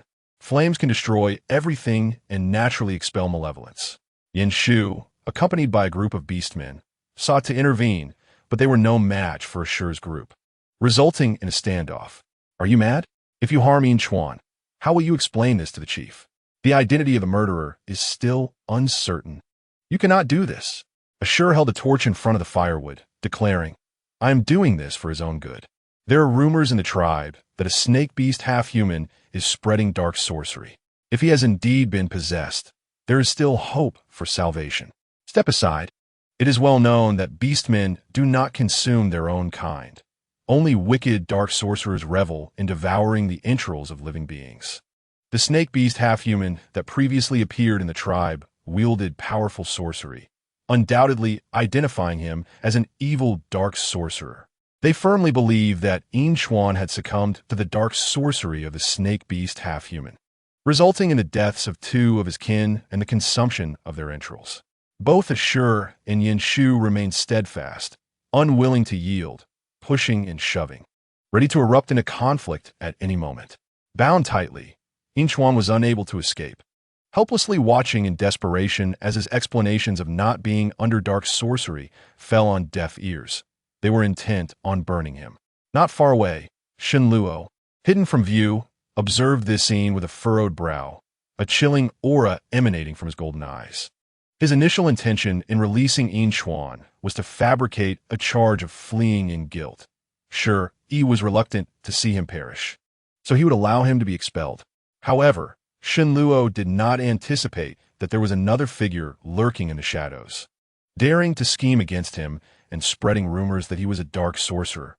He was determined to uncover this despicable individual. Sang Mu had arrived at the cave where Shi Yi resided, reciting the tale of Inchuan's predicament. Even if the identity of the goddess was questionable, she must identify the true mastermind to save Inchuan, for she firmly believed he was not the perpetrator. In fact, she had a suspect in mind, Shenluo. Previously, he had issued numerous threats to prevent her from being with Inchuan. She had thought him merely a master of words, but now it appeared he was a schemer, playing underhanded games to frame others. What a waste of that beautiful face. Why could he not behave as obediently as Inchuan, allowing her to pursue her strategies without hindrance? Instead, he had to create trouble, yet she had not yet mustered the resolve to directly accuse him. Unwilling to part with the still-maturing longevity fruit. Not long after Shi Yi and Sang Mu had exited, Tuanzi rushed over in a flurry. "Chief, Sister Shi Yi, it's bad. Allure and the others are going to burn brother Inchuan. They say he was cursed by the snake beast half-human." Upon hearing the words snake beast half-human, Shi Yi became even more convinced that Shenluo was the root of the problem. Cradling the 4-legged dragon, she hurried with Sang Mu towards the altar, silently cursing Shenluo countless times. The sharp and filthy words made the 4-legged dragon curl up in fear, unable to bear the sound. Although its master had instructed it to remain by Shi Yi's side as a spy, it still needed to find sustenance. Therefore, it could not relay anything that would disrupt the harmony. As for Shi Yi's misunderstanding of its master, it was helpless to clarify. However, it seized an opportunity to sneak away and inform Shenluo of Shi Yi's misconceptions. "Master, Shi Yi believes the rumors and thinks you're the one behind the murders. She currently harbors great resentment towards you." The 4-legged dragon wore a disgruntled expression. Although half of the blame lay with its master, it could not acknowledge the deeds it did not commit. Chapter 112. For him, I would risk my life. A shadow loomed in Shenluo's eyes, his anger reddening the corners of his gaze. He was determined to unearth the one who carelessly spread the rumors. If it were not for that scoundrel, the little female would not be angry with him and would remain oblivious to this matter. He did not believe himself at fault. If anything, he had merely unintentionally revealed his treacherous side to Shi Yi. As for who the instigator was, anyone aware of his existence could only be his enemies. Yet, they dared to lurk in the shadows, employing such despicable tactics, clearly a cowardly individual unworthy of his concern. Now, he was only worried whether Shi Yi would come to despise him because of this incident. So he instructed the 4-legged dragon to continue acting as a spy. Return to her, keep her unaware of our relationship, and do not use base tactics to entice her. Otherwise, you know the consequences. The 4-legged dragon rolled its eyes internally, merely a pet seeking to be spared. Surviving in this narrow space, just to secure a meal, was truly exhausting. Shi Yi and Sang Mu had already arrived at the altar, where Yanshu and Allure were engaged in a fierce scuffle, the scene in complete disarray. Amidst the chaos, It was unclear who had ignited the fire. Now, Yin Xuan was trapped in the center of the altar, the searing flames scorching him, rendering his skin painfully red. The fire raged far more than anticipated, and at this rate, once the malevolence was driven out, he would be thoroughly roasted. Sang Mu, alarmed, shouted, "Who permitted you to do this? You rascals! Cease at once! Stop!" With the chief personally intervening to mediate, the chaos continued unabated as a group of wolf beastmen, driven by rage, could not be restrained. Shi Yi saw that she could not rely on them. Disregarding everything, she dashed into the sea of flames. Yin Xuan, witnessing this scene, felt his heart shatter, struggling to rise and hoarsely shout to prevent her. "Danger! Don't come over!" "No!" Shi Yi paid no heed to his warnings. Calmly retrieving a blanket from her spatial ring, soaking it in pure water from a barrel, draping it over herself as she rushed into the inferno. Yin Xuan was taken aback that Shi Yi would risk her life for him. There was no one else like her who valued him above her own existence. It was precisely because of this that he was even more desperate to protect her from harm, exerting all his strength to break free from the vines binding him. Veins bulged on his forehead, his eyes wide with desperation, and he screamed, "Shi Yi, do not do this. I'm not worth it." Shi Yi's mind was filled with thoughts of the longevity fruit, intimately tied to her survival. "It must be worth it," she shouted resolutely. "You are worth it. You are my life. If you die, I cannot live either. I will not allow you to perish." With that, she plunged into the inferno, the searing waves of heat instantly filling her nostrils with the scent of singed hair, her skin ablaze with pain. Yet she persisted, stepping onto the burning wood without a trace of fear. Her heartfelt words left Yin Xuan frozen in place, while the azure lake nearby roared with tumultuous waves. Shen Luo, observing from a distance, was driven to madness. Envy and sorrow threatened to tear him apart. Shi Yi was willing to sacrifice everything for that wretched wolf, completely disregarding the fact that she was carrying his offspring. Resentment aside, he could not concern himself with the troubles his appearance might bring. Transforming into a white python and charging toward the altar, the fray of combatants paused in unison upon seeing the white serpent, united against the impending threat. Those who had previously encountered Shen Luo gasped, recognizing the beastly half-human. This outcry sent a wave of alarm through the crowd, compelling them to shift into their beast forms and encircle him. They then watched as the white python dove headlong into the rising flames without hesitation. The wolf beastmen halted at the periphery of the flames, too terrified to approach. Sang Mu was beside himself with anxiety. Shi Yi and Yin Xuan were still inside. Those two were the treasures of the Snow Wolf tribe. If they perished here today, he would be ashamed to face the ancestors. Ashur began to feel uneasy as well. He had only intended to exorcise Yin Xuan, but now the situation had escalated to this magnitude, and he could not bear the consequences if lives were lost. Yin Shu, frantic and exasperated, attempted to rush in to rescue them, only to be repelled by the ferocious flames. He wanted to try again, but was stopped by other beastmen. Resolute, Ashur recalled Shi Yi's earlier action of wetting the beast's skin and hurriedly led a few beastmen to the tribe's water storage. Meanwhile, on the altar, Shi Yi wrapped herself and Yin Xuan in a damp blanket, using a knife to cut away the vines ensnaring him. Without this assistance, her petite frame would never manage to extract the over 2-meter-tall Yin Xuan. In that confined space, Yin Xuan gazed at the small female before him, her face etched with concern as she risked everything to save him. His heart surged with love and gratitude. At that moment, his will to survive intensified. He only wished to live so he could always be by Shi Yi's side and protect her. With their combined efforts, the vines began to loosen, and victory seemed within reach when suddenly, the blanket above them was torn away. The golden eyes of the white python glimmered with a chilling intensity as it loomed over them, its flickering tongue silently conveying murderous intent. Had he been in human form, Shi Yi would have seen the redness around Shen Luo's eyes, rivaling the current state of Yin Xuan. Anger coursed through him, causing his serpentine body to tremble, his heart aching with a suffocating pain. His voice grew hoarse, laced with a despair that consumed all. You dare to risk your life for him. It seems as long as he lives, you will never belong to me. Shi Yi discerned the meaning behind his words and unhesitatingly placed herself in front of Inchuan. It was not that she feared death. On the contrary, her fear was overwhelming, and she struggled to speak, her eyes brimming with unshed tears. However, just moments ago, Inchuan's affection for her had soared to 96%, with success almost within her grasp. Why did this scoundrel have to create chaos? She was infuriated. No, do not harm him. As long as you do not kill him, I will agree to anything you ask. She genuinely feared that the half-beast would go mad and eliminate her as well. She merely wished to survive. So why was it so difficult? Trying to appease both sides was unrealistic. Shen Luo was too formidable a foe to tackle head-on, so a more prudent approach was necessary. Both of them held her lifespan in their hands. Losing either would bring her sorrow. Inchuan's wrist was chafed, and he finally broke free from the vines, pulling Shi Yi behind him and transforming into his wolf form, emitting a low growl of warning. Shi Yi, do not heed him. You do not need to compromise yourself. I will not let him harm you.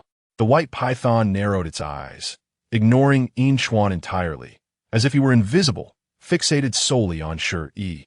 You said you would agree to anything? Inchuan's heart tightened, fearing that Shi Yi might indeed acquiesce to the despicable demands of that half-beast. He roared, "This is the Snow Wolf tribe. Do you think you can act with impunity here?"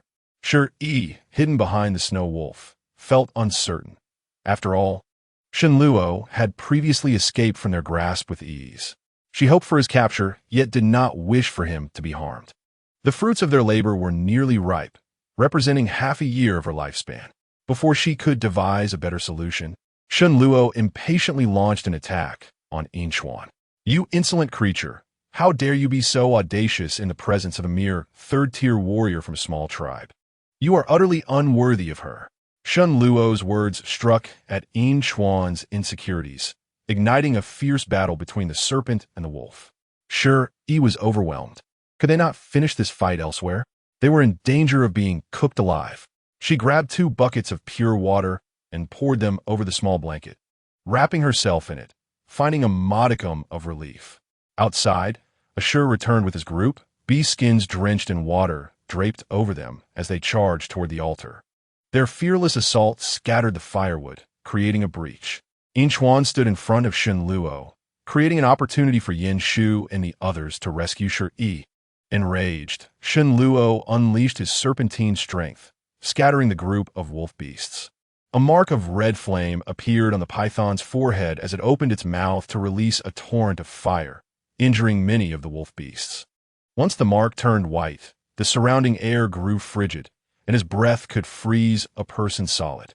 Witnessing this one-sided slaughter, Shi Yi finally understood that Shen Luo was not jesting. He possessed the power to kill Inchuan and even annihilate the entire Snow Wolf tribe. But if he had such strength, why did he not act upon it?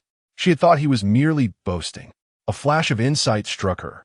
If Shen Luo had the capability, he would not need to resort to murder and scapegoating. Perhaps she had misjudged him. However, now was not the time for such thoughts. Allowing Shen Luo to rage unchecked would spell doom for the Snow Wolf tribe. Inchuan's back was scorched by flames as Shen Luo, filled with murderous intent, opened his mouth wide, seeking to deliver a fatal blow. Shi Yi's heart twisted with pain, and in a moment of desperation, she shouted, "If you dare to harm him, do not expect to keep your offspring." The frantic serpent halted, its head turning toward her. "Not enough. What I desire is you." Inchuan, filled with rage, lunged at Shen Luo, only to be struck by the serpent's tail, crashing heavily onto the altar. He could clearly hear the sound of bones fracturing, spitting blood. He struggled to rise, intent on protecting Shi Yi, his silver fur marred with patches of crimson. "Shi Yi, do not agree to him. I will not let him take you, never." Shen Luo had long held disdain for him. After hiding for so long, he could no longer contain his frustration. Since he had revealed himself today, he would not hold back.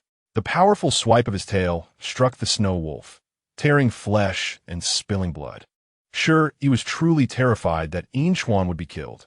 After all, their bond had reached 96%. In a moment of urgency, she grit her teeth and agreed. I will accept your terms. I will agree to everything. Just do not harm him. Shenluo was not satisfied.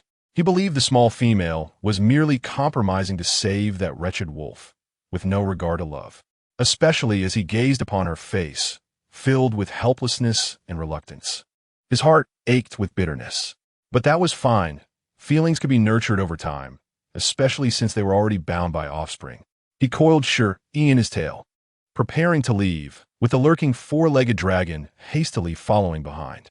Yin Chuan, lying on the ground, felt as though he were shattering.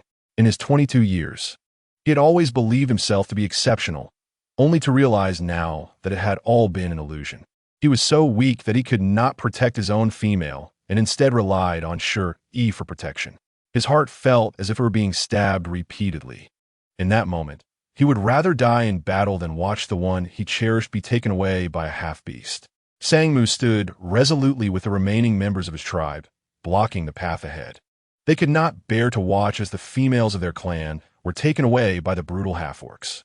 The thought of sacrificing their females for a semblance of peace was unthinkable to them.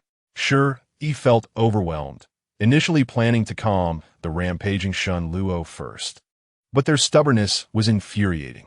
Chapter 115. If it were you, I would willingly sacrifice myself. Yinchuan, unafraid of death, continued to struggle despite her broken ribs.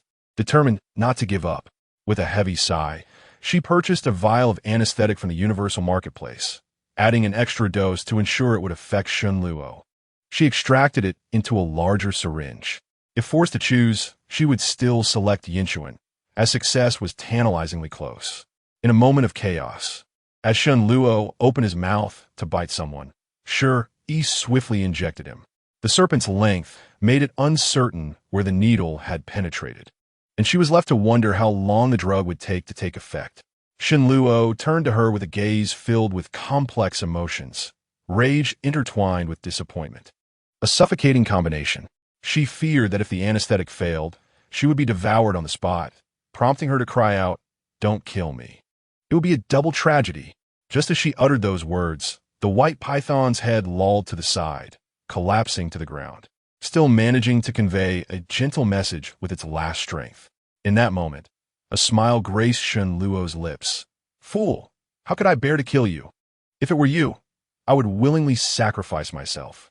Shi Yi stifled her sobs, astonished by the sudden display of affection from this seemingly treacherous being. For a fleeting moment, guilt washed over her, but she quickly dismissed it. She had never been one to suffer for others. Sangmu and the wolf beasts surged forward, binding the white python tightly and driving a stone nail into a vital point to suppress its magical abilities. This precious item had been painstakingly acquired from the Bee City to deal with such situations. Watching this unfold, Shi Yi felt a pang of discomfort. The pain must be excruciating. However, the anesthetic should mitigate it. Her precious little one must not perish. The earlier actions had been utterly necessary. She had to hold on. The four-legged dragon quietly slipped away from beneath Shi Yi's fur coat, its face a mask of fear. It had always perceived this seemingly delicate female as a fragile flower, useless beyond her beauty. Yet, having witnessed her swift and decisive actions against her master, it shuddered, realizing that this flower was indeed poisonous. Oh, how pitiful its master was, being harmed by this vengeful woman. After Shenluo's capture, all the beastmen assumed the perpetrator had been apprehended, and Yinchuan's suspicions were naturally cleared. In their small tribe, lacking a high priest, many matters were handled directly by Sangmu. He ventured into the mountains that very night to consult the beast god on whether to execute the captured half-orc immediately. The response he received was in line with the will of the people. They were all eager to see the half-orc burn alive, a fitting end for the threat that had loomed over them throughout the winter. Upon returning, Sangmu sought out Shi Yi, recognizing her ability to communicate with the divine. He intended to entrust her with the responsibilities of the priesthood, hoping she would conduct a sacrificial ceremony, offering the vicious half-orc as a tribute to the beast god to eradicate evil. The timing had already been sanctioned by the beast god, set for that very night, though the means by which they determined this to be the divine will remain a mystery. However, upon hearing Sangmu's words, Shi Yi felt as though the sky had fallen. Firstly, she had no idea how to prepare for such a ceremony. Secondly, asking her to personally sacrifice her own lifespan felt like a direct demand for her life. She had initially intended to find a way to save Shen Luo discreetly, but their urgent need to offer him up as a sacrifice left her with no room for maneuver. Noticing her silence, Sangmu presumed she was facing difficulties. From now on, you will be our tribe's priestess. If you require anything, do not hesitate to inform me, and I shall arrange it immediately. After a moment of contemplation, Shi Yi replied seriously, anything will do, the more the better. The authority of the priesthood within the tribe was significant, and since she could not refuse, she might as well take the opportunity to acquire some goods in exchange for gold. After all, it was a fair trade. As for Shen Luo, she would take it one step at a time. Sangmu, unaware of her true intentions, immersed himself in the joy of having a priestess for the tribe and immediately dispatched people to gather supplies, scouring each household for items that were not food. With food supplies running low, they had to conserve what little remained, making it impossible to offer food as a sacrifice. Fortunately, due to the ceremonial nature of the offerings, the tribe members reluctantly contributed various odds and ends. Furs, bones, and stone tools were among the many items collected, bringing in a considerable amount of gold at the marketplace. Shi Yi felt somewhat uplifted, and while Yinchuan remained unconscious, she quietly attempted to seek out Shen Luo. However, 10 beastmen guarded the cave entrance, leaving her with no choice but to turn back. Little did she know that the four-legged dragon had overheard their plans and rushed to inform Shen Luo. Master, that female has a truly venomous heart. She intends to personally deliver you as a sacrifice to the beast god. If you don't escape, you will surely meet your demise at her hands. It had not anticipated that Shi Yi, who appeared so delicate, could harbor such malice. Willing to harm even while carrying her master's offspring. Truly despicable and terrifying. Though the bread worms were delectable, its loyalty lay with its master, forged through shared experiences of life and death. Shen Luo, in his serpent form, lay feebly upon the cold ground, his eyelids lifting to reveal lifeless golden orbs. There was no need for further betrayal. At the moment Shi Yi had acted against him, he had relinquished all hope. Seeing his lack of reaction, the four-legged dragon leaped in frustration. What are you waiting for, master? This pitiful confinement cannot hold you. Are you truly willing to remain shackled by that vile female? All previous affection for Shi Yi had been obliterated. Now, it readily referred to her as that venomous female. In an instant, it was slammed against the cave wall. Though Shen Luo was thoroughly disappointed in Shi Yi, he could not tolerate hearing a single word against her. The white python flicked its crimson tongue, exuding an intimidating chill. What is the rush? Their feeble tactics pose no threat to me. Only the weak would flee. At that moment, the four-legged dragon slowly slid down the wall, its heart swelling with relief. The true master had returned. Although the master with a hint of humanity seems rather pleasant, it is a pity that fate has dealt him a poor hand, encountering a wretched female. Chapter 117. Everything is but his extravagant wish. As night fell, the grand hall for the sacrificial rites commenced. Shen Luo, in his beastly form, was bound to the wooden stake on the altar, his serpentine body entwined and appearing exceedingly frail. Surrounding him were piles of wood drenched in flammable beast oil, with several beastmen standing around the altar, the foremost among them wielding flaming torches. The atmosphere was solemn and grave, each beastman's face etched with disdain and hatred. In their eyes, the half-beast was synonymous with evil. Having stolen their medicine and slain their kin, they longed for swift retribution. Shi Yi entered with measured steps.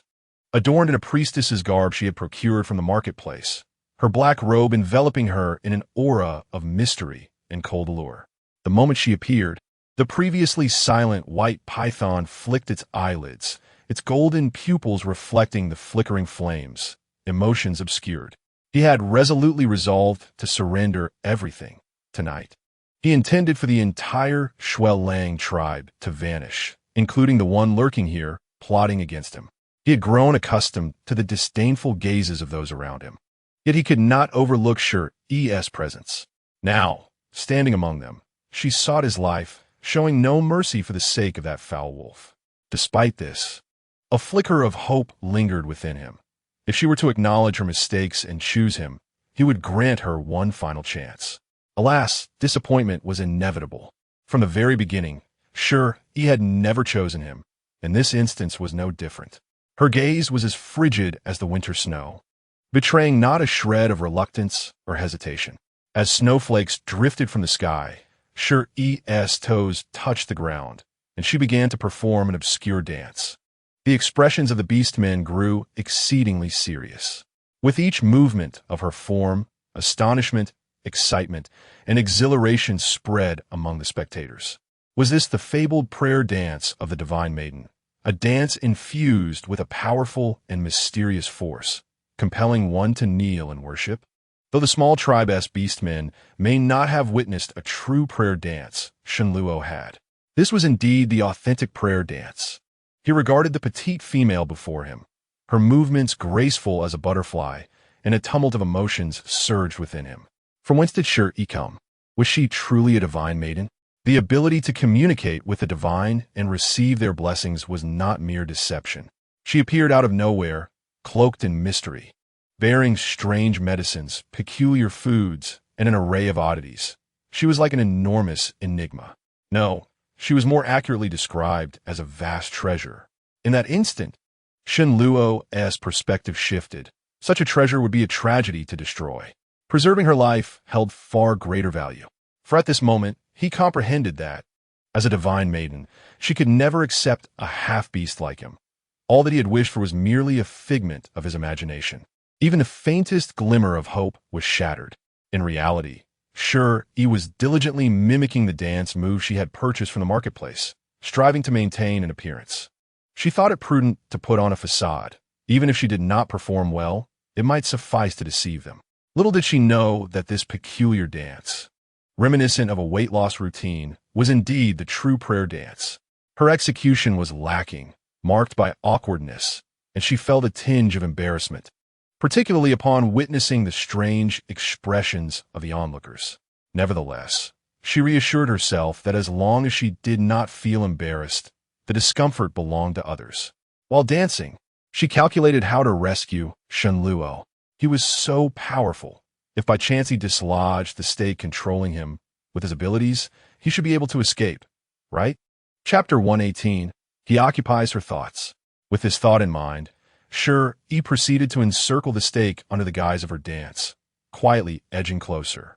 Upon meeting Shenluo's icy gaze, she instinctively averted her eyes, daring not to meet his stare. Such a colossal serpent was indeed frightening. Whether it was the charged atmosphere or something else, several beastmen, brandishing torches, suddenly ignited the bonfire. Shi Yi's heart raced.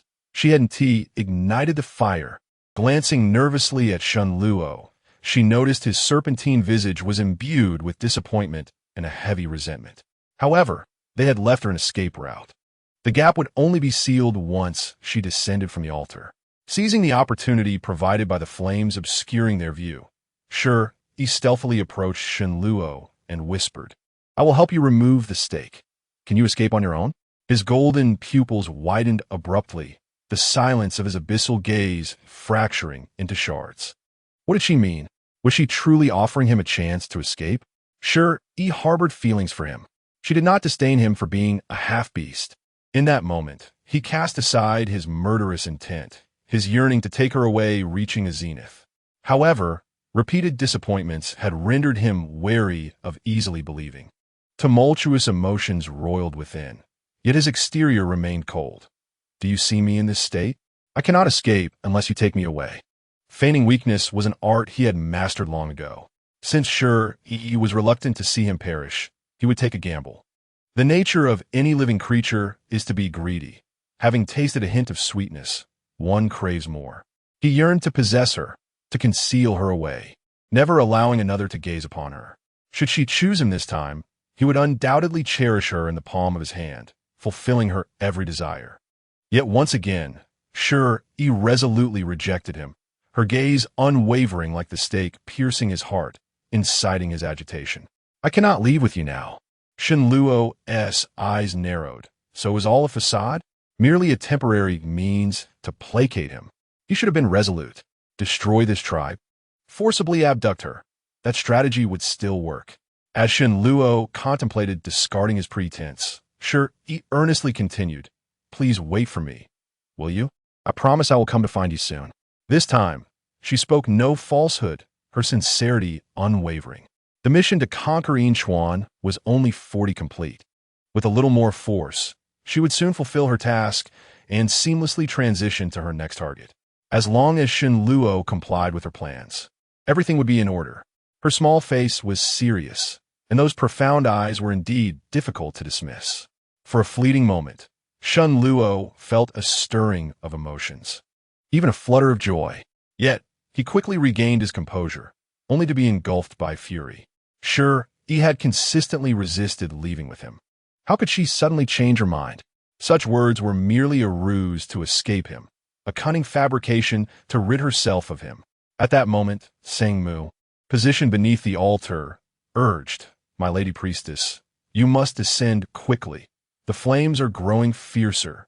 Shi Yi, in a state of urgency, saw Shenluo unmoved and, with determination, wrapped her arms around his massive serpentine head and planted a swift kiss upon it.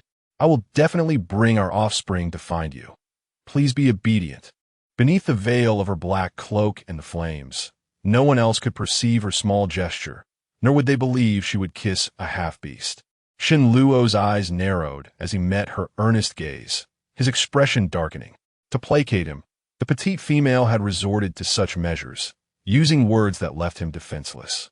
Enraged, he decided to take forceful action. Regardless of truth or deceit, he would take her away today. Unbeknownst to her, Shi retrieved the four-legged dragon and pressed it into Shenluo's mouth. "Take this. It will render you invisible and aid your escape." Chapter 119. She has no choice in the matter. Shi hesitated to part with the little creature she had found. Yet the thought of retrieving it from Shenluo's grasp in the future alleviated her sorrow. She was untroubled, but the four-legged dragon was not. "Kiba ni thing ixenli, ni ba ti sasuili." Shenluo held a meat bun in his mouth, his expression more grim than before. Using his pet to curry favor was truly outrageous. "From now on, I shall ensure this scoundrel bathes. He reeks." With a darkened face, he spat the four-legged dragon onto the ground, poised to unleash his wrath when a sudden, excruciating pain shot through his heart, draining him of all strength. During the winter, snake beasts and half-beasts were particularly weak, and he had been relying on forbidden techniques to maintain normal function. The side effects of these techniques manifested as a daily, piercing heartache, which he usually managed to endure in solitude, but today it had come too soon. He had never believed in the existence of gods. It was merely an unfortunate twist of fate that had turned against him. Yi, unaware of the turmoil, removed the nails from the snake's body, and Shenluo crumpled helplessly before her. The snake, feeble and coiled, was in immense pain, unable to move. Yi, oblivious to the snake's condition, urged, "What are you standing there for? Hurry up. If we don't leave now, it'll be too late." The four-legged dragon, having accompanied its master for over a decade, quickly discerned the gravity of the situation. It was aware of the plans for the night, and this setback was nothing short of a disaster. No wonder its master had lost faith in the divine and harbored disdain for all who worshiped deities. The four-legged dragon refrained from revealing their acquaintance and merely stated, "He seems to be unwell and cannot move." He was taken aback. What illness? Is it hereditary? How could such a robust snake beast fall ill? This is the worst time for it. She felt utterly helpless, uncertain of how to proceed. Lacking any extraordinary abilities, she found herself incapable of moving such a large snake in plain sight. As she noticed Sangmu approaching to assess the situation, she quickly devised a plan. "Zulu Zhang, the clouds are obscuring the moon tonight. It's not the best time for a sacrificial rite. Perhaps we should postpone it?" Shenluo, racked with pain to the point of silence, gazed at her, unable to fathom her true intentions. As a goddess, she clearly loathed him. She could have seized this opportunity to rid herself of him once and for all. Why, then, did she choose to protect him? Were her earlier words sincere? Would she indeed seek him out with her offspring, rather than simply offering empty platitudes? Did she now have a legitimate reason to remain in the Shualong tribe? The thought of death, which he had believed extinguished, flickered to life again, like wild grass in early spring. If he were given a chance to survive, he would never let go again. Whether she loved him or not was irrelevant. The choice was no longer hers to make. Sang Mu and the others looked up at Shi Yi's words. Indeed, the night was devoid of moonlight, casting an oppressive atmosphere. Although the conclusion drawn from the beast god's bones suggested a sacrifice was imminent, they had witnessed Shi Yi's abilities, and thus no one doubted her words. Yet, with the fire already lit, could they truly extinguish it and halt the ritual? Sang Mu hesitated only briefly before heeding Shi Yi's counsel. Calling to the other beastmen, "Fetch water and extinguish the fire." A group of beastmen hurried off to gather water, and Shi Yi breathed a sigh of relief, grateful that her ruse had proven somewhat effective in preserving this promising life. However, before her smile could fully bloom, a bone blade was thrust viciously into Shun Luo's vital spot. The four-legged dragon was the first to react, leaping to bite the arm of the assailant. She, a moment slower, looked up in shock to see you and I. This madwoman had somehow escaped, brandishing a bloodied bone blade, her face alight with maniacal glee. You and I effortlessly evaded the four-legged dragon's attack, cackling, "Ha ha!" Killed by a female in this desolate place. Shun Luo, did you foresee this fate? You will surely die with regrets. In an instant, Shun Luo recognized that this was not the same you and I he once knew. She had likely undergone a profound change. Struggling to rise, the piercing pain made even this simple action excruciatingly difficult. Yet, upon the slightest movement, you and I recoiled in fear, her face betraying her apprehension. Evidently harboring a psychological scar, Shun Luo fixed his golden vertical pupils on her, gazing as one would at prey that had willingly presented itself. He would not rest in peace should Shi Yi perish here, but to fall victim to such a wretch would be his true tragedy. Seeing Shun Luo remain motionless, you and I sneered. "I see you've employed forbidden techniques and are now suffering their backlash. Truly, the heavens favor me." How could she discern such a hidden truth? Shun Luo narrowed his eyes, confirming her identity. Few could possess such insight into him. Only his most loyal beast servants. The four-legged dragon loyally positioned itself before its master, baring its teeth at you and I. Yet, aside from some evasive skills, it lacked significant combat prowess. You and I seemed well aware of this. Dismissing its presence and turning her gaze toward Shi Yi, a sinister smile gracing her lips. To defeat a snake beast, one must strike at the heart, especially one as brutal as this half-beast. With that, she lunged for Shun Luo's heart, targeting the very spot where the previous stab had inflicted grave injury. Shi Yi could no longer contain her fury. An unprecedented rage surged within her as she summoned all her strength and slapped you and I across the face. You and I had been at odds with her from the start.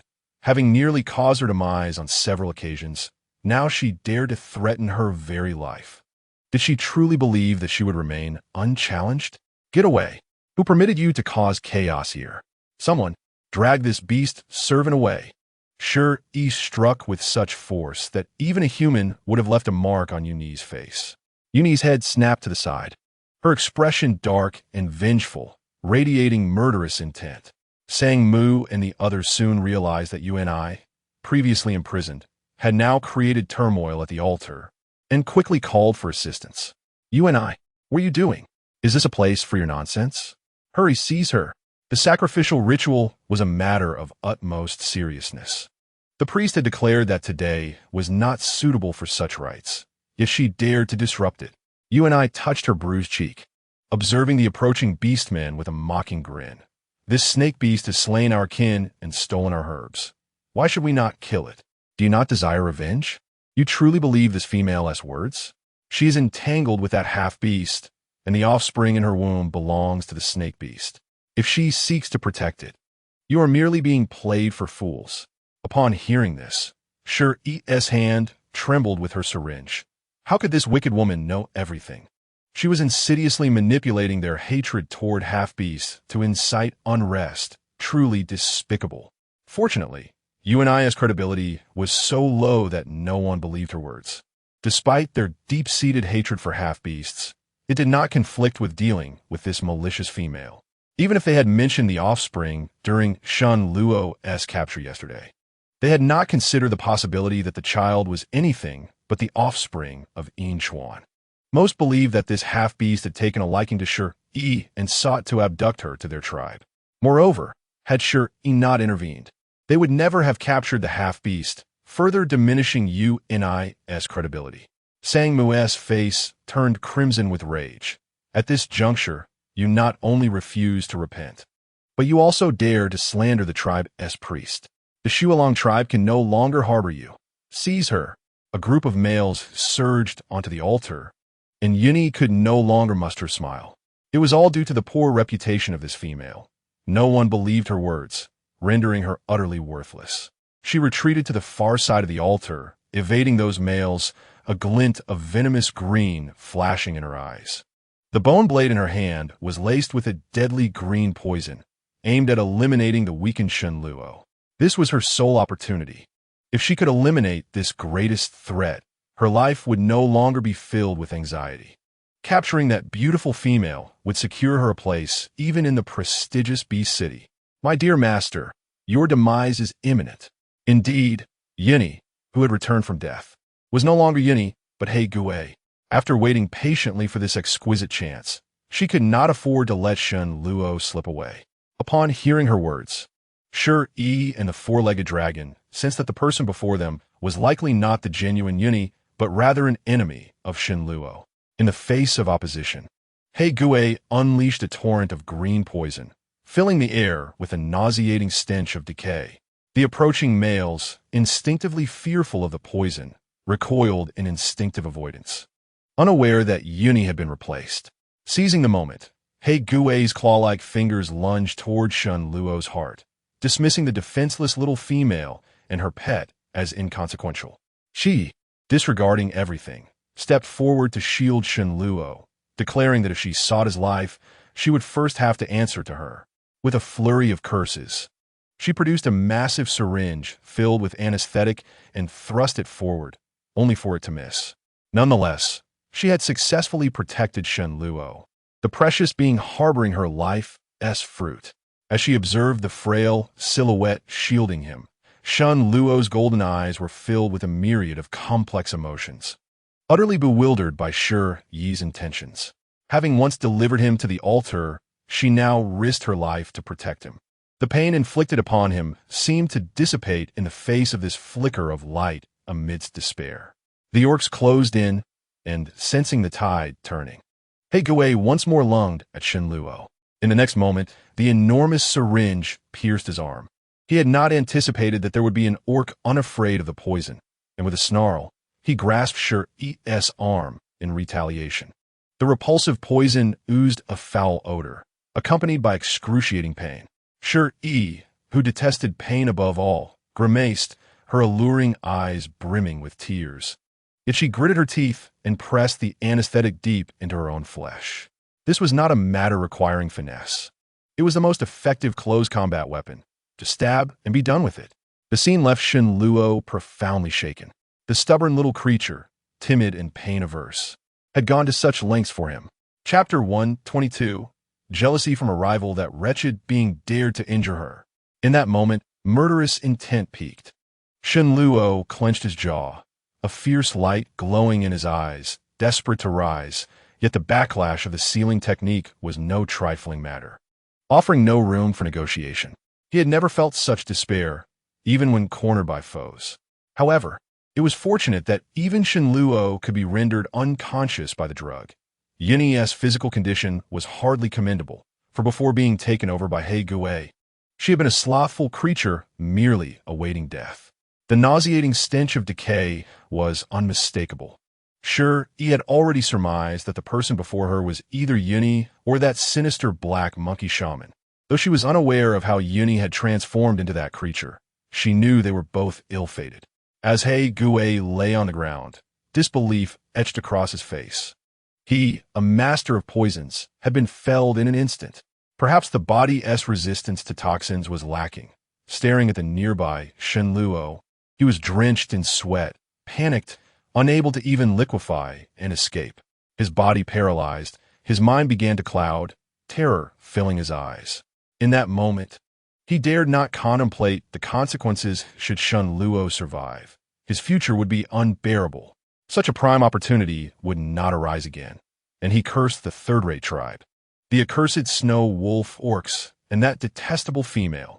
He would not forgive all who stood in his way. A group of males, suppressing their disgust and fear, dragged the unconscious Yuni away. Shi Yi frantically shed tears, hastily pouring disinfectant over the wound to cleanse it. The pain was excruciating. It felt as though her lips might burst from the strain. Her petal-like red lips shimmered with a seductive hue, evoking both pity and allure. Fearing the poison would rapidly infiltrate her bloodstream, she bore the agony and administered a local anesthetic, then retrieved a scalpel to begin the excision. In matters of life and death, her latent skills emerged, her movements more rapid and adept than those of the shamans. Fortunately, this was not the kind of poison that rotted flesh upon contact, making the cleanup less troublesome, although it might leave scars in the future. Shenluo watched the petite female, crying as she wielded the blade against herself, his heart feeling as though it were being cleaved in two. In that moment, the heart-wrenching pain seemed to diminish. Though she would never choose him, she was willing to risk her life for his protection. Though she cherished beauty and feared pain, she dared to stand before him against such loathsome threats. Why must she always bring him despair and yet provide flickers of hope? His cruel push and pull tormented him, and he could not bear to experience it any longer. He vowed that Shi Yi would belong solely to him. The one who dared to harm her would face a fate worse than death. Xuan, having been injured and unconscious during the sacrificial ceremony, suddenly awoke and sought her out. From a distance, he witnessed Shi Yi shielding the serpent beast, and at that moment, his pupils dilated, his heart racing with an overwhelming sense of crisis. Without hesitation, he rushed to Shi Yi, lifting her off the altar, determined to prevent any further contact with the serpent beast. He cast a deep, lingering glance at the serpent beast on the ground, his golden eyes filled with resentment and fury, a desire to tear it apart manifesting as hatred. As a male, he understood all too well that this was jealousy, the jealousy of a rival. Recalling every confrontation with the serpent beast, he realized that beyond the coldness and murderous intent, there had always been something else hidden in its eyes. Tonight, he finally comprehended the peculiar emotions he had previously failed to understand, the jealousy and resentment of a rival. Chapter 123. The most unwanted answer. Xuan was uncertain in what state of mind he returned Shi Yi to the cave. Despite his efforts to forget those troubling thoughts, some things lingered stubbornly in his mind. He could only cling to the hope that perhaps the serpent beast's feelings were unrequited, and that Shi Yi, as a goddess, could never harbor affection for a half-beast. Yet, everything he witnessed tonight shattered those fragile assumptions. He had seen with his own eyes how Shi Yi risked her safety for that half-beast. Xuan felt an intense unease, grappling with how to confirm his suspicions with Shi Yi. Or perhaps it was that he feared to confront the truth, dreading the worst possible answer.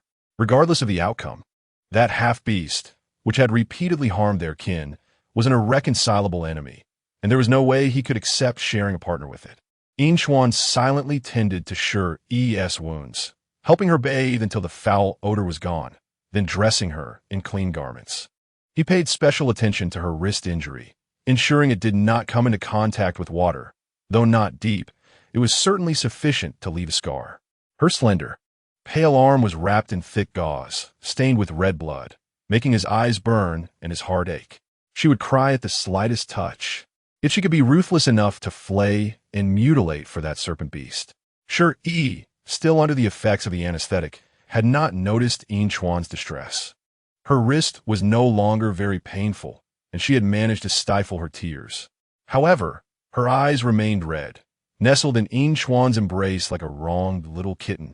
seeking comfort and affection. You still bear wounds, and yet you care for me. I thank you. Yinchuan, how is your injury? Let me see. As she spoke, she instinctively reached out to tug at Yinchuan's clothing, yet her heart was heavy with concern for Shenluo's safety, wondering how he fared. Surely, Sangmu and the others would not sacrifice him tonight, would they? Perhaps she could find an opportunity to set him free later. Shi's mind was preoccupied, and the perceptive Yinchuan had already noticed her distraction. Even a polite expression of gratitude created a sense of distance, which only deepened his unease. Only he understood the significance of Shi's words to the serpent beast during its capture. At that moment, he believed she was using the serpent's offspring as leverage to save him. In hindsight, the serpent's response revealed that it cared little for the young one. It only desired Shi. Their relationship seemed not entirely forced, and this nearly confirmed realization plunged Yinchuan into a panic over the possibility of losing Shi. Unable to contain himself, he pulled her tightly into his embrace, anxiously seeking reassurance. Shi, will you leave me? Shi, wary of encountering his broken ribs, stiffened, unsure how to respond. Why was this big wolf dog suddenly so sentimental? Without much thought, she replied, I will not leave you. I will always stay by your side. Yet, after receiving the answer he sought, Yinchuan felt a deep sorrow as his emotions failed to improve. He even began to doubt Shi's words. When trust crumbled, he blamed himself for not protecting her and for his current lack of faith in her. Yinchuan bit his lip in bitterness, his deep-set features obscured by the flickering firelight. I just saw that the stone nail embedded in the serpent's 7 inches was pulled out. At this revelation, Shi stiffened further, feeling a wave of guilt. Did she need to be so meticulous? She had thought her small actions would go unnoticed. How could she explain this? Perhaps it was an accident, she reasoned, as Yuni came to wreak havoc and the scene was too chaotic for her to be certain. Although she cleverly provided an explanation, Yinchuan perceived the tension and guilt in her eyes, and the answer was painfully clear. She had stated that today was not suitable for sacrifice.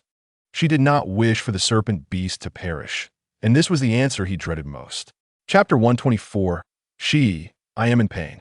Initially, he could never accept that his female might harbor feelings for another male. He would rather be alone. Yet now, in the presence of Shi Yi, he discovered he could not be so nonchalant, especially considering she was a half-beast. A half-beast with a fierce temperament and cruel methods. She could never be happy with that half-beast. Yinchuan could not accept the half-beast that had killed his kin and now sought to take his female. More than this, he could not bear the thought of Shi having feelings for another male. This was more painful than having his ribs broken. Emotions surged within him, and Yinchuan lowered his head in an attempt to hide his sorrow, not wanting Shi to notice his distress. Finding an excuse to escape, he said, I will go check on Sangmu. You should rest well. Before Shi could respond, he quickly left the cave, the cold wind striking his face like a slap. Yet it did little to awaken his senses. He humbly thought that perhaps his desire to possess Shi entirely was misguided from the beginning. She was a goddess, so remarkable, so beautiful, so unattainable. How could he dare to hope to be her only one? If it were any other beast, perhaps he could have tried to accept the situation despite his sorrow, but this was a half-beast, and he could not accept it at all. He could not relinquish Shi to a temperamental half-beast. He did not know what to do. Perhaps addressing the root of the trouble was the only correct path. After Yinchuan departed, Shi lay in a daze for a while before realizing something was amiss. Something was very wrong. Had Yinchuan's words meant he knew she wished to spare Shenluo? If that were the case, her response would seem insincere, and no wonder she had sensed something off in Yinchuan's emotions. Suddenly, a thought struck her, and she sprang up to run outside. She dashed to the cave, where Shenluo was held. Fortunately, her status as the tribe's priestess allowed her to pass without hindrance from guards. Inside, there was no sign of Yinchuan, and she let out a sigh of relief. Perhaps she had been overthinking. He had not come to find Shenluo. At that moment, Shenluo's heart-wrenching pain had subsided, and he leaned weakly against the rocky wall, his robust upper body exposed to the cold air. Aside from a fresh wound on his chest, he bore numerous old injuries on his front and back, a clear indication of his fierce and combative nature.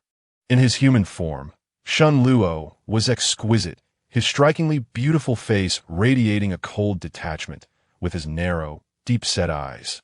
His skin was exceptionally pale, distinct from Shi Yi's delicate porcelain-like complexion, lacking any softness, instead exuding a fragmented, sickly beauty. He gazed at the flustered Shi Yi, a faint smile gracing his lips. "What is it? Do you wish to kill me, only to find you cannot bear it? And come and check if I am dead?" She was somewhat speechless, tossing a small vial of healing ointment at him. "Stop the chatter and take care of yourself." The half-beast's recovery ability was formidable. Seeing him still able to spar with words indicated he was not in dire straits. She felt increasingly agitated, eager to find Yinchuan as the plan was nearing completion, praying nothing would go awry. If only Shen Luo had not faltered at a critical moment, there would have been far fewer troubles. Could he not simply wait his turn? Why must he cut in line? She turned to leave, but suddenly a weak groan echoed behind her. I am in pain." The voice was frail, as if it were on the brink of death, soft yet laden with countless hooks, successfully halting Shi in her tracks. There was no choice. Her life hung in the balance of another. How could she remain indifferent? Chapter 125. We are truly in love. Shi's brows knitted together as she crouched down before Shen Luo, beginning to assess his injuries. "What do you feel, pain? Is it your heart?" Only the 7 inches had been repeatedly stabbed. It must be causing him discomfort. As the saying goes, strike a snake at its 7 inches. The 7 inches refer to the snake's heart, and the fact that he was still alive was a testament to his fortitude. Upon closer inspection, the wound was indeed alarming. She sighed and took out the ointment to tend to his injury, determined to be a good Samaritan. Throughout the process, Shen Luo behaved exceptionally well, gazing at her with gentle eyes, pretending to be weak. "You mentioned bringing the cubs to find me. Is that true?" She cast a guilty glance towards the cave's entrance, lowering her voice. "If you promise to leave obediently, I will bring the cubs to find you. Can you run?" She merely wished to resolve the current predicament without further thought.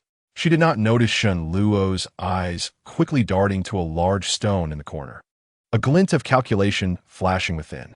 Observing Shi's serious demeanor, Shen Luo's smile blossomed. "Will you stay by my side?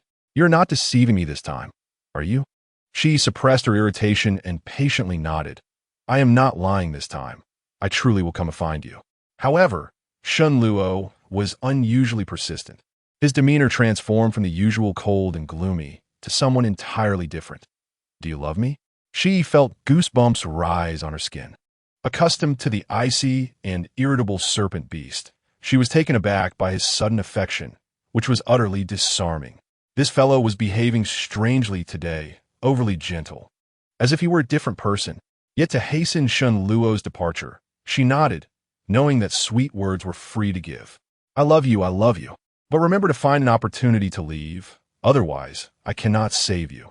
If you wish for the cubs to call someone else father, then prepare for your demise."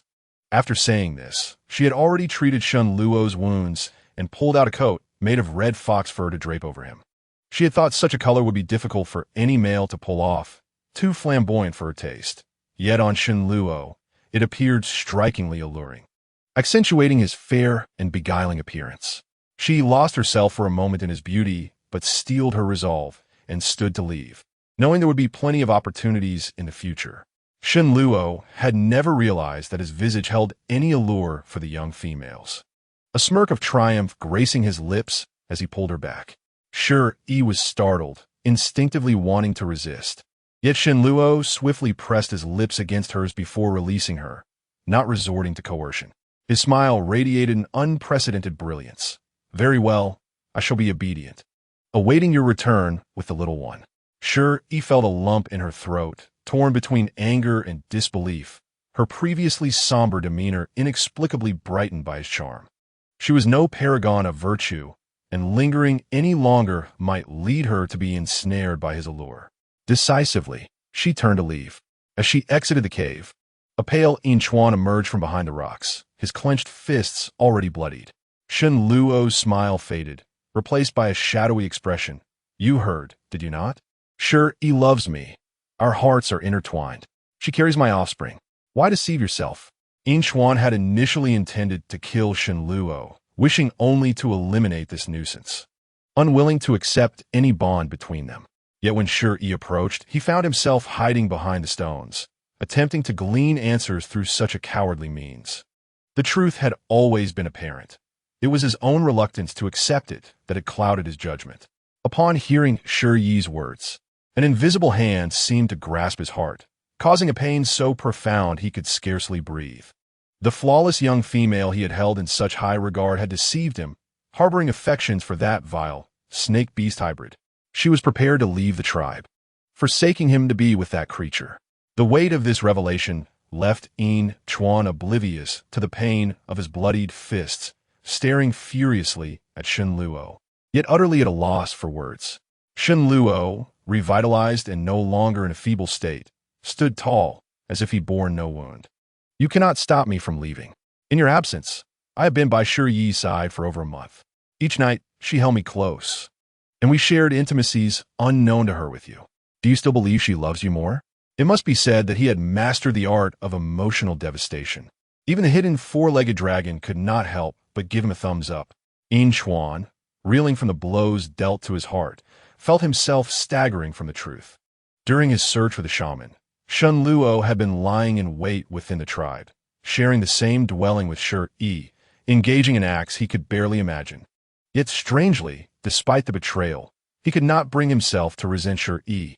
If she had not braved the blizzard to find him, how could they have encountered the snake beast? How could he blame her? Fate had played a cruel jest. Chuan was unaware that Shi Yi had known Shen Luo before him, their intimacy blossoming during that time. Gritting his teeth, he glared at Shen Luo, retorting, "If she held no feelings for me, why did she not leave with you during the over a month you had together?" Shen Luo's smile faltered slightly, his gaze turning venomous. He chose not to answer, but instead to inflict further harm. "Continue to deceive yourself. She has already resolved to leave with me." The four-legged dragon silently wiped its brow. Its master had always employed thunderous tactics, never resorting to such despicable maneuvers. Chuan felt a fire ignite within him, ready to erupt. He could not accept the reality of his situation, nor could he bear the torment of his feelings. He had no recollection of how he left the cave, where Shen Luo was confined, nor did he dare to face Shi Yi, only wishing to escape. What was he fleeing? The lies? Perhaps it was the fear of confronting the brutal truth that awaited him. He had always worried that Shi Yi would abandon this remote tribe, but he never anticipated such a cruel outcome. Shi Yi waited throughout the night for Chuan's return, inquiring with many, only to learn that none had seen him. When Sang-mu approached to discuss the upcoming sacrificial rites, Shi Yi realized that Chuan had not sought the chieftain, but was merely avoiding her. Her suspicions were confirmed. Chuan had discovered her intentions to free Shen Luo and surmised their unusual relationship, leaving him disillusioned and unwilling to see her again. With this realization, her heart raced, an unprecedented panic coursing through her chest. She was at a loss for how to explain herself to Chuan. It was a tangled web, impossible to untangle. At that moment, she understood she could not fulfill the latter part of her mission, feeling a wave of regret wash over her. Yet she could not help but wonder if Chuan was alone, quietly suffering, for that gentle wolf had indeed drawn the short straw in their encounter. As Sang-mu continued to prattle on about the sacrificial matters, Shi Yi absorbed none of it, rising abruptly to leave the cave. Initially, she had viewed Chuan as merely a tool, yet he was not a mere object. He had emotions. His sincere affection and warmth had brightened her long winter. Chuan was proud. He would surely not forgive her. She had lied, and she deserved to face the consequences. In that moment, she realized that when the time came to leave, it might not be as graceful as she had hoped. Yet she was merely striving to survive. Love was too extravagant a notion, beyond her consideration. The warmth she had stolen was already a significant boon. It was time to draw a line. The cold outside was biting, and after searching for a while, she returned to the cave, despondently awaiting another day and night. But Chuan did not appear. Chuan was a gentle soul, and this was a fitting response for his character. Shi Yi recognized she had been abandoned, while she had grown accustomed to solitude. A pang of sorrow still struck her. She had intended to endure the winter together. The cold outside was harsh, and she would not survive if she stayed. Yet the mission was unachievable, wasting a precious fruit of life that remained unripe. Fortunately, Shenluo's fruit was nearing maturation. She could still extend her life by half a year. This would grant her ample time to pursue her next objective. Before departing, she tidied the cave, arranging the animal skin blankets neatly, leaving behind 2 silk quilts. Additionally, she packed a storage pouch filled with clothing, including traditional cotton linen short shirts and trousers.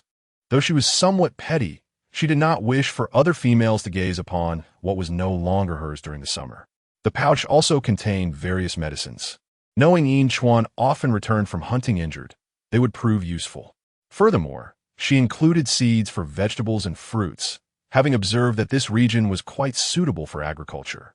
She selected appropriate seeds to leave behind, along with planting instructions, ensuring that potatoes, sweet potatoes, and cabbages could be harvested in winter, while excess summer and autumn produce could be traded with other tribes for necessary goods.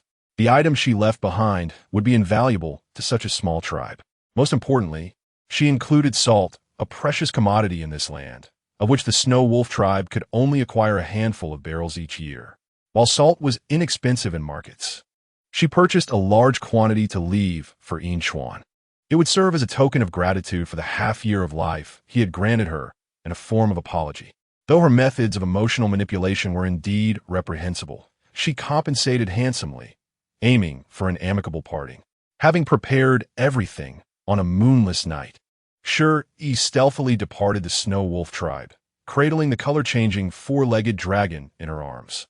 In a state of invisibility, she boldly strode out, enveloped in a black bee-skin coat, with only her obsidian-like large eyes visible. The 4-legged dragon initially assumed that Shi Yi intended to seek her master, who remained in the Snow Wolf tribe. It puzzled why she left directly. Of course, it was because the fruit of Shenluo had ripened. Who could fathom when her favorability had inexplicably surged to 70%? Shi Yi dared not be greedy, for Shenluo was notoriously difficult. Upon obtaining the fruit, she chose to flee, as a single fruit sufficed for her to find her next target.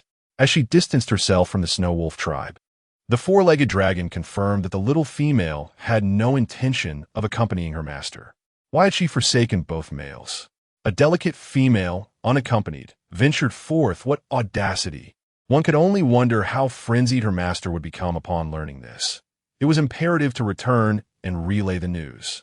Meanwhile, within the Snow Wolf tribe, after 2 days of contemplation, Yin Chuan finally reached a resolution and decided to return to have a serious conversation with Shi Yi. Chapter 128. Are we really to lose her? During these 2 days, Yin Chuan was engulfed in torment, unable to eat or sleep, his countenance wan and haggard. Yet, he arrived at the conclusion of forgiveness, for he loved Shi Yi. The thought of losing her was far more unbearable than being deceived. Moreover, Shi Yi had originally departed the tribe because of him, having encountered that serpent beast. If only she were willing to stay, he could pretend none of this had transpired. However, upon returning to the cave, an unusual chill enveloped him, stirring an ominous premonition within his heart. The firewood in the hearth remained largely unburned and cold, a clear indication that Shi Yi, who feared the cold, had not been in the cave for an extended period. Panic set in as he frantically searched the cave for any sign of her. The once cozy cave felt eerily vacant. Shi Yi, who valued cleanliness, would wash her face and brush her teeth every morning and indulge in a bath in the evenings. The items bearing the imprint of a chubby rabbit, which he also possessed, now lay forgotten, leaving only remnants of companionship. In this monochromatic world, the absence of each colorful trinket was painfully evident, including the little female who always awaited his return. The snow monster's hide lay neatly stacked on the bed, a bridal gift from Yin Chuan to Shi Yi. She adored that blanket, yet had chosen not to take it with her. The implication was unmistakable. She intended to sever ties completely. Trembling, Yin Chuan picked up the storage bag adorned with a stitched flower, which Shi Yi had added out of disdain for its unattractiveness. Summoning courage, he peered inside, discovering an abundance of medicines, soft garments, seeds, and salt, an astonishing treasure trove for a small tribe. Yet he felt no joy. Tears brimmed in his eyes. Sure, he must have invested considerable time preparing these items. What had she been thinking during that period? Had she been waiting for his return? Everything she left behind was for his benefit, even as she departed. But what had he done? He hadn't even afforded Shi Yi the opportunity to clarify things face to face. Thus, she left bearing disappointment. A well-considered decision. She truly no longer wanted him. Inchuan regretted deeply, his heart aching as if sliced by a blade. He cursed himself for retreating alone, for failing to communicate openly from start. How could Shi Yi, who had been so tender and considerate, filled with love, possess no feelings whatsoever? Affection could not be feigned. Even the slightest possibility compelled him not to relinquish hope. He had no idea how long Shi Yi had been gone. Frantic, he dashed out of the tribe, moving with such speed that the patrolling guards could not even catch a glimpse of his tail. Believing Shi Yi to be slow, he thought that, even after 2 days, he could easily catch up. Yet he had not anticipated that Shi Yi possessed a universal marketplace, capable of procuring all that she needed, such as a snowmobile. When she brandished that iron contraption, which flew across the snow, the four-legged dragon nearly dropped its large eyes in astonishment. It had assumed it was a fearsome beast, only to discover it was lifeless, yet could move. Truly a marvel. Shi Yi, not concealing her possession, regarded the little pet as nothing more than a companion. Even if the four-legged dragon could speak, she hardly considered a pet capable of high intelligence, at most akin to a rather clever dog. Throughout her journey, apart from brief rests, Shi Yi pressed on, nibbling on bread when hungry and sipping water when thirsty, without a trace of nostalgia. Inchuan pursued her for 2 days without a sign of her presence, his heart growing colder. In such perilous conditions, how could a delicate female survive? At that moment, he felt utterly helpless. Were they truly to lose her? Chapter 129. I want neither the stinky wolf nor him in the snow-laden forest. The melting snow on the branches transformed into icicles, creating a scene where the entire forest appeared adorned with crystals. Shi Yi, wrapped in a thick beast skin blanket, slept beneath a tree, revealing only her eyes, resembling a winter sprite. Her fair skin, akin to translucent mutton fat jade, was exquisitely refined. Even just her eyes conveyed unparalleled beauty. The beast's skin provided ample warmth, augmented by the heat packs within, ensuring she felt no chill. She set an alarm, intending to rest for merely an hour before resuming her journey towards the nearest beast city, where safety was assured compared to the wilderness. As the weather gradually warmed, many wild beasts began to awaken in search of food. She had already encountered numerous species along the way. The smaller creatures posed little threat, easily subdued with her tranquilizer gun, which she would then exchange for gold coins at the marketplace. As for the larger predators, she opted to circumvent them. Surprisingly, her journey had yielded considerable rewards. With the universal marketplace, she would not starve. Her only concern was safety. Now pregnant, and as a vulnerable human, she had to remain vigilant. Fortunately, the little one had been quite calm, causing her little trouble. During her rests, the four-legged dragon took on the duty of invisibility, perched atop her head, ensuring they remained undetected by beasts or other dangers. They had successfully navigated the journey so far without encountering any trouble, which led her to gradually let her guard down, trusting the four-legged dragon, unaware of the serpentine tracks that had appeared in the nearby snow. The four-legged serpent, stealthily shedding its camouflage, wagged its tail frantically at the sight of the exquisitely cold-featured beast-man. It had toiled tirelessly to return and deliver news, working like a beast of burden, contemplating how to convey the message back home. The snowmobile sped through the snow for dozens of miles, and who knew how it managed to dash back to report? Its little legs were nearly exhausted from running. Serving 2 masters was no easy task, and its greed had surely warranted double the hardship. Initially, it thought its master had lost the trail due to the time elapsed, pondering yet another return to report. But to its surprise, the pursuit had resumed. "Master, why did you take so long to arrive? If you had delayed any longer, you would have lost the trail." She was riding that iron contraption at great speed. Shen Luo gazed at Shi Yi, cocooned like a caterpillar, with only her eyes visible, her thick lashes adorned with frost. Those crystalline eyes resembled delicate feathered fans, trembling gently, stirring a sense of warmth within. Shun Luo's golden gaze, swirling with complex emotions, replied calmly. I encountered some complications that delayed my return. His feelings for Shi Yi were intricately woven with longing, resentment, and a fury of betrayal. Just moments ago, she had professed a desire to be with him, envisioning a harmonious family of three, only to abscond with his child, rejecting both the stinky wolf and him. What a little deceiver. Not a single word of truth had escaped her lips, yet she continued to ensnare him time and again. Is it truly so difficult to make a steadfast choice? Would one rather depart silently than betray that wretched wolf? This time, she shall not escape again. Along the way, Shun Luo has meticulously obliterated all traces left by Shi Yi, eradicating every scent and mark, leaving no evidence for Yinchuan to find. Although he too was the one abandoned, witnessing the heart-wrenching sorrow of that foul wolf rejuvenated his spirits. At the very least, Shi Yi is before him now, and that wretched wolf will never again locate her. Chapter 130. It was he who drove her away.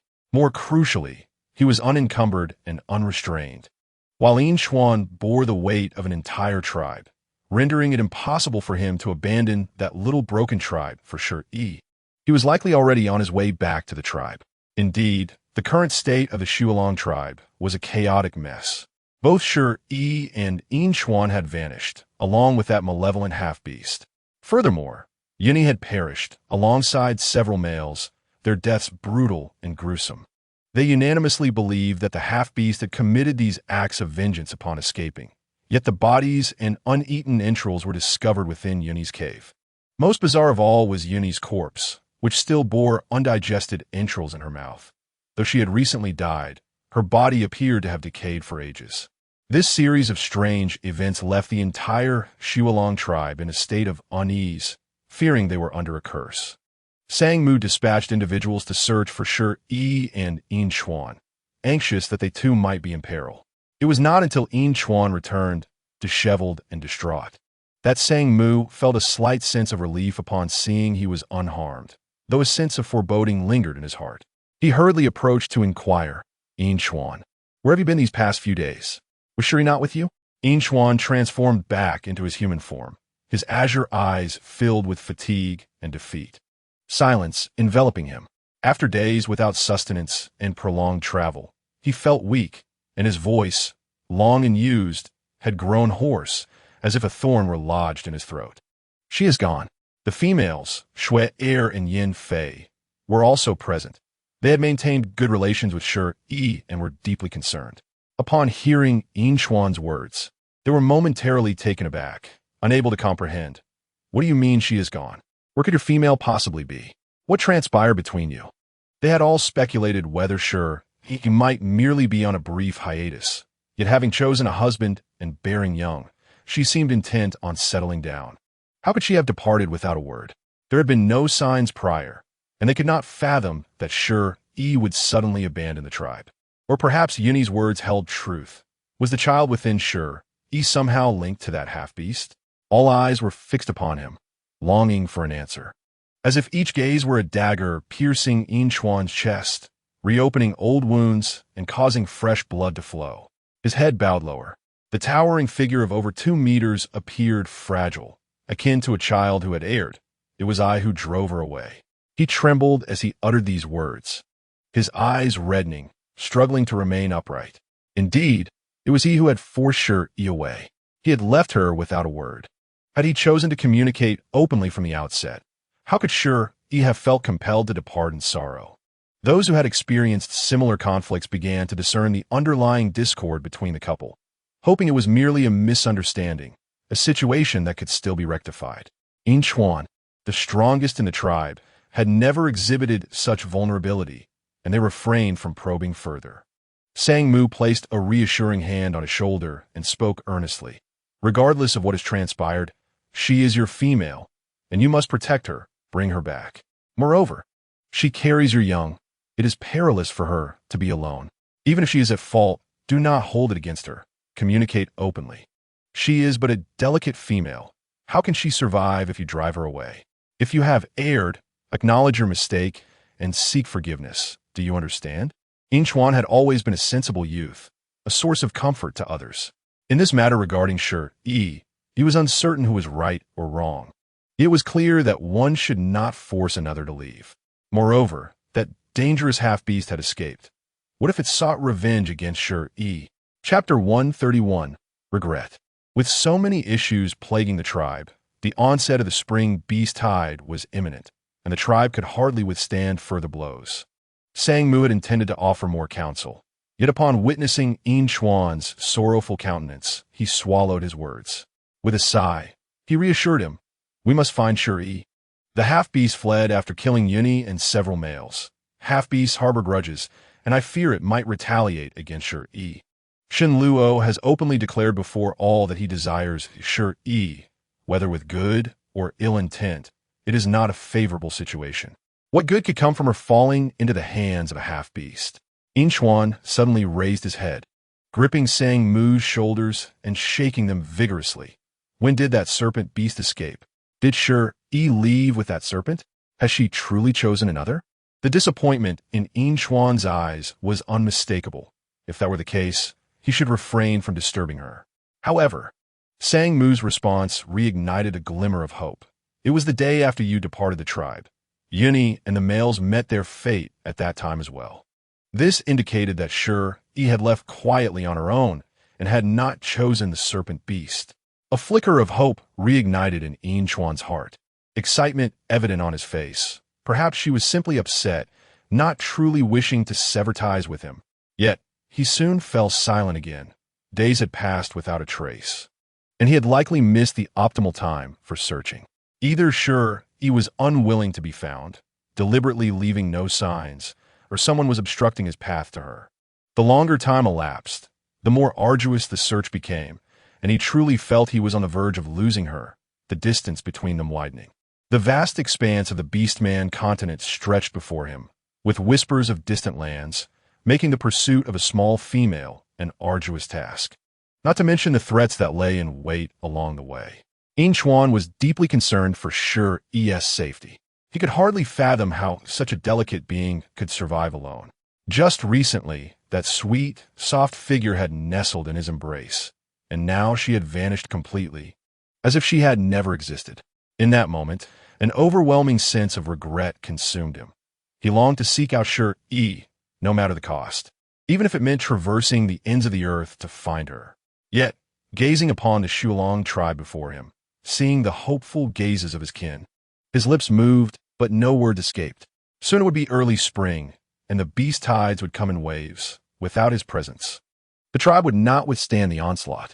Even in previous years, his presence had been barely enough, and each beast tide left the tribe severely weakened and in need of prolonged recovery. This was his duty as a member of the Shuolong tribe, bearing the weight of their survival, leaving no room for recklessness. In that moment, his face drained of color, a pallor of despair enveloping him. Sang Mu perceived his thoughts. What are you waiting for? Go and bring Shi back. A female as wonderful as her must not be lost. As for the tribe, do not worry. We have many warriors.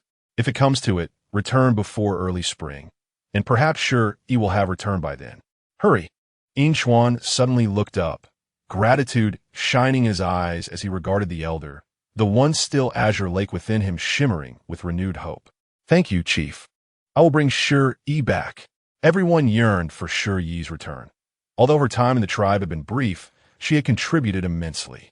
Before departing, Inchuan arranged Shi Yi's belongings, fearing he might not return in time and needing to prepare for the tribe's future. Each time he beheld the item she had left behind, his heart ached, for she had been so thoughtful even as she prepared to leave. Chapter 132. Revered as a divine being while organizing some items, Inchuan was astonished to discover a tutorial on constructing walls and houses among the belongings. However, since materials like steel and concrete were quite expensive, Shi Yi had refrained from purchasing them. Regardless, the items remained, and their utility would depend on the tribe's ingenuity. They had an abundance of stones and clay at their disposal, which could certainly be utilized. With great enthusiasm, Inchuan instructed everyone to begin building stone walls and to cultivate arable land, planting vegetable and fruit seeds according to Shi Yi's tutorial. At that time, Shi Yi had not considered the magnitude of this blessing for a small tribe, nor did she realize that the technology for constructing walls was under the control of Bee City. The seemingly casual gift directly addressed two of the tribe's most pressing challenges. With the stone walls, they could withstand beast tides, and with the cultivation techniques, they would no longer fear hunger. Although her stay was brief, she was revered as a deity. The neighboring tribes had all their stones transported back, and at this rate, they could certainly finish the defensive stone walls before the beast tide arrived. After organizing everything, Inchuan eagerly set off to find Shi Yi. Shi, feeling remorseful for his previous actions, assured him as he departed, "Do not worry. I will keep an eye on the tribe. If you do not return, I shall become the tribe's foremost warrior. Take care of yourself." Inchuan offered a faint smile, delivering a playful punch to Shi, conveying unspoken words through the gesture. They watched as the silver lightning vanished into the vast whiteness. Sang Mu sighed heavily, not solely because Inchuan harbored feelings for Shi Yi. Retaining such an exceptional female was invaluable for the tribe, and with a bit more ambition, she could lead them towards prosperity. Losing such a female, whether to wandering or to other tribes, would be a significant loss for them. He hoped Inchuan could bring her back, as he could see the bond between them. Albeit they were both young and prone to impulsive decisions. Sang Mu organized everyone to burn Uni and the deceased males, hoping to dispel any ill omens. This time, Uni was incinerated thoroughly, without any resurrection.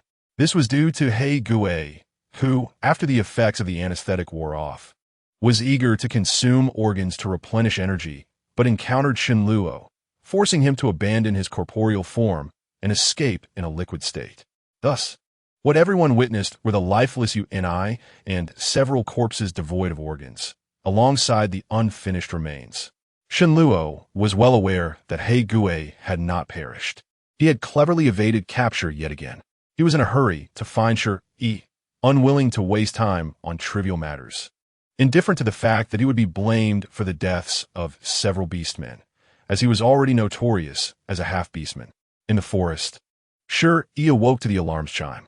After having a light meal, she retrieved her snowmobile to continue her journey, bringing along a can of breadworms for her four-legged dragon, whom she had affectionately renamed Xueqiu. Compared to the casual name given by its owner, the name Xueqiu resonated better with the creature, which found it quite endearing. As they traveled together, she cherished and trusted her little companion, completely unaware that she had been sold. After the Earth Dragon and Beastman signed a master-servant contract, their abilities would be shared with the master. Thus, Shenluo followed closely in an invisible state. Shi Yi remained oblivious to the additional presence during her journey, only noticing that her sleep had become significantly more comfortable, as if resting upon something soft. Chapter 133. Disdain for his inability to impress occasionally. Shi Yi felt a cool sensation on her face, but upon waking, she found herself lying on a fur blanket, with only Xueqiu nearby, leading her to believe it was merely an illusion. She did not dwell on it, maintaining a pleasant mood as she hummed a tune and munched on snacks, beginning to appreciate the unfamiliar yet beautiful world surrounding her. The four-legged dragon, observing the interactions between the two, felt a mix of confusion and disbelief, especially when witnessing its owner's infatuated demeanor while she slept, which was quite unsettling. As it kept this secret, the little creature felt overwhelmed, burdened by too much.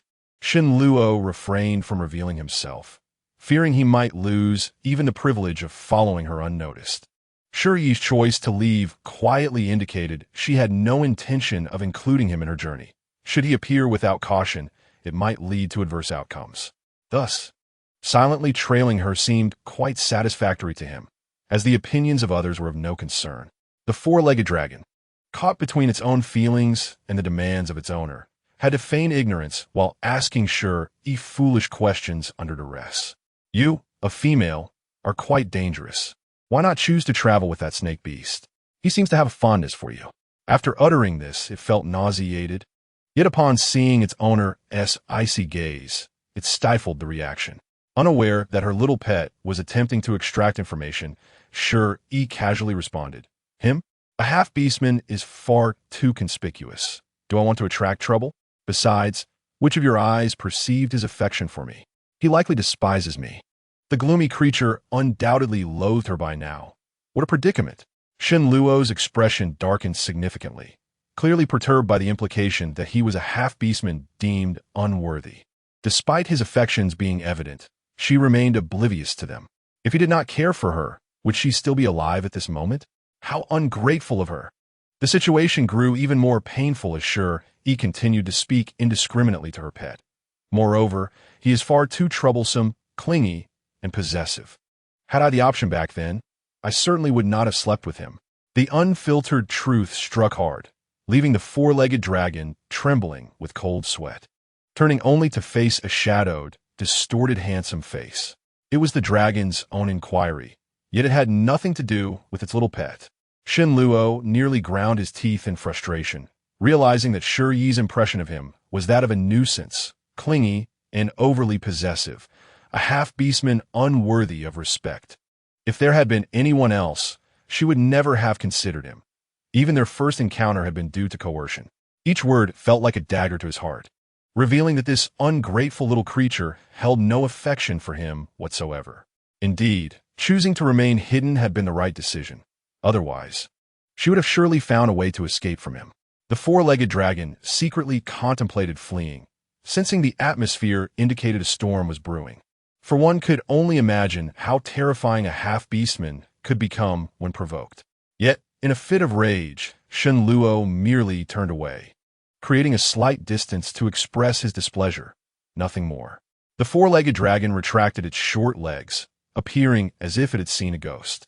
Despite the circumstances, its owner did not retaliate. Something had changed in him. Shi Yi, entirely unaware that she had brushed against death, remained unscathed, while the ferocious beasts along the way suffered greatly. Shen Luo, unable to contain his frustration, ruthlessly eliminated every beast he encountered, leaving no survivors. With each step Shi Yi took, she discovered the remains of fallen beasts, both large and small. Although perplexed, she saw no difference from collecting money and readily gathered them all for sale. As she journeyed, her spirits lifted, and she smiled radiantly, her joy infectious, gradually dispelling Shen Luo's earlier anger. Especially upon noticing the bandages wrapped around her wrist, a pang of pain struck his heart. In light of how fiercely she protected him, he resolved to overlook her thoughtless words. Chapter 134. Reflection in the face of unrequited affection, fully aware that Shi Yi's words could be harsh. Shen Luo found himself uncontrollably drawn to test his standing in her heart. He employed every tactic imaginable, compelling an innocent little pet to walk on the edge of a blade. For instance, he would inquire whether Shi Yi preferred Chuan or him, who was stronger, and who appeared more attractive. At that moment, Shi Yi answered without hesitation, Shen Luo is rather strong. A faint smile crept onto his lips, betraying his cocky demeanor. However, Shi Yi continued, if we were to compare their looks, they belong to different types, making it difficult to judge. Yet, I find myself more inclined towards Chuan's charm, sunny, handsome, and warm-hearted. Shen Luo immediately performed a vanishing act with his smile, seething with frustration. How could that wretched wolf be more appealing? He was just as sunny and gentle, if not more. The four-legged dragon observed its enraged master grinding his teeth in silence, feeling like it was walking on thin ice, utterly cowed.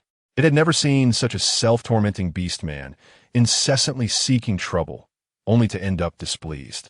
Who was he trying to impress? It was certainly for its sake. Despite his gloomy, irritable, and fearsome demeanor, he was envious of the cheerful and bright big wolf.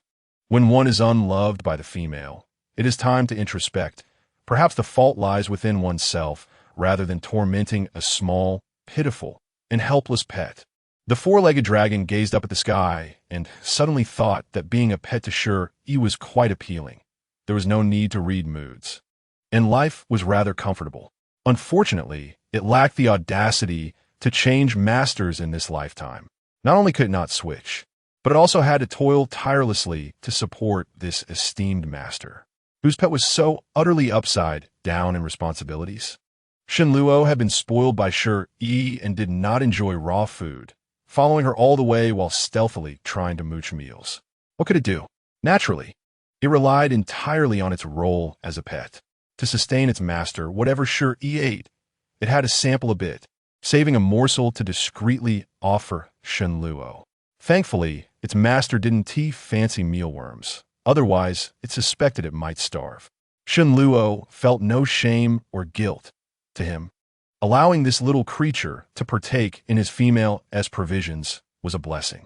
Everything belonging to Shi Yi was his, and he was so miserly he wouldn't share even a single strand of her hair with anyone. As the ice and snow along the path gradually melted, the sunlight grew warmer, heralding the arrival of spring. Yet, Shi Yi felt an inexplicable chill, as if something unclean were following her, creating an odd sensation.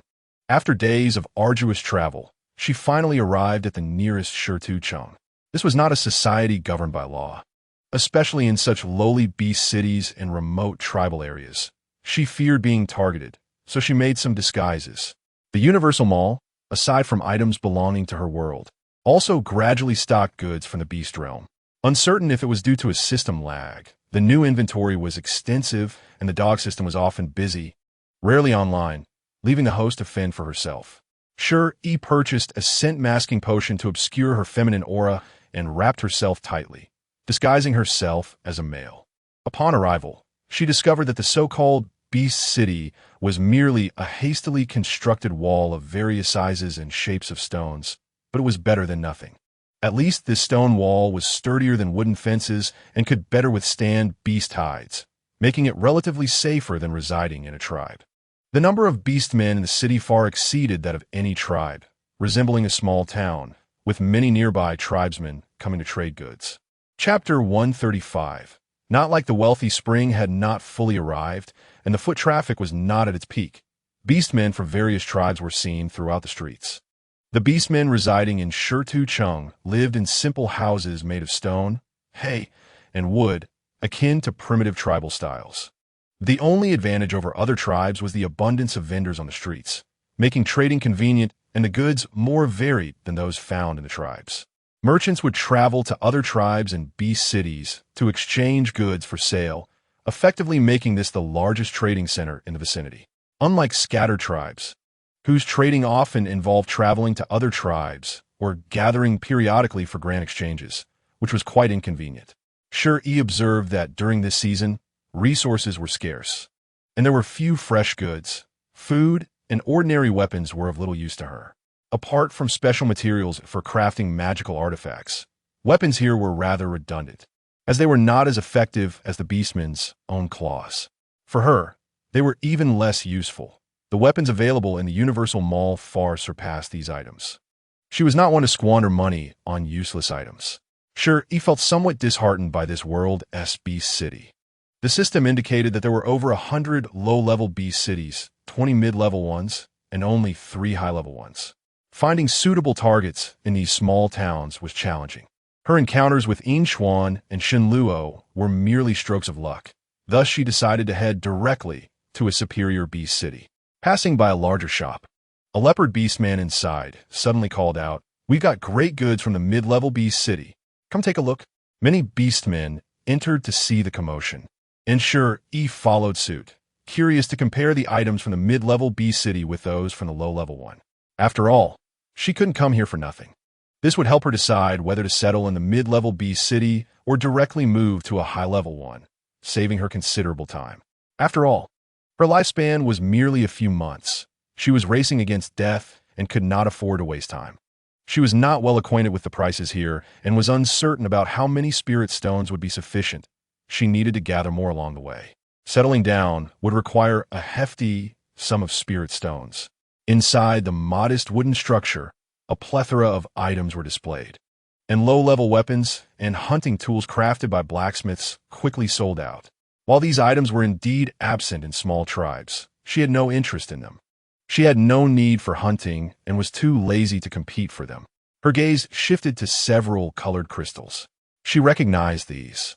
They were similar to the rune-etched crystals used by He Gui when he escaped.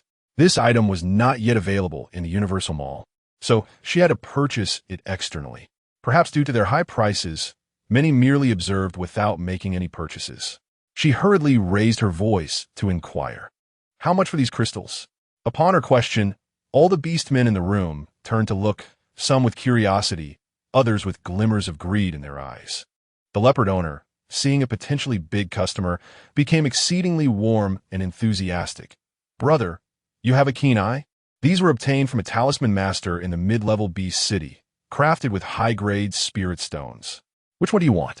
Sure, he was unsure of the uses of these items, but recognized that the yellow crystal was a teleportation talisman. Each color had a different effect. And now that she was alone, if they were useful, she naturally wanted to acquire them all. Thus, without hesitation, she replied, "I want all the useful ones."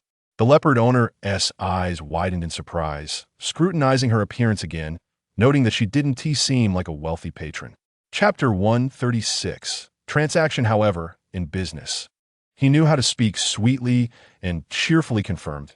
The green one is a healing talisman, the yellow is a teleportation talisman, and the blue is a water escape talisman. There are 2 of each of these 3 types of talisman stones, 6 in total. Do you want them all? Sure, he nodded and checked the exchange rates in the system. Colored spirit stones were approximately worth 1,000 white spirit stones. If they were large premium spirit stones of golden, red, or purple hues, they would be exorbitantly priced and classified as high-grade currency, which could not be exchanged for white spirit stones. Such crystals, sculpted from ordinary colored spirit stones, would, after deducting the profits for middlemen and costs, likely be marked up several times. If the owner wasn't overly greedy, she could take them all. Sure, he yearned for them, yet her expression remained neutral. Her thoughts concealed. "Can you offer a better price? Just give me a flat rate. If it's reasonable, I'll take them." Upon hearing this, several beastmen in the corners displayed glimmers of greed in their eyes, silently communicating with one another. Sure, he appeared blissfully oblivious, her sole focus on the goods before her, unaware that at this very moment, she resembled a delectable little lamb tempting the gaze of onlookers. Si Jiao Long concealed himself upon her shoulder, casting a wordless glance at Shun Luo, who was equally hidden. Their unspoken understanding was evident.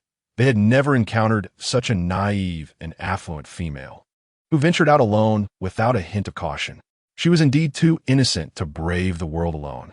Shun Luo's gaze turned icy as he surveyed the group of ill-intentioned individuals. Resolute in his protection of Shi Yi, no one would dare lay a finger on her with him nearby. The leopard shopkeeper's expression brightened at Shi Yi's words. Recognizing her as a rare and valuable customer, his face breaking into a grin. "Of course, the prices for the 3 types of stones differ. But if you wish to purchase them all, I can offer you a single price of 5,000 low-tier spirit stones each. I acquired them for 2,000 low-tier spirit stones, so I would make a profit of 3,000 per stone, which is quite sufficient." This price was something Shi Yi could reluctantly accept, for she was unaware of the actual cost of refining spirit stones into talisman stones. After counting the 15,000 white, low-tier spirit stones provided by the Shuel Lang tribe, she realized it was insufficient. However, she desired these few crystal stones, so she proposed a barter. "I do not have that many spirit stones on me, but I can exchange food. In this region, the currency was spirit stones, and bartering was commonplace, particularly for items such as food and beast hides." The leopard shopkeeper expressed understanding, acknowledging the substantial sum involved. But a businessman never shies away from profit.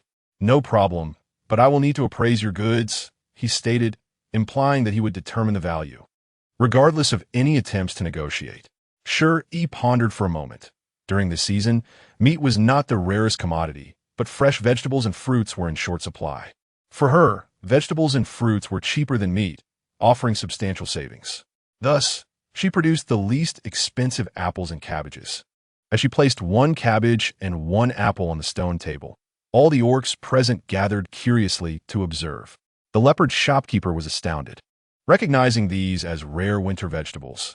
Yet he had never encountered these 2 types of food and had no idea of their taste. A glint of shrewdness appeared in his eyes. "These items are unfamiliar and may not sell well, so the price won't be too high. However, I can acquire them in bulk." He then placed a crate on the table. How about 5 low-tier spirit stones for a basket? Sure, Yi was not foolish and understood the shopkeeper's intentions. She took her time, casually biting into an apple. Juice erupted forth, filling the air with a sweet aroma that made the orcs, who had not tasted fruits or vegetables in a long while, salivate. Is this not sellable? Who are you trying to fool? Chapter 137. Even he has suffered losses indeed. Vegetarian fruits were quite popular and easily sold. After confirming this, sure, he shook the apple in her hand. This is called an apple. Many orcs crave fruit during this season. Not only is it sellable, but the price will also be reasonable. If you're unwilling to purchase, I am confident there are many who would. And this is called cabbage, a sweet vegetable. You may taste it before deciding. This cabbage is for sampling. If we cannot agree on a price, I will exchange it for spirit stones elsewhere. Having not eaten plant-based foods for a long time, the orcs eagerly divided the cabbage among themselves, while the leopard shopkeeper angrily stomped his foot, having snatched a few leaves. Not all orcs were carnivorous. Like humans, they were omnivorous and could tire of excessive meat consumption. The commonly available fruits and wild vegetables had mediocre flavors, making the chance to taste such delicious produce a rare treat. Anything scarce was deemed valuable and bound to fetch a good price. The leopard shopkeeper grew anxious. This was a guaranteed profitable deal that he could not let slip away. Fearing that he might scare off a big customer by being too aggressive, he quickly changed his tone. All right, I will trade. I have never dealt with these before and was unaware of their value. The price is negotiable. I will take all you have. Shuri glanced at the only een fruit in the shop, which was old and not fresh. Yet it could still be sold for an exorbitant price of 1 low-tier spirit stone per piece. She sliced a piece of the apple and offered it to the leopard shopkeeper, observing the delight in his eyes, a subtle smile curling at the corners of her mouth. With such a large fruit, such freshness and flavor, surely it must cost more than the Indian fruit. Under the leopard shopkeeper's uneasy gaze, she boldly declared, 5 low-tier spirit stones for the apples and 3 low-tier spirit stones for the cabbage, which is the unit price. Upon hearing this, the leopard shopkeeper nearly spat the apple from his mouth, but faced with the greedy gazes of others, he swallowed it back down. This fruit was indeed delicious, one of the best he had ever tasted, but it was also exorbitantly priced. Just as he contemplated lowering the price, sure, he preemptively cut off his route of negotiation. If you agree, I have as many as you wish. If not, we can always collaborate again in the future. The leopard shopkeeper's smile was strained, his expression reflecting genuine discomfort. He had expected to encounter a naive customer, but instead found himself dealing with a savvy trader. It was evident that she was no stranger to business, and these prized goods likely came from a higher-tier B city, making it difficult for him to press the price further. Instead, he sought a reasonable excuse to negotiate. These vegetables and fruits spoil easily. If they do not sell, they will be a burden. Shall we discuss the price again? Sure, Yi shook her head, her expression indifferent. In this weather, cabbages and apples can be stored in a cellar until the end of winter without spoiling, and I am confident they will sell out quickly. Otherwise, I could simply go outside to sell them. Shall I? Wait. Deal. I will buy them all.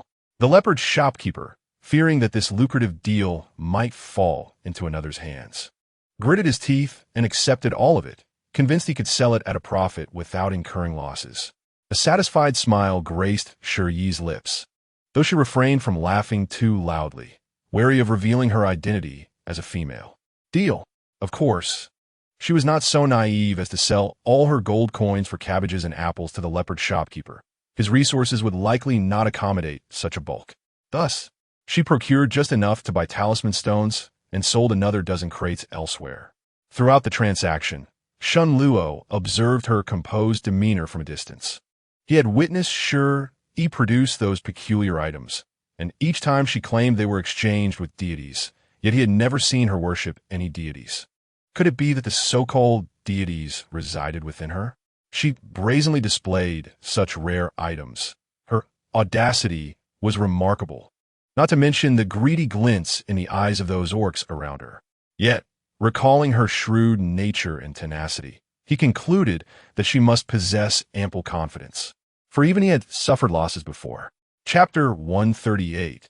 denying him an opportunity to appear after concluding the transaction. Shi Yi took a few pearls from the leopard shopkeeper's store as gifts. These pearls, akin to luminous pearls, served a lighting purpose, precisely what she needed and worth several low-tier spirit stones. The leopard shopkeeper's face turned green, yet knowing that future cooperation was possible, he forced a smile that was more painful than tears, politely escorting her to the door. Did he truly believe she was foolish? She had purchased 6 talisman stones and profited from selling various colorful spirit stones, successfully converting her goods into substantial wealth. As she stepped outside, several males dressed as hunters followed closely behind, armed with low-tier weapons. Clearly, they had found their prey, intending to ambush the unsuspecting lamb. Shen Luo's gaze turned cold as he watched the group pass by without immediately intervening. He would not reveal himself until the opportune moment, wishing to avoid unwanted attention. He remembered Shi Yi's painful assessment of him clearly. How could he dare to show himself and risk embarrassment? However, if the little one were to request his assistance, he might reconsider. Remaining motionless, Si Jiao long continued to feign ignorance, knowing that with his master present, these small fries posed no real threat. Shi Yi sensed that someone was following her, but did not react significantly, merely scoffing as she walked towards the city outskirts. This was precisely what the orcs desired, as committing crimes outside the city would attract no oversight, while within the city, they needed to exercise caution to avoid being discovered. They all assumed they had encountered a simpleton with ample wealth, an easy target due to his diminutive stature, and began to indulge in dreams of fortune. Upon reaching the outskirts of the city, they eagerly surrounded him, revealing their sharp claws. Shen Luo, with great interest, leaned against a wooden post, eager to observe what other tactics this little wildcat might employ apart from those directed at him. Shi Yi displayed no signs of surprise. Instead, a hint of amusement graced his features, indicating that his predictions had been correct. What a pity that she would not provide him the opportunity to reveal herself. Shi Yi feigned astonishment, exclaiming, "Ah, it turns out to be a pack of wild dogs. Are you here to rob me?" This group was notorious for their thievery, engaging in robbery when not hunting. Observing her reaction, the beastmen exchanged glances, perplexed by why this beast woman did not react with fear like others who had been robbed. However, their confusion was fleeting. They did not sense a powerful aura from Shi Yi, concluding she was merely an ordinary beast woman lacking warrior status, and thus felt no intimidation. The small leader, a second-tier warrior, scoffed. "Isn't it obvious? If you obediently hand over your possessions, you may live to see another day. Otherwise, haha." In such a lowly beast city, a 5-member gang composed of second-tier warriors indeed commanded a degree of intimidation. Yet, not everyone would cower. Shi Yi resolutely shook her head. "No, why should I give you my belongings?" The beastmen found her response quite amusing. "Am I negotiating with you? You may be small, but you have quite the audacity. Let's teach her a lesson." With that, the small leader lunged at Shi Yi with his claws, even dismissing her by not drawing his weapon. However, he ended up spectacularly falling to the ground, convulsing and unable to move. She, with a hand emerging from her cloak, brandished a tranquilizer gun, reloading it while her bright eyes narrowed into crescent moons. This weapon was an enhanced version, combining tranquilizers from 2 worlds. Once struck, its effects would take hold. Of course, she could acquire firearms, but their loud noise could attract unwanted attention. Should higher-tier warriors arrive, she feared the disadvantage of racial suppression, rendering firearms ineffective. Just as in the apocalyptic era, when she wielded advanced weaponry against evolved zombies, she found herself utterly powerless. Thus, this time, she had learned to act discreetly. The tranquilizer gun was perfect, silent, effective, and non-lethal. Its only drawback was the need to load tranquilizer darts one at a time. Chapter 139. The Little Wildcat That Bites. Si Jiao long looked on in astonishment, nudging Shen Luo beside him. Where does she acquire such strange items? Shen Luo raised an eyebrow, amused. The same object employed in different ways bore a plethora of variations, explaining her audacity and rendering his presence seemingly redundant. He wanted to laugh, but stifled it. Shi Yi stepped on the fallen beastman, aiming her tranquilizer gun at the remaining ones. Who else desires to taste the sweetness? I offer you a free bullet, no charge. The beastmen were taken aback by the sudden defeat of their leader, unaware of the potency of the weapon in Shi Yi's hands. Fear gripped them as they exchanged glances, their eyes filled with hesitation and dread.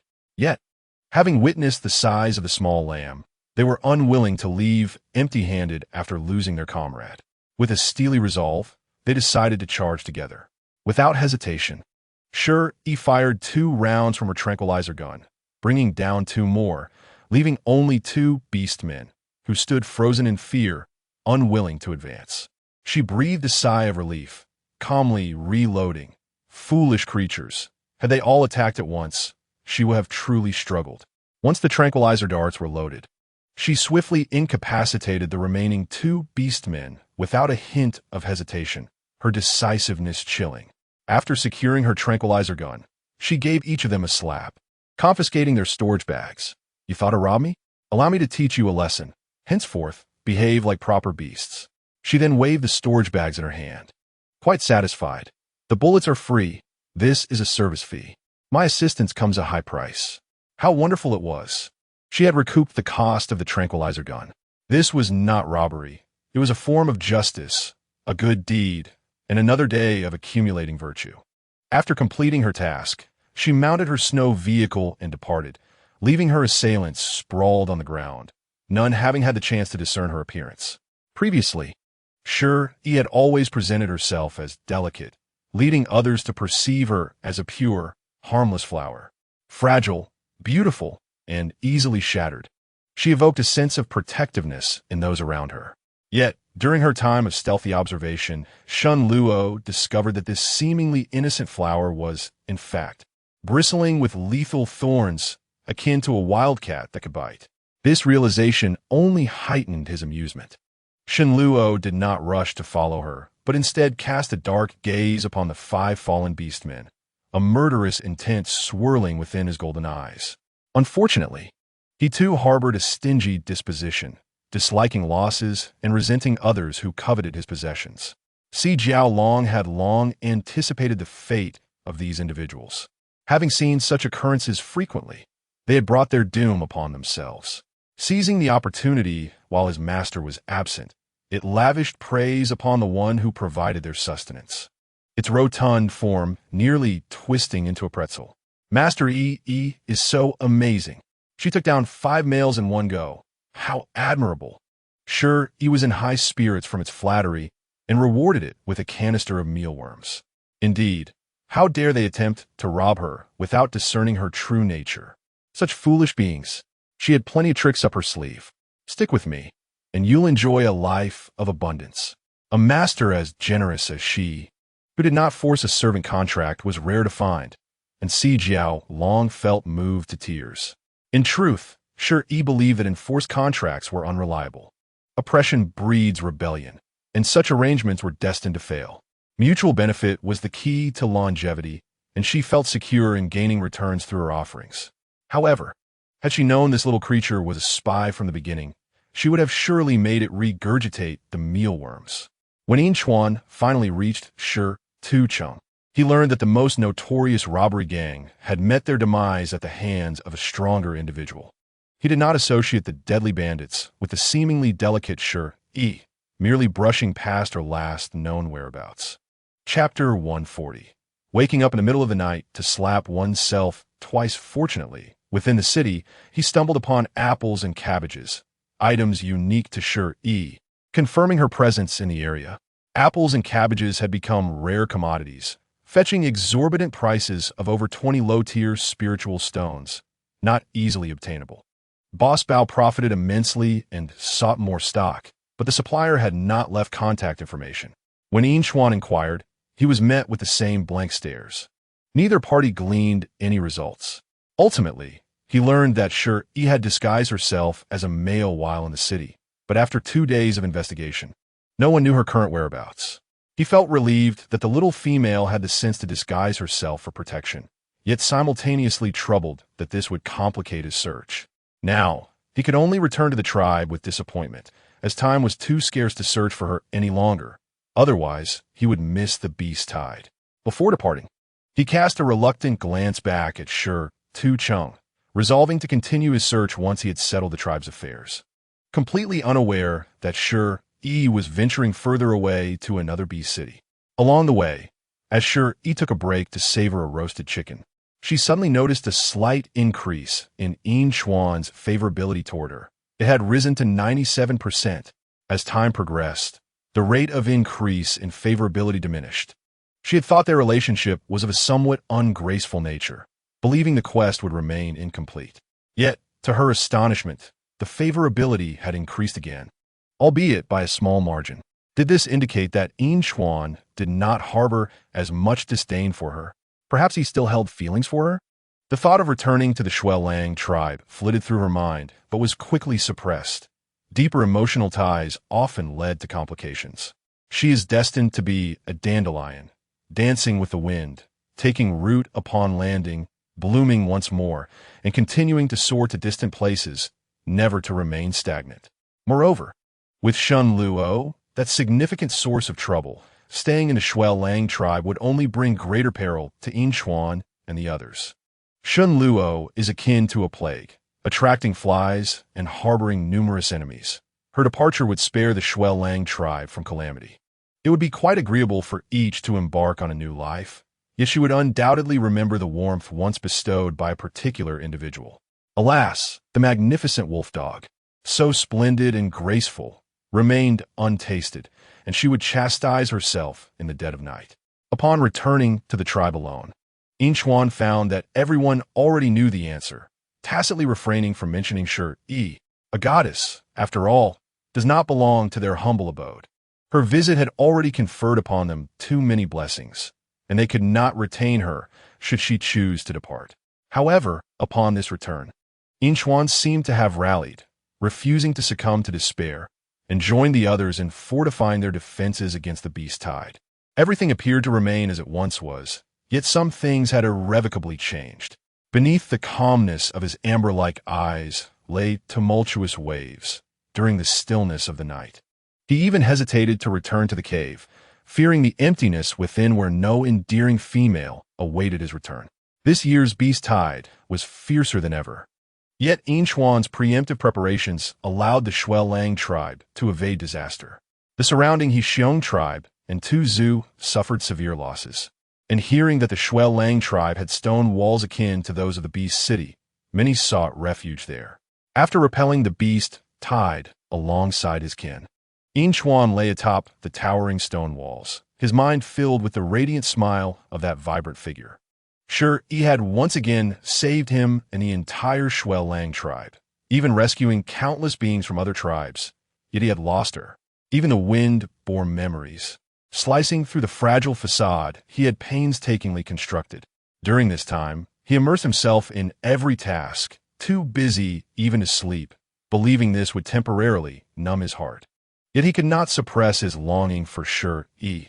The more he restrained himself, the more uncontrollable his despair became. Without the binding of a mate's contract, his yearning gnawed at him, intensifying like a festering wound, an ever-present companion accompanied by relentless pain akin to a prolonged torment. Gazing at the full moon in the sky, tears welled in the corners of Xuan's eyes. Surely, they would meet again.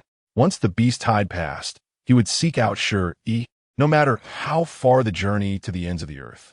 Meanwhile, Shi Yi had chosen one of the 3 great advanced beast cities as her destination, only to discover that Xuan's affection for her had increased once more. In just a few days, it had risen by 2 points, now reaching an impressive 98%, leaving only 2 points to complete her conquest. What did this signify? It indicated that not only did Xuan not harbor disdain for her, but his affection was also on the rise. Shi Yi's heart raced. She had initially believed herself to be devoid of emotions, that she would swiftly forget this fleeting encounter. However, witnessing the slowly advancing affection progress bar, she feared that she could not easily forget that magnificent wolf dog. Yet even so, their meeting would be postponed unless she no longer needed to worry about her lifespan and had the opportunity to return to the Shuelang tribe.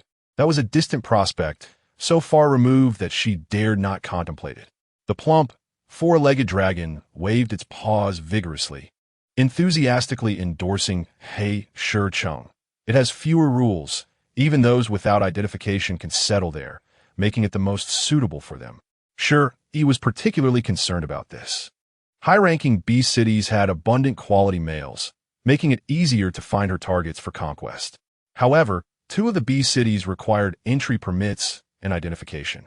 Many beast folk could only obtain temporary residency, incurring a daily fee for their stay. To settle long-term required exceptional abilities, at least a level 5 warrior. Even if she qualified, the cost of living was exorbitant. Without the means to survive, one could not endure. She could forge entry permits and identification, and her survival skills were adequate. But strength was a non-negotiable criterion, and she fell short. Thus, she had no choice but to select the only advanced beast city without residency requirements, He Shi Cheng. Although it was a gathering place for half-beast folk, nicknamed the City of Sin, being classified as an advanced beast city suggested it would not be wholly undesirable. Turning, the 4-legged dragon flashed a flattering smile at the invisible Shen Luo, thinking how considerate it was to help its master bring the little female home. Shen Luo found this little creature quite pleasing for the time being and, when Shi Yi was not paying attention, rewarded it with a glimmering spirit stone. The spirit stone, brimming with energy, was swiftly devoured by the 4-legged dragon, which squinted in satisfaction. Most individuals could not afford to keep such a pet, particularly one that consumed spirit stones, especially high-grade ones. Along the way, Shen Luo noted that Shi Yi also had an affinity for colorful spirit stones, purchasing various peculiar talismans. Coincidentally, he possessed a plethora of such items, more than enough. Even those who did not favor him could initially appreciate his wealth. He was confident he could keep Shi Yi in his black domain, even if he were as wretched as that city. He selfishly yearned for his little son to remain forever. Upon reaching the outskirts of He Shi Cheng, Shi Yi finally understood why it was named so. All the buildings were constructed of black stone. Observing the ancient black architecture, she marveled at the distinctiveness of advanced beast cities, exuding an aura of antiquity, no longer resembling primitive tribes. The walls were meticulously crafted and robust, the black stone being one of the materials for weapon forging, incredibly resilient. The entirety of He Shi Cheng was constructed from such material, not to mention the costs involved, which were staggering. The entire black citadel radiated an ancient and mysterious aura, evoking feelings of danger and oppression. With every advantage comes a disadvantage. The absence of entry barriers means anyone can come and go, rendering this city a melting pot of all sorts, a hub for the gray and black industries. Here lay the largest beast fighting arena, slave trading, illegal auction houses. The darkest and most brutal methods of the beast folk continent thrived here. However, as long as one possessed sufficient spirit stones or formidable strength, one could ascend to prominence within He Shi Cheng. There were no stringent requirements for strength, and she happened to have the capability to become wealthy, allowing her to purchase a batch of competent slaves as bodyguards later on, which seemed manageable. It was said that the Lord of He Shi Cheng was a half-beast, and being able to construct a high-ranking beast city for half-beast folk must indicate significant prowess.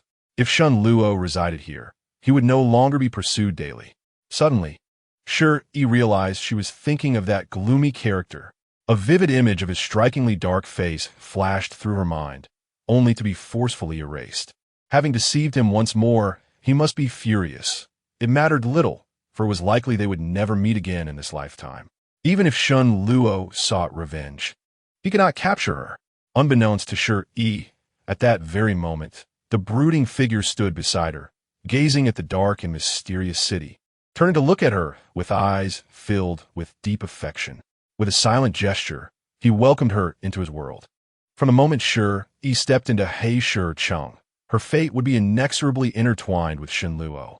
The entry process was remarkably smooth, and half-beast folk retaining their features were commonplace.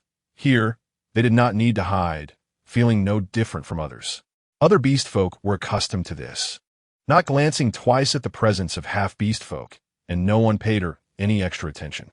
The streets were patrolled by guards clad in beast armor, the black armor sharper than the claws of beast folk, crafted by enchanters. Sure, he was astonished by the totemic markings on the guards. Any exposed skin glimmered with a silver flame.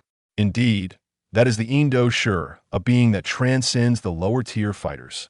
To become a sentinel of a high-ranking beast city, one must at least be a first-tier indulges. The hierarchy of the orc advancement ranges from low to high, encompassing 9 levels, and upon reaching the 9th level, one ascends to an indulges. Above the indulges, there exist only 3 levels, followed by the shungdulges and then the divine level fighters. At this point, Shi Yi truly perceived the vast disparities in capabilities among the various beast cities. In a small tribe like the Shuelang clan, there exists only a single 3rd-tier fighter. Yet, in a high-ranking beast city, the minimum standard for guardians is a 1st-tier indulges. Each beast city monopolizes the majority of resources, leaving the smaller tribes with scant opportunities for advancement, relying solely on innate talent. An individual like Yin Xuan, who despite his youth and harsh circumstances, managed to break through to a 3rd-tier fighter, is indeed exceptional. However, strength should not be the sole criterion for becoming a target of conquest. If there were no other remarkable qualities, the system would not designate them as such. As for Xin Luo, her strength remains to be assessed, but she is certainly above Yin Xuan. The public order here is relatively stable, far superior to that of the lower-tier beast cities. Shi Yi felt a slight sense of relief as she curiously wandered about. The high-ranking beast cities exhibit significant cultural disparities compared to the mid-tier and lower-tier cities and the various tribes. For instance, the high-ranking beast cities have a circulating written language, established leaders, and comprehensive regulations, with a diverse array of styles in beast skin garments. Some individuals even donned brilliantly colored dresses made from unknown animal materials, adorned with exquisite beads and feathers. Though she still found them somewhat crude, they were worlds apart from the small city tribes. The strong wield resources, gathering capable individuals. In addition to fighters, they also cultivate sorcerers who wield magical abilities, while the use of sorcery is prohibited outside. Shi Yi began to solidify her intention to settle here.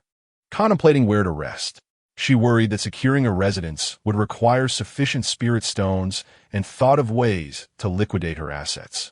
Just as she pondered a place to rest, the snowball on her shoulder leapt high, as if it were at home, directing her.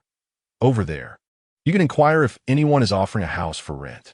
Shi Yi looked at it with suspicion. How do you know? The 4-legged dragon cast a sidelong glance at its indifferent owner and spun a tale for itself. I was once sold here. While not entirely false, it was indeed here that Xin Luo had purchased it as a pet. As a young creature, it had left its home, enduring cruelty and abuse at the hands of a malicious beast trader, leading to its tragic demise. Shi Yi's heart softened, and she gently comforted the little snowball. Poor thing. Do not worry. I shall be your home from now on. Oh, the little female is indeed fragrant and soft.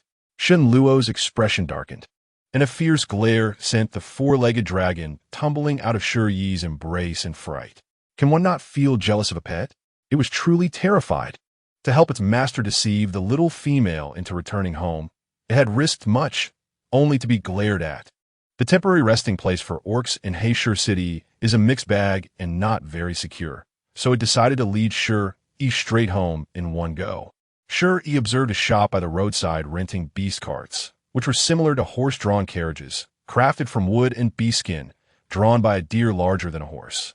Although it was called a deer, it bore an odd appearance, with antlers, a donkey's snout, and horse hooves, a common beast of burden. The beast cart was adorned with small stones of various colors and bone artifacts, making it quite visually appealing. Heisher City is vast, with roads wide enough for 2 beast carts to pass side by side, bustling with orderly traffic. As her belly grew larger, fatigue began to set in, prompting her to rent a beast cart, intending to find a long-term residence to await the birth.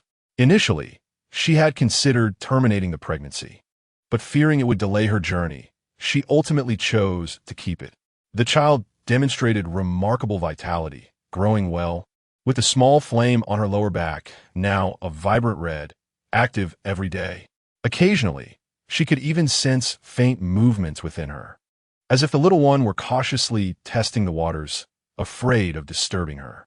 Each movement filled her with maternal affection, leading Shi Yi to conclude that having more offspring was acceptable. Just one child could be managed.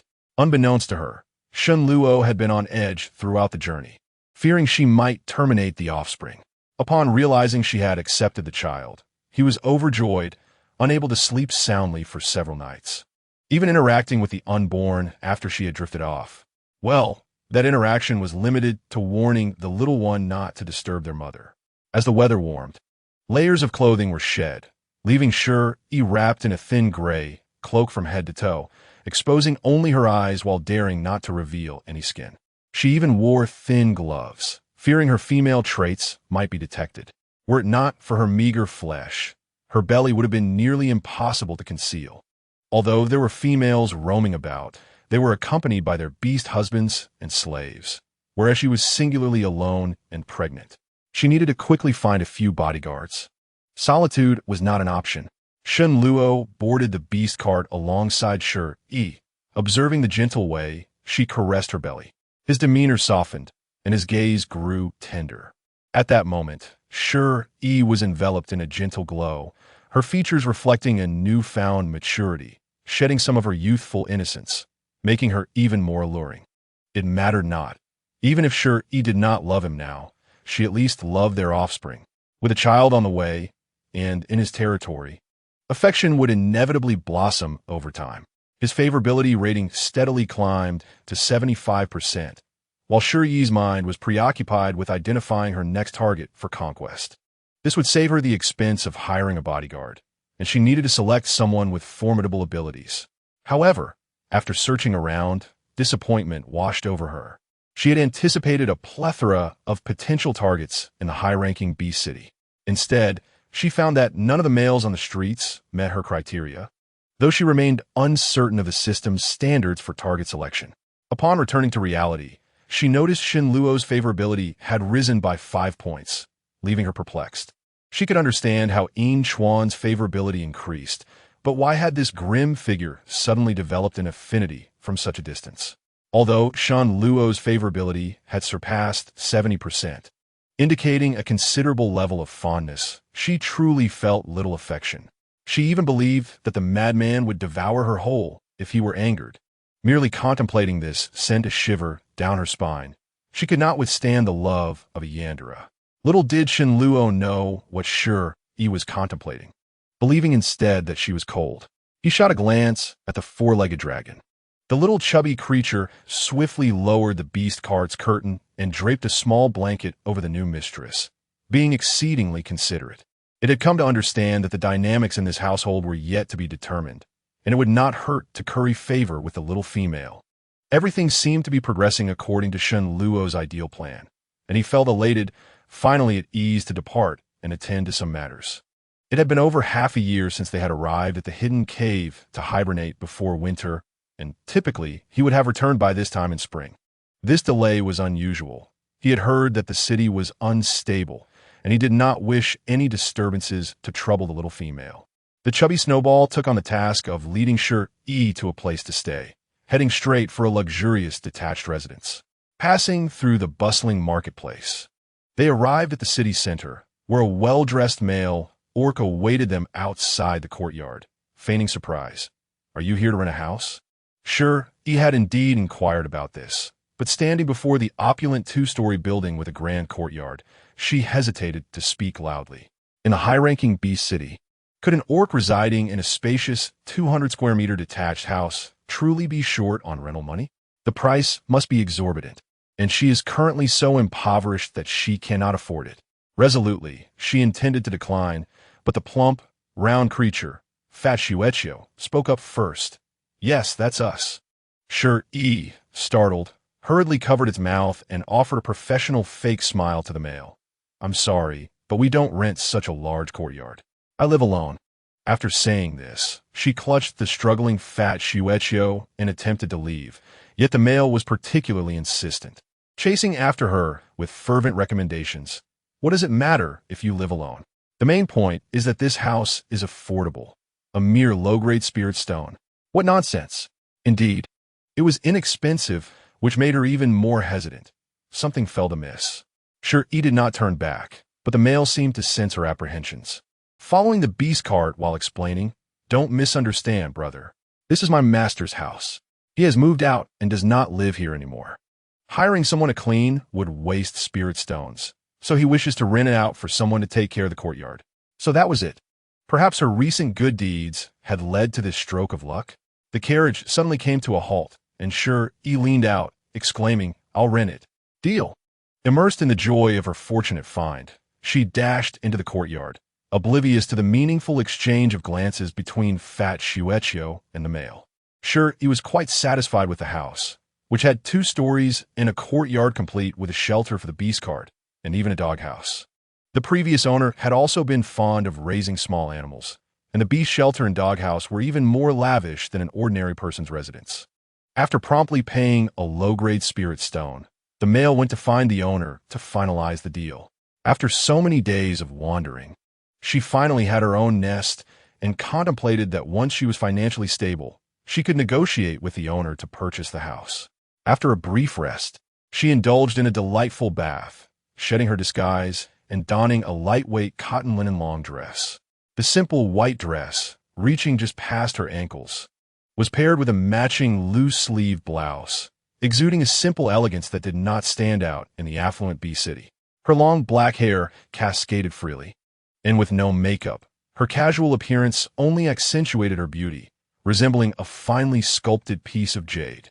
Surrounded by the darkness of the building, she radiated a luminous whiteness, with bright eyes, pearly teeth, and striking red lips, leaving an unforgettable impression. Shi Yi leaned against the window sill, planning to transform the front courtyard into a vegetable garden and plant a few fruit trees. Suddenly, a richly dressed female burst in, followed by a group of bee slaves. Resembling a young lady from a wealthy family, the female donned a fiery red, alluring dress made from the hide of some wild beast, capturing immediate attention. Against the backdrop of the black building, Shi Yi's white dress also drew attention. The two exchanged a distant glance, and the female's expression changed dramatically as she shrieked, "How can there be a female here? Drag that wretched creature out." Shi Yi silently glanced at the terrified fat Shi Yi, who was in a hidden state on her shoulder. Could it be that the female was insulting her pet? A group of people had barged into her home, creating a scene as if catching a mistress in the act. What did this mean? Could it be that a black market agent was stirring trouble? Or did this world also have its own version of a honey trap? 100 possibilities flashed through her mind as she prepared a double dose of anesthetic, ready to act as the situation unfolded. If things took a turn for the worse, she still had a teleportation talisman. At most, she would lose a low-grade spirit stone. The female lackeys were utterly unreasonable, rushing upstairs and forcibly dragging her out. With her petite frame, she resembled a living doll, and her feeble resistance was easily overlooked. The male beastmen, with their poor hearing, disregarded her explanations that she was a tenant, as if they had not heard her at all. "You misunderstand. I'm the tenant here. I just rented this place. We can sit down and calmly discuss any issues." Fat Shi Yi was anxiously spinning in circles, desperate for help, thinking, why is that fierce woman Qianji here? This is bad. It wanted to seek help from its master, but was reluctant to leave the pregnant female alone, as that fierce woman could do anything. Before Fat Shi Yi could turn around a few times, the males had thrown Shi Yi beneath Qianji's red skirt. The action could only be described as brutal. Shi Yi's fragile body could hardly withstand the impact, resulting in scraped palms and knees, all bruised and bloodied. Fat Shi Yi wanted to intervene, but feared that revealing itself would compromise their safety, so it could only fret.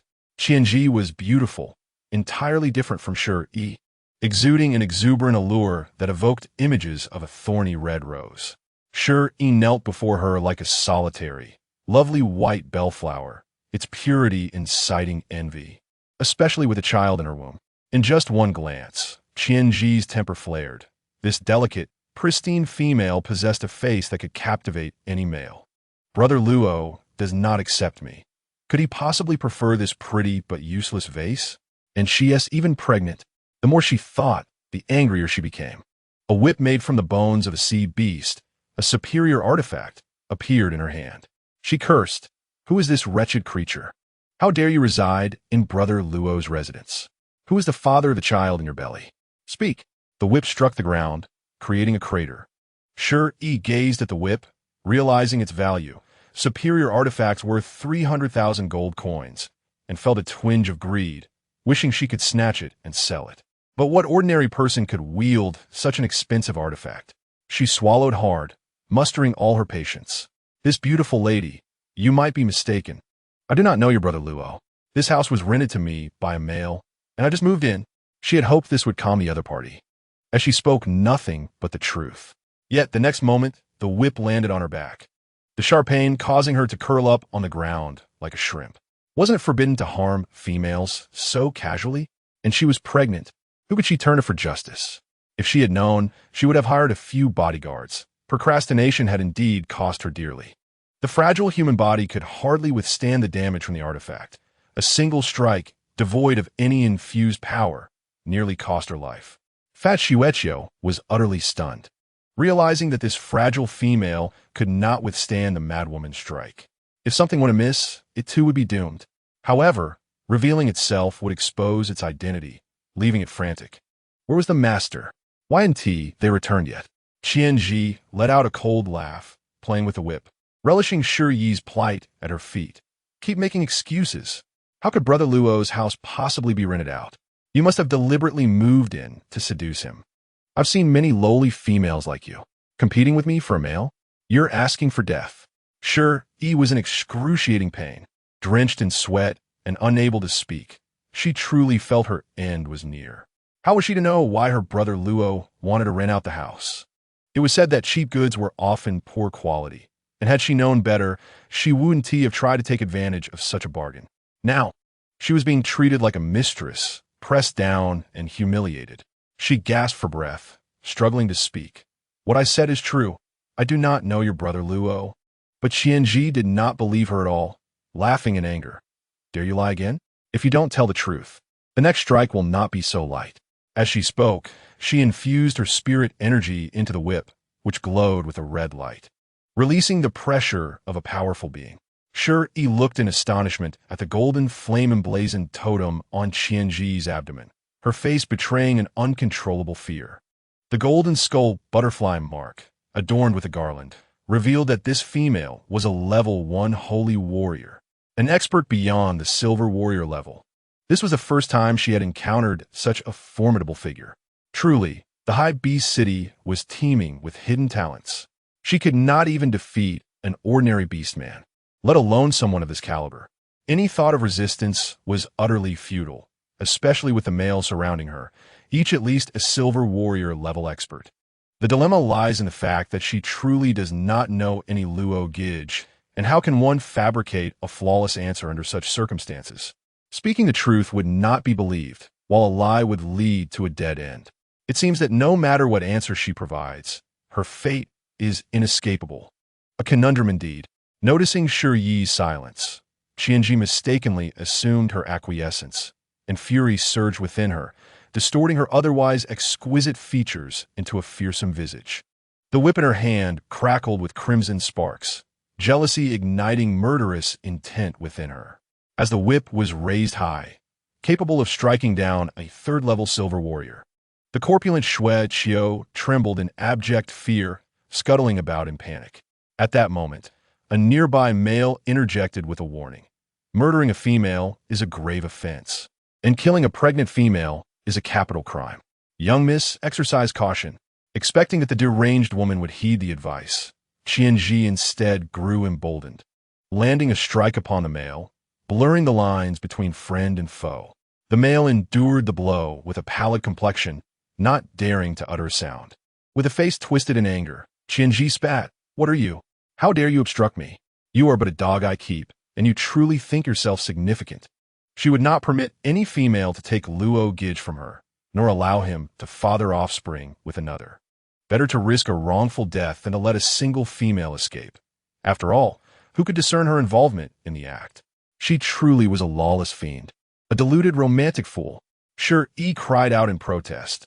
You have completely misunderstood. I have no intention of stealing your Luo Gidge. I merely rented a room. Upon seeing Shi Yi's tear-streaked face, Qianji's jealousy reached a breaking point, and she viciously seized her hair. Still being obstinate?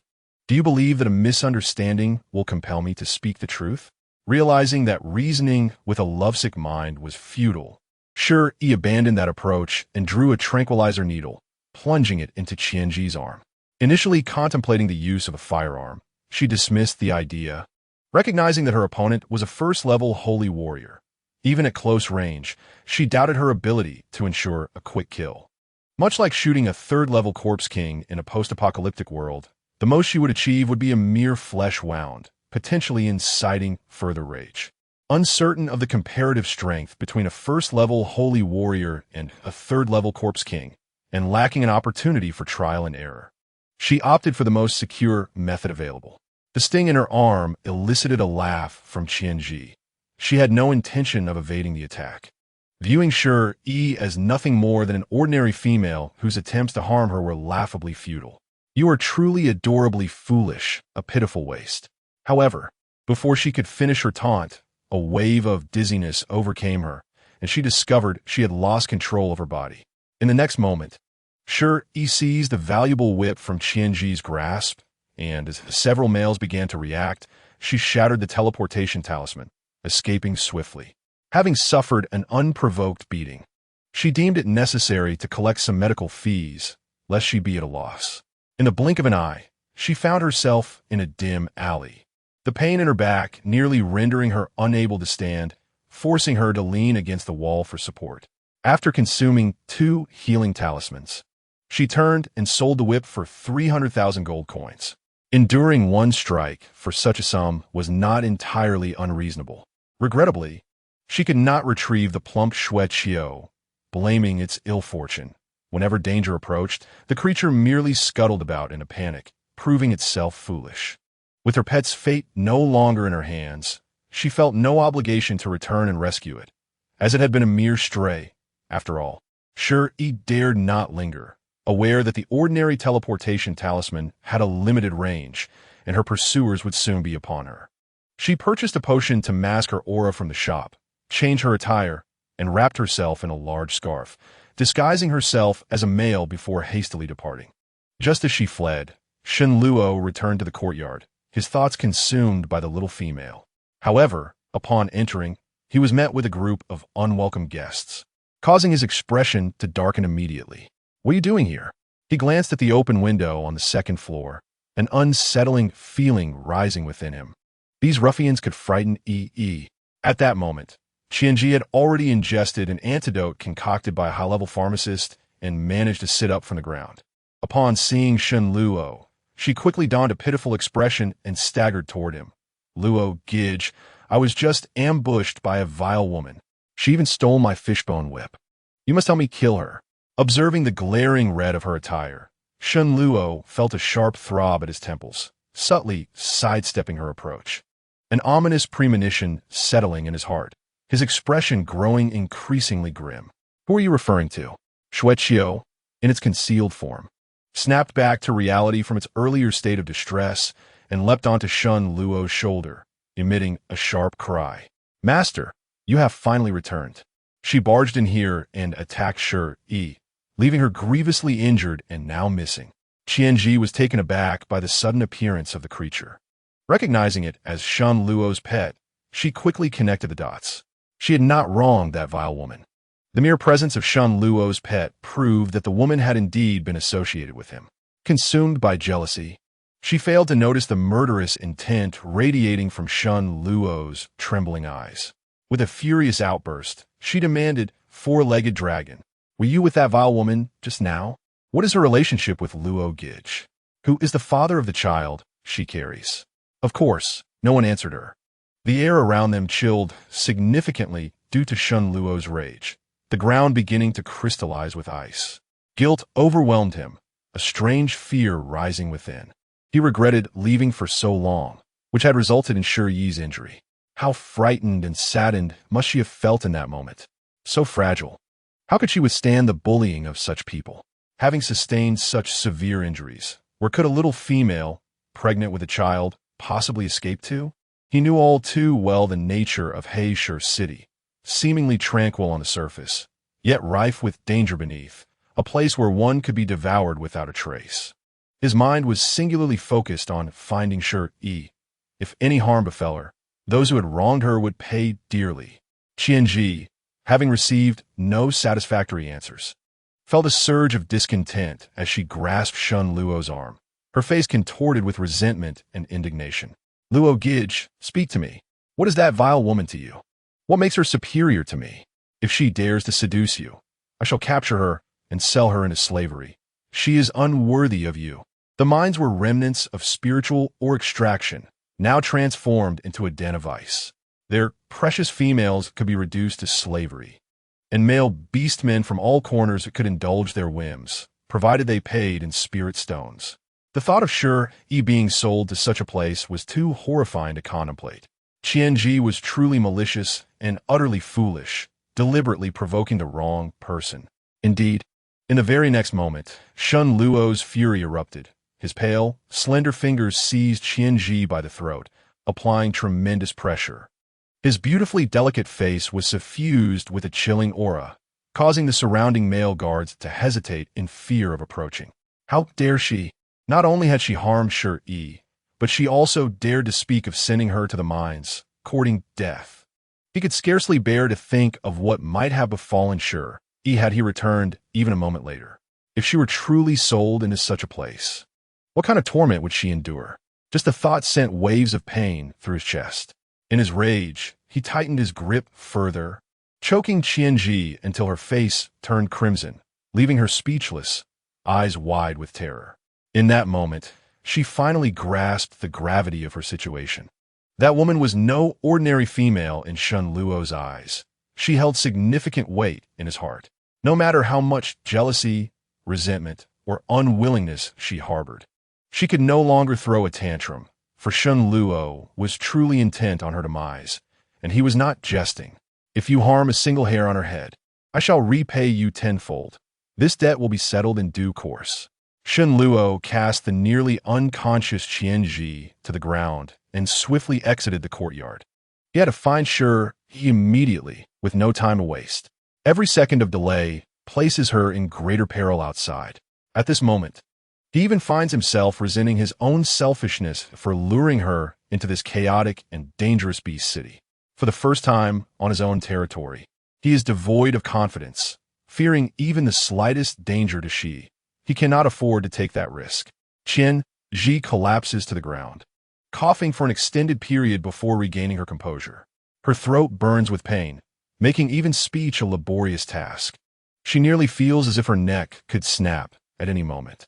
Several males hastily assist her to her feet, each too frightened to utter a word. Fearful of incurring her wrath, Yi is infuriated, having always had the wind at her back and the rain at her feet. She is now thwarted by a mere god Luo. She disregarded the warning she had just received, confident that god Luo would not dare take her life. Instead, her resentment toward Shi grows. A little vixen of unknown origin dares to vie for a male's attention. What if she were to eliminate that female? Would god Luo truly sacrifice her life for such a trivial creature? Yi's face contorts with fury as she hoarsely shouts, "Search the entire city for me. Dig 3 feet into the ground if you must. I want that wretched creature found. I want her to suffer more than death." The males tremble in fear. Yi is their mistress, and they cannot defy her. Yet what of god Luo, the ruler of the entire Haishi city? They dare not offend him either. Seeing their cowardice ignites her fury, and she slaps one of them hard across the face, exclaiming, "What use are you, spineless fools? If anything goes awry, my father and mother will take the blame. God Luo cannot harm me. I will ensure that woman suffers. God Luo is mine alone, and only I can bear his offspring." The mere mention of offspring angers her further. Half-beasts are notoriously difficult to conceive. So how did that wretched female manage to become pregnant so easily? Beautiful and fertile females are coveted everywhere, and Yi is consumed by jealousy. Even more infuriating is that god Luo, a half-beast, looks down upon her. Such an exceptional female. She is the most sought-after female in Haishi City. Why? Why would he choose a lowly female over her? Chapter 149. Encounter with the beast trader at this moment. She is seeking information from the beasts about a new place to reside, inquiring whether there are any long-term rentals available or if purchasing a courtyard would suffice. In the city, there are beasts who specialize in running errands. For a price, they can assist with any tasks. After receiving a yellow spirit stone from Shi Yi, one beast beams with delight, assuring her, "Rest assured, young lady, I will find you a place immediately." This beast, with sharp eyes and a hawk-like nose, possesses an overly shrewd appearance, exuding an insidious aura. However, she has no time to waste, as she feels quite uncomfortable after the earlier ordeal. Carrying a half-beast's offspring is undoubtedly different from a human's. It is not a straightforward 10-month gestation, and she is unsure how long it will take before she gives birth. She waits for the beast to return, relieved to find that securing a residence isn't particularly difficult, as money can solve many problems. "Follow me, little brother. I will discuss the price with the owner, and once agreed upon, we can move in immediately." She, bearing the ache in her back, readily hands over a colored mid-tier spirit stone to expedite the process. After navigating several alleys, they arrive at a secluded courtyard where a shifty-looking beast greets them amiably and invites them inside. "Come in and take a look at the furnishings. The price is negotiable. I need to relocate quickly, so today is your lucky day. It will be much cheaper than usual." She, enduring abdominal pain, enters alongside the two male beasts, gripping her tranquilizer gun defensively. Out in the world, she is alone and must remain vigilant, ready to extricate herself at any moment should danger arise. As the door closes behind them, the atmosphere becomes increasingly unsettling, with the two beasts flanking her. She curses under her breath. Why can't they be sincere? She merely seeks a place to live. The contractions cause beads of sweat to form on her fair forehead, rendering her weak and fearful of unexpectedly giving birth right there. A buy-one-get-one free deal. This transaction is simply too good to be true. Are you truly not going to conduct business properly with me? I only wish to purchase a house. Is offering more money out of the question?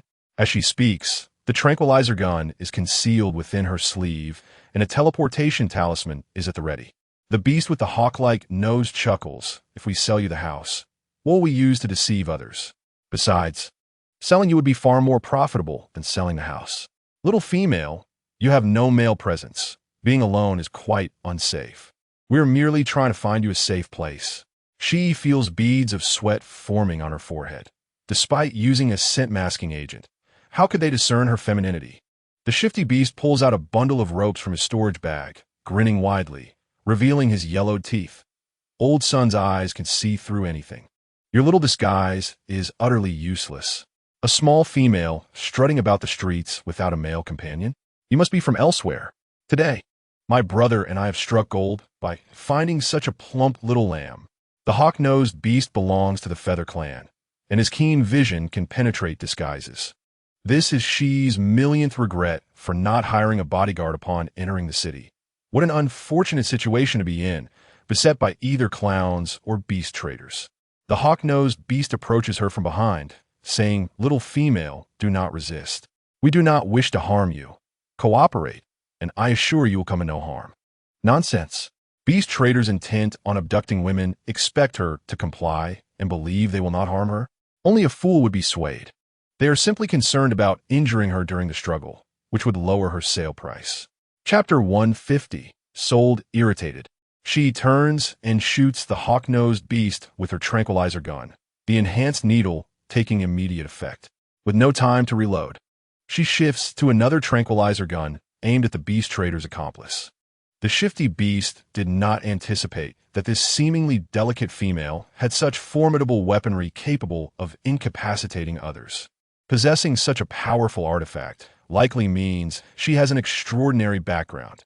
Today, they may have stumbled not upon a great bargain, but rather a significant complication. He raises his hands in surrender, pleading, "Please, we were merely momentarily misguided. I beg you to show mercy."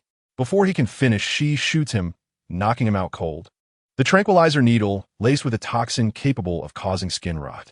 Human traffickers and beast traders are equally despicable. Their schemes are clearly premeditated, with no hint of mere impulse. Or does she appear so benevolent that they assume she would show mercy? After dealing with these two nuisances, a sudden wave of excruciating pain radiates from her abdomen, and she takes a deep breath, nearly losing her balance. Just as she weakens, a net made from a special material falls from above.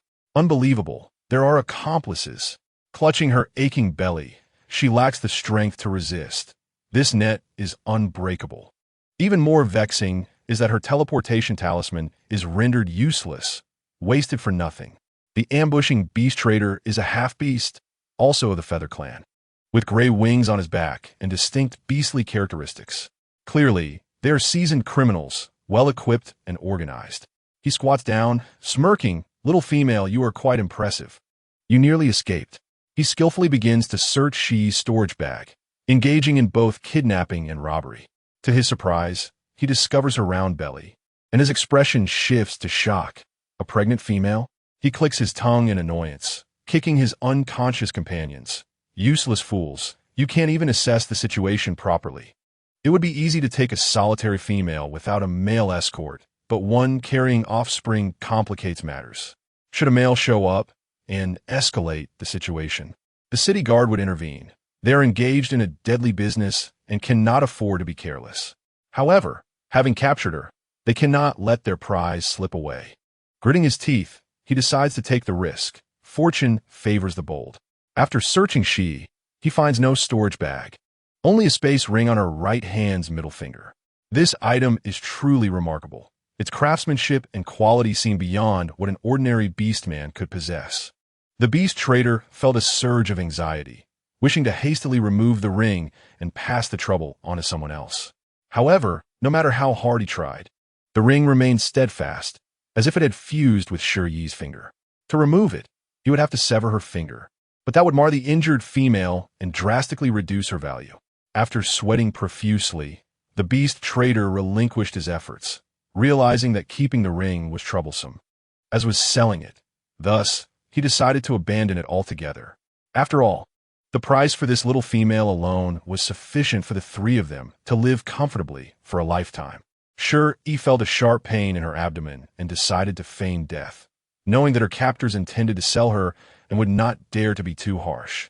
The beast trader struggled for a while his two companions lay motionless like dead dogs. The ordinary information talismans were ineffective, and he had no choice but to give up. Cursing his incompetent companions, he resolved to claim the larger share of the spirit stones for himself, and took it upon himself to carry the human through the dark passage to the largest black underground trading venue in Heishurcheng. Chapter 151. A serpent egg is born. The beastman in charge of receiving the goods was a towering figure, muscular and nearly 3 meters tall, resembling a walking iron tower. Upon seeing Shi Yi's exquisite face, he could not hide his astonishment.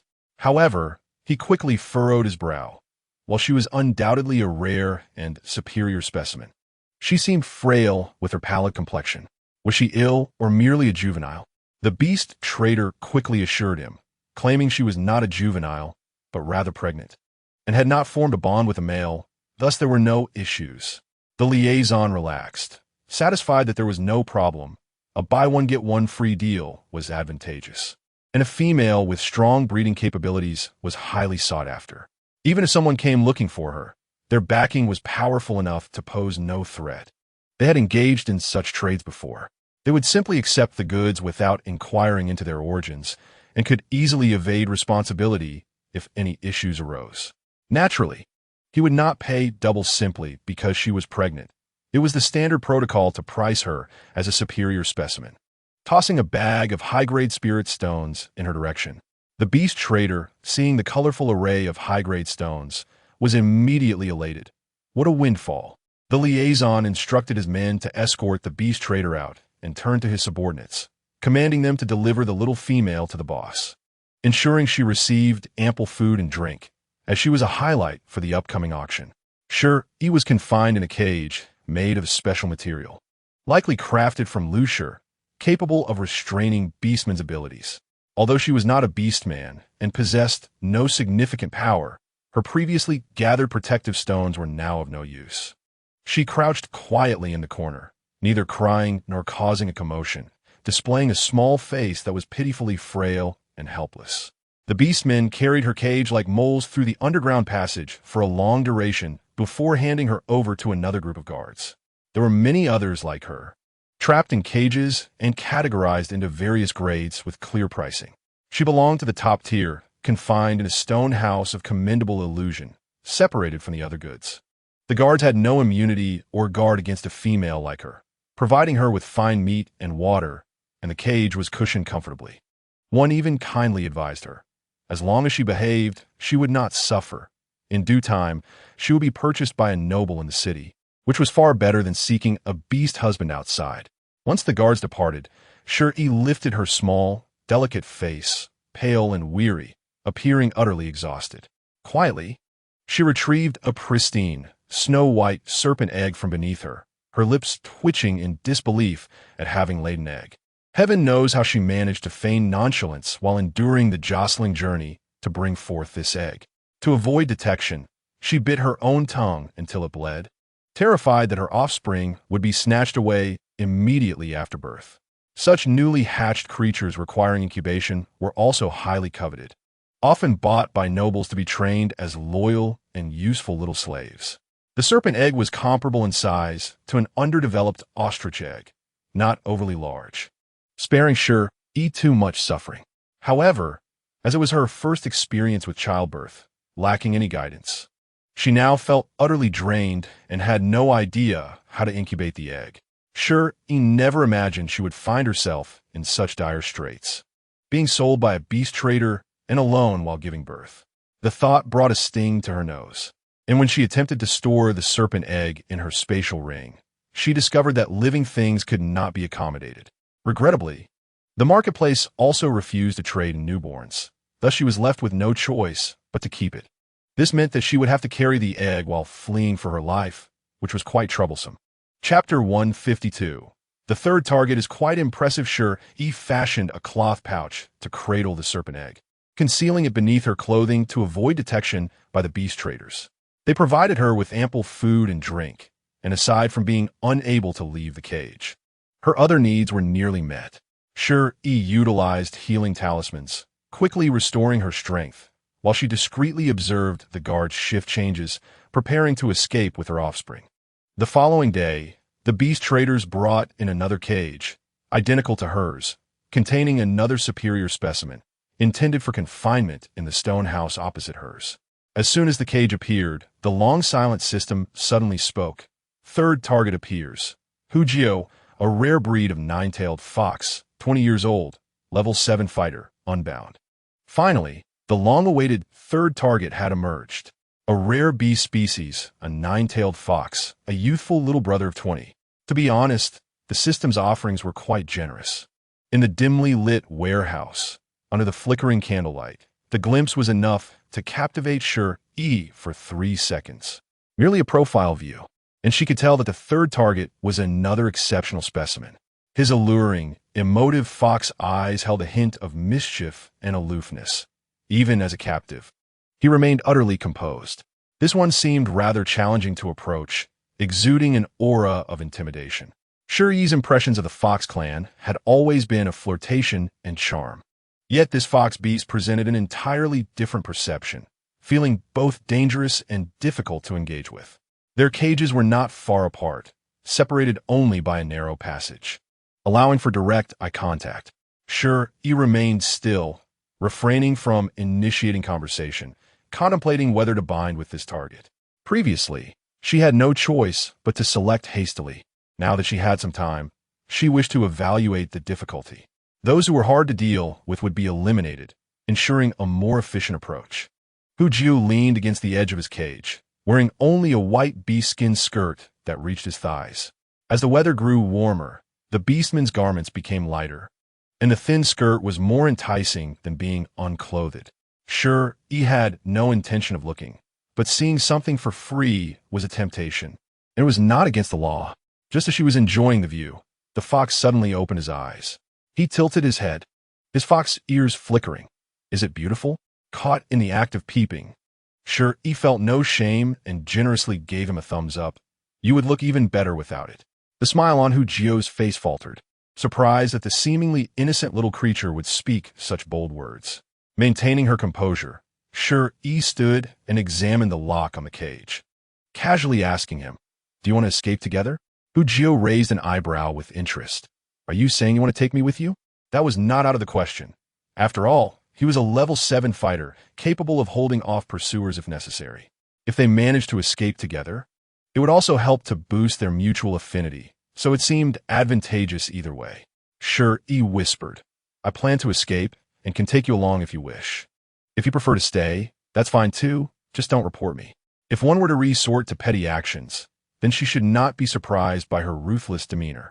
Hu Jio, with a smile that was neither genuine nor disingenuous, chose not to respond, although the cage posed no real confinement for him. The little female certainly did not appear capable of unlocking it. Noticing his silence, Shi Yi grew impatient and set about preparing to pick the lock.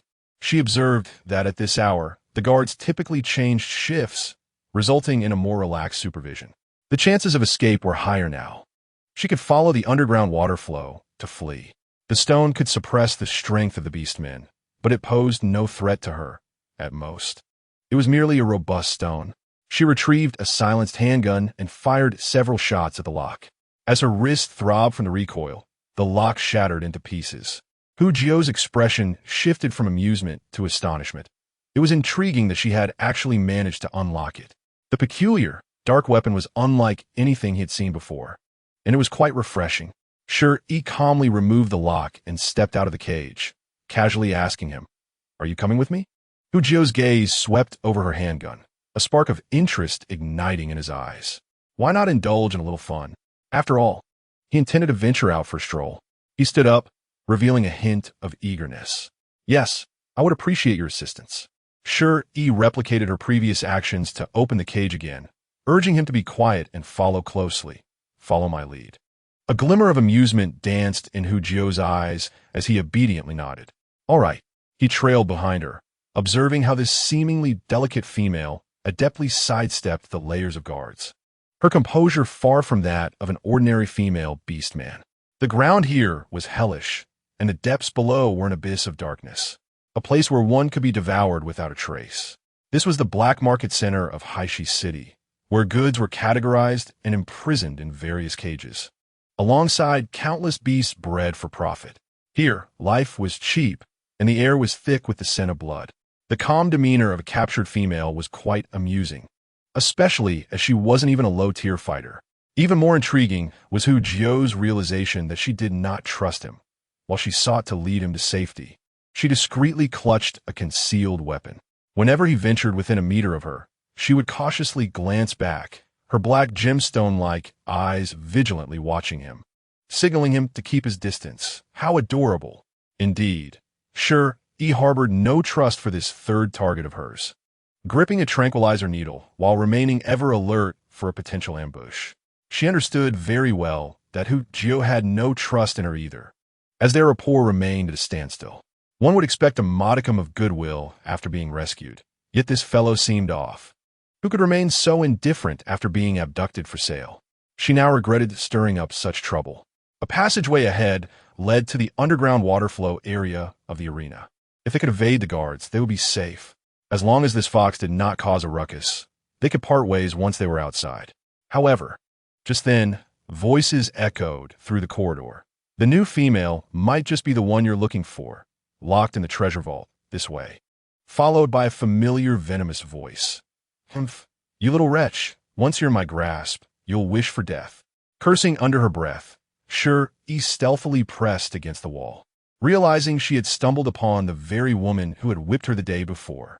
To her surprise, this woman had the audacity to come after her even after she had been sold to beast traffickers. No, given the guard's attitude towards her, it was likely that the illicit operations here were connected to that woman as well. Hu Jio retreated alongside her, but the guards had already arrived, blocking their escape routes. For a fleeting moment, Shi Yi yearned for her chubby snowball. At least it had the ability to turn invisible, making escape much easier. She regretted not taking it with her, having been too focused on that $30,000 whip.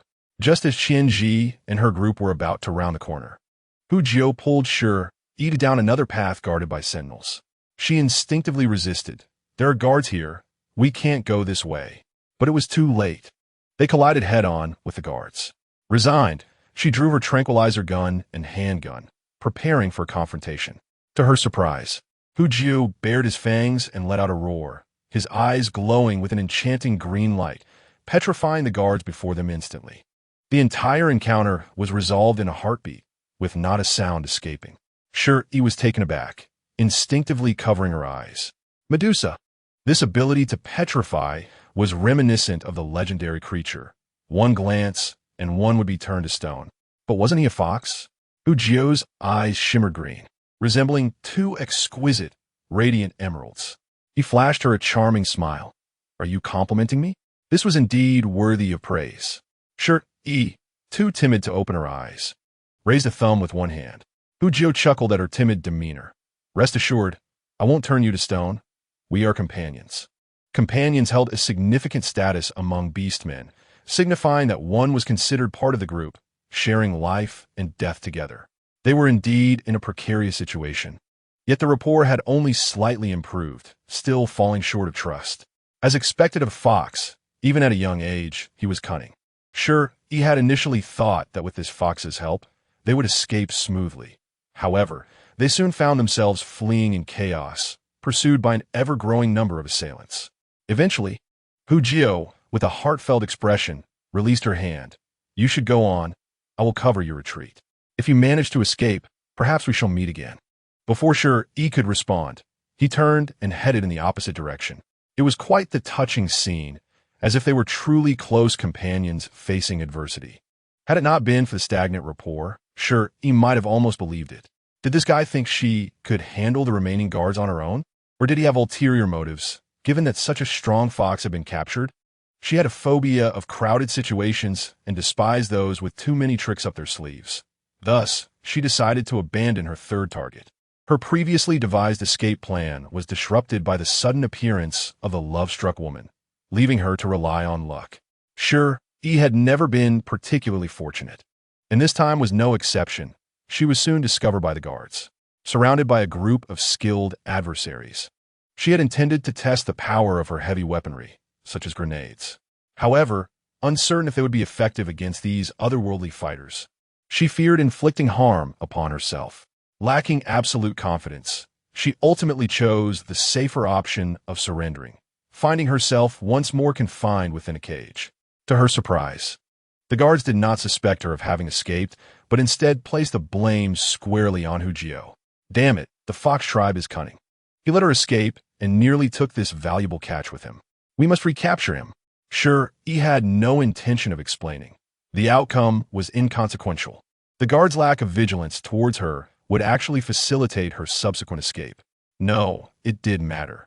Her misfortune peaked when a love-struck woman spotted her, the gleam in her eyes brighter than the oil lamps in the room. She found it incomprehensible that in a world where females held a higher status than males, a capable and beautiful female would lose her wits over a male. With her strength, beauty, and wealth, why bother with love? It was absurd to view every female as a rival. It was utterly baffling, and she could scarcely contain her disdain. Upon recognizing the new arrival was indeed sure, Qianji approached the cage, unable to suppress her laughter. Ha ha, you little wretch, it truly is you. You run rather swiftly, didn't expect to end up in my grasp. Did you? As long as you remain in Haishi City, you cannot escape my clutches. Fear not, I have sealed the news. Luo Go will not find you here. This time, no one will save you. It turned out that when one is genuinely speechless, laughter can be the only response. Sure, he could not help but chuckle. Who exactly was this Luo Go that could turn a beautiful female into a fool? Qianji, witnessing her audacity to laugh, was instantly consumed by rage. You wretched woman, what are you laughing at?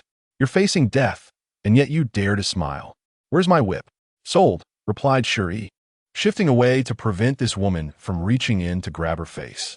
Infuriated, Qianji exclaimed, Do you have any idea how much that whip is worth? Fine, you insolent wretch, if you seek death, I shall oblige. Should I sell you directly to the mines? Or shall I send you to the arena to be torn apart by beasts? Chapter 155, Simply a fortune bringer. Shi Yi's bright eyes suddenly sparkled with interest. We could choose how to die. Then I choose to live. After a brief moment of silence, Shi, exasperated, laughed in disbelief. How naive. You are merely a caged pet. How could Brother Luo ever take a liking to someone like you? You are but a plaything. Then I shall first send you to the arena and afterwards to the mines. Let us see if you can still laugh tomorrow. After cursing her, Ji intended to unleash her fury with a slap on the cage, but her expression instantly soured. This cage was designed to restrain beastmen. She would surely suffer if she attempted to attack, or else she would have pounced already. Observing her frustration, a guard, unable to bear it any longer, mustered the courage to suggest, "Actually, miss, you could release her and teach her a lesson." Shi Yi, immediately losing her composure, pulled out a tranquilizer gun and shot him. "If you cannot speak, then kindly keep your mouth shut." Ji watched the man collapse to the ground, frothing at the mouth, and quietly took a step back. She had experienced the taste of the tranquilizer and knew it was far from pleasant. Addressing the guard beside her, she demanded, "Why haven't you confiscated her weapon? Did you not search her when you took her in? Take away that useless thing." Of course, they had searched her, but only found a ring that could not be removed. They could not simply chop off her finger. Shi Yi silently produced another tranquilizer gun, firing both barrels. "You best not attempt to act against me now, or no one will escape unscathed. If I die and cannot be sold for a good price, wouldn't you be the one at a loss? Wouldn't it be better to wait patiently for you to sell me?" After taking down 2 more guards, Ji was so furious she felt her teeth might shatter. With a cold laugh, she devised another method of torment. "It is good that you know you cannot escape. Do you truly believe I have no means to deal with you?" The wicked Ji, unwilling to draw near, had a basket of insects thrown into the cage. Each insect was the size of a palm, and they came in various kinds, with pincers and stingers, appearing both painful and venomous. Though the venom would not be fatal, it was purely for torment. The young lady had no shortage of spirit stones. Her goal was simply amusement. Shi Yi, feigning terror, cowered in the corner and screamed. Her pitiful appearance brought a satisfied smile to Ji's face. "Humph, this is the consequence of your arrogance. Savor your suffering." Once the coast was clear, Shi Yi regained her composure in an instant. No trace of fear remained on her face. Instead, her eyes sparkled with excitement. To her, those insects were not menacing, but rather marked gold coins. She captured all the insects and sold them in the marketplace, the coins pouring in profusely. At that moment, Ji's image in her heart improved slightly. This was no wicked woman. She was indeed a fortune bringer, showering gold coins upon their meeting, already worth hundreds of thousands. Shi Yi glanced at the cage, which was also quite valuable. Crafted from rare materials, it could fetch 10,000 gold coins. Unfortunately, it bore restrictions and could not be sold. What a pity. In the shadows, emerald-like eyes glimmered with intrigue. Hujio quietly circled back, surprised to witness this little female's dual facets. It was truly amusing. Though he had not located the object of his search, he decided to stay a while longer. However, after deliberately revealing himself, he could no longer be a neighbor to the beautiful little female, as he was now under strict surveillance in another location. At that moment, in the underground arena, Shun Luo and his guards were secretly searching for Shi Yi's whereabouts. Scouts had captured the beast trader who had abducted her, and with swift and merciless tactics, they quickly obtained answers. At that instant, Shun Luo's heart felt as if it were being constricted by an invisible hand, causing suffocating pain. He was all too aware of the complexities and bloodshed of the black market dealings beneath the arena, which included various factions. In the past, during unstable times, he had been unable to address those shadowy dealings, and now he regretted not having dealt with them sooner. If Shi Yi were to suffer harm here, he would never forgive himself. Chapter 156. Not worth a single hair now, he yearned to find Shi Yi, yet he feared the outcome would be unbearable. A tension greater than any threat of usurpation. The reason he did not boldly demand her return was that after losing contact throughout the winter, he had not returned to the city, leading others to presume he had met with an accident.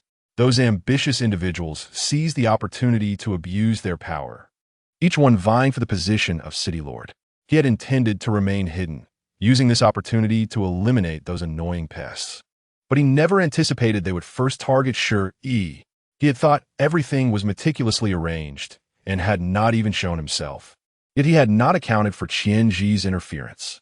Qianji's father, Qianmo, was the second most powerful figure in Haishi City, dominating the underground dealings of the arena. In this city, he was involved in every conceivable trade, wielding immense power and ambition. Shen Luo coldly snapped the necks of the guards without a hint of mercy. Should Shi Yi suffer even the slightest harm, everyone would pay dearly. This night was destined to be one of sleeplessness. Shen Luo searched every corner where slaves and goods were held, but he found no trace of Shi Yi, gradually succumbing to a state of rage. Had she been hidden away in advance? It appeared a more direct approach would be more effective. Turning, Shen Luo headed straight for Qianji's residence. Just as her smile surfaced, he approached and swiftly locked his grip around her throat. I warned you, if she loses even a single hair, I will make you wish you were dead. Where is she? Qianji's smile twisted into a mask of agony as she struggled against his grip. But there was no reprieve. She had not anticipated Shen Luo would arrive so quickly and was grateful to have had the foresight to hide Shi Yi. As long as he could not find her, he could not prove she was in her possession, and Shen Luo would not dare take action against her. After all, by tomorrow, everything would be resolved. She would not reveal the truth now. I do not understand what you are saying. Brother Luo, you are hurting me. Father will surely be disappointed to know you bullied me for another female. In terms of identity and status, no other female could surpass her. She did not disdain him for being a half-beast, so why could he not see her worth? Qianji was the epitome of a spoiled young lady, lacking in emotional intelligence and stepping on every landmine. Some might claim not to look down on half-beasts, yet deep down, they believed themselves superior, expecting gratitude from those they deemed beneath them. Shen Luo recalled that little female who claimed he was unworthy yet never truly looked down upon him, and a hint of tenderness flickered in his gaze. He treated Qianji with increasing coldness and cruelty. You are worth less than a single hair on her head. This remark infuriated Qianji to the point of near hysteria, yet her face flushed and her neck reddened, rendering her speechless. Shen Luo was nearly driven to frustration. He could not stand the thought of dealing with her while simultaneously contending with his adversaries. Did she really believe such a creature could win him over? The elder had long harbored ambitions, refusing to accept a half-beast as the city lord, and most beastmen harbored deep-seated prejudice against half-beasts. For years, they had feigned compliance while engaging in unscrupulous dealings, attempting to win hearts, eagerly awaiting the opportunity to replace him. If the elder was restless, it was one thing. But to see his daughter so foolishly reckless was truly too generous of him. With a cold smirk, Shen Luo forced a pill into Qianji's mouth. His eyes filled with malice. Your defiance matters not. I have ample methods to extract the truth from you. You know, my means surpass even the tortures of Haishi City. Chapter 157. Self-inflicted consequences on Qianji's face. Panic finally surfaced as she abruptly recalled the legends surrounding Shen Luo before he became the city lord.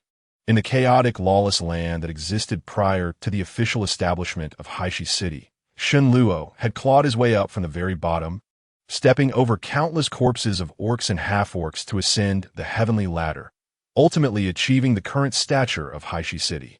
Though Qianji had never witnessed his arduous ascent, she had fallen for this half-orc at first sight upon settling in Haishi City. It was an innate instinct to admire strength.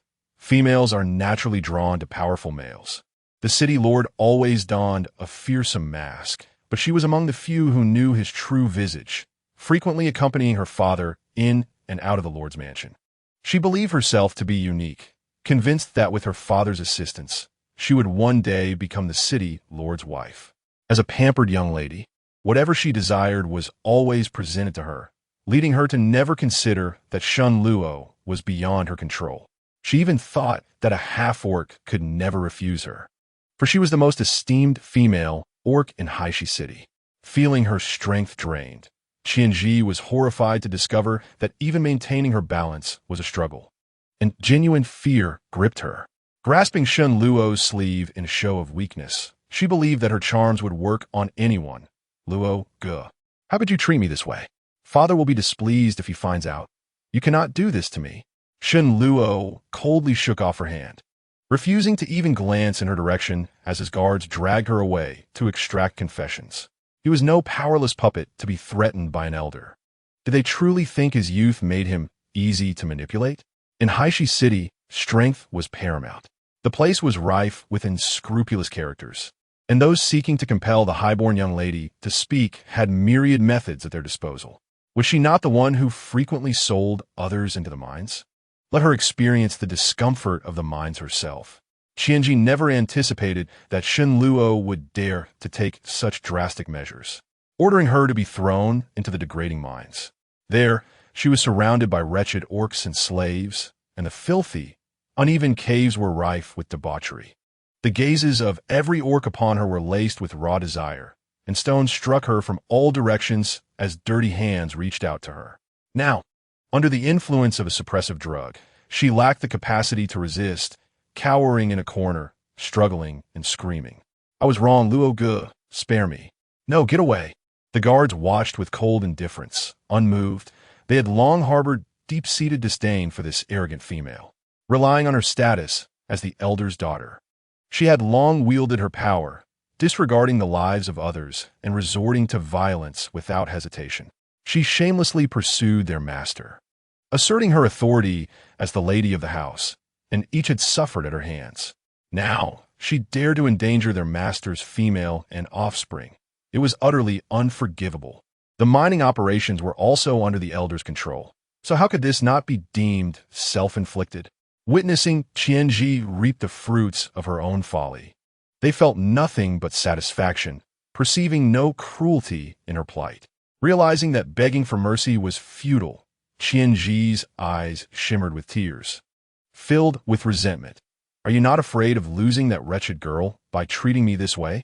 Without me, Shen Luo will never find her. If anything happens to me, my father will not spare that wretched girl. None of you will survive. Let go of me. I am the most esteemed female, the daughter of the elder. Get away. The crowd was composed of lowly individuals from various places, and in a situation where females were precious and scarce, they could easily overpower her against the other male orcs. They cared not for the elder's daughter.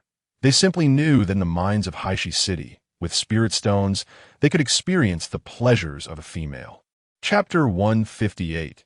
Becoming the grand prize, Qianji was soon overwhelmed by a horde of males. Their laughter mingled with her screams, which quickly faded into indistinguishable sounds. Gradually, the cries transformed into ambiguous noises. Qianji was not unfamiliar with intimate encounters with males. However, she had never formally bonded with one, always leaving her position open for Shen Luo. Females who had tasted male pleasures often found their desires intensifying, and coincidentally, these days marked Qianji's period of heightened lust. Two guards exchanged glances, perplexed. Although they were told it was a punishment, it seemed she was rather enjoying herself. However, their master had not given them further instructions, so they could only continue to stand guard, covering their ears. Whenever a new female orc slave arrived in the mines, nearly every male would come to sample her. Initially, Qianji could endure it, but soon it turned into screams, and eventually, she lost even the strength to cry out. No one's resolve could withstand such trials indefinitely. If it could, it was merely a lesson not yet learned. The guards, growing impatient, noted her stubbornness. Her mouth was indeed quite resilient. By dawn, Shen Luo had spent a restless night, only learning of the events at the Beast Arena through his connection. His eyes brightened as he made his way there. The Beast Arena was a unique venue that existed before the establishment of Haishi City, featuring beast fights, slave trading, and auctions of rare items, all immensely popular among orcs. It was also the most lucrative business in the entire orc city, permeated with the scent of indulgence and excess. The arena hosted beast fighting events monthly, attracting orcs from various cities eager for a chance at overnight wealth, while the affluent orcs merely sought entertainment. The entertainment in Haishi City served as a pastime for the noble orcs, who would enlist their trained beasts to compete. Beyond the chance of winning substantial rewards from each fight, if a beast registered from outside ultimately triumphed, it would earn the grand prize. Naturally, any orc could place bets, and any orc could also become a contender in the arena. The rules were flexible, and anything desired could be attained through strength. Today, the arena was once again filled to capacity, and Shen Luo concealed himself in the shadows, searching for that familiar figure, yet he found nothing. As he observed the revelry around him, he felt an unprecedented sense of shame. Once he had clawed his way out of this hell, only to transform it into an even darker inferno, realizing the taste of retribution only when the cherished little female fell into this abyss. If Shi Yi knew that he was the architect of this wicked city, she would surely loathe him even more. At that moment, the Beast Arena's announcer, clad in a flowing black robe, exuberantly proclaimed the day's mysterious grand prize. As per tradition, everyone was free to place bets. Whoever could emerge as the strongest in the arena would not only walk away with endless spirit stones, but also the coveted grand prize. The prospect of spirit stones ignited cheers, and the allure of the grand prize was equally enticing. As a cage draped in animal hides descended beside the announcer, he declared, "Today's grand prize is a special reward prepared by the auction house, selected to delight your eyes." As the hides fell away, a petite female clad in scanty attire became the focal point of the entire arena.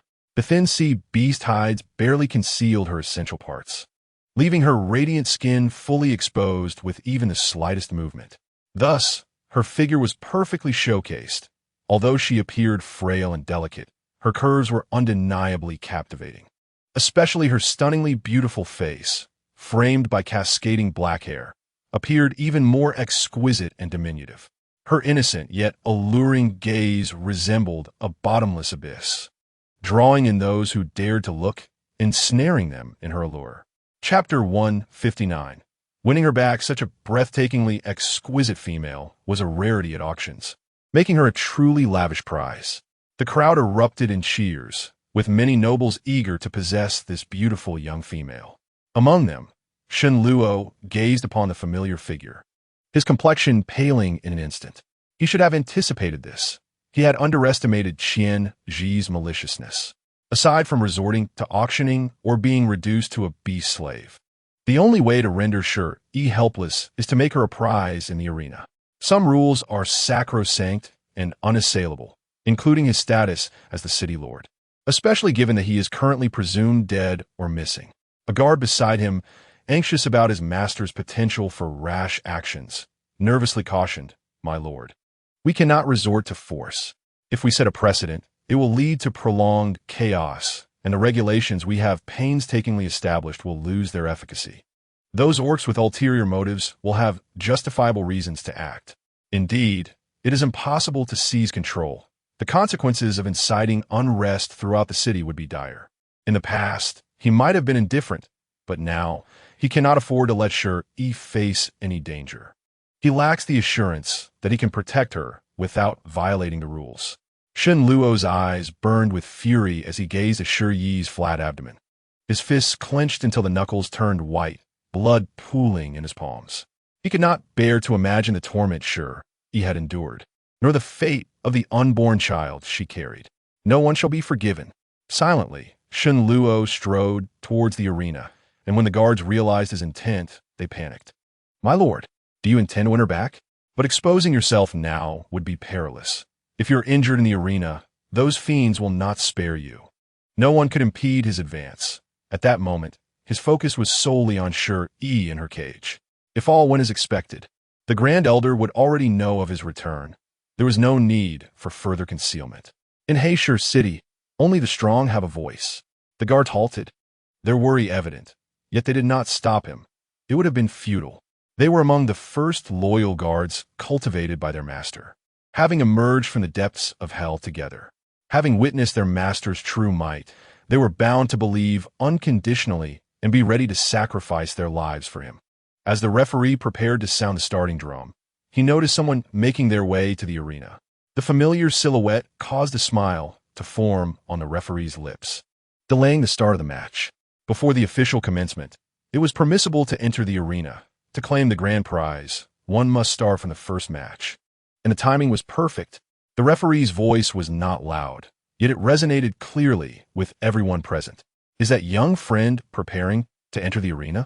Shun Luo lowered his gaze, most of his features concealed by his long hair, and offered no response. Instead, he leapt into the arena. The referee was unfazed and, after beating the drum, signaled the commencement of the beast fighting event to avoid displeasing the nobles in attendance. With Shun Luo's entry, the beast slaves from the arena retreated. The opposing beast slave was a combatant trained by the elite, a fierce tiger clan orc, a mindless beast baring its teeth and exuding bloodlust. Betting resumed. As everyone was aware of the tiger clan beast slave's background, having performed admirably in last month's beast fighting tournament, finishing in second place. Thus, the majority placed their bets on the tiger clan beast slave, dismissing the newly entered snake beast half-orc.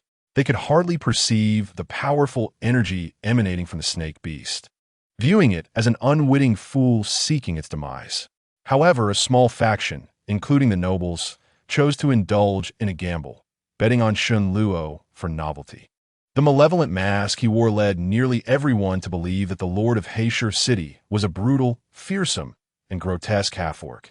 No one would equate the elegantly handsome half-orc in the arena with their ruthless lord. In Chapter 160, Do Not Fear, I Have Arrived, Shi Yi gazed at the arena, reminiscent of the Colosseum, utterly speechless. She had never anticipated being hidden away, becoming a prize today. Nor did she foresee the depravity of this wicked city, where not only were orcs bought and sold, but others were treated as entertainment slaves in the arena, a cruelty beyond measure. She had naively believed that the beast fights involved only genuine ferocious beasts, and those orcs willing to risk themselves for spirit stones were truly audacious. She, however, would never trade her life for money. How could anyone value wealth over life? Those who cherished their lives expressed their disbelief, but offered respect. Yet, the snake beast half-orc appeared hauntingly familiar. The distance was too great. Being human, she lacked the keen eyesight of the orcs, unable to discern his features clearly. All she could see was a white serpent tail and flowing white hair, clothed in a light, thin beast skin robe, strikingly reminiscent of Shun Luo. However, she quickly dismissed this notion. When she left the Shuelang tribe, she had quietly fled with a sled. How could Shun Luo have possibly tracked her here?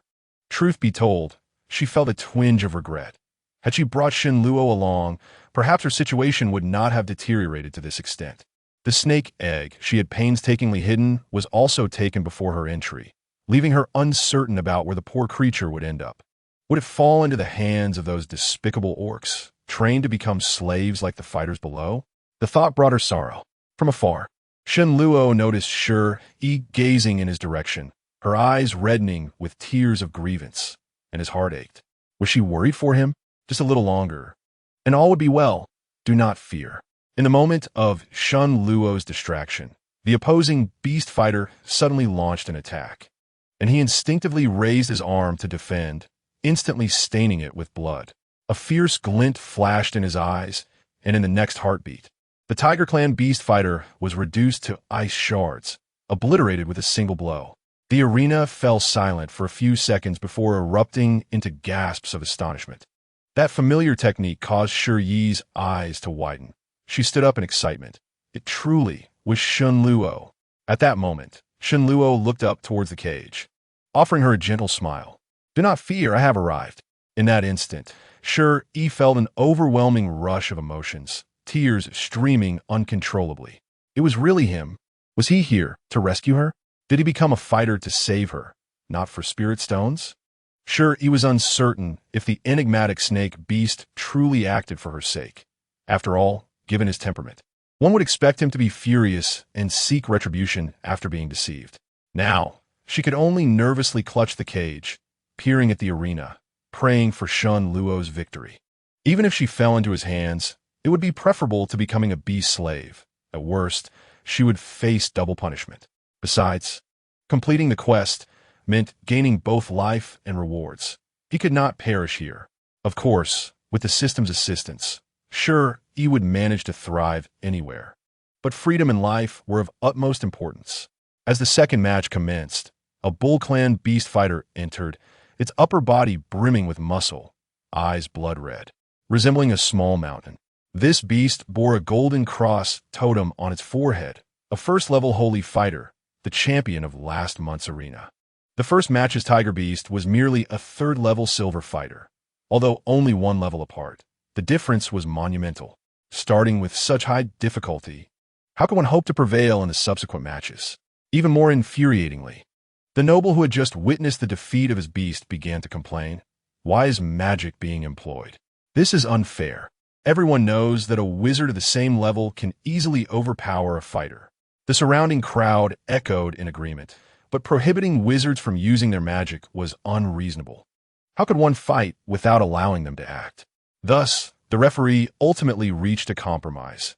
In such scenarios, the wizard would merely need to consume a balancing potion for each match to maintain a moderate level. Yet, the disgruntled nobles continued to grumble. Even if the wizard is one level lower than the opponent, they still have the advantage. Where is the fairness in that? The referee maintained a smiling demeanor, favoring the situation to a disgraceful extent. Then let us use a bit more limiting potion. I believe our esteemed wizard can astound everyone.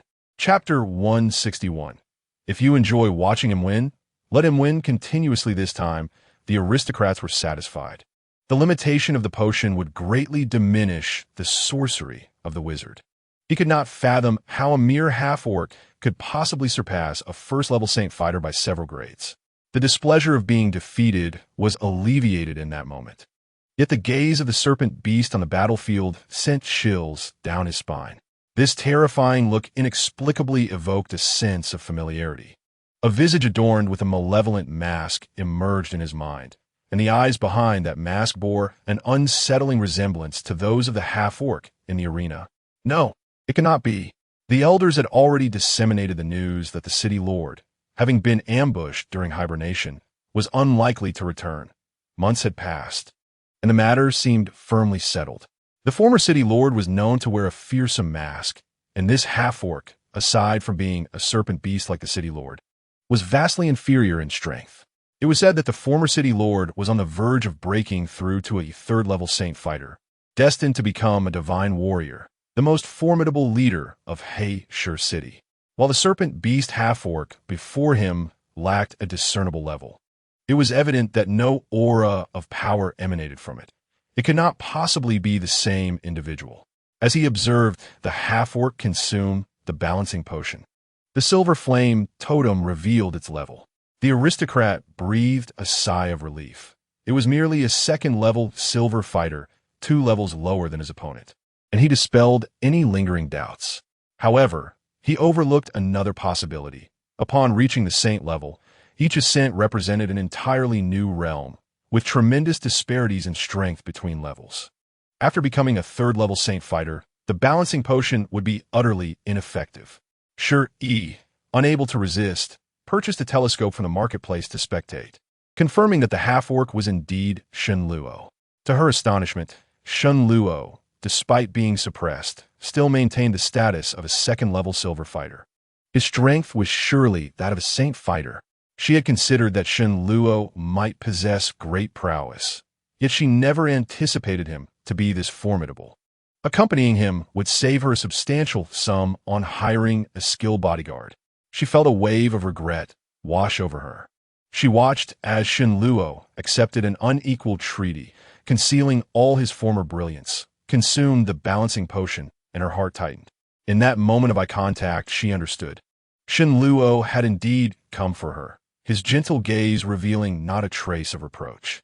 The worry etched on her face was clearly perceived by Shen Luo, who offered a faint smile, and she felt it was all worthwhile. The second round commenced, with the old bull lowering its head and charging at Shen Luo with its horns.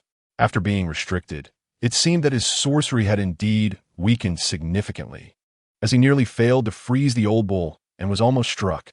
Shi Yi watched, her heart racing, praying that Shen Luo would triumph. Otherwise, their family of 3 would be doomed.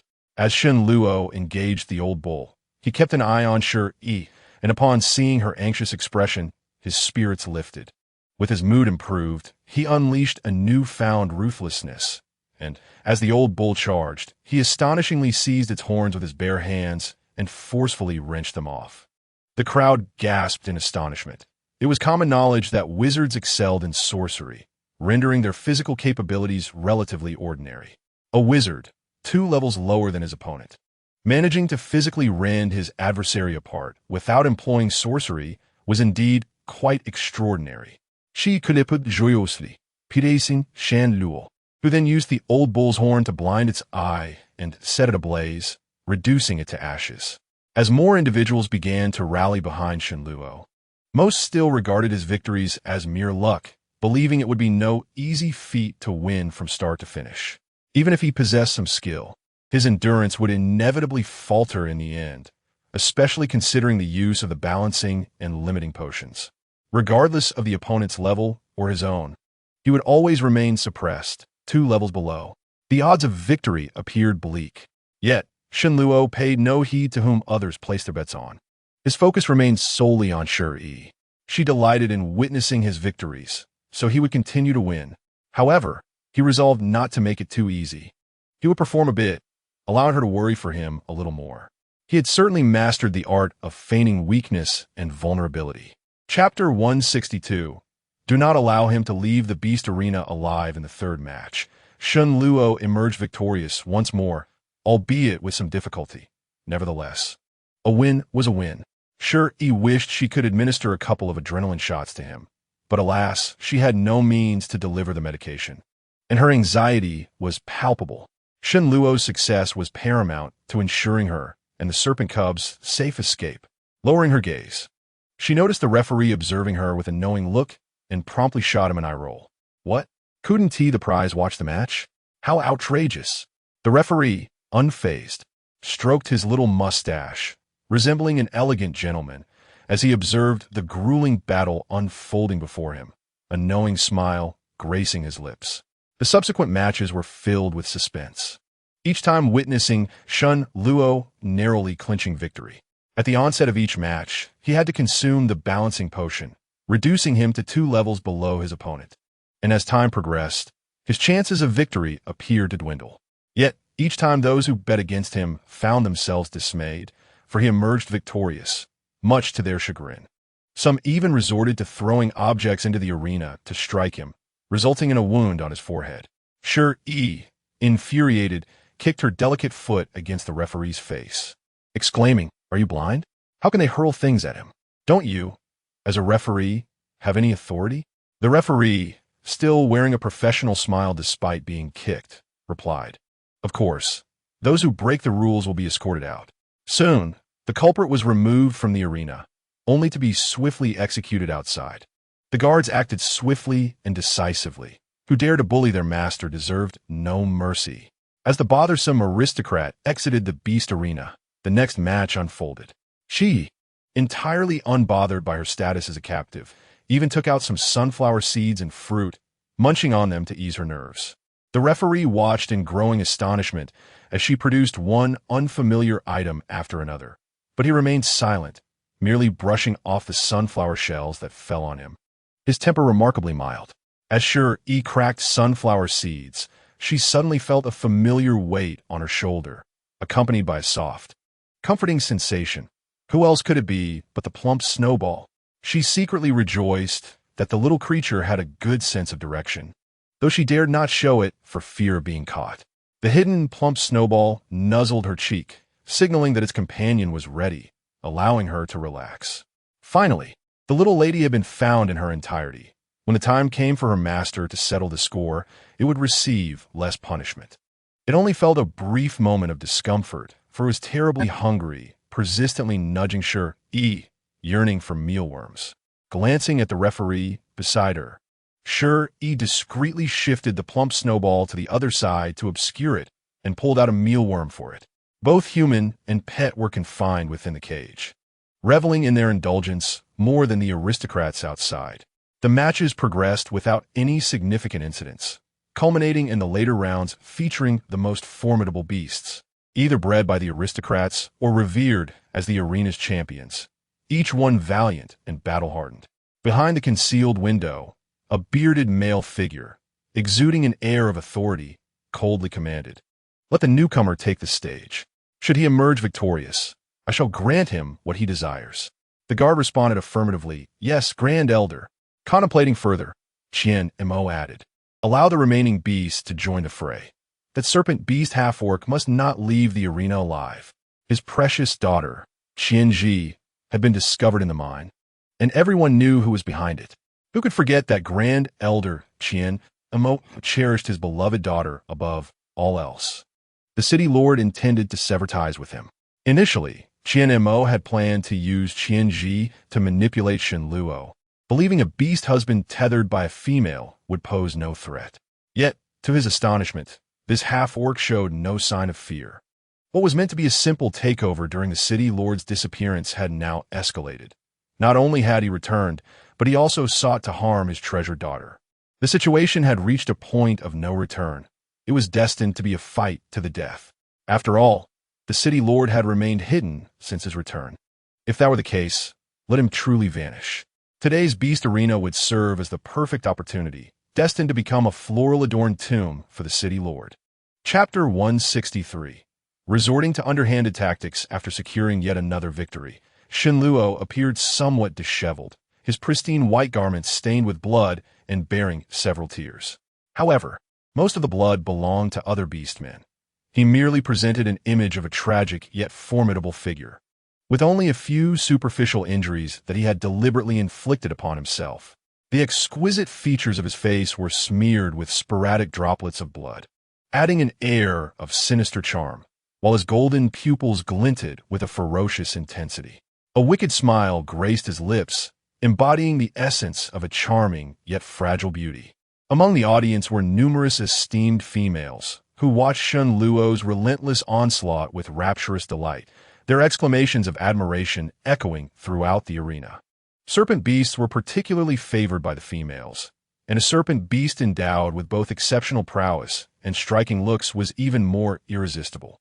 The females blushed at the sight, murmuring to one another, lamenting that he was but a half-beastman, yet they fantasized about taking him home as a beast slave for their amusement. Nearby, several beast husbands wore grim expressions, as males who harbored prejudices against half-beastmen were reluctant to share a wife with them. One female giggled behind her hand. "What does it matter if he is a half-beastman? Let us not forget that our esteemed city lord is also a half-beastman. A half-beastman as robust and handsome as Shen Luo, especially a serpent beast, would be a delightful companion to take home," she mused. The surrounding females shared knowing smiles, while the beast husbands flushed with anger, their faces reddening with indignation, but they dared not voice their fury. Everyone was acutely aware of the formidable physiological attributes of serpent beasts. They could not deny the inherent advantages that such creatures possessed. Many secretly wished for Shen Luo to be defeated and torn apart by other combatants, sparing their own females from his allure. On Shi Yi's shoulder, the plump Shueqiu whispered, "There are 3 more matches. If that serpent beast wins, he can take you away." Shi Yi watched the contest anxiously, having never considered the two together before, now solely concerned with Shen Luo's ability to triumph in the final 3 matches. "Do you think he will win?" Shueqiu, brimming with confidence, readily declared, "Of course he will. He exudes the aura of a champion." It was a jest, despite his many flaws and irritable temperament. His strength was beyond reproach. After all, he had fought his way out of the beast arena, ascending from the depths of despair to the pinnacle of power. Strength was an essential prerequisite. However, in the next moment, 4 intricately carved stone barriers simultaneously opened, and Shueqiu's smile faltered. "What is happening? Why are there 4 doors opening?" The crowd soon realized, as the ferocious beasts emerged, igniting a frenzy of cheers.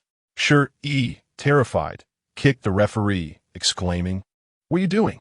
Why unleash so many beasts?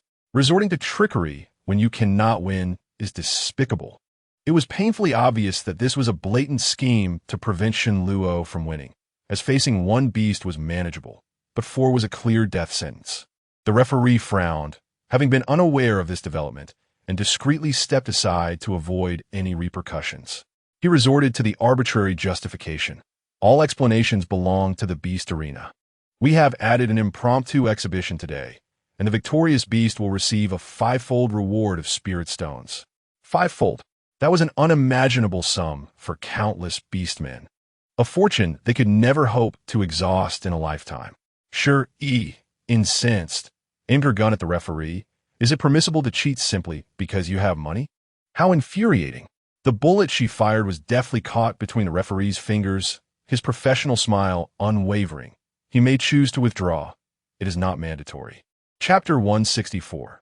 The lies of disdain. At this moment, 3 holy tier combat beasts had emerged, no longer mere beastmen of high intelligence, but fully feral half-beastmen and savage beasts. Among them was a rare second-tier holy beast, representing the pinnacle of strength in the arena. In the realm of beastmen, those who reached the divine fighter level were exceptionally rare. Even if they existed, they had never been seen. Ascending beyond the holy tier became increasingly arduous, and currently, the third-tier holy fighters were among the most formidable, with their numbers being scarce. The existence of a second-tier holy fighter was already an unbeatable force, especially with 4 appearing simultaneously. With Shun Luo's prolonged exertion, everyone believed he could not possibly win, and few placed bets on him. Many beastmen, harboring biases against half-beastmen, jeered, "You should withdraw before you are torn to shreds. Even fivefold spirit stones require you to be alive to claim them." The prospect of withdrawing now would guarantee a considerable amount of spirit stones, prompting speculation that he would undoubtedly flee. Half-beastmen are cowards. If you're afraid, just leave. They laughed, envisioning the frail females being sold at auction. The guards lurking in the shadows were enraged, wishing to slay these scoundrels. They hoped their master would protect them by retreating, yet they understood that he would never concede defeat, especially with the females and younglings he cherished in peril. No male would retreat under such circumstances. Shun Luo stood resolutely in the arena, unwavering and displaying no signs of retreat. Shi Yi, unable to harm the referee, could only grind her teeth in frustration, turning away to invest heavily in a long-range sniper rifle from the marketplace. Her marksmanship was poor, but with many targets, she was bound to hit a few. If all else failed, she would take down anyone who crossed her path, as none in attendance were virtuous. The referee merely glanced at her, ignoring her actions, entirely oblivious to her intentions. The second-tier holy fighter was a lion-tiger half-beastman, exhibiting 90% beastly traits, save for a human face that appeared strikingly eerie. It belonged to a rare white breed, possessing a formidable lineage and exceptional strength, having evolved with wings, an impressive beast reared by an unknown master. The other 2 were a black unicorn and a flying crow. The black unicorn was a savage beast, notoriously difficult to tame, and after reaching the holy tier, it became exceedingly ferocious. The flying crow was a humanoid avian, a half-beastman with over 70% beastly characteristics, retaining much of its primal nature. These 2 were also rare breeds, combining the fierce nature of savage beasts with the inherent advantages of avian lineage, all 3 possessing the ability to soar. To unleash 3 formidable contenders simultaneously was outrageous. It seemed the entirety of Haishi City had drawn upon its deepest reserves. Even more infuriating was the fact that they were providing Shun Luo with balancing potions. It was utterly unjust. The referee feigned goodwill, stating, "Only the balancing potions are required this time. The restriction potions are unnecessary, as this is a free-for-all, which would be unfair otherwise." Was this the language of fairness? Was this not already an egregious violation of equity? Shi Yi, incensed, contemplated putting a bullet through his skull, yet she understood that his strength was indeterminate, rendering her weapon ineffective. Observing the little female who was indignant on his behalf, her cheeks flushed with anger, Shun Luo felt a warmth in his heart. She was clearly worried for his safety, rendering her disparaging remarks insincere and contradictory. With this thought, his resolve solidified, and he felt an inexhaustible strength within him. Undaunted by the fierce opponents before him, one beast remained unaccounted for, and Shun Luo impatiently gazed at the open door, eager to depart with Shi Yi. What was taking that wretched creature so long? The door loomed dark, resembling a gaping abyss, the passageway leading to the cages of the combatants.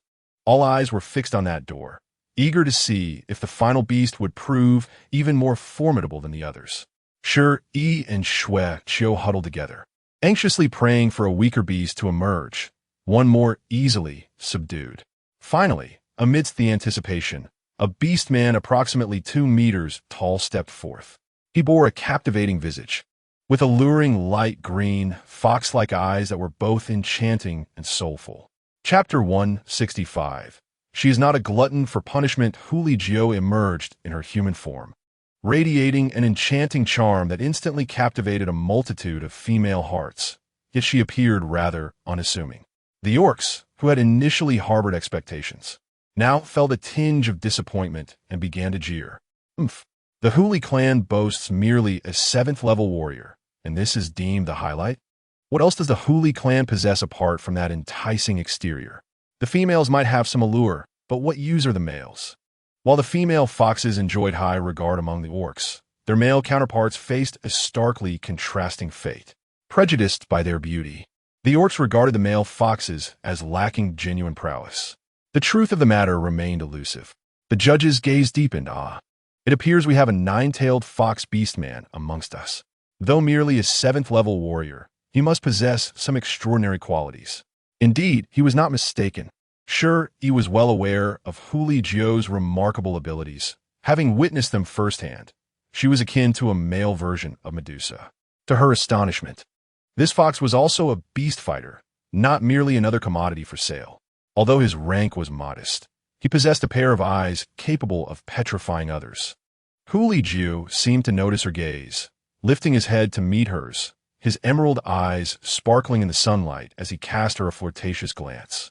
The allure of the male fox spirit was undeniable. His striking appearance, coupled with a lithe physique clad in a rather flamboyant animal skin skirt, exuded an invigorating youthful charm. His radiant smile transformed the female into an unexpected prize, making victory all the more rewarding. Shi Yi, however, discreetly donned her sunglasses. Wary of being petrified, she was not one to recklessly gamble with her life. She turned to the dog judge, inquiring, "May I send something to that serpent beast?" Shen Luo represented her and her offspring's hope. She needed to ensure his safety, hoping to curry favor later. The judge regarded her sunglasses with a merciless shake of his head. "No, it is prohibited to use any magical artifacts or weapons within the arena." She felt an urge to curse, but patiently explained, "This is merely a pair of glasses, not a magical artifact or weapon. It serves only a decorative purpose." "Must you be so unreasonable?" The judge appeared swayed by her words, trying on the sunglasses as if testing for any illicit capabilities. Ultimately, he concluded they were indeed just decorative, capable only of altering the colors of the surroundings. He nodded. "They are indeed mere ornaments. I shall make an exception this once.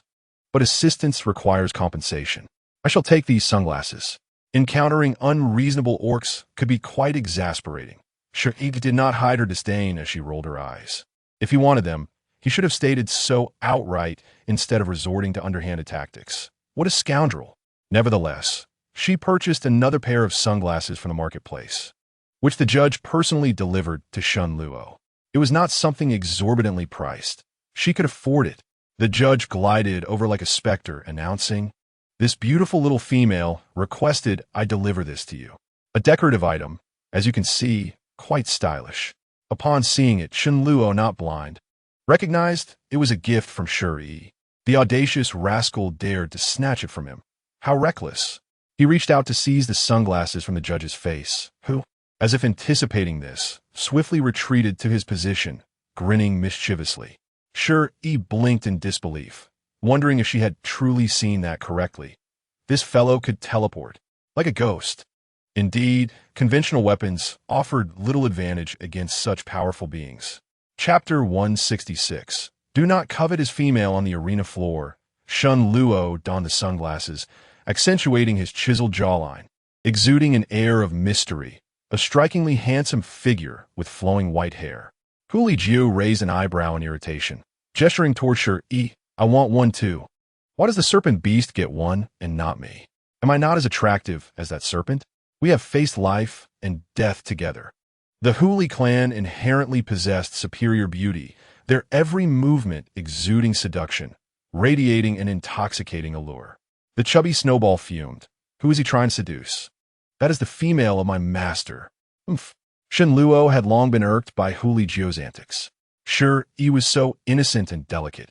How could she withstand his insidious flirtations? Previously, there had been that bothersome wolf, and now another irritating fox sought to covet his female.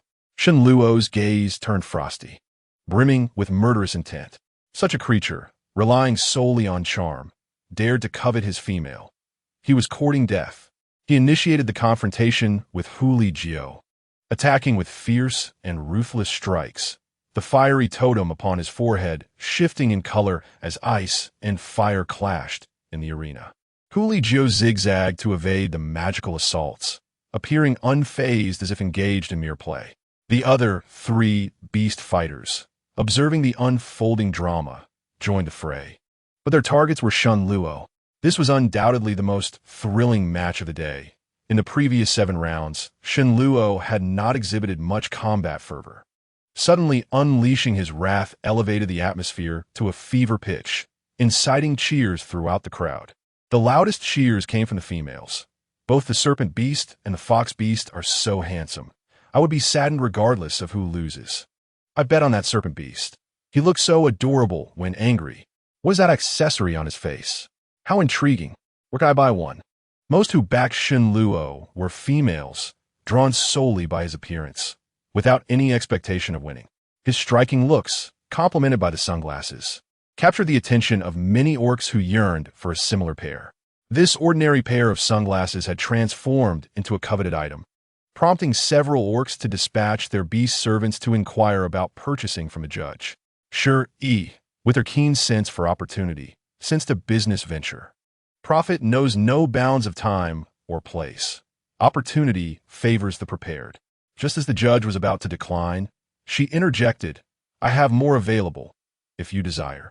You may exchange spirit stones, whatever quantity you need." Whether it was her imagination or not, the judge's smile seemed to widen slightly as he politely reminded her, "You are currently a prize in the cage. Is this appropriate?" Shi Yi displayed a forced smile, gritting her teeth. 91 to 9. I get 90, you get 10. The judge remained silent, his expression inscrutable. She continued, teeth clenched. 80 to 20.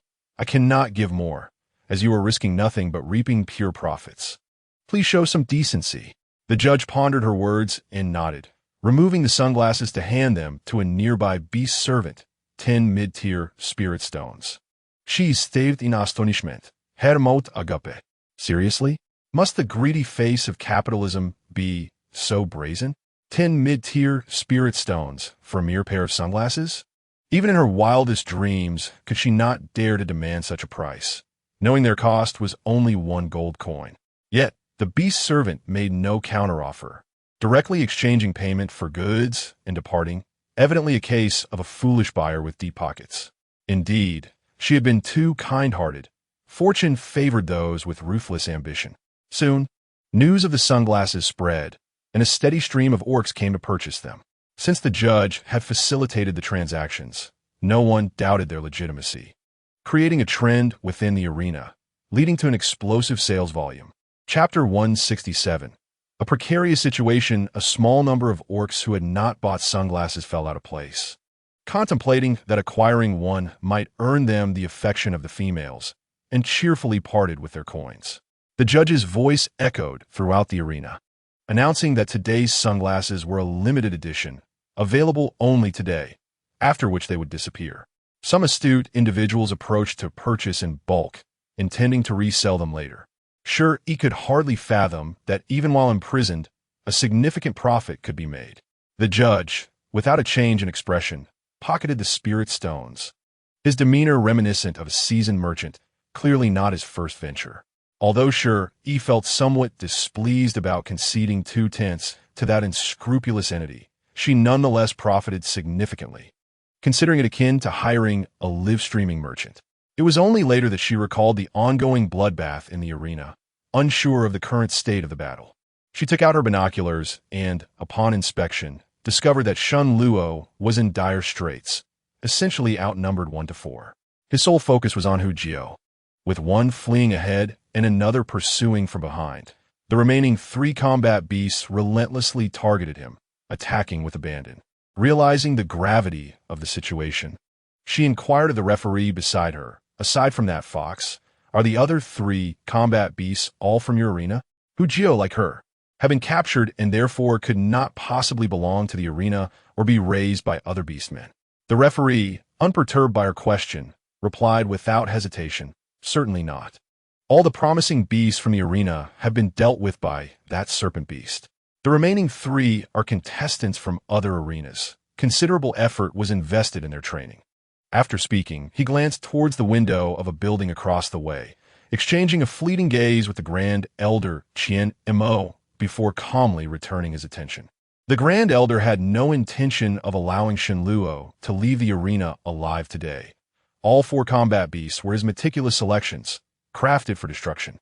The upper echelons of Haishi City had previously received news that the city lord had been ambushed by enemies during his hibernation, sustaining severe injuries and going missing.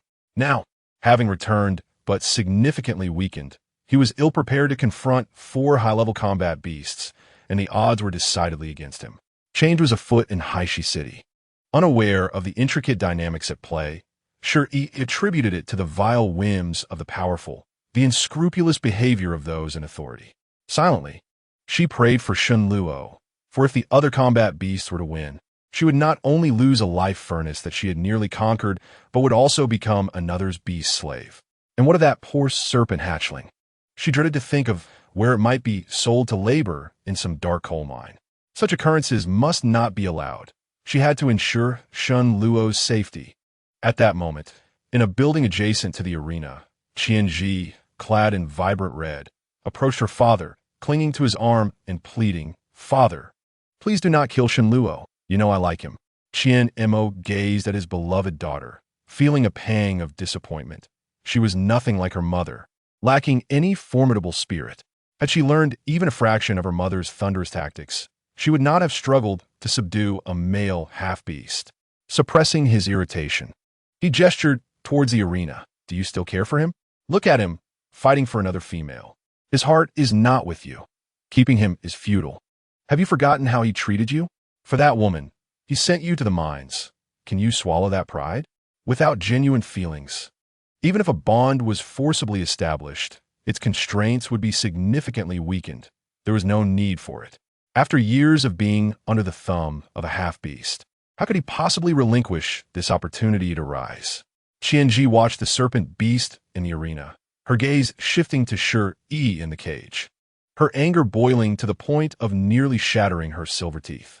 She had thought that making that little wretch a prize would compel Shenluo to give up. Yet he had chosen to challenge the arena for that little wretch. Last night's events did not weigh heavily on her against Shenluo. After all, during her own periods of non-commitment, she had indulged in pleasures amidst male beastmen. Moreover, she had dallied with several attractive guards and beast slaves. As such matters were trivial among beastmen. The incident at the mine had merely disgusted her, and all her grievances were directed at Shi Yi. That wretched person had bewitched Brother Luo. He was momentarily swayed, but he had previously revealed his true self only to her, for she was special in his heart. For years, Brother Luo had not taken a liking to another female.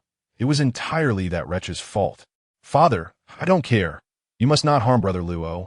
If anyone is to be punished, let it be that wretch." Seeing his daughter's petulance, Qian Mo felt helpless. Her emotional decisions rendered her indecisive, unfit for greatness.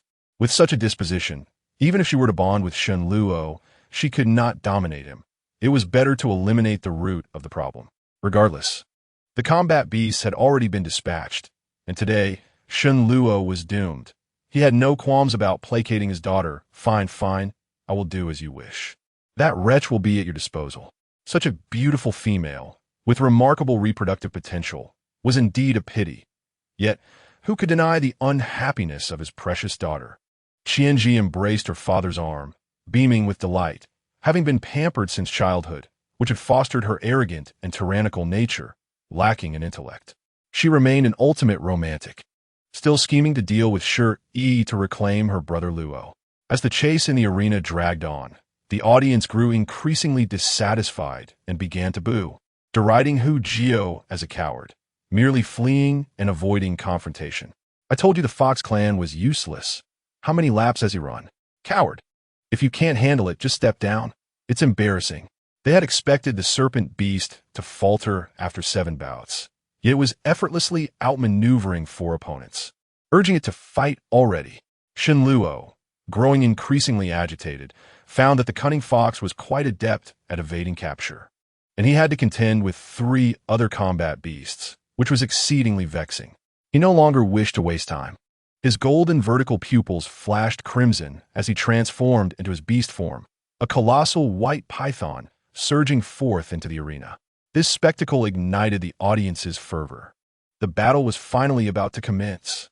Clearly, everyone had been concealing their true prowess. Hu Jio shrugged helplessly. Is this your anger? Let me guess. That little female is yours? No wonder you're so concerned for her. It's truly enviable how hard you fight for her. He had even attempted to evade him with sunglasses. He had at least helped her escape once before, truly heartless. Please, I also desperately wish to win. The white python flicked its tongue, exuding an icy breath that crystallized the air around it. Time wasting is futile. I am assured victory in this match. Behind Hu Jio, 9 tails surged forth, and pointed fox ears sprouted from his head, his green pupils radiating an eerie glow. But I too yearn for victory. That prize is quite appealing. As his words fell, 9 tails, resembling white silk, danced through the air, entangling with a massive white python, displaying immense destructive power. The ground where the tail struck was left with deep, shattered craters. It was evident that this was no mere facade. Transformed into his beast form, Hu Jio emanated a formidable aura, far beyond the previous level 7 fighter who only knew to flee. A sly smile curled at the corners of the fox's mouth. No need to hide any longer. Let us finish this swiftly.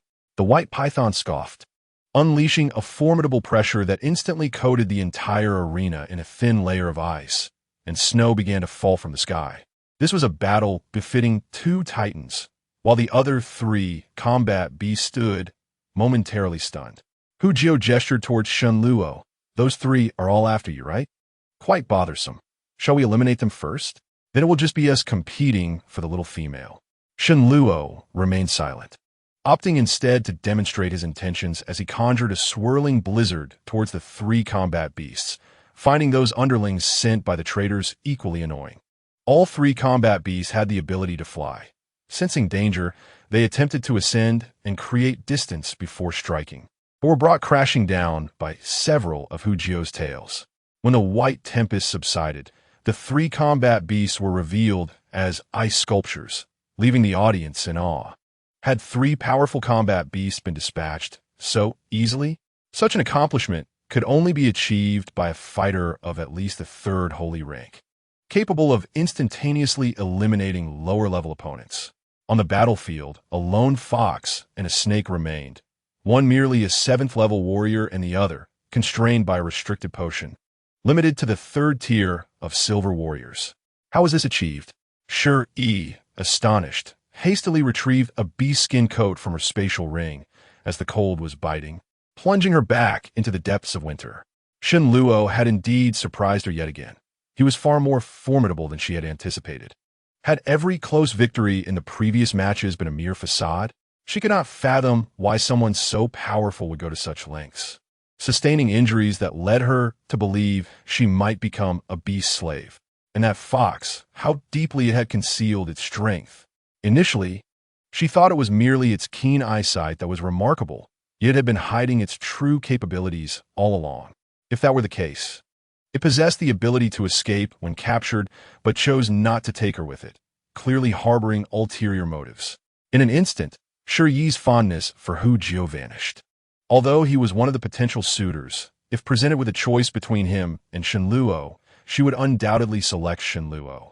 Qianmo had not anticipated that the fox would temporarily ally with Shen Luo to eliminate the 3 battle beasts he had nurtured. Infuriated to the point of smashing a hole in the wall. What had happened to their agreed-upon transaction? It seemed he no longer desired the spoils. Compared to the anger of his father, Qianji was starry-eyed, exclaiming, "Brother Luo is so impressive. No wonder I have taken a liking to him. I want him to father my offspring." Qian Mo's mouth twitched in frustration. He had produced something with such an absurd level of defiance. The atmosphere in the arena reached a fever pitch as the two great warriors engaged in a fierce life-and-death duel, both unexpected dark horses. Hu Jiao, adorned in a coat of white fur glistening with frost, had icicles hanging from its long eyelashes, reflecting the emerald waters below, becoming increasingly translucent. Unable to suppress a sneeze, it realized the pressure it was under, particularly since it still could not discern the level of its opponent's strength. It appeared that the so-called restricted potion had little effect. Taking risks seemed unnecessary. Just as Shen Luo prepared to make a move, Hu Jiao suddenly interjected, "Stop. Our desires do not align. Why engage in a fight to the death? How about we cooperate?" The two appeared locked in a fierce struggle, evenly matched and unable to gain the upper hand. Hu Jiao continued to persuade, "If we both suffer, we will only benefit that old turtle. Why bother? You can have the little female, and I will obtain what I seek with your assistance. How does that sound?" Shen Luo had initially found the flamboyant fox quite displeasing, yet the prospect of a mutually destructive battle offered no advantage. He needed to conserve his strength to protect Shi Yi. After all, settling scores could wait until later. Thus, they reached an agreement, and following Shen Luo's explosion of fire, the nine-tailed fox collapsed, rolling its eyes and convulsing. Shen Luo, with a bemused expression, thought it unnecessary to be so overt. In the midst of the bewilderment, it seemed as though a fight had occurred, yet it had concluded just as abruptly. Shi Yi was overwhelmed with emotion, tears brimming in her eyes. She was saved. Shen Luo, observing the tearful female, felt a jolt of realization. Was she crying for him? In that moment, all the pain she had endured at his hands dissipated, and nothing else mattered.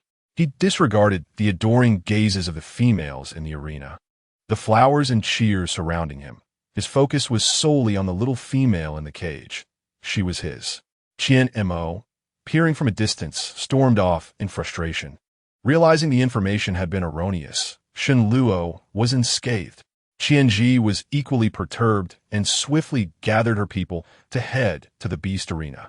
Brother Luo truly risked everything for that wretched girl. She would not allow them to be together.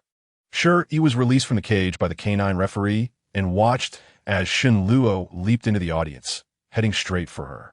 Rather than wait for judgment, she decided to proactively show humility, hoping he would forget about her abandonment of the Snow Wolf tribe. With bare feet, she dashed a few steps and leaped into Shen Luo's embrace, lifting her little face in utter distress. Her charming eyes, misty with tears, melted hearts. Who could possibly hold a grudge against her? "Shen Luo, I thought I would be sold and never see you again. I was so afraid." This was the first time Shi Yi had relied on him so completely, and Shen Luo was momentarily taken aback. Although he knew her words were laden with emotion, he instinctively tightened his hold on her. "Do not fear. I am here. No one can harm you." The chubby snowball watched this mutual affection with tears of joy. Who would have thought that their temperamental master could find true love? Nearby, the referee chuckled, a look of contentment gracing his features. In the next moment, a delicate hand poked his nose.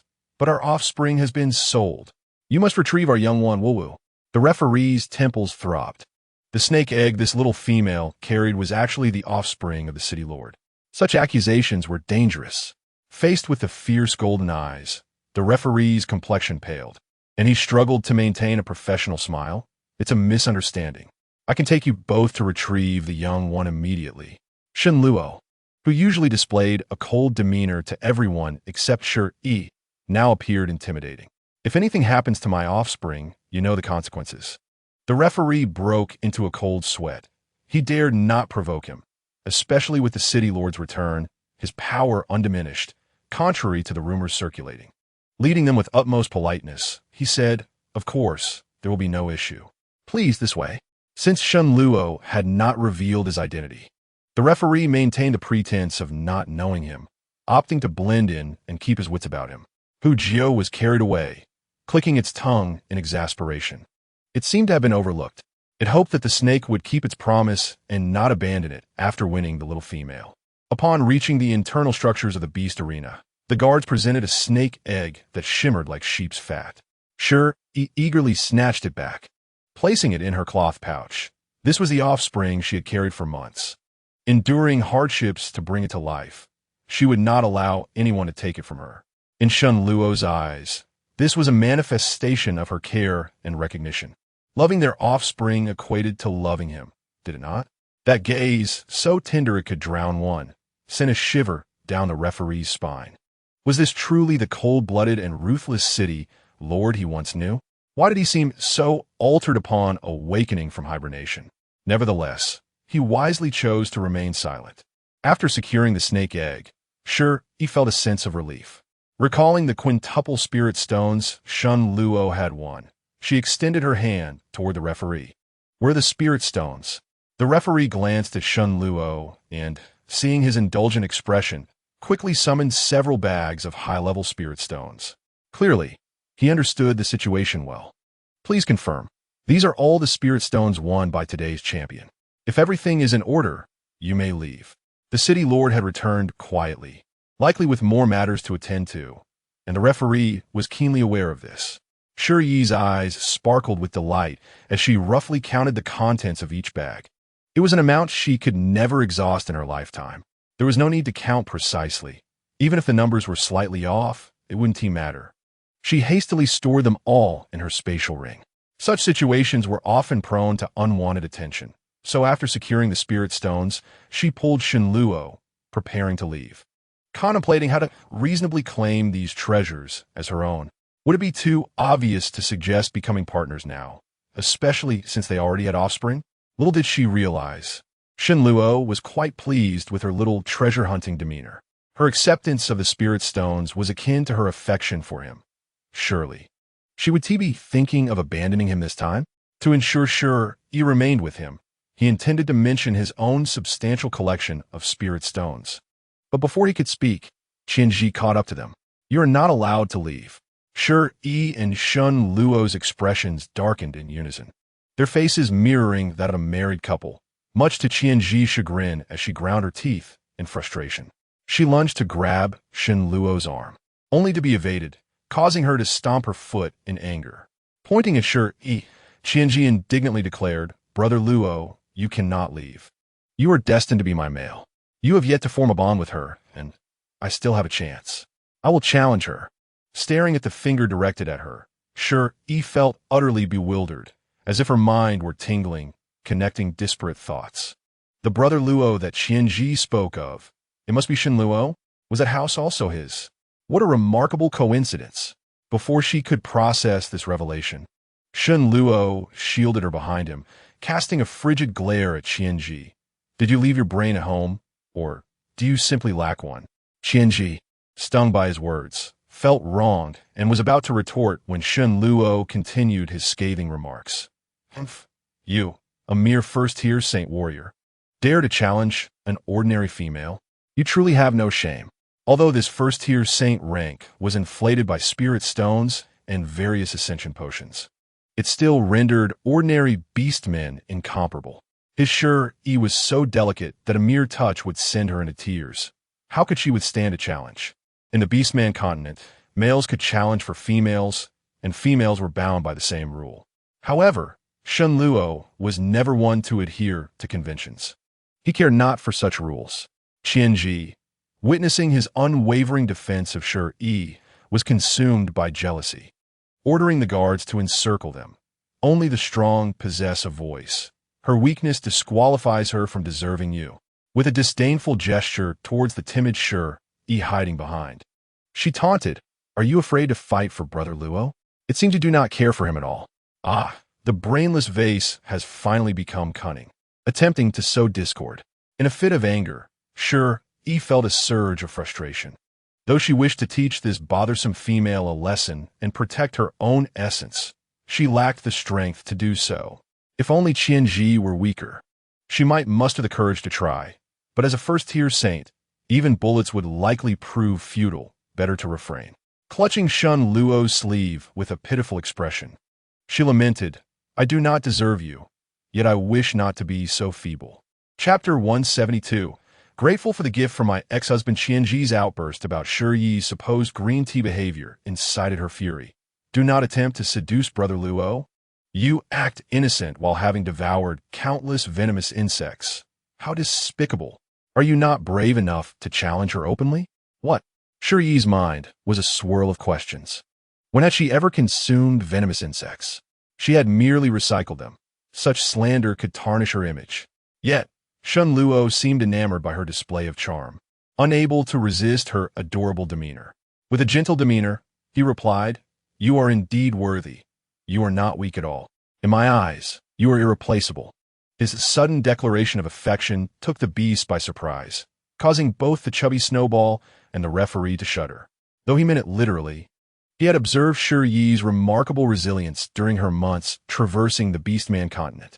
She was far from the fragile flower she appeared, intelligent, decisive, and ruthless. She had transformed from a harmless blossom into a fierce little wildcat, a side he had only witnessed.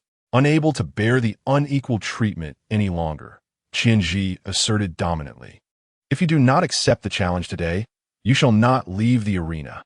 Shun Luo cast a glance at the guards and scoffed softly. Is it you who dares to impede me? The referee, wishing to mediate, opened his mouth but lacked the courage, swallowing his words instead. At that moment, Shi Yi suddenly let out a piercing scream, collapsing to the ground. All eyes turned towards her, puzzled by the commotion. On the system interface visible only to her, the store had unexpectedly upgraded, unlocking numerous higher-tier items. To her astonishment, Inchuan's affection had skyrocketed to 100%, and a vibrant longevity fruit hung from the pot. Her mission accomplished in a most inexplicable manner. The mechanical voice of the system chimed. Congratulations, host.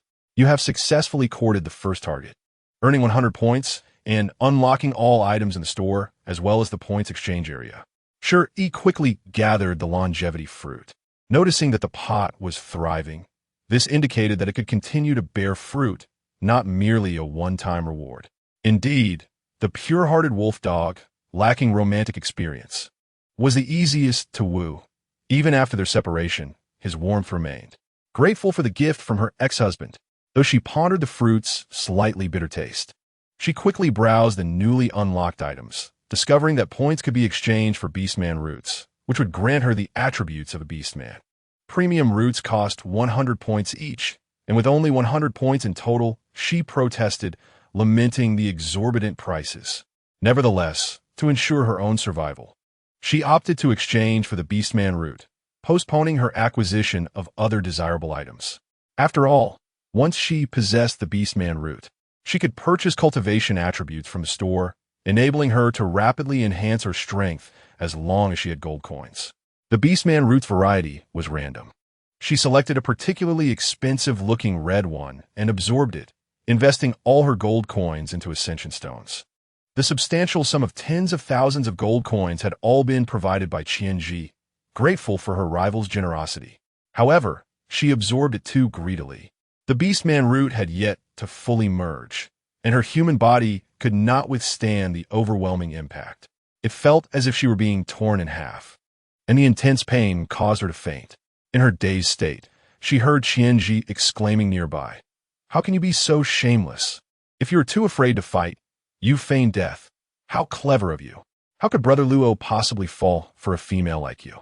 Yet Shun Luo's expression shifted, his face paling in fear that Shi Yi had been mistreated and might have sustained injuries during her ordeal, a wave of anguish suffocating him.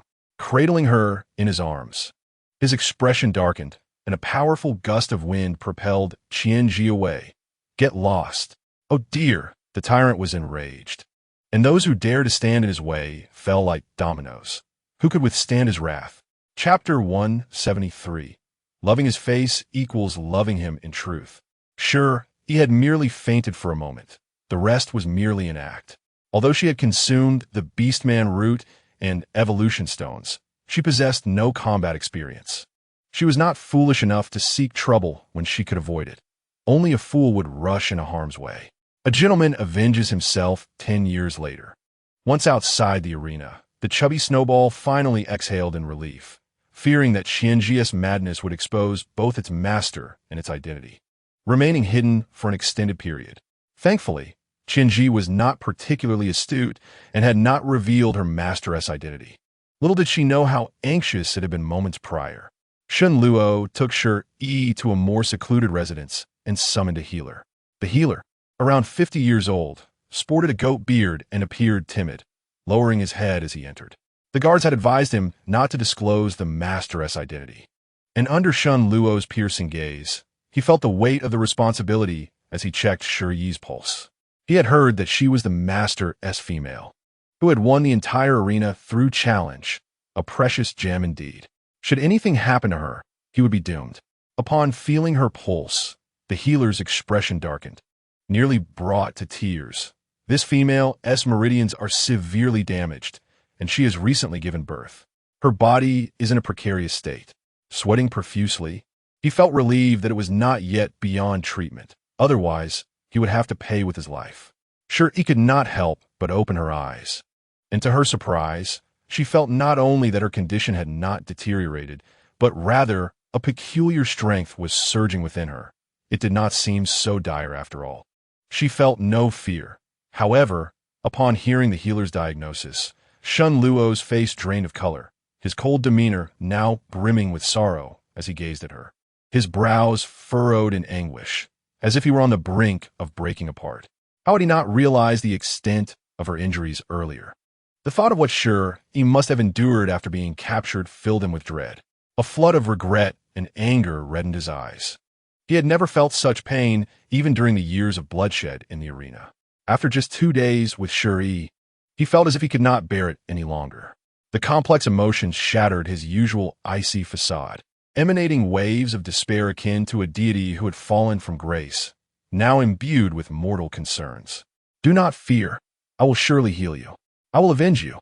The once mighty figure now appeared vulnerable, his sorrow flowing like a river, even as he pledged to seek revenge for her. Shi Yi, gazing upon his exquisite visage, found herself enveloped in sadness as well. She had not yet reached a point beyond recovery, had she? Why did it seem as if someone were meant to accompany her to the grave? Gazing at those luscious crimson lips, Shi Yi could not resist the urge to rise and kiss her, acting on the thoughts that had crossed her mind. Although this was not the appropriate time for such desires, Shen Luo's delicate appearance was undeniably captivating, and she was hardly a paragon of virtue. Like a dragonfly skimming the surface, she indulged momentarily, for his human nature to be swayed by greed and lust. She licked her lips, savoring the lingering taste, as if relishing an exquisite delicacy. Shen Luo momentarily froze, the tension in his brow easing, disbelief flickering in his golden eyes. He gazed at Shi Yi, fearful that he had merely imagined the encounter, yet the soft warmth on his lips told another story. Shi Yi, much like a satisfied kitten that had indulged in forbidden pleasures, sparkled with mischief in her enchanting eyes, her gaze brimming with affection that threatened to drown him. Shen Luo realized that the moment was no illusion. A gentle smile graced his lips as he succumbed to the depths of his feelings.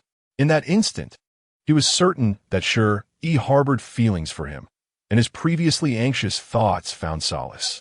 Even if he were to discover that Shi Yi was merely driven by carnal desires, he would not be angered. Her affection for him only served to enhance her allure. After all, to love his visage was to love him. Otherwise, why would Shi Yi not yearn for another's countenance? Chapter 174. Not materialistic, just unable to endure hardship, no. The little female lacked self-control. Those beautiful, seductive individuals were deliberately alluring, rendering her powerless to resist.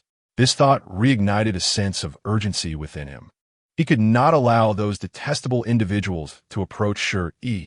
Unbeknownst to him, Shen Luo had unwittingly transformed into a hopeless romantic.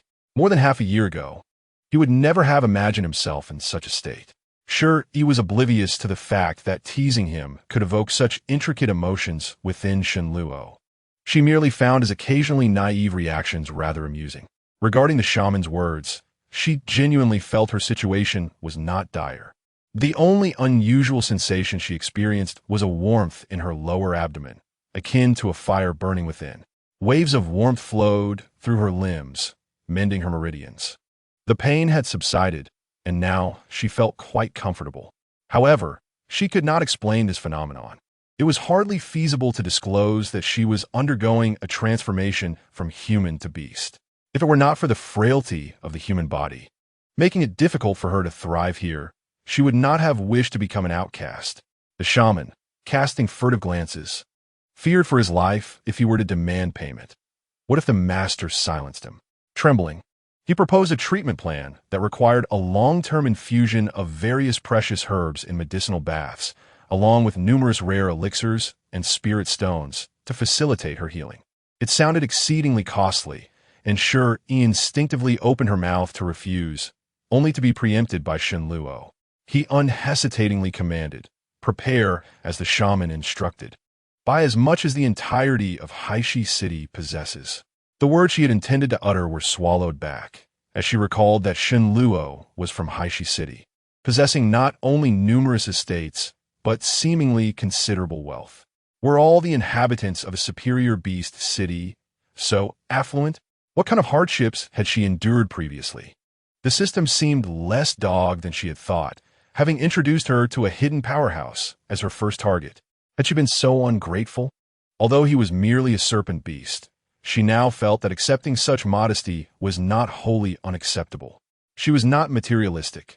Rather, she simply sought a life of comfort. Unable to endure hardship, touching the stone bed beneath her and the furs atop it, she envisioned a six-figure price tag. Truly, the denizens of a superior beast city were affluent. Why had he not mentioned his wealth sooner? Every item seemed to be worth 6 figures. Had she known, she would have pursued him without hesitation, no matter the difficulty. At that moment, Shen Luo's affection for her quietly soared to 90%, and the potted plant bore its second fruit of longevity. Shi Yi's gaze towards him became fervent, her bright eyes twinkling as if harboring a cascade of stars. "Why are you so good to me? Wouldn't you be angry if I quietly left you?" Having initially overpowered Shen Luo during their first encounter, she had subsequently abandoned him multiple times, even offering him as a sacrifice to the Snow Wolf clan. She thought their next meeting would be fraught with animosity, but now she discovered that the once menacing figure, known for his ruthless tactics, was not so fearsome after all. Shen Luo's ears flushed crimson under her gaze, his body gradually heating, his words still firm yet softened. "I am angry, so please do not leave me again. Stay by my side, will you? If there is another occasion, I will surely not forgive you." His tone carried a hint of pride, akin to a child seeking affection, paired with his strikingly beautiful face, creating an alluring allure. It appeared that the once brooding figure was, in fact, quite magnanimous and forgiving. Since he had taken the initiative to propose, Shi Yi readily agreed. Yet the thought of the serpent beast's insatiable desires left her slightly troubled, though she hoped that becoming a beast man would significantly enhance her endurance. Chapter 175. A romantic mind capable of nurturing children. All key to the treasury handed over. Who among the good-hearted would ponder such matters all day? No, she must find an opportunity for a serious discussion. She was curious about what bloodline the beast bone would awaken, and she felt a tinge of anticipation. In a moment of distraction, Shen Luo misinterpreted her silence as a rejection and hastily offered an enticing proposal. "Become my partner, and all that I possess will be yours, spirit stones, assets, houses, everything, including myself." As Shi Yi beheld his face filled with hope, her eyes widened in astonishment, unable to resist reaching out to pinch his inviting features. Indeed, it was quite tempting. Observing the warmth gradually gathering in his golden eyes as she teased him, she could not help but smile at how easily he could be provoked. "Do you possess considerable wealth? Why did you not mention it before? Renting a place with a low-grade spirit stone could not have been mere coincidence. Were you following me?" Shen Luo's dreamy gaze snapped back to reality, anxiety gripping his heart, fearing that once the truth was revealed, Shi Yi would be enraged and leave. He grasped her delicate hand, bringing it to his lips in a gesture of nearly desperate affection. "I merely wish to protect you. When you left the Snow Wolf tribe alone, I thought you did not wish to see me, so I followed you from a distance. You came to Haishi City, which was my former home, and that is why I wanted you to reside in my stone house. I never anticipated such an incident would occur. I am sorry. Yi, will you forgive me? If she could not forgive him, that would be acceptable. He would strive to make amends. For within his countless treasures lay everything she desired. Once she was well, he would take her to see it all. A mere promise of warmth and concern paled in comparison to the generous wealth he offered, striking a chord with Shi Yi, who held a deep fondness for riches. She sprang up with a sudden burst of energy, regret flooding her, as she wished she could slap herself awake in the middle of the night.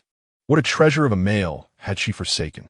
Even after being abandoned, he had not been angered, but had instead silently watched over her.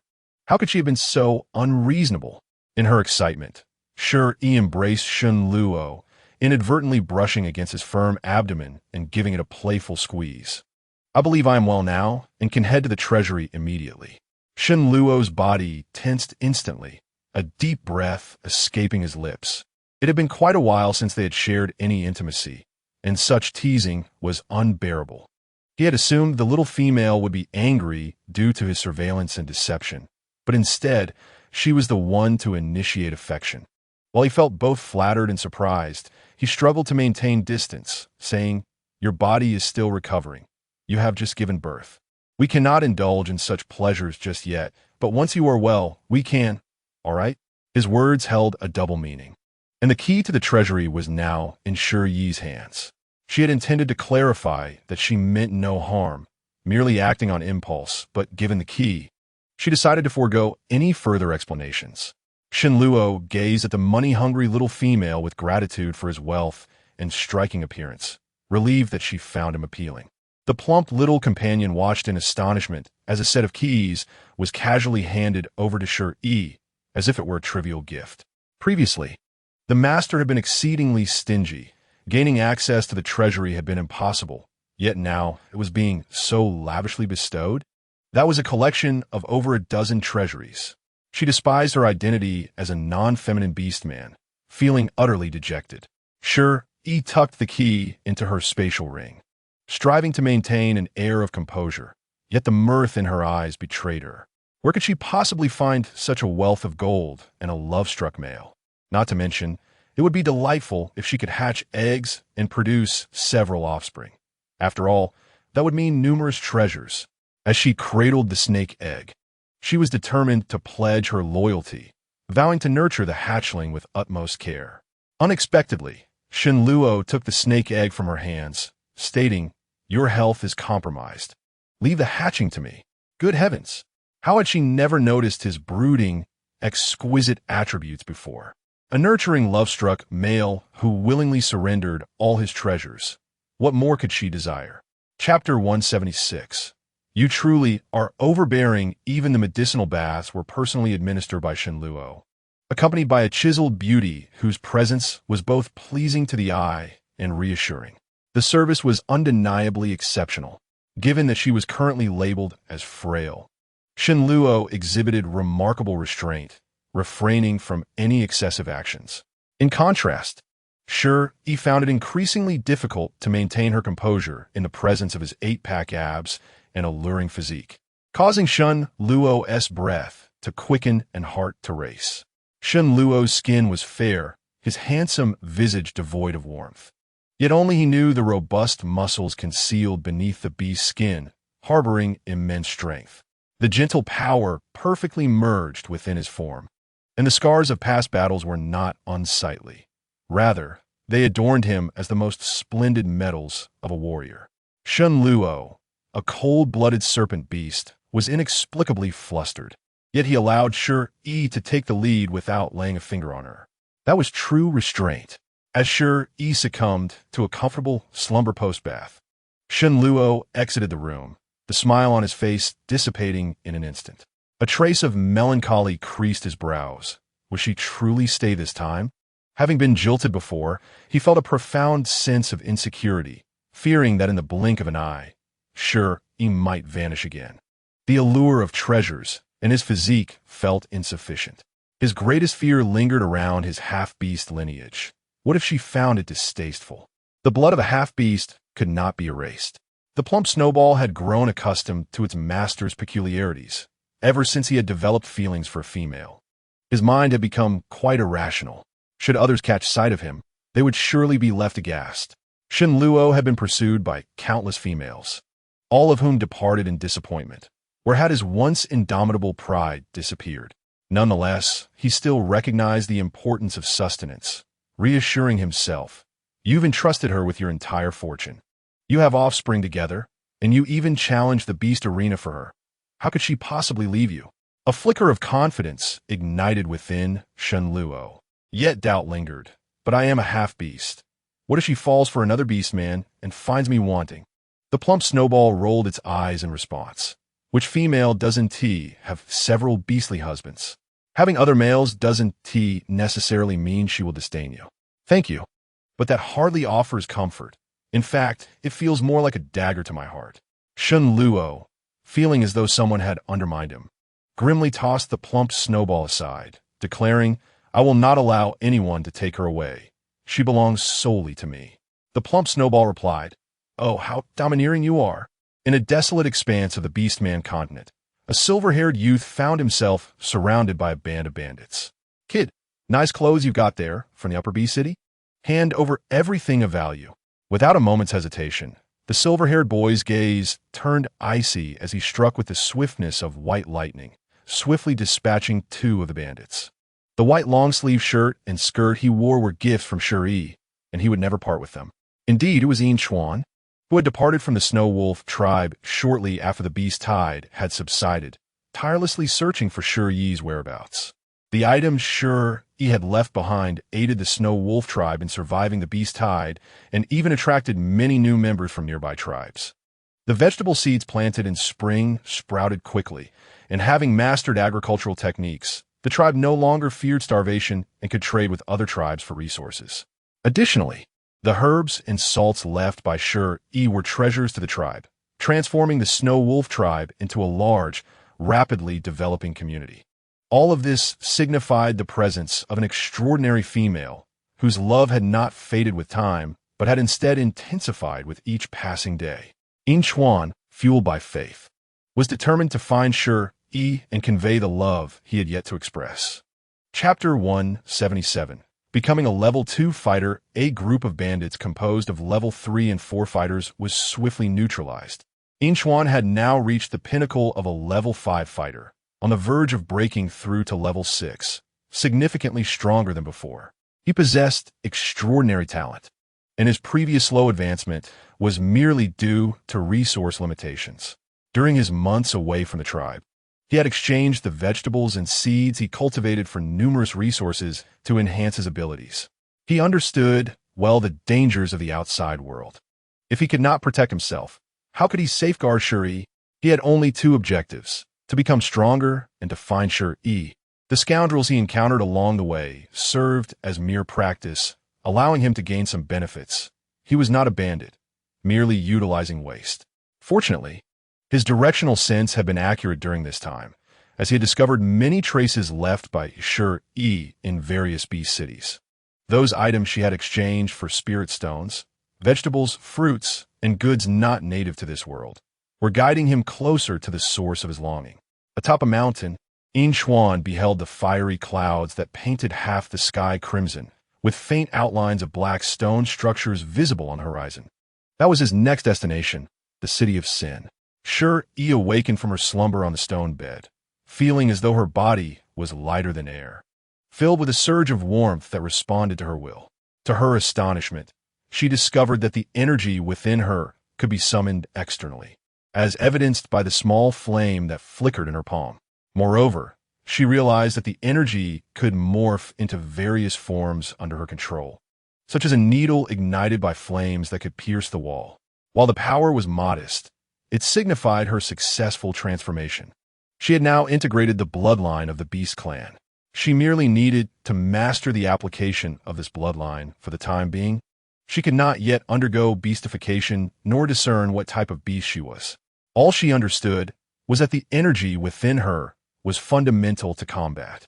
She could not amass significant spiritual power within her body, nor could she wield it to inflict greater damage.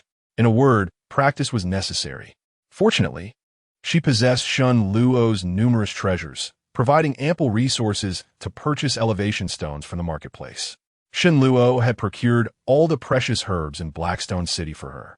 Those herbs were immensely beneficial for her cultivation. After only one bath, she already felt her skin had become noticeably smoother, rendering her as alluring as a peeled lychee. What she had expected to be a cataclysmic beginning had transformed into a smooth journey. Now she wished to express her gratitude to the dog system, though it was perpetually busy and rarely online. Curious, Shi Yi discarded her clothing to search for her totem, discovering it positioned on her lower back. After giving birth, the totem representing her offspring had vanished, leaving behind an even more vibrant red rose. The red rose was entwined by 2 crimson thorn vines. Well, a mere level 2 fighter was already quite impressive to her. Some beastmen were destined for mediocrity, while she had leapt ahead. Gratitude was in order. At that moment, the beast skin curtain was lifted and a tall figure entered, only to be rendered speechless by the sight of her.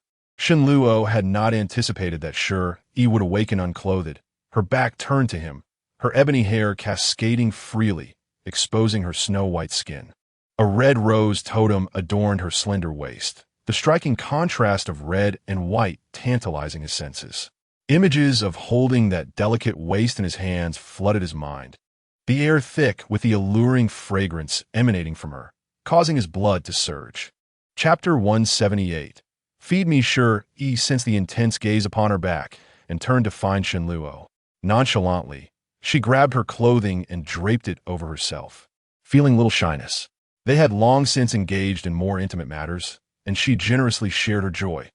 I am fine now, and have even surpassed the 2nd-level warrior. Look. As she spoke, she innocently revealed her lower back before the male, unaware that this gesture was a profound invitation for him. Shun Luo's breath hitched, his golden pupils quivering slightly as he leaned in, delicately tracing the totem marking on Shi Yi's lower back, his fingertips trembling slightly. With a voice that was husky yet alluring, he asked, "Do you want the totem to look even more beautiful?" As Shun Luo drew closer, Shi Yi felt the heat radiating from his taut muscles, causing her to shrink back slightly, unwelcome memories flooding her mind. "Help! I truly just wanted to share." She stammered in a quavering refusal. "This is quite all right, really." However, Shun Luo disregarded her words, kissing her neck with an ardor that was almost obsessive, while confirming with a grip on her wrist that her body was indeed fine. "You smell so good. Are you entering your desire phase? Let me mark you as my partner." This was the 3rd time he had brought this up, proving his relentless pursuit. Could he not find satisfaction in freedom? Shi Yi felt like a scoundrel being forced to take responsibility. Resisting such a splendid partner was undeniably unfair. Yet the process of bonding was indeed arduous. She timidly attempted to pry his large hand from her waist, saying, "No, I'm not in my desire phase yet. I feel my body isn't fully recovered.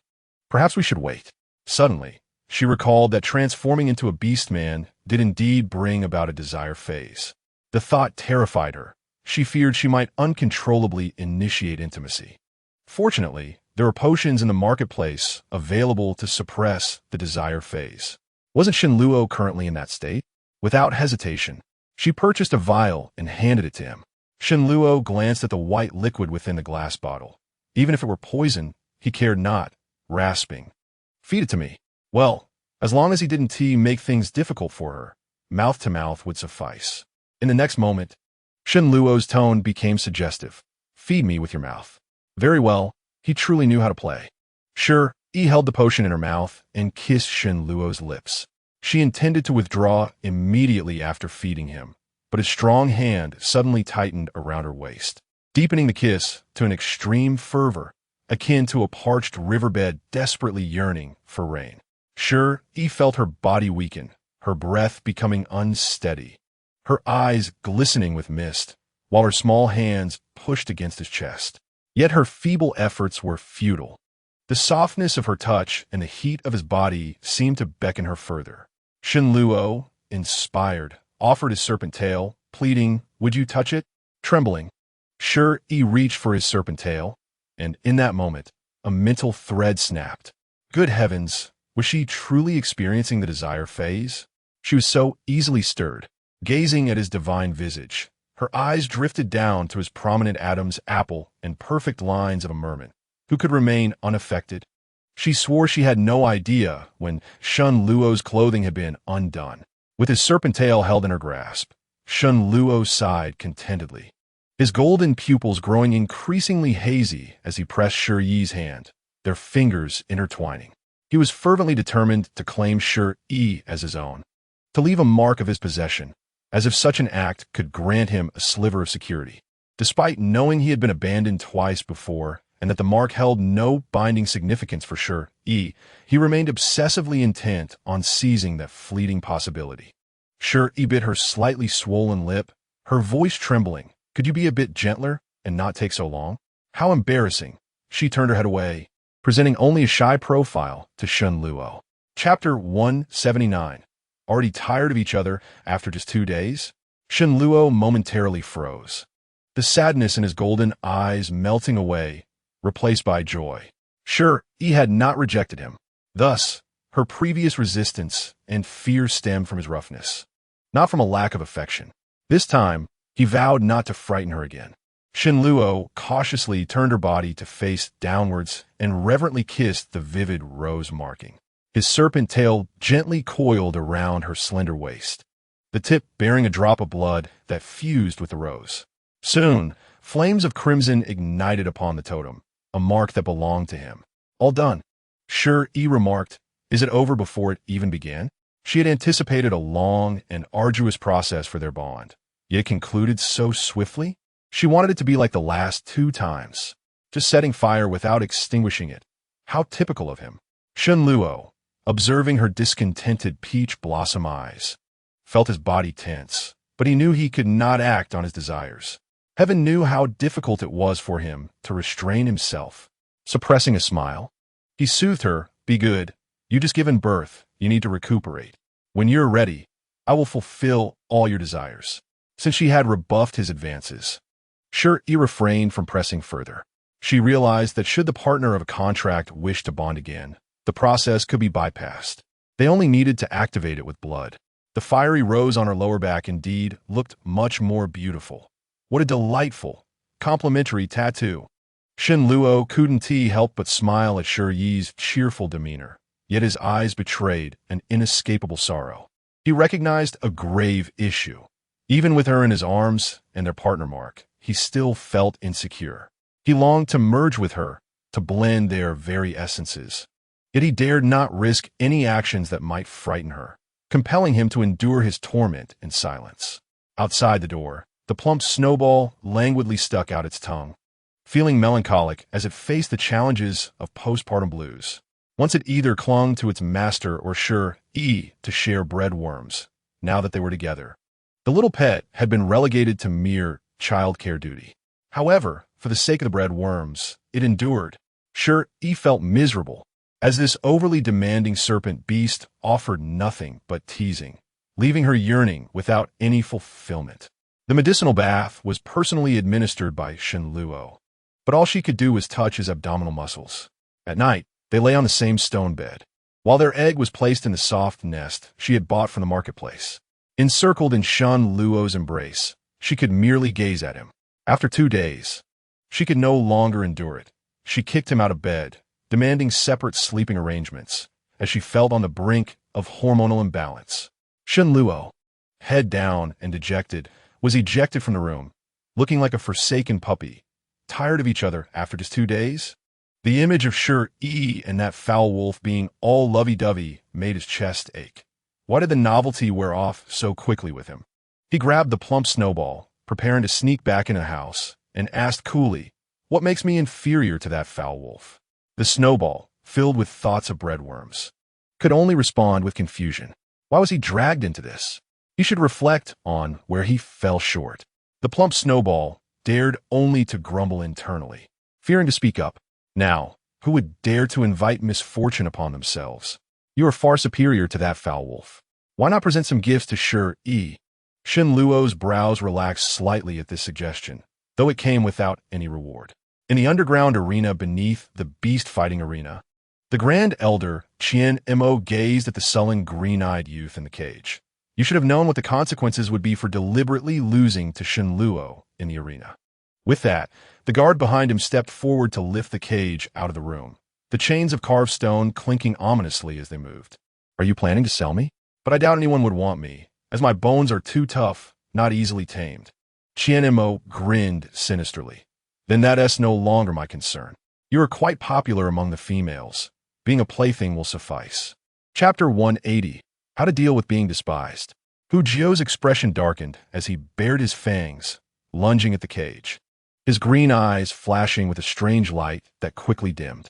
He had been doused in a suppressive potion, his hands and feet bound by chains of carved stone, rendering him powerless.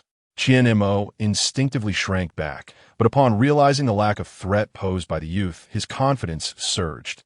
No matter your background, here you must obey. This is He Shi City. Do you truly believe you can act with impunity? After painstakingly finding an opportunity to eliminate Shen Luo, he never expected this fool would ruin everything, complicating matters significantly. The lord of the city has not publicly returned, remaining silent after taking away that female. It is unclear what schemes he is concocting. Both the serpent beasts and the half-beasts harbor deep grudges, and Shen Luo is particularly ruthless, eager for revenge. He must prepare meticulously to ensure that when the day of reckoning arrives, he will not be left with no chance of victory. He instructed the guards lurking in the shadows, keep a close watch over there, and be sure to capture that female. Qian Mo returned home with a stern expression, only to encounter his love-struck daughter, Qian Ji, crying and demanding to find Shen Luo. It felt as though the sky had fallen. Father, have you found Brother Luo's residence? He is avoiding me, sob. I will not allow that wretched woman to succeed. I must kill her. Observing Qian Ji's obstinate and desperate demeanor, Qian Mo felt exasperated. After all, that was his rival. Yet, she was the bloodline left by his wife, his own daughter, and he must indulge her. Can you not aspire to greater things? You are so enamored by a mere half-beast. I have promised to deliver him to you. There is no need to rush. Once we bring Shen Luo down, that half-beast will only be fit to be a beast slave. It will not be an issue. However, Qianji was not convinced. The thought of Brother Luo sleeping with that wretched woman is unbearable. How much longer must I wait? Qian Mo felt a lump in his throat. It was indeed a distressing situation. Soon, I warn you, do not pursue Shen Luo on your own accord, or you shall not step outside these doors again. Qianji glared at her departing father, feeling defiant. She had already waited 2 days. How much longer must she endure? If this continued, they would be welcoming the second child soon. Fortunately, the guards sent to gather intelligence returned, whispering in her ear, "Mistress, we have located the place where the Lord and that female reside." Upon learning that Shen Luo had taken Shi Yi to another residence, Qianji flew into a rage, smashing anything within reach. "Wretched woman, I will kill you." Before her madness could fully unfold, a guard arrived to report, and without settling down, Qian Mo rushed out. He did not forget to turn back and admonish. "Keep an eye on the young lady. Do not let her wander out and cause trouble, or you shall lose your heads." Damn it, Shen Luo had not been dealt with, and now even that nine-tailed fox had escaped. Indeed, Hu Shijio was merely pretending. On the way to be sold to the female, he petrified the guards and made a grand escape, now stealthily approaching Shen Luo's residence. Sitting on the stone window, he gazed at the sleeping little female on the bed, his emotions tumultuous. They had bonded, after all. Shen Luo caught a whiff of the alluring fox's scent from afar, sneaking around the window to seize Hu Shijio in the courtyard. After exchanging a few blows, Hu Shijio raised his hands in surrender. "I came to find you. You and T dismantle the bridge after crossing it and leave me to deal with the aftermath, would you? Where's my stuff?" Shen Luo's expression turned icy. "Come tomorrow to collect it. Dare to approach her again, and consider how many tales you possess that could lead to your demise." Hu Shijio shrugged nonchalantly. "I have no interest in a female who already has a beast husband and children. Fine, I will come tomorrow." After Hu Shijio departed, Shen Luo anxiously entered the room, gazing at Shi Yi asleep with a serpent egg in her arms, his eyes softening. He stealthily climbed into bed, his serpent tail gently wrapping around the fragrant, delicate little female, feeling utterly satisfied. Shi Yi awoke, startled by the cold sensation against her leg. Without needing to look, she knew it was Shen Luo. She truly had a temper. With a decisive kick, she sent him tumbling off the bed, then contentedly resumed her slumber. Shen Luo pondered how to remedy being scorned. That evening, the residence of the Grand Elder was burglarized, and the following day, the entire Blackstone city was abuzz. It was said that the Grand Elder had lost numerous treasures, nearly emptying his coffers, leaving everyone astounded by the audacity of the perpetrator. As night fell the next day, Shi Yi arrived, while Shi Yi was in the courtyard tallying the treasure Shen Luo had recently sent. Shi Yi raised an eyebrow, noticing how similar these items were to those from the Grand Elder's residence, having frequented his treasure vault numerous times. Shi looked up, surprised to find Shi Yi appearing dazed. "What brings you here?" Remembering Shen Luo's jealous nature, she quickly approached Shi Yi, urging him, "Do you need something? Please leave for now. We can communicate later." Shen Luo entered, carrying medicinal herbs, and upon seeing the two entangled, his expression darkened. He placed the bowl of medicine down and immediately targeted Shi Yi. Shi Yi thought, "Oh no, the jealous one is about to go berserk again." Shi Yi dodged Shen Luo's attacks while explaining, "Please, I was sent by you." Shen Luo was furious. "I did not send you to seduce my female." Only then did Shi Yi realize Shi Yi had come looking for Shen Luo. Had she known, she would not have intervened, symbolically hugging the serpent egg. She attempted to mediate. "Stop fighting. It's not what you think. If it becomes too much, I can leave." Hearing this, Shen Luo abruptly ceased his assault. Returning to her side, his eyes red with grievance. "Are you leaving me for him? First that stinking wolf. Now this stinking fox. What do they have that I lack?" Shi Yi twitched her lips. That was not her intention. She had no connection with this fox at all. Shi Yi wanted to tease Shen Luo, but feared it might backfire. He had not anticipated the Lord of Blackstone City to possess such a side in private. With a hint of amusement, he raised his hands in surrender. "I have no such intentions. I merely came to retrieve something. However, if you are willing to let the female go, I would not mind that either." Shen Luo shot him a fierce glare, tossing a glimmering crystal ball at him, angrily shouting, "Get lost." After securing his belongings, Shi Yi nimbly scaled the wall. "Farewell." He then peeked back, winking at Shi Yi. "Little female, if you are dissatisfied with him, consider me." With not a single truthful word, his approval rating barely reached 2 points, primarily relying on his charm.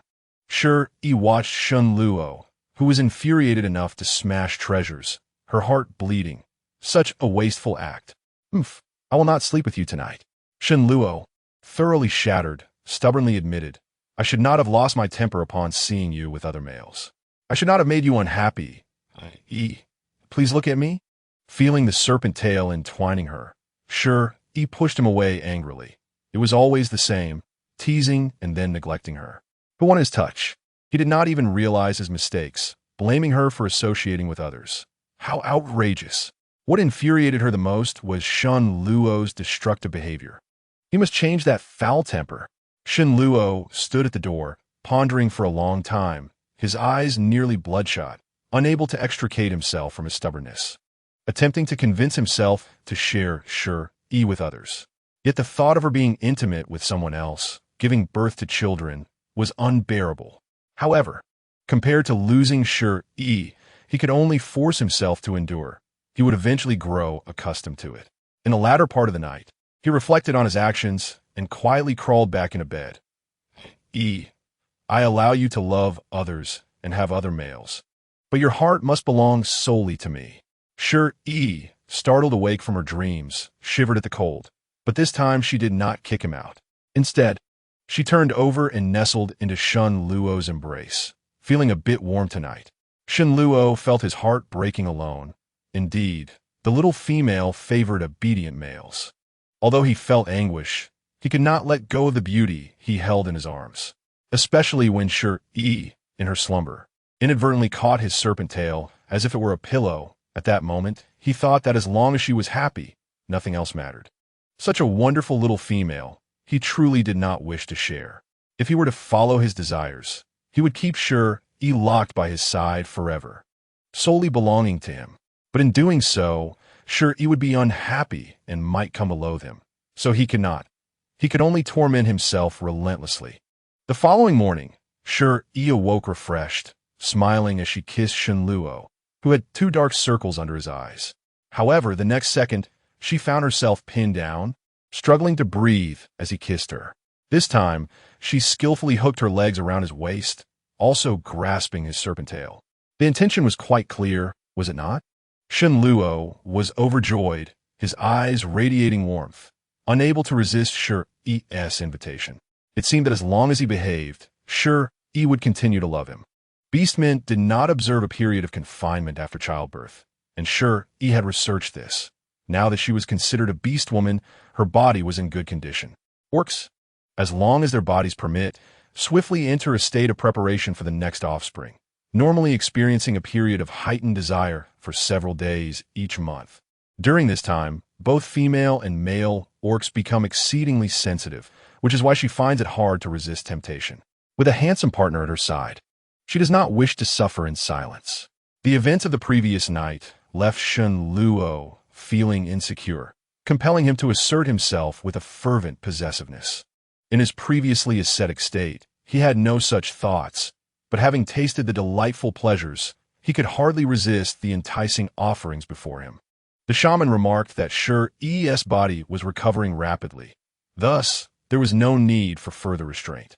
When presented with the enticing red lips, Shenluo reciprocated with even greater ardor, and the atmosphere in the room quickly grew heated.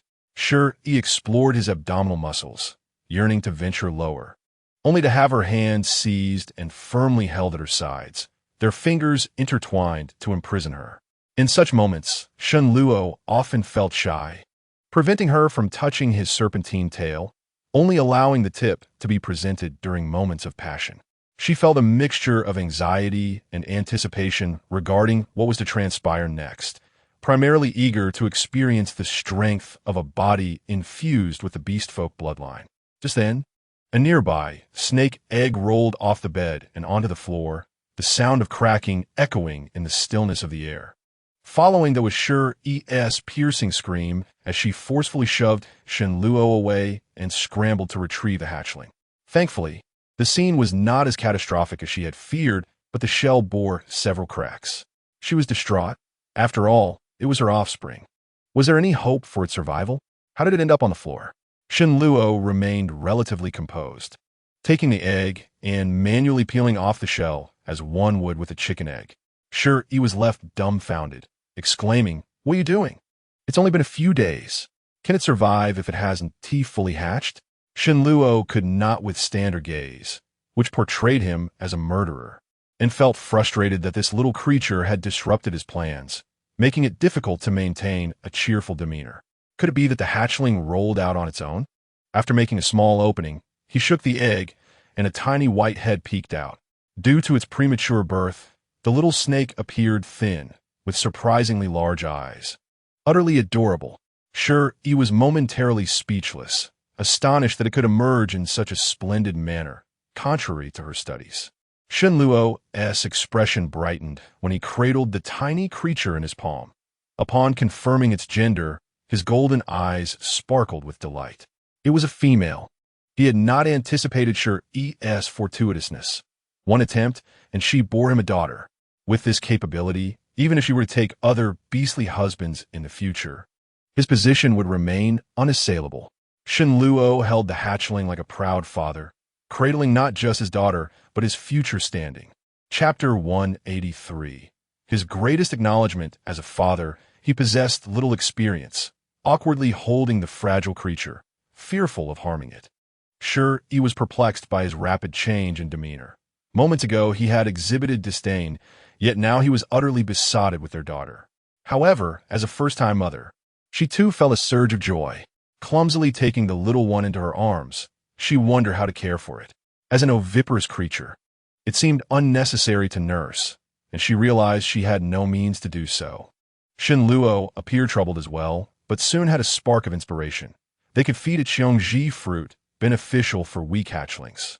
After instructing someone to fetch the fruit, Shi Yi casually browsed the marketplace and discovered xiongji fruit was priced at several hundred gold coins each. A golden attribute. It was indeed a premium item. Its effects could substitute for food and greatly benefit the hatchling's health. This was even more financially draining than formula feeding. Yet the child's father was not concerned about money, which alleviated her worries. Once the Cheongji fruit was brought, the little one eagerly sucked the juice. And Shen Luo and Shi Yi resembled novice parents, clumsily navigating their new roles. After the hatchling drained 3 fruits and finally fell asleep, they exchanged pleased smiles. The feast cost nearly 2,000 gold coins, truly a money-consuming beast. That night, with the little one in bed, they were cautious not to disturb the child, remaining in one position until dawn, refraining from resuming their interrupted activities. Had it been a male offspring, they would have already entrusted it to the care of the plump snowball, but being a frail female, he instinctively wanted to be hands-on. The thought of Shi Yi having given birth to a daughter, who would grow to resemble her mother, filled him with an unfamiliar warmth. The affection softened the harshness in his demeanor, rendering him considerably gentler. Yet, a sense of melancholy crept in as he worried that his offspring might also become a half-beast, adding a shadow to his thoughts. Shi Yi observed this transformation, her once icy heart gradually warming, despite her unfamiliarity with the concept of family and uncertainty about motherhood. The instinctive bond of maternal love felt inexplicably profound. The quest for conquest remained a quest, but this child was her own flesh and blood. Having endured the rain, she wished to provide her child with a complete home, at least for now. Within a few days, the city buzzed with excitement at the return of the lord of the city. Shi Yi had heard that the lord of Haishi City was a half-orc. Having single-handedly established the harmonious coexistence of half-orcs and orcs in the city, she admired him. It must have been immensely challenging to attain such a position, and his strength was undoubtedly formidable. Glancing at the cautious Shen Luo, who was feeding their offspring, she found him quite admirable, wealthy, handsome, and nurturing, a sight that grew increasingly endearing.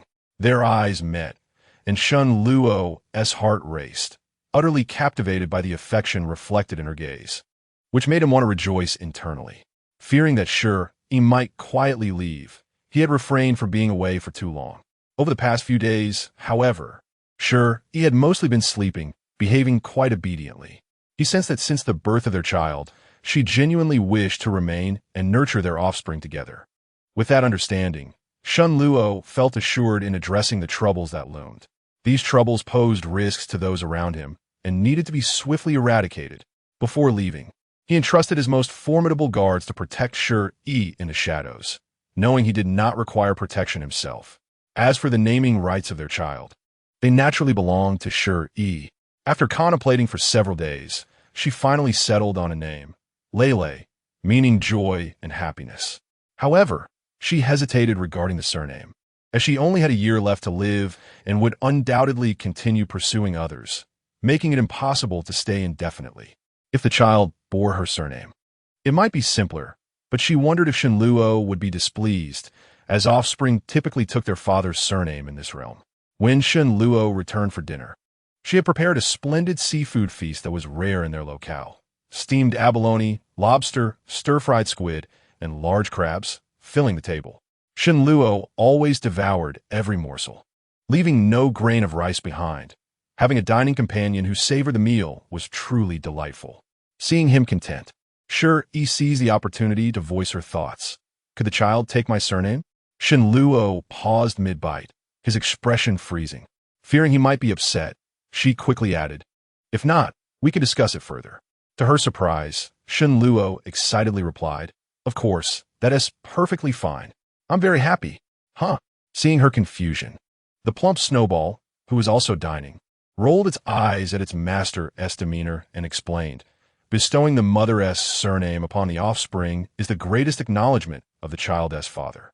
How could he possibly object? Now she understood. No wonder Shen Luo's gaze towards her resembled that of a famished wolf. It was a mix of excitement and satisfaction upon tasting the sweetness of their bond. That night, Shen Luo quietly approached, hoping to indulge in a moment of intimacy while the little one slept peacefully. Chapter 184. Wouldn't this be another prophet?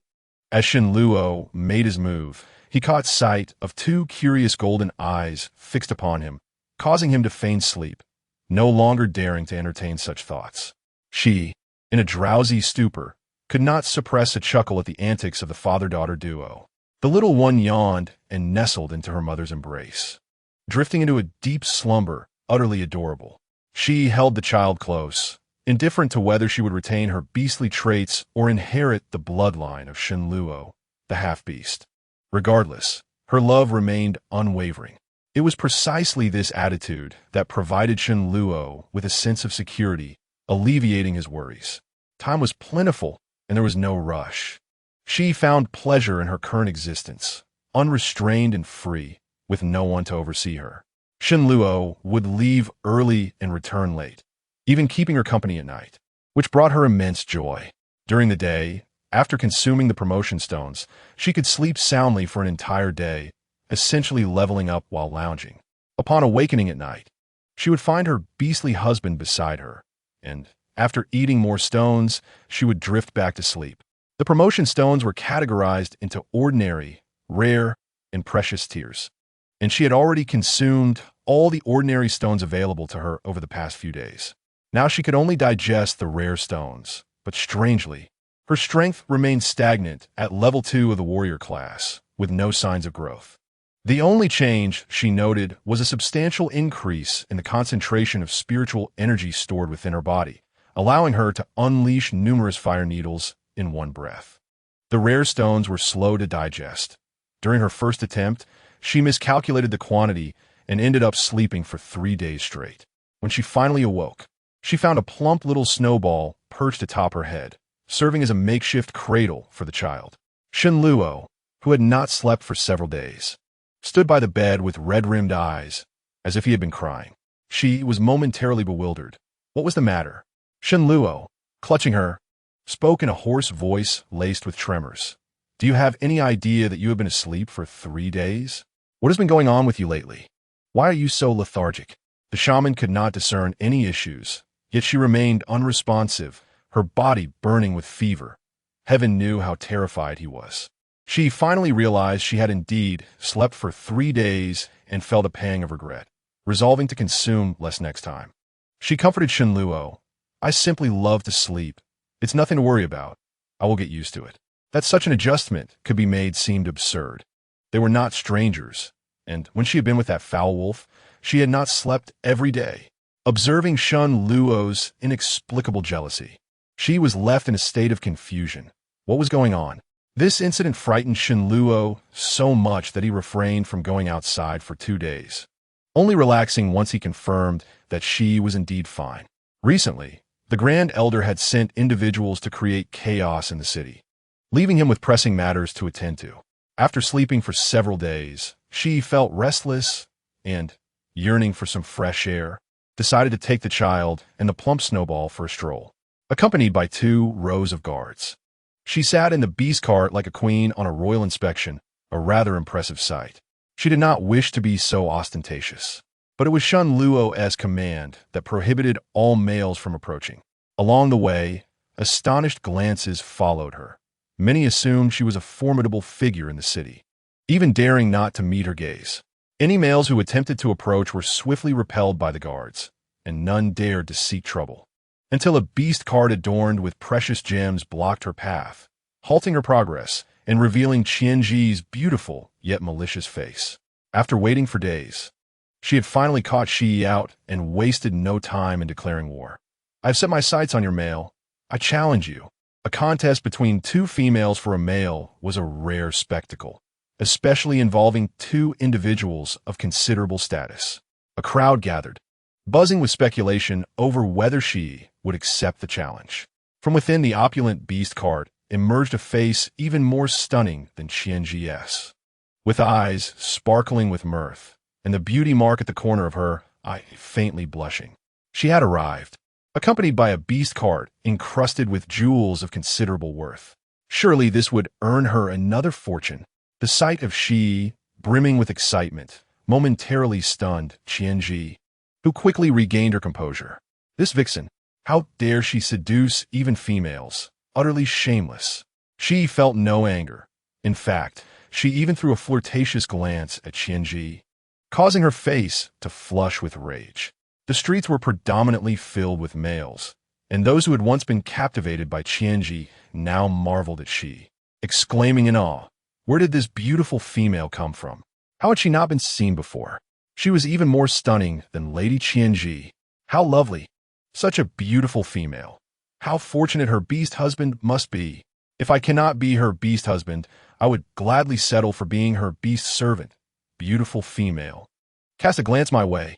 After integrating her beast clan bloodline, Shi's skin had grown increasingly fair and delicate, akin to a rose nourished with care, radiant and captivating.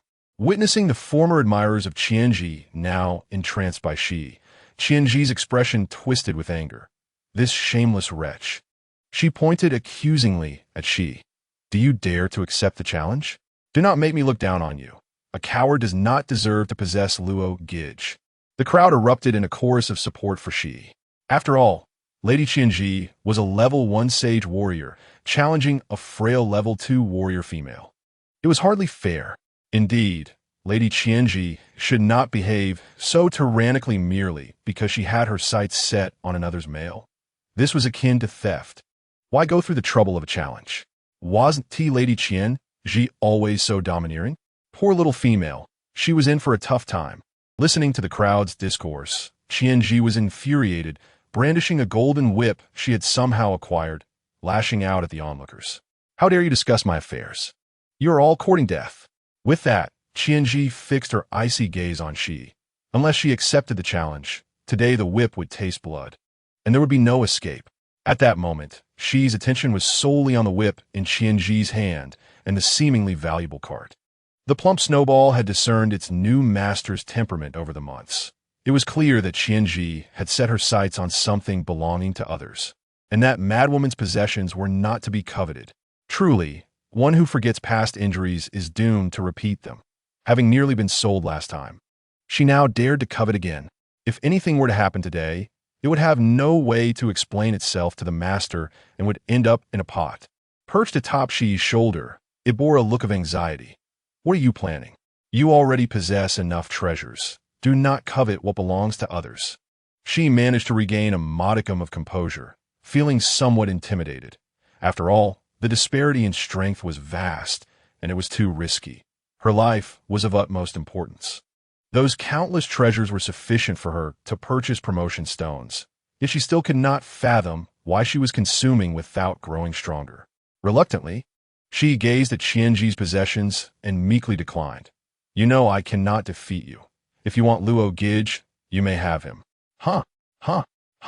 The entire assembly of beastmen wore expressions of confusion.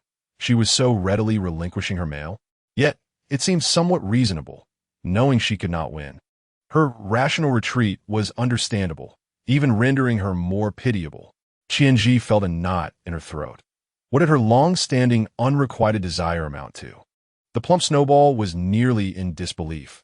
Just like that, the master was given up? How would the jealous one react? However, many sympathized with Shi. Such a frail female, faced with oppression from power, had no choice but to relinquish her male. It was not her fault. Who could expect anything less than misfortune when confronting Lady Yi? It was merely unfortunate that the little female found herself in this predicament, with her male coveted by Yi. She, with an innocent expression, blinked at Yi. "You can have Luo Gidge. Can I leave now?" After all, she had conceded. Whether Shin Luo would obediently remain with Yi was not for her to decide. Yi pondered for a moment, still unable to comprehend. But she could not swallow her pride. She struck the ground with her whip, forbidding Shi from leaving. "Who gave you permission to leave? What do you mean by giving up your male? Do you look down on me?" Shi's expression turned cold. "So you do not merely desire my male. You wish for my life, do you?" Upon hearing this, the beastmen began to whisper, casting accusatory glances at Yi, denouncing her treachery. In a fit of fury, Yi resolutely decided to resort to trickery. She leaped on Assure Yi's beast cart, the whip slicing through the air with a resounding crack. "I demand your male, and I shall take your life as well." The potent scent of Shun Luo emanating from Shi Yi incited a frenzied jealousy within Qianji. Once, Shi Yi had refused her proximity, yet now she indulged in intimate affairs with other females, forming bonds and even bearing offspring. The very things Qianji had yearned for over the years were effortlessly acquired by Shi Yi, who, in her cowardice, proclaimed her willingness to retreat. How could Qianji possibly swallow this indignation? At this moment, Shi Yi too was irate, truly vexed. She pondered why this young lady was so difficult to appease. Why was it that even when she complied, it was still futile? Fortunately, she was no longer the frail human she once was.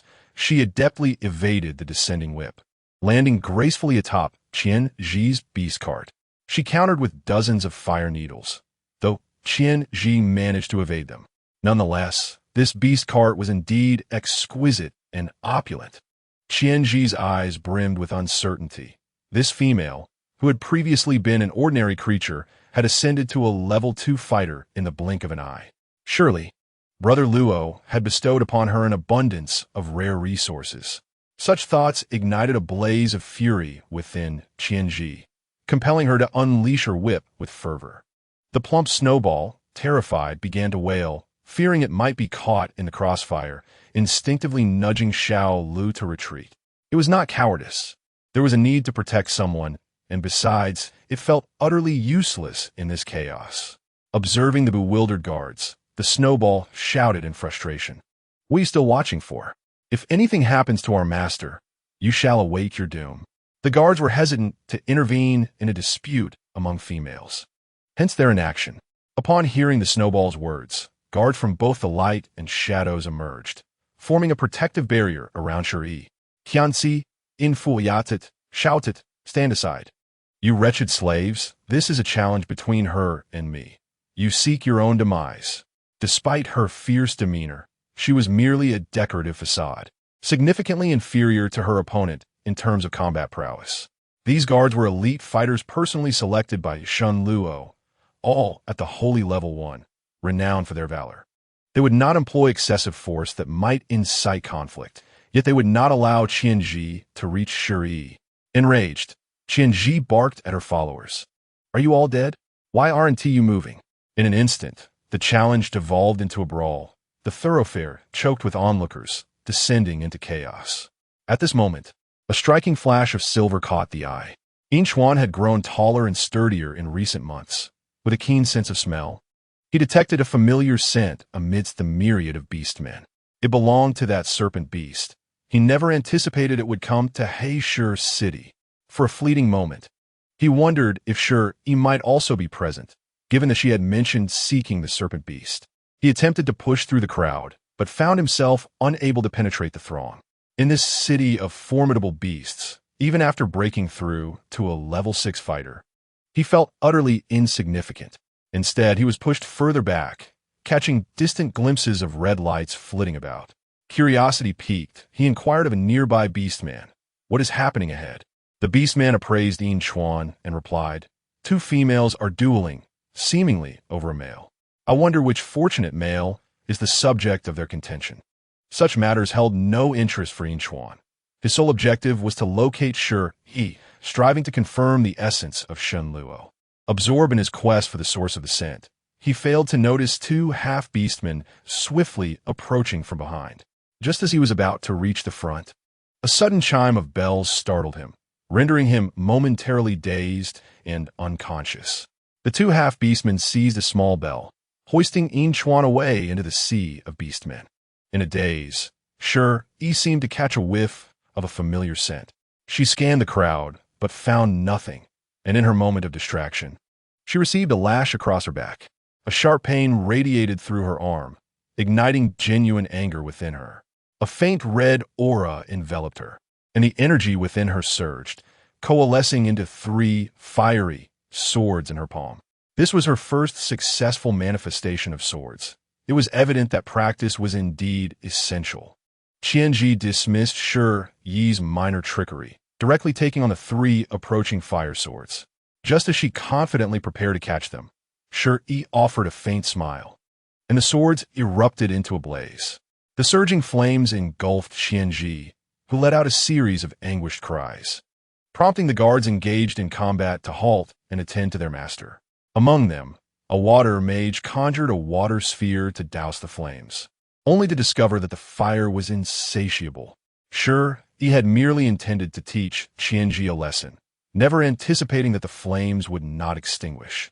Fearing that the situation could lead to a beast's demise, she decided to intervene.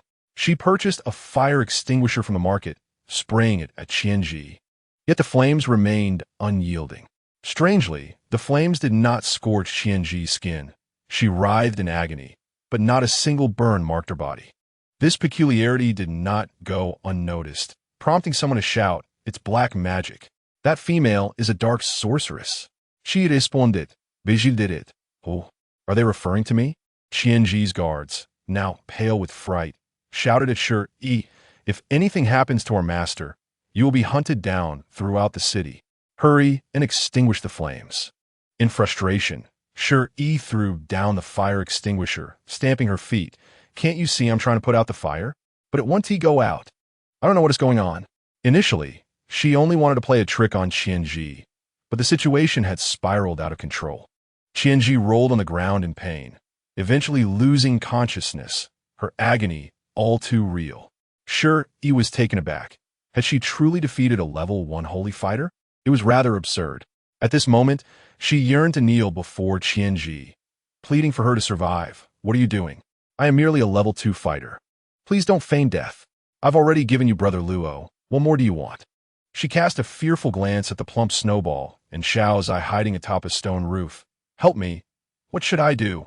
The snowball, equally terrified, frantically signaled to her. "What are you waiting for? We must flee." This was a predicament that only their master could resolve. As a mere pet, it felt utterly powerless. The snowball settled on Shi Yi's shoulder, performed a vanishing act, and the three of them hastily returned home. Having ventured out, they had barely begun to explore when calamity struck. It was indeed a stroke of ill fortune. Every day since their arrival had been tumultuous. Perhaps it was time to reconsider venturing into such treacherous places. Shi Yi, irate, pounded the table. "I feel that Heisher City and I are incompatible. It brings me misfortune. Had I known, I would never have come." As her words fell, Shen Luo, just entering, froze in place, his eyes ablaze with crimson. "You regret coming here?" Not only that, but in front of so many beastmen, Shi Yi had relinquished him to Yi. After only a few days of improvement, was she already fickle and seeking to discard him? However, what Shi Yi had just said still irked him, and he coldly retorted, "So you intend to leave me behind once more? Is it your plan to hand me over to someone else?" Shi Yi felt a twinge of guilt. She had just taken a half step back when she was abruptly pulled back, pressed tightly against his muscular frame.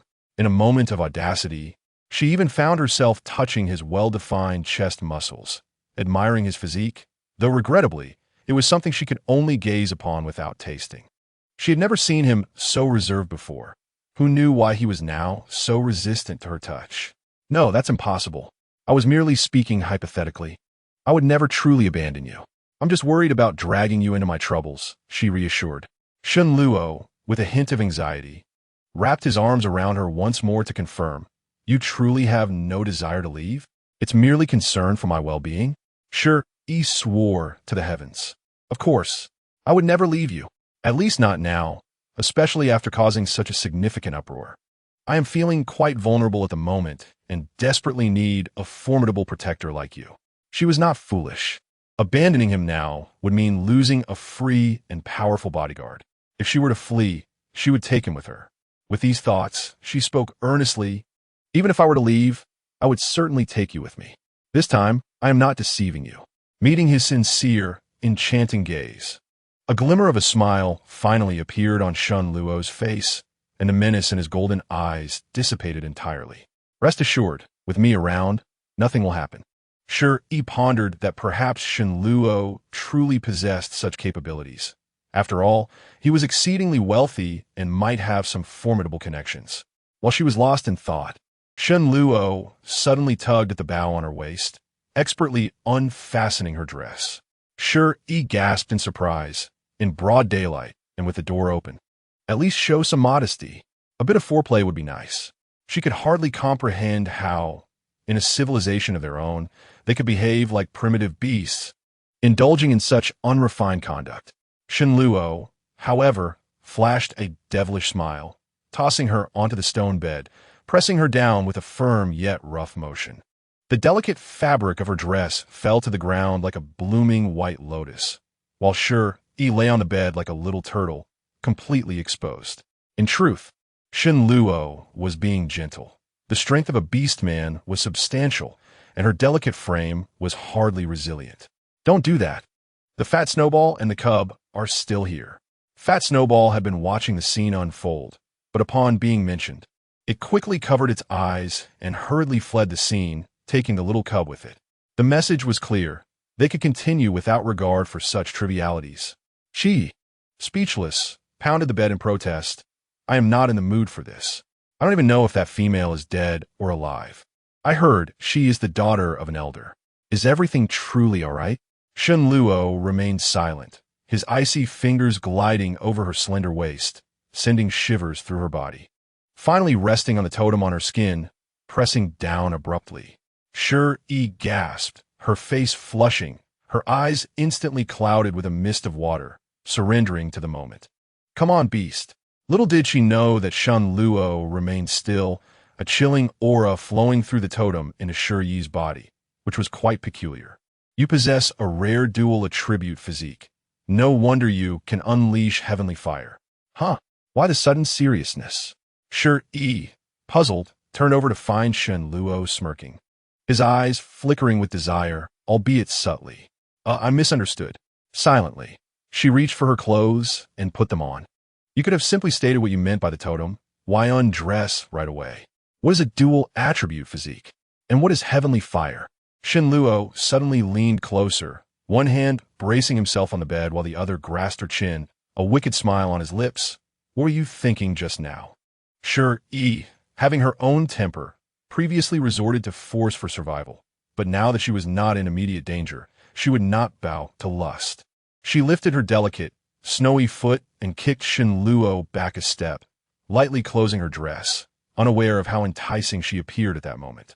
Reclining on the stone bed, her fragrant shoulder partially revealed, her enchanting eyes shimmering with both mirth and reproach, her fair feet peeking out, rosy and adorable. Beautiful individuals, when angered, appear to be pouting, prompting others to reflect on their own missteps. A fiery intensity ignited in Shenluo's eyes. He swallowed hard, unable to resist approaching her again. Shi Yi kicked out her foot once more, skillfully playing the game of teasing him. However, Shenluo seized her small foot, allowing it to press firmly against his chest. The skirt slid up her calf, and Shenluo's gaze became unrestrained and fervent. Yet, Shi Yi was unwilling to simply yield. Why should she conform to his desires? Disobedient males needed to be taught a lesson. After purchasing a chain crafted from hollow stone from the marketplace, in the next moment, Shenluo found himself bound tightly. Shi Yi hooked her foot around his waist, exerting force to switch their positions, grinning like a mischievous little cat, brimming with cunning. Stop fooling around. Explain to me what a dual attribute physique is. And what is heavenly fire? Shenluo lay on the bed, laughing with unrestrained delight, thoroughly enjoying his predicament. You have quite a few little trinkets. Where do they come from? He had always been curious about Shi Yi's past, but she had never disclosed any information, as if she had appeared out of thin air. No matter how he tried to probe, Shi Yi had never engaged, seemingly guarding herself against him, unwilling to fully trust him, always holding back.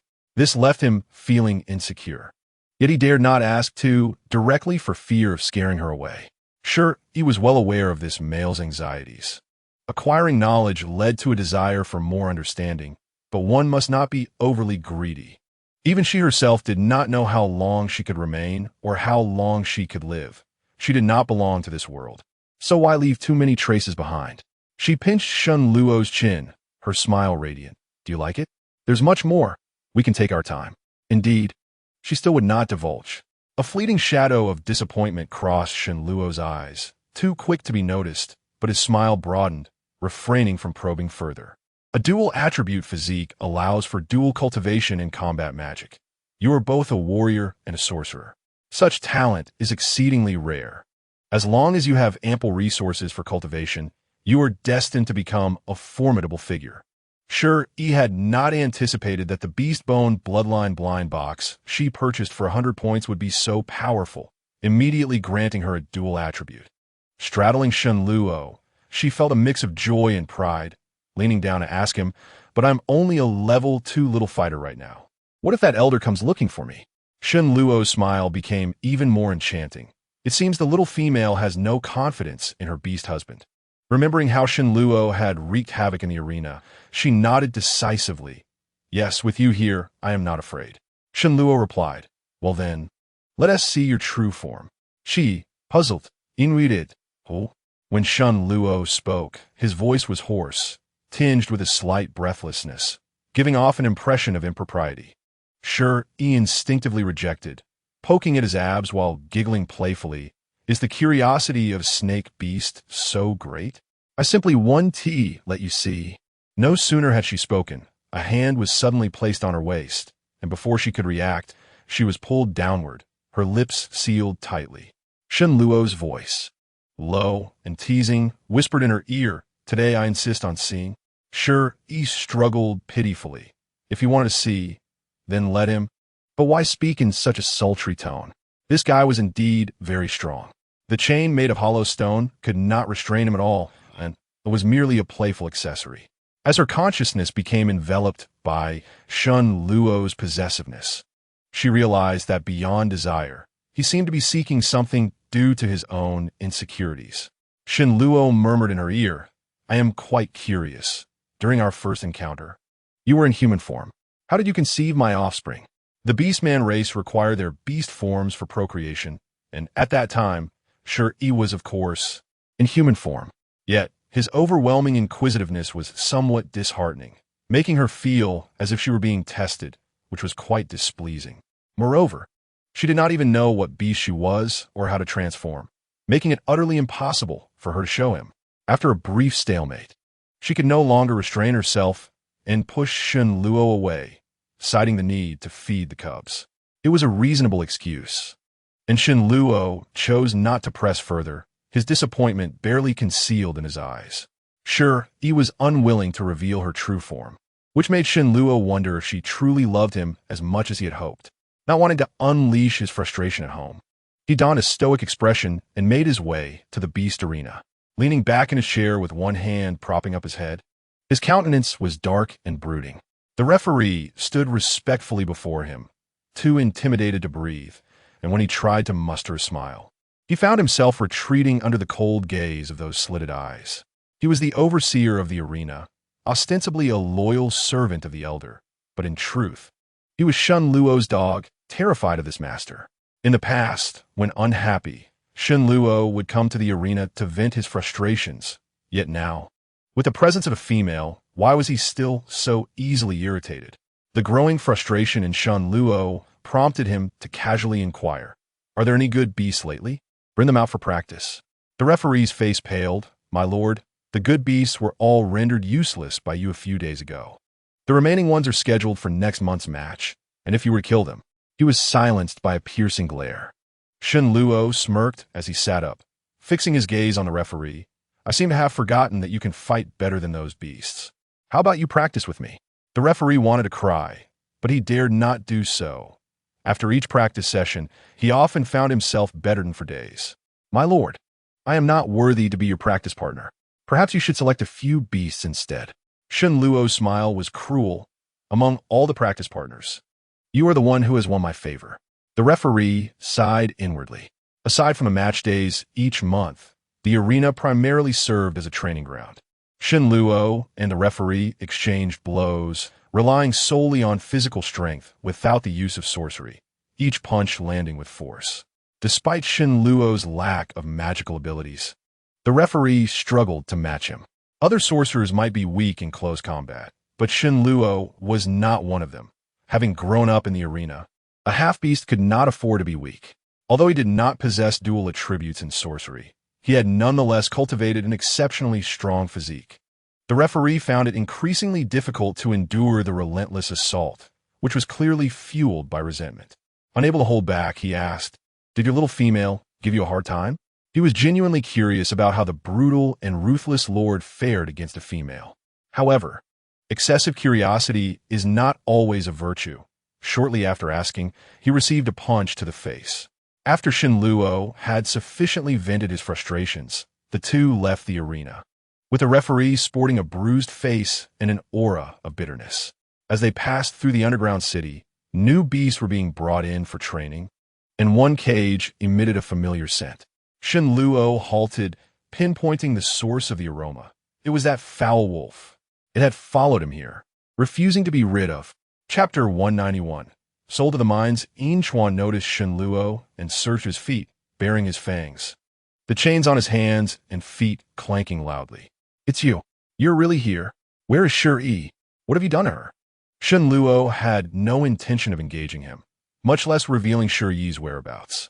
After finally shaking off this annoying presence, it was infuriating that he had reappeared. For a brief moment, Shen Luo contemplated letting the wretched wolf die in the arena, but he worried that Shi Yi might harbor resentment in the future. After all, Shi Yi had once cherished that foul wolf to the point of making him jealous.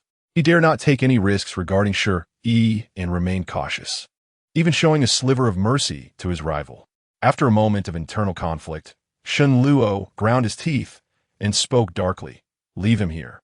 The referee was taken aback, his curiosity nearly overwhelming him. Who was this little wolf?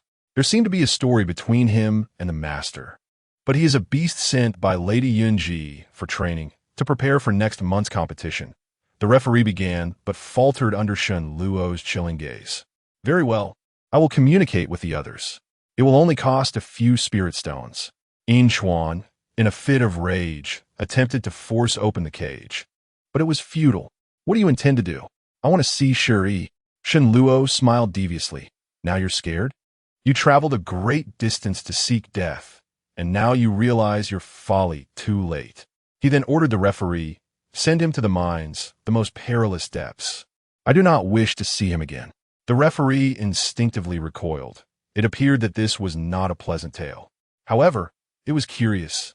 Those who bore a grudge against his master typically met only one fate, death. Sending him to the mines was already a remarkable act of mercy. Yinchuan, furious, felt the urge to claw at Shen Luo, but the cage's restrictions rendered him powerless, leaving him to seethe in anger. "You bastard! Tell me, is Shi Yi here? Speak!" Shen Luo, irritated, rubbed his ears, and the referee hurriedly had Yinchuan escorted away to prevent further noise. Provoking this god of death would lead to dire consequences for them all. With his mood significantly improved, Shen Luo reveled in the knowledge that he had sent someone away. Whether Yinchuan would survive was no concern of his. Even if Shi Yi learned of this matter in the future, it would not be his fault. The referee bowed respectfully as he watched his master leave, and then hurried after Yinchuan, eager to satisfy his curiosity. "How did you offend our master? It wouldn't be over a female, would it?" Yinchuan, seething with anger, felt his heart sink upon hearing the referee's reference to Shen Luo. He had not anticipated that this half-beast wielded such influence. If Shi Yi were indeed in his grasp. No, perhaps it wasn't so dire. Yinchuan lowered his head, resembling a discarded puppy. He had heard Shi Yi mention that she would seek out Shen Luo and be with him. They even had cubs together, so perhaps he was truly an extraneous presence. Yinchuan remained silent, but his defeated demeanor offered an answer. The referee gasped, covering his mouth in shock. No wonder the master had shown such ruthlessness in sending him to the mines. It turned out he was a romantic rival. How novel. In the High B City, there were numerous spirit or veins, most of which fell under Shen Luo's control. The referee delivered Yinchuan to the harshest mine. Alongside other bee slaves, Yinchuan donned chains made of carved stone as they trudged toward the mine. Before him lay a sea of gaunt, weary orcs and half-beasts. Most had been sent here for serious offenses, while a few were slaves sold by their masters or abducted for sale. Initially resistant, Yinchuan soon found that the overseers wielded whips that cracked mercilessly. The lowest-ranked overseers were silver fighters, leaving him with no chance to resist. If he wished to survive and see Shi Yi again, he would have to endure and wait for an opportunity to escape. Chapter 192. A chance to exhaust some energy at Qianji's residence. A group of healers stood vigil, while the elder, Qianmo, wore a face as dark as thunder. Qianji lay in bed, pale and frail. The healers had employed a significant amount of soul-replenishing potions to stabilize her condition, perspiring profusely in the process. Elder, the young lady is out of danger. Fortunately, the assailant was of a lower rank. Otherwise, even more medicinal herbs would have been futile. Qianmo's mind raced with a single thought. Such a dangerous individual must not be allowed to linger. If she were one of his own, it would be beneficial. But should she become an ally to Shen Luo, it would spell trouble for him. That female must not be allowed to remain. Qianji opened her eyes, clutching her father and weeping like a kettle on the boil. Father, that wretched girl nearly killed me. You must not let her go. Qianmo was exasperated, his temples throbbing. What a disgrace. Keep your voice down. Must you let everyone know you were defeated by a mere second-tier fighter? It was indeed humiliating to publicly challenge another for their male, only to be carried home afterward. A significant embarrassment. Qianji remained defiant. She merely got lucky, awakening her dual attribute constitution. Besides, Brother Luo must have given her ample resources to cultivate, which is why she has progressed so rapidly. I don't care. I will kill her. Qianmo was left speechless. Had they not provided her with resources? How much effort had gone into raising Qianji from childhood? She was utterly ungrateful. He was filled with frustration, fearing that his daughter would stir up trouble again. He warned her sternly, "Stay at home and do not venture outside during this time. Shen Luo holds grudges and will retaliate for even the slightest grievance. Do you really think he wouldn't dare to take action against you? You ought to learn from your past mistakes." The memory of that night in the abandoned mine made her shudder. While the experience had not been unbearable, the thought of being taken advantage of by those despicable males was repulsive. The numerous filthy hands that had left their marks on her, along with the grotesque faces and foul-smelling mouths, made Qianji cringe at the recollection. "I understand, father. I will obediently recuperate at home," she said, but her heart was consumed with thoughts of vengeance against Shi Yi, secretly seeking out an assassin. However, the assassin never returned, not even a trace left behind. Little did she know that those assassins could not even contend with the guards, let alone defeat Shi Yi. After engaging in combat with Qianji, Shi Yi had gained some insights and was able to advance remarkably through practical experience. Consequently, while soaking in the medicinal bath, she dispatched several assassins and exchanged a few moves with Shen Luo, who, being a young man full of vigor, was an excellent outlet for her excess energy. This led to a direct breakthrough to the pinnacle of the 9th rank of fighters, showcasing the immediate efficacy of the advancement stones. Shen Luo gazed in astonishment at the 9 floral wreaths adorning her waist, never having witnessed such an eerie and terrifying promotion before. Shi Yi herself realized that the digestion period for the intermediate advancement stones was quite slow, and the absorption of power required time. It was not something one could achieve simply by waking up. Once she broke through to the silver fighter level, she would be able to consume the advanced advancement stones, making her ascension akin to riding a rocket. At this point, having Shen Luo as a sparring partner became crucial. She needed a formidable and resilient companion for training. The fragrant rose petals in the pool surrounded her, and as Shi Yi wrapped her arms around Shen Luo's neck, her peach blossom eyes shimmered with affection. Under the influence of the medicinal bath, her skin took on a delicate pink hue, resembling a succulent peach, exuding an irresistible allure. It was a temptation that made one long to take a bite. Shen Luo, sharing this thought, acted on it, his lips, glistening like petals laced with nectar, were utterly addictive. Chapter 193. Not because of affection, Shen Luo held her slender waist with both hands, finding it so delicate that one hand could easily encompass it. Yet the sensation was far more pleasurable with both. "I fear I might harm you, but it seems it will not be long before your strength surpasses mine," he remarked. The secrets surrounding Shi Yi were multiplying, causing him increasing anxiety. It felt as though he was grasping at sand. The tighter he tried to hold on, the quicker it slipped away, inevitably leaving him with nothing. Shi Yi offered no explanation, but produced a bag of premium advancement stones for Shen Luo. Consume this. It may aid your breakthrough. She sensed that Shen Luo had reached a bottleneck at the peak of the second tier of the holy level. And due to his extensive combat experience, he was more formidable than other fighters and mages of the same tier. Outsiders believed Shen Luo had already reached the third tier of the holy level, which was not the case. However, his talent was already exceptional. While others might never reach the holy level in their lifetime, he had achieved such heights at the age of 26, truly a rare genius. With the assistance of the advancement stones, Shen Luo would soon reach the next level, and attaining divine rank would not be impossible.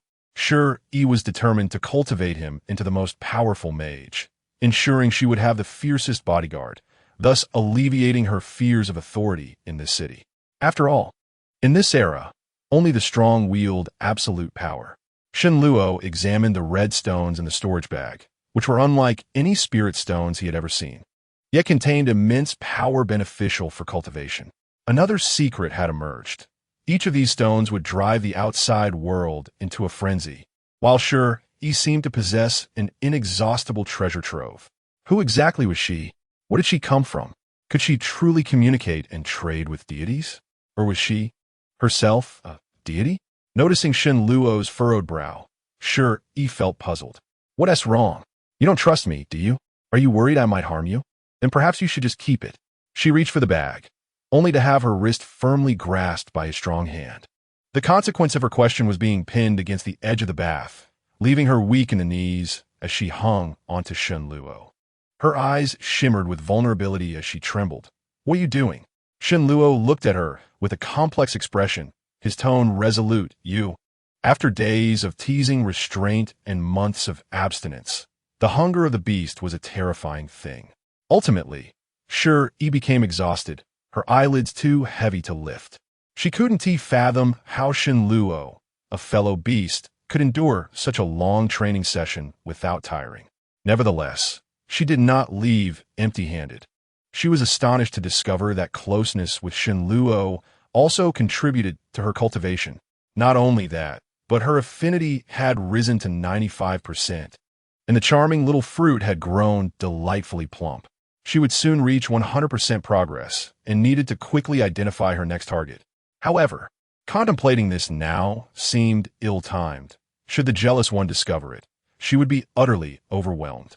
Shi Yi felt she was on the verge of breaking through to the silver fighter level, promptly consuming a healing potion to dispel any negative effects, and urged Shen Luo to try again.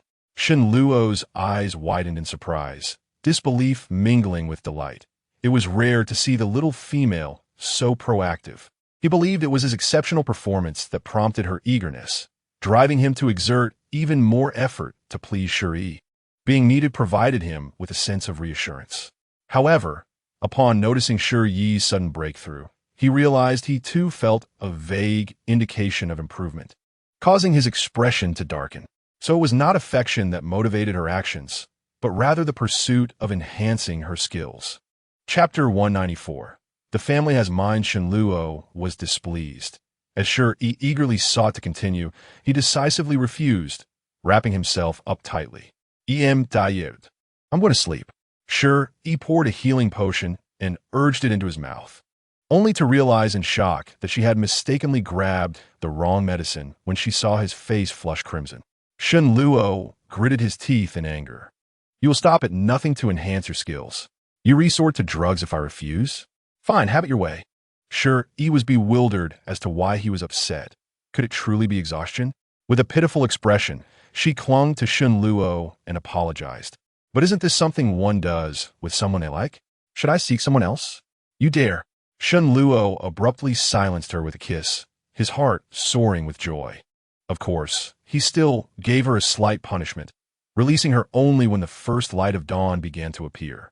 Shen Luo was genuinely easy to appease, his dreams filled with the thought that the one he cherished most could make him smile. Oh no, he hadn't slept at all. He simply watched over the peaceful little female until dawn broke. She finally admitted her feelings for him. Yes, it was because she liked him that she gifted him advancement stones. No one else did, not even that wretched wolf. Shen Luo's spirits soared inexplicably, and for the following days, he and Shi Yi engaged in secret training together. Aside from the time spent absorbing the advancement stones, they were otherwise, well, training. As for the little cub, a host of male caretakers attended to it, along with the plump Snowball, the wet nurse who was there to feed and play with it, leaving it chubby and content. After over 20 days of seclusion, the two emerged radiant, their abilities greatly enhanced, while the plump Snowball sported dark circles under its eyes. Suffering from severe postpartum depression. I'm not saying this, but I'm a pet, not a slave. You two have ignored the cub for over 20 days. Do you know what I've been through during this time? Shi Yi poked at its round belly, mercilessly declaring, "You've just been eating and drinking. If you weren't male, I would have thought you were about to give birth." Plump Snowball frowned, protesting, "I don't care. You two are the cub's parents. You can't just use me as a free slave." Shi Yi raised her hand and tossed it 2 boxes of mealworms. "Is this enough?" Pang Shiqiu expressed indignation, remarking on the unfairness of using food to curry favor with others, only to later ridicule them for their weight. When it remained silent, Shi Yi produced 2 boxes of assorted meat freeze-dried treats, suggesting a change in flavor since other small pets relished them. At that moment, Pang Shiqiu revealed a knowing smile. Feeling fortunate to care for the little master, Shen Luo cast a disdainful glance at Pang Shiqiu. Considering it merely a small pet, he had already resigned to giving to Shi Yi. After days of confinement, he realized the elder had been covertly manipulating the mining veins, amassing considerable profit, and it was time to confront him. "Yi, I have matters to attend to outside. Please watch over the little one at home." He felt little concern regarding assassins, as they likely could not overpower Shi Yi, especially with so many guards around. His astonishment at Shi Yi's rapid growth and cultivation had transformed into acceptance within just a few days, having witnessed her ascend from a low-tier fighter to a silver fighter. What others needed years to accomplish, she achieved in less than 10 days, advancing effortlessly from level 1 to level 2, and now she was a level 3 silver fighter. Of course, he had contributed significantly, feeling somewhat achy for the first time. Shi Yi, curious about Shen Luo, casually inquired, "What do you do? You possess such vast wealth." Despite being partners and having a child, they seemed to know little about each other. Shen Luo and Kavichu shared a moment of awkwardness before Shen Luo relaxed. "I engage in some business. Our family has mines that require management." Chapter 195. Procurement. Shi Yi's eyes sparkled with excitement. He was indeed a true tycoon. It was no wonder there were dozens of treasure troves. He had spirit mines. Pang Shiqiu added, "Not only do we have mines, but many of them." Shen Luo felt a twinge of apprehension about how to reveal that he was the lord of Heisher City. Perhaps he would explain once he dealt with those troublesome individuals. Shi Yi eagerly surveyed the treasures in the vault, exchanging some gold coins for promotion stones. These assets would not only support her and Shen Luo in reaching divine level, but also sustain a formidable army. She planned to discuss this with Shen Luo later. Perhaps establishing her own kingdom would not be too difficult. After spending over 20 days at home, boredom set in. Shi Yi calculated the days and discovered that today was the arena competition. "Let's go to the arena," she exclaimed. Her intention was not merely to witness the spectacle, but to scout potential candidates to cultivate as loyal bodyguards. The arena was filled with promising specimens, the ideal place for procurement. Pang Shiqiu hesitated. "Perhaps not. Master, your beast husband is absent. What if someone unwittingly offends you? If anything were to happen, this little pet would not survive." However, Shi Yi waved dismissively, summoning dozens of long swords enveloped in red flames around her, her imposing aura causing Pang Shiqiu and the little one to shrink back in fear. Pang Shiqiu was astonished. What had transpired over these 20 days? How had the once delicate female become so powerful? Shi Yi would not disclose her capabilities to those who were unworthy of such knowledge. She was determined to attend the arena, and Pang Shiqiu could only accompany her, bearing the scent of Shen Luo, which generally deterred other males from offending an exalted female. Upon encountering Shi Yi, Qi promptly offered her the best seat, one reserved for individuals of noble status. He whispered, "Are there any rare items for sale? As per our usual arrangement, you take 80, I take 20. Shi Yi agreed, knowing she would need many spirit stones to cultivate her trusted confidants. Who would refuse extra wealth? Even though Shen Luo's family had mines, they would eventually be depleted, so earning more was beneficial. She pondered and produced an array of fresh fruits, stating, "Those watching the competition will surely desire snacks. Do you think these will sell well?" She also brought forth some dried fruits, sunflower seeds, and peanuts, perfect for enjoying during the matches. Qi's eyes sparkled at the sight. Are these all food items? Food sells well everywhere, especially high-quality fruits and vegetarian options, which are favored by the beastmen. How much do you have? I will sell them all today. Given their ability to hunt, meat was never lacking. It was fruits and vegetables that were in short supply. Shi Yi smiled mischievously. Can you really sell them all? What if they don't sell? Will you take them all back? Qi was unperturbed, confident in their marketability. When Shi Yi revealed several full storage bags of goods, Kai's excitement peaked. Wonderful. I will do my utmost to sell them. Anything unsold can be taken elsewhere. I guarantee they will all go. He was curious about the origins of these rare items, but understood that some matters were best left unexamined. As long as they could profit, who cared? Meanwhile, Qianji, seated in a high position, observed Qi flattering Shi Yi with irritation, knocking over a stack of golden fruits. These were expensive, scarce spirit fruits that could enhance cultivation, and outsiders could scarcely afford even one. She had grown weary of them, having consumed them as snacks in childhood. That wretched girl, now flaunting her relationship with Gij Luo, has everyone fawning over her. She is merely a rustic from a small place. How dare she steal my mail? Chapter 196. Wealth should not be wasted. A group of males surrounded her, not daring to breathe too loudly. Whoever spoke would be in trouble. Soon, news came from Qi about the sale of rare fruits, available in unlimited quantities, sold by the portion for 100 mid-tier spirit stones. Each basket contained several apples, bananas, oranges, fragrant pears, melons, and dried fruits, bundled for higher efficiency. To the untrained eye, the baskets appeared plentiful. Yet Shi Yi knew they were not truly worth that many spirit stones. The black referee was truly profiting from unscrupulous dealings. Once the announcement was made, the items sold out rapidly.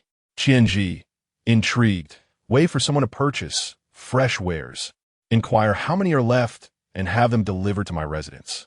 Afterward, she shot a provocative glance at Shi Yi.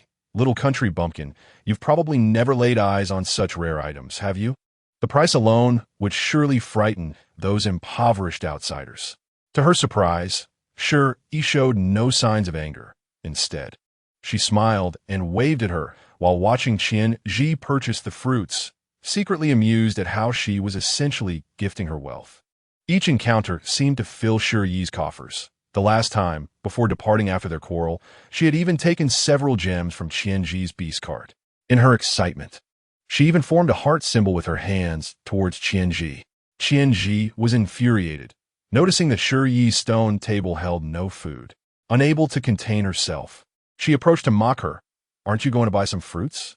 Gij Luo wouldn't deny you spirit stones, would he? How pitiful. Shall I treat you? Shi Yi waved her hands repeatedly.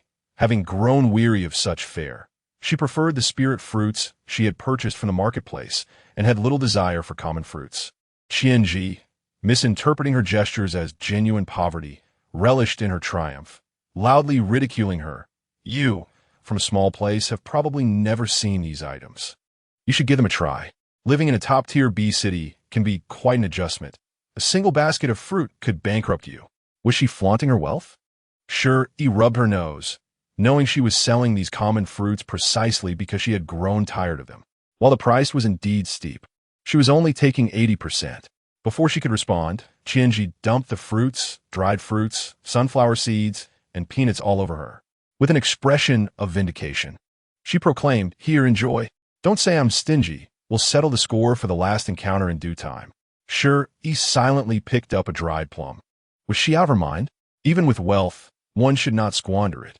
Seeing her actually eat, Qianji burst into laughter, believing Shi Yi was truly so impoverished that she could not afford to eat, nor did she receive any affection from Shen Luo, who must not provide her with spirit stones. Laughter erupted as Qianji, satisfied after her scornful remarks, returned to her seat with a sense of triumph. However, Shi Yi did not perceive her as despicable. After all, she was akin to a benefactor generously offering a plethora of high-priced fruits. Despite her generosity, Shi Yi had little interest in them, and instead produced a plate of vibrant red spiritual fruits from her spatial ring, releasing a rich aura and fragrant aroma into the air. Upon catching the scent, Qianji's eyes widened in disbelief. How could someone from such humble origins afford spiritual fruits worth their weight in gold? She could hardly consume as many in an entire year. These were exquisite xianlingua, with only a handful produced by a tree cultivated for a century. As Shi Yi devoured one fruit after another, she soon presented an even finer selection. The luscious red fruits were tantalizing enough to make the beastmen swallow hard. Qianji, too, found herself entranced. Previously, she had reassured herself that it was Luo Gu who supported Shi Yi, but surely even Luo Gu could not procure such a bounty. Her father had scoured for ages, managing to find just a few this year. Unable to contain her curiosity, she approached Shi Yi and demanded, "Where did you acquire so many spiritual fruits? Did Luo Gu give them to you?" Chapter 197. Reunion. Shi Yi, taken aback, replied, "No, they are mine. Would you like some?" Before Qianji could respond, she cheerfully shoved a fruit into her mouth, asking, "Is it delicious?" The larger ones are indeed sweeter. Qianji, tasting the delectable fruit, felt tears welling up in her eyes. This wretched girl must be mocking her for being unable to afford such luxuries. As she prepared to retaliate, every time she opened her mouth, another fruit was thrust inside. Eventually, the scene transformed into Shi Yi smilingly feeding her, resembling a pair of affectionate sisters. "Why not share the good fruits with me?" protested the plump Xueqiu. In the end, Qianji found herself unwittingly appeased, returning to her seat with a full belly, completely forgetting her previous intentions. Of course, the subsequent fruits Shi Yi offered were of lesser quality, but to the beastmen, they were still a rare treat. Shi Yi secretly sighed in relief. Though she was a fortune bringer, each encounter seemed fraught with trouble. She prayed there would be no further disturbances today, for she intended to select several beast slaves to take home. Before long, the shopping segment concluded, and the competition commenced as the ornate stone doors opened. Ushering in the beasts for combat, Shi Yi watched intently, directing guards to negotiate with the beast owners for those she desired. If the beasts belonged to the arena, matters were even simpler. She could directly approach the dark referee. The dark referee assured her that, after the match, he would guide her to the underground city for selecting beast slaves for sale, realizing that it would be more efficient to purchase directly from the underground city. She planned to leave. At that moment, a new round of beasts entered, featuring a white-haired beast man. She abruptly halted, her gaze fixated on his strikingly handsome yet profound features. Inchuan, what was he doing here? Shi Yi was taken aback, returning to her seat hastily and sending someone to inquire of the referee. Meanwhile, Qianji, having exchanged places with a nearby beast man, boasted, "Do you see that wolf beast? It's mine. Do you think he can win?" Shi Yi turned stiffly to her, disbelief washing over her. How could Inchuan have become Qianji's beast? When had he arrived at Haishi City? How had he become a beast slave? In mere months, he had transformed from a level 3 fighter to a level 1 silver fighter. The hardships he must have endured were beyond her imagination. Qianji continued to chatter. "This wolf beast is mediocre. He only reached level 1 silver fighter after consuming so many advancement potions. His heavenly wolf bloodline might show some potential, but if he loses, I'll have him killed to avoid wasting my resources." She flaunted her beast, unaware of its significance to Shi Yi. It was a prime seedling capable of bearing longevity fruits. Unable to contain her frustration, Shi Yi smiled and inquired, "Would you consider selling that beast to me?" Upon hearing her interest, Qianji perked up. "You want him?" "Not a chance. He is my beast slave, and I'll kill him in front of you if I feel like it." For the first time, Shi Yi found Qianji's demeanor utterly detestable, and her desire to acquire the beast diminished. She seized Qianji by the throat and declared, "I will buy your beast. If you refuse, I will take it by force. You can decide how to handle it, or I might just teach you a lesson." Qianji's eyes widened in disbelief as she felt the aura of a silver fighter radiating from Shi Yi, sending a chill through her. What was happening? In just over 20 days, Shi Yi had ascended from a level 2 fighter to a silver fighter? Madness. Chapter 198. Reluctance despite her desire to appear tough. Qianji found herself trapped, her neck firmly gripped. Shi Yi, though smiling gently, was resolute in her strength. Think carefully before you speak. I do not enjoy anger, but when I am provoked, I can be rather heavy-handed. Should I hurt you, it would sadden me greatly. Qianji glared in frustration. The audacity of this insolent girl inciting her fury. Suddenly, an idea struck her. Shi Yi valued this male beast, and whether as a beast husband or plaything, it would surely infuriate Luo Ge. She had always relished causing discord in their relationship, so she eagerly nodded in agreement. Once Shi Yi released her grip, Qianji curiously asked, "Do you know that beast?" Shi Yi nodded solemnly. "Ido. Not only do I know him, but our connection is quite special." The glimmer in her eyes revealed a past bond. This revelation sent Qianji into a frenzy of delight. The wretched girl harbored feelings for this beast, an old flame, and Luo Ge's temperament would surely not allow for such a situation. Soon, they would part ways, and Qianji would have her chance. With a cheerful wave, she declared, "All right, after the competition, I will give him to you as repayment for the fruits you treated me to."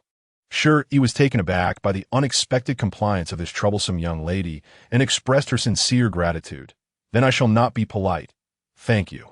She then procured another plate of fruits to share with Qianji. As Qianji consumed the fruits, her anger simmered. How could there be a female in Haishi City more extravagant than she? Especially a rival from such humble beginnings, possessing greater treasures than her. Unable to swallow her pride, Qianji relentlessly challenged Shi Yi with several plates of fruit. When Shi Yi finally denied her further offerings, Qianji realized why Shen Luo had shown disdain for the young lady. With such an insatiable appetite, even a wealthy family could not sustain her.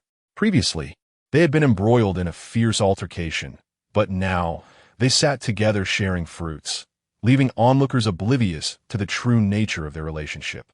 In the arena, Yinchuan gazed solemnly at the formidable beast before him, resembling a mountain. Previously, he had been sold by Shan Luo's despicable half-beastmen to work in the mines. The guards, admiring his handsome visage, had gifted him to Qianji. When she sought to toy with him, he resolutely refused, leading to his fate as a combat beast. Days spent here had illuminated his dire situation. To survive, he must defeat his opponents and grow stronger, or else face death. His desire to see Shi Yi again fueled his every effort in training, striving to endure. Even when confronting a beast of a higher rank, he never wavered. As the crowd placed their bets on the formidable beast, the disparity in ranks made victory for Yinchuan seem bleak, and Shi Yi watched with a heavy heart. "Can you not sell him to me now?" Qianji, too, felt anxious, regretting her decision to send the wolf beast into the arena. If he perished, how could she further sow discord between Luo Ge and that wretched girl? "I wish I could, but once a beast enters the arena, they cannot withdraw. That is the rule of the arena, unbreakable by anyone." Shi Yi could only pray that Yinchuan would survive, even if just barely, as she believed she could save him with a breath of life. The painstakingly nurtured Shouming Luding, the prospect of cultivating another one, seemed overwhelmingly tedious, and she was reluctant to part with it.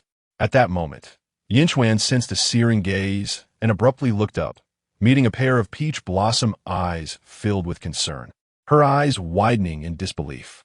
Gazing upon that familiar and exquisite visage, a tempest surged within her azure irises. "Shi, she is truly here." Chapter 199. No thought of leaving survivors. The two exchanged silent glances, a profound communication surpassing words. Even Qianji, standing nearby, could perceive the intricate emotions entwined between them. Indeed, the connection between these two was anything but innocent. The plump snowball, initially preoccupied with indulging in food, sensed something amiss. Upon noticing Yinchuan, the fruits it was holding fell to the ground. Oh no! Despite the master's countless precautions, the romantic rival had still appeared unbidden. The thought of the vinegar jar being overturned made it shiver involuntarily. The yearning that had accumulated over the past 6 months reached its zenith at this moment. And Yinchuan transformed into a colossal wave, yearning to escape the arena and rush to Shi Yi's side. However, this was the arena, and no beast wishing to flee would meet a favorable fate. The guards responsible for maintaining order were poised to intervene when another beast on the field emitted a furious roar that knocked the snow wolf down. Shi Yi anxiously rose to her feet, her heart racing as she observed the 2 trembling shadows of beasts on the arena floor. Qinji also stood up, nervously exclaiming, "Don't run away. If you can't win, just play dead. At least that way you might survive. But if you flee, you'll be executed on the spot." Yet, the evident disparity in levels rendered the situation patently unfair. Fuming, Shi Yi approached the referee. "You black-hearted referee, come out. Why is that beast a level higher than the snow wolf? How could it possibly win? I demand a pause in the match." She glanced at the arena nonchalantly, a stiff smile adorning his face. He had forgotten about this. At the time, the master intended to discard this wolf beast to the mines, only for it to be returned by Qinji. He had thought that hiding in the arena would pose no issue, as no one would know when it might perish. Who could have anticipated that Shi Yi would suddenly arrive today? He was so engrossed in his business dealings that he completely forgot about this matter. Now that the person had come knocking, what could he do but feign ignorance? The master was unwilling to tolerate the wolf beast, yet his female counterpart insisted on protecting it. This was far more complex than merely betting on a victor. Cough, cough, well, we are opponents matched based on a comprehensive assessment of abilities, absolutely fair and beyond intervention. If you wish to watch the match, please prepare yourself and refrain from causing trouble, as those guards can be quite severe. Shi Yi weighed her options. Indeed, her limited abilities could not stand against the formidable competitors of the arena, so she could only obediently return to her seat. Watching Yinchuan in a perilous situation, her beautiful brows knitted in worry, she felt an intense sense of injustice. She let out a sigh of relief, whispering a few words to the guards to inform Shenluo about the encounter between his female and the wolf beast in the arena. Yinchuan, distracted by his gaze toward Shi Yi, had already been struck several times, crimson staining his silvery fur. Yet, each time he managed to evade danger, awakening the bloodline of the heavenly wolf, wings sprouting from his back, enhancing his speed beyond previous limits.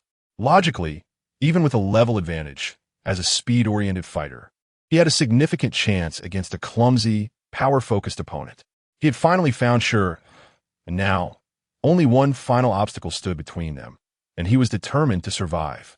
Shi Yi, fearing Yinchuan's bravado, shouted, "Yinchuan, do not be reckless. If you cannot win, concede. I shall wait for you here." It was uncertain whether he heard her, nor did she receive a response. The plump snowball scratched its ear, its eyes darting around.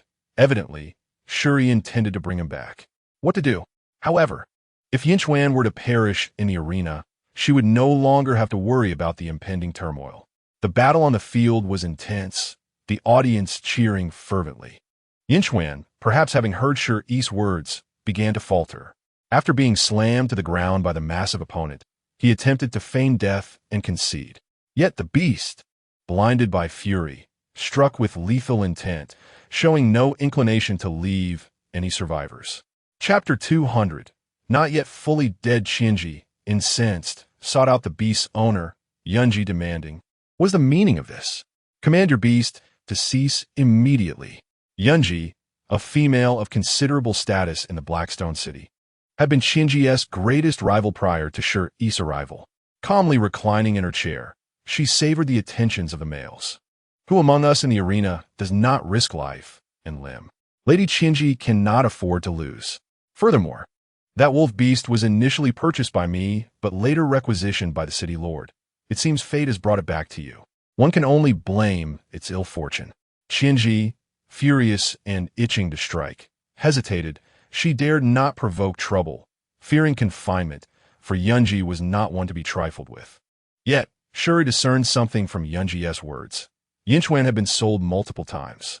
How detestable! What kind of bandit city was this? She had been sold upon her arrival, and Yinchuan had suffered the same fate. It was only a matter of time before she established rules for this city. As Yinchuan appeared on the brink of being crushed by the hulking beast, Shi Yi pushed through the crowd, intent on rescuing him. This action sent a wave of gasps through the onlookers, leaving Qi pale with fright. If anything happened to this little ancestor, he would have to accompany her in death. Qinji exclaimed in disbelief. Are you insane? Intervening in the match will get you killed. The plump snowball, hopping anxiously with concern for the little one, pleaded Shi Yi. Are you out of your mind? You're risking your life for that wolf beast. Upon her appearance, Qinji was immediately drawn to her. You've been hiding here all along? You must testify. If anything happens to her, it won't be my responsibility. The plump snowball shot her a glare. You brought that wolf beast here. If Shi Yi had not seen him, none of this would have happened. If anything happens to her, you cannot escape blame. Qinji, astonished and angered, was left speechless. Could she truly be held accountable? Although she had ulterior motives, could Shi Yi's willingness to risk everything for her former lover be blamed on her? The plump snowball attempted to block Shi Yi, but its small stature was no match for her resolve. She acted swiftly, positioning himself in her path.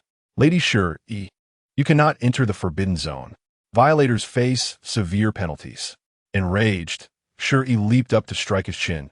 Did you not see that Yinchuan is about to be killed? As her words echoed, the outcome of the match was swiftly determined amidst a cacophony of cheers. Beneath the grinning faces of the beastmen lay Yinchuan's mangled body, bloodied and lifeless in a pit. In that moment, Shi Yi felt a profound sorrow. Although she had always regarded Yinchuan as a mere tool, she was not an emotionless automaton. The precious Xiaoming Lu Ding she had painstakingly cultivated was gone, and she could not maintain her composure. What tormented her further was her helplessness in the face of the immediacy of the situation, akin to the despair of waiting to perish while holding food in her previous life. At that moment, a white figure appeared before Shi Yi. It was Xinluo. He gazed at the gruesome scene on the ground, his fists clenched in silence. Indeed, some truths could not be concealed indefinitely, and deceit was never a wise course of action. He reached out, intending to say something, but Shi Yi bypassed him, heading straight for the arena. Can I take him away now? Qi, feeling guilty, nervously touched his nose, glancing at Xinluo's expression. According to regulations, it is permissible. Xinluo watched in disbelief as Shi Yi utilized a high-grade teleportation stone to transport herself directly to Yinchuan's side, bloody snow wolf in tow, vanishing from the arena. In that moment, he was engulfed by turmoil, racing home at breakneck speed, fearing he might never see Shi Yi again. The good news was that Shi Yi had returned home. The bad news was that she had brought along that wretched wolf, which was not yet fully dead. As Shi Yi exited her room, her gaze toward Xinluo was frigid and unyielding. Chapter 201. Catering to their preferences for the first time, Xinluo found himself bereft of the courage to speak. Even having been sold to the arena from a young age, he had never feared anything. Yet now, an overwhelming dread caused his heart to tremble. Shi Yi's gaze towards him was frigid, laden with sharp disappointment, piercing him silently and leaving him bleeding. Yinchuan had not perished. He had clung to life just long enough to report back before finally succumbing. In this moment, Shun Luo felt a flicker of relief. Thankfully, that loathsome wolf had survived. Otherwise, sure, he might have been so disheartened that she would no longer wish to associate with him. Perhaps now, there remained a chance for redemption. After a fleeting moment of eye contact, Shi Yi remained silent, retreating to her room with the plump snowball and the little cub. Shen Luo reached out a hand, only to lower it in resignation, words swirling in his mouth without ever taking form. It was disheartening to realize that the brief moment of happiness he had fought so hard to attain had crumbled to dust the instant that wretched wolf appeared. The plump snowball cast him a sympathetic glance, perhaps suggesting that his cunning had backfired. It was certainly not easing Shen Luo's worries, and he was still relying on it. For 3 consecutive days, Shi Yi had not uttered a single word to Shen Luo. Her days were consumed by tending to Yinchuan, changing his dressings and administering medicine, along with caring for the little cub. Their relationship had seemingly reverted to that of strangers. The atmosphere charged with tension that felt oppressive. She sighed helplessly. Master, it is likely that the loathsome wolf has revealed everything. Indeed, Within that revelation lay Shen Luo's true identity, concealed from Shi Yi for so long. She would undoubtedly be even angrier. Originally, Shen Luo had harbored a glimmer of hope that Shi Yi would remain calm, until the plump snowball was unceremoniously tossed out of the room. And he knew it was over. The plump snowball rubbed its aching bottom, looking indignant. "This is all you're doing, master. Why blame me?" The little creature had grown accustomed to the delicacies provided by Shi Yi, and now found the coarse grains unappetizing. Shen Luo, unable to endure any longer, stood up and glared at the closed door, wondering what they were doing inside for 3 days. The plump snowball responded with disdain. "At a time like this, you still care about jealousy? Look at what has happened to Yin Xuan. What have we done now?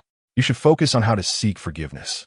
It had never dared to speak to its master in such a manner before, but after witnessing Shen Luo's bizarre behavior in love, it felt that such a suggestion was quite reasonable.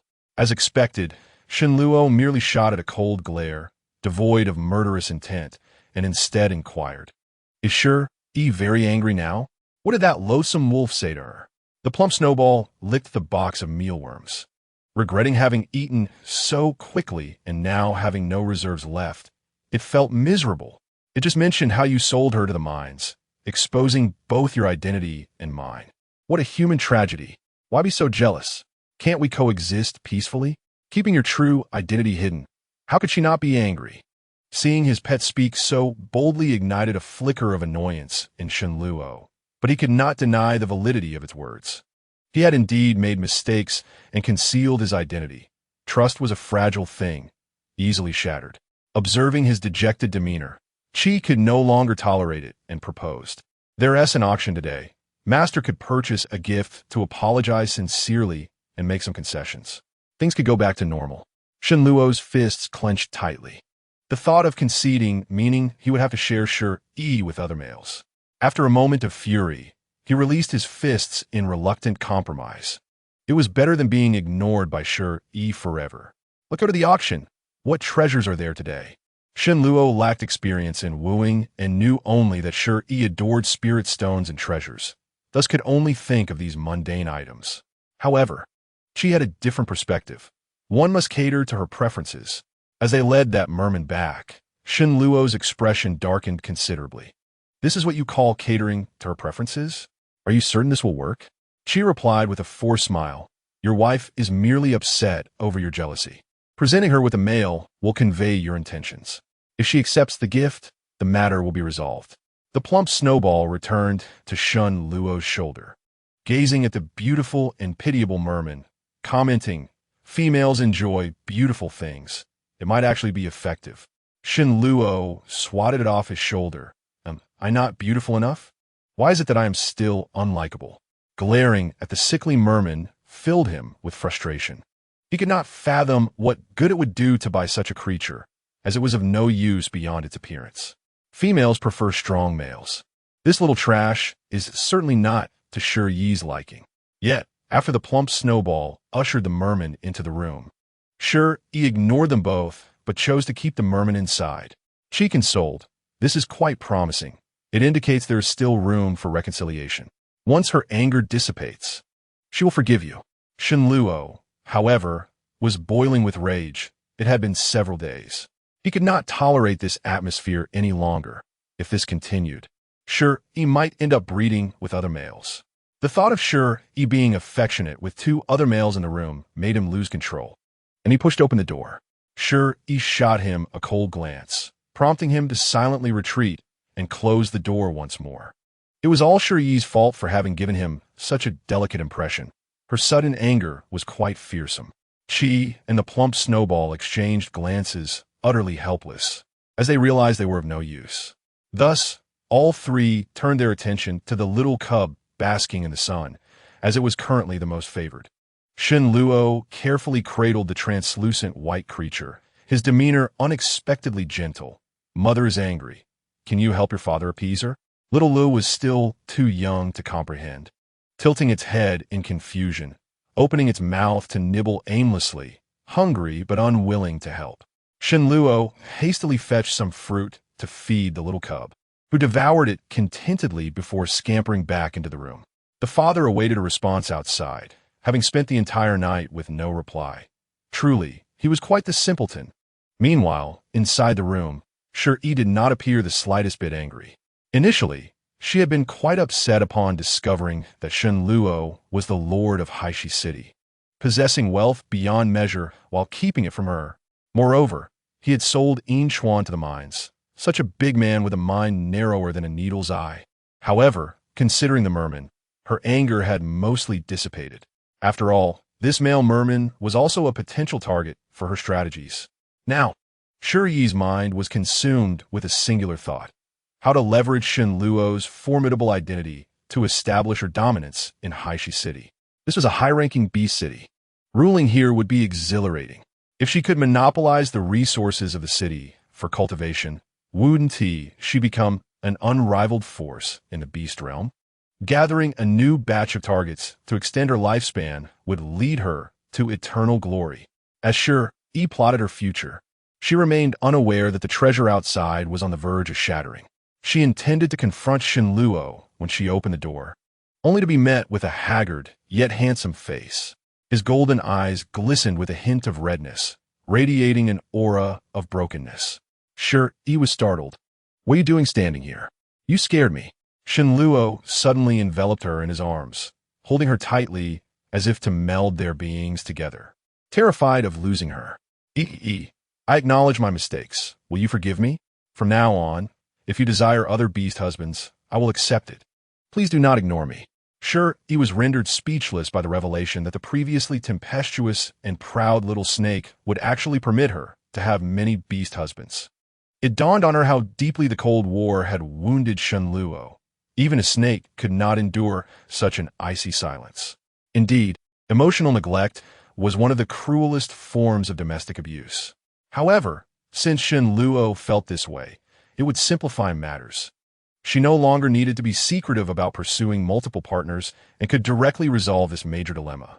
She embraced Shen Luo in return, sensing him stiffen slightly. Yet there was a hint of joy within him. Quickly comforted, "I forgive you, but there must not be a next time. From now on, you must not hide anything from me, especially regarding your numerous treasures."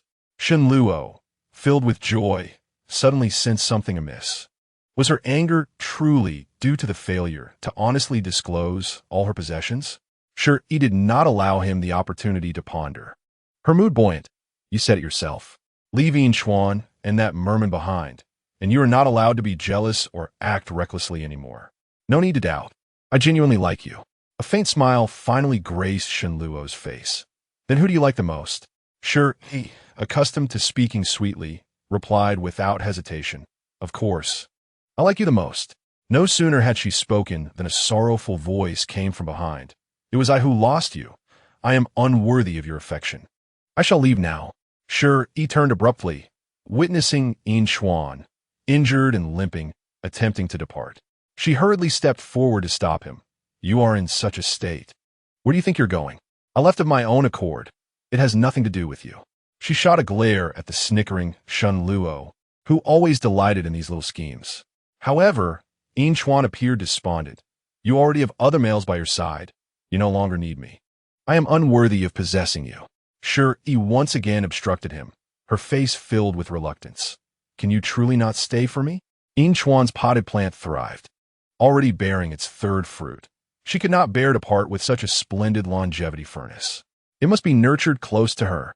Shen Luo felt a pang of bitterness in his heart, gritting his teeth yet unable to intervene, only capable of sulking in silence.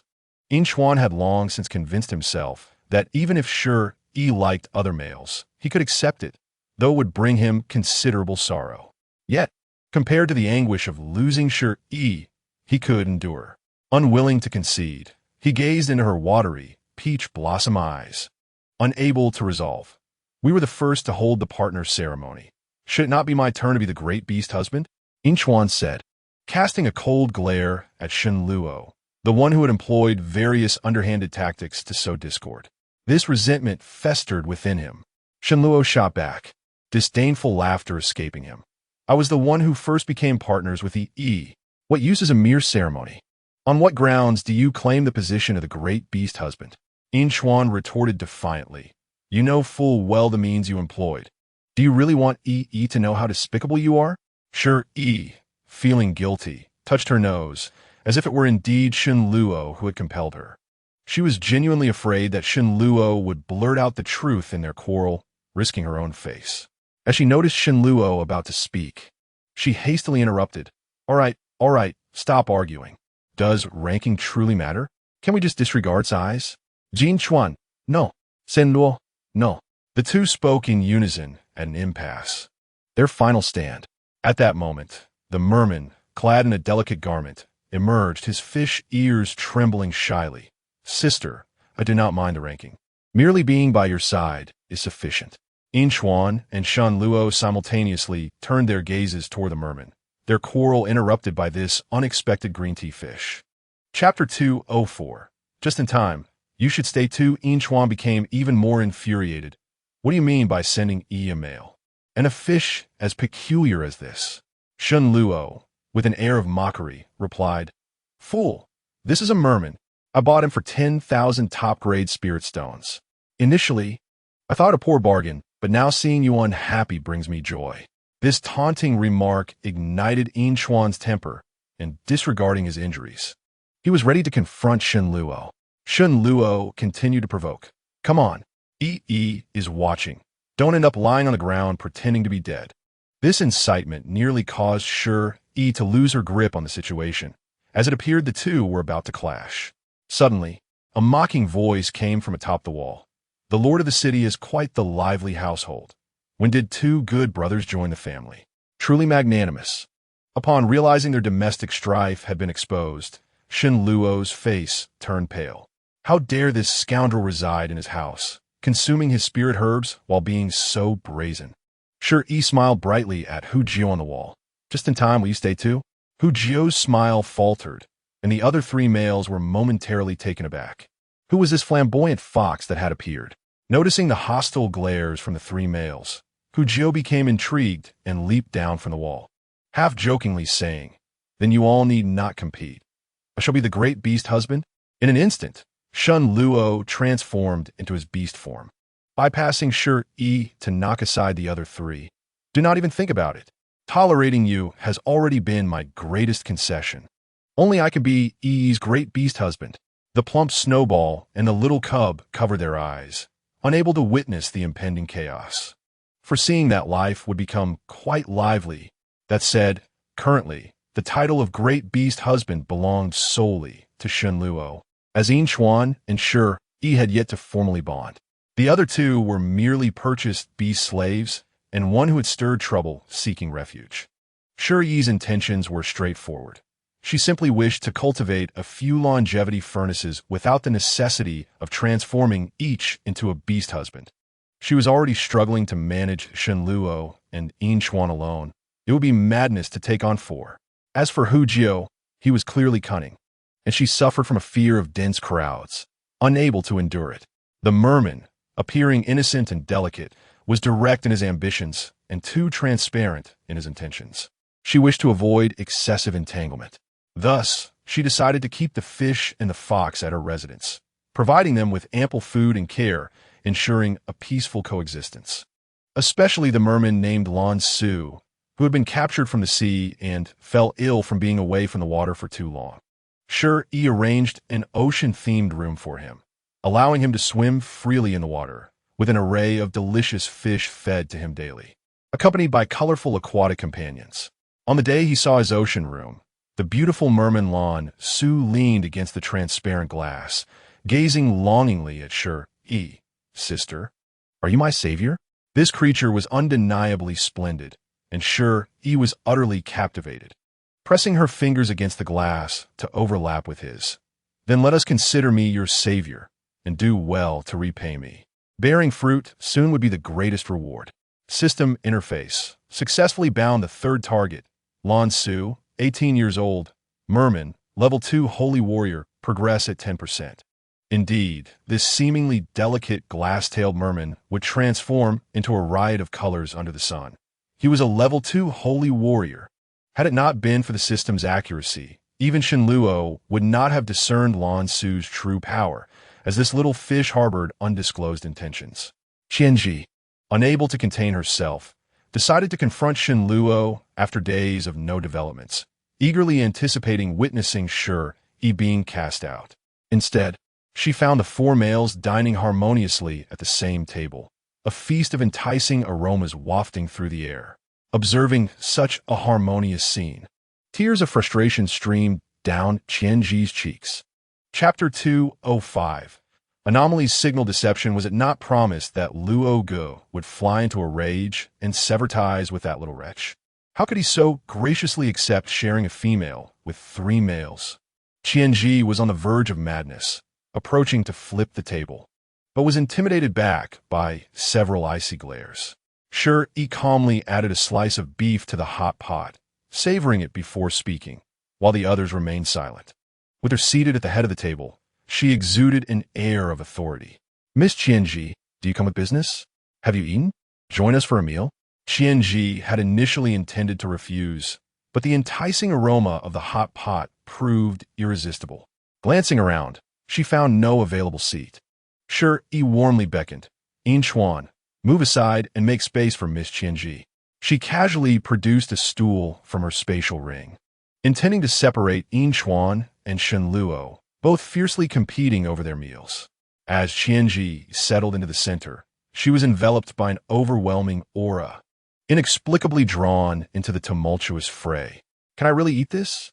she questioned, as Shi Yi gently offered her a piece of hot pot beef, radiating a maternal warmth that made it easy to let down her guard. Qianji devoured the beef with delight, momentarily forgetting her initial intention of witnessing a spectacle and sowing discord to seize a beast husband, and instead stood up to join in the cooking. Shen Luo, unable to voice his anger, felt constrained, for Shi Yi had accompanied him to He Shi Cheng, and there were no other females with whom he could socialize. Even though he harbored disdain for the eldest elder's daughter, he had to suppress it. The others appeared quite content. Lan Su and Hu Jiu were indifferent, while In Chuan reveled in Shen Luo's discomfort. Shi Yi continued to enthusiastically serve Qianji, offering her words of concern alongside fruits and beer. When the atmosphere lightened, she inquired, "What brings you here today?" Without thinking, Qianji blurted out, "To see you kicked out by Brother Luo." Realizing her slip, she froze, meeting the gazes of 5 or 6 pairs of eyes, each expressing a different emotion, and quietly returned to her seat, internally chastising her lack of discretion. Unable to withstand the silent pressure, she ultimately confessed, "I sent that wolf beast to provoke your relationship with Brother Luo, who knew you would prove so capable, acquiring 2 beast husbands in the process." Feeling the palpable hostility emanating from Shen Luo, Qianji bowed her head further. After all, if she hadn't stirred the pot, there wouldn't have been such a harmonious scene among the husbands today. With a softening resolve, she admitted, "I concede that I am inferior to you. I cannot compete with your ability to entice males. I yield. I will no longer vie for Brother Luo, or rather, the esteemed city lord." It wasn't that she didn't want to compete. She was acutely aware that from this moment on, Shen Luo would only wish to eliminate her, leaving her with no chance in this lifetime. Indeed, Shen Luo harbored a strong desire to rid himself of her, for she had played a significant role in this chaotic affair. Just as he contemplated drastic measures, Shi Yi offered her a serving of greens. "Eat something light to ease the tension. There is no need to frighten a young lady. Employing underhanded tactics to win someone's affection can be forgiven." Shen Luo silently accepted the cabbage, suppressing his wrath and appearing obedient. Qianji gazed at Shi Yi with admiration, her eyes sparkling as she leaned in. "I used to lack understanding. Could you teach me how to tame a male I fancy?" Shi Yi regarded her with a playful expression. "Do you think I am a magnanimous person?" As Qianji wavered, Shi Yi smiled and added, "Just teasing. After spending a few days here, I'll teach you." "Yes. We eat this well every day." Without hesitation, Qianji agreed, shifting to sit beside Shi Yi, transforming their relationship from adversaries to sisters. Shi Yi's smile grew ever gentler, while several males and little pets felt a chill run down their spines, oblivious to the undercurrents between Qianji and the young ones. Chapter 206. Competing for affection indeed. Shi Yi was never a generous soul. Rather, she was quite petty and harbored grudges. Qianji, a headstrong and naive young lady, was easily deceived. After developing an interest in Shi Yi swiftly grasped the intricate power dynamics at play. Currently, Shen Luo's greatest adversary was the eldest elder, and their relationship had reached a boiling point. It was well known that the eldest elder cherished his daughter, Ji, above all else, making her an ideal pawn for leverage. Unbeknownst to her, Ji was blissfully unaware of the potential consequences her father faced should his betrayal fail. When Shi Yi proposed that she stay, Ji readily accepted.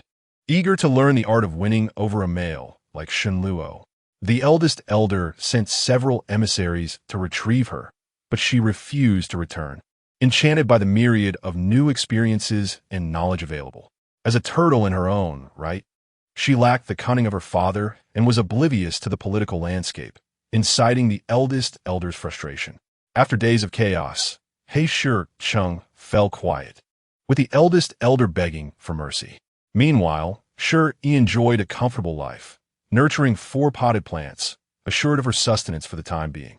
With 3 males bound to her, only Hu Jio remained, shamelessly mooching off her hospitality, indifferent to the developing feelings around him, his affection barely inching up by 5 points.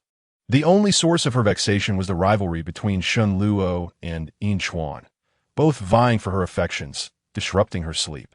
Each night, as Shen Luo entered her room, agonized cries would echo from Yin Chuan's chamber. His injuries had yet to heal, and Shi Yi, concerned, would tend to him, inciting Shen Luo's ire as he trailed behind. The 3 of them locked in a silent standoff. Even the little one was used as a pawn in this affection contest. Coerced by his father to seek comfort from his mother, Yin Chuan, in his competition for Shi Yi's affection, had shed all semblance of pride. It felt unjust to compete with an infant. During such moments, he would lament his own inadequacies, yearning to father a child with Shi Yi sooner rather than later. Shen Luo, cradling the child, felt a sense of pride. A husband, a daughter, do you understand? However, this tactic quickly lost its effectiveness, as Yin Chuan's fruits ripened at an alarming rate. To expedite their maturation, Shi Yi resolved to dedicate more time to them, consequently dividing her attention predominantly towards Yin Chuan. Much to Shen Luo's dismay, fearing the possibility of another offspring emerging, permitting Yin Chuan entry was already a significant concession. He would never allow him to father a child to compete for affection. Shen Luo was particularly concerned about the wolf cubs, for he knew 1 litter would suffice. And given his own difficulties in siring offspring, he could not afford such a calamity. As Shi Yi brought delicacies to Yin Chuan, Shen Luo could no longer remain passive. To mask his jealousy, he opted to employ the services of a high-priced beast servant to vie for her attention.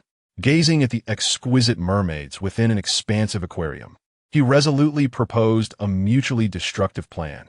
You will seduce Shi Yi, ensuring that the wolf does not touch her. Of course, you're not to lay a hand on her either. In exchange, I will provide ample resources to revitalize your clan. Lan Su, playfully blowing bubbles against the glass, smiled sweetly. Deal. At the entrance, Hu Jio's disgruntled voice chimed in. Why him and not me? Our fox clan is far more adept at seduction than those merfolk. Shen Luo shot him a disdainful glance, disinterested and engaging. It was precisely because the fox clan was too brazen that he was reluctant to take that risk. Had it not been for his desire to please Shi Yi, he would never have allowed the lewd fox to reside there. Chapter 207. The grand conclusion Hu Jio hurriedly followed. I can do it. What if I only take half the resources? I promise to win Shi Yi back for you. From behind the glass, Lan Su observed the 2 with a smile, appearing less naive and more calculating. Shen Luo halted, scoffing. Very well. Let us see which of you possesses greater skill. The one who prevails shall reap the rewards. The 3 of them formed an alliance, confident they could handle the wolf. Unaware of Shen Luo's intentions, Shi Yi welcomed the sudden enthusiasm from the fox and the merman, finding it a bit strange, yet gladly accepting. After all, it provided an opportunity to cultivate affection. At present, apart from her training, she had no other obligations. Her sole concern was nurturing the longevity fruits. Each fruit added 6 months to her life, and with 4 potted plants, it became a cyclical, laid-back existence. Initially, Inchuan was displeased. No male wished to share his female, especially when he lacked an official title. Thus, that evening, he approached Shi Yi's chamber. The ritual we began needs just one final step. May I complete it today? Shi Yi glanced at the nearly ripe fruit on Inchuan's potted plant, unable to resist nodding. In that moment, the starry expanse filled Inchuan's blue eyes as he lifted Shi Yi and carried her toward the stone bed. Shi Yi felt a twinge of anxiety. During this period, even her nights were spent in vigilance against the possibility of them sneaking in. She was apprehensive that the other three might suddenly intrude, leading to an undeniably awkward and socially disastrous situation. Inchuan, perceptive to her thoughts, flashed a captivating smile and said, "There are far too many troublesome beings here. Allow me to take you somewhere." The silver snow wolf dashed forth with the speed of lightning, as Shi Yi perched upon its back, her long hair and skirt billowing in the wind, accompanied by the sound of the rushing breeze. Within the lush green forest, she beheld the imposing figure of the snow wolf, instinctively shrinking her neck in fear, suddenly regretting her decision. Perhaps we should return. What if someone sees us? Yet Inchuan did not afford her the chance to retract her words. He transformed into human form and kissed her, declaring, "There will be no beastmen here. I desire to be with you forever." It was not until midday the following day that they returned home to find the other three, sporting dark circles under their eyes from a night of frantic searching. Waiting in the courtyard, upon seeing Inchuan, Shenluo nearly erupted in fury. Shi Yi exuded the scent of a foul wolf, signaling their bond as partners. What a cunning scheme! Despite their countless precautions, they had failed to prevent him from stealthily taking her away. Shenluo felt as if his heart was being sliced by a knife, and with an angry expression, he stormed out. Shi Yi wished to say something, but could not find the right words. After all, it was Shenluo who had consented. Why was he now so irate? Hu Jiu narrowed his emerald fox eyes, seizing the opportunity to seek recognition. "When will you grant me a title?" "Lan sublime innocently. Ekewing." "They all have titles now. I want one too, sister. Is that all right?" Inchuan's handsome visage darkened. These rascals were undoubtedly in cahoots with Shenluo. He scooped Shi Yi into his arms, stating, Yi is tired. We shall discuss this later once she is rested." Shi Yi offered an awkward smile. 2 companions were already more than she could handle, and she certainly could not bear the addition of 2 more. That very night, Shenluo slipped in her bed, domineeringly erasing all traces left by Inchuan. Unable to change the circumstances, he resolved to secure a larger place in Shi Yi's heart. "Let us have a child. Alu is too lonely." Whether it was concern for the child's solitude or merely a desire for affection from Shi Yi, she chose not to voice her thoughts. Before she could respond, 3 more stealthy figures appeared in the room, and with 4 males gathered, tensions ran high. Shi Yi felt overwhelmed. All she sought was to survive, not to be burdened with so many beastly suitors. The days ahead promised to be tumultuous.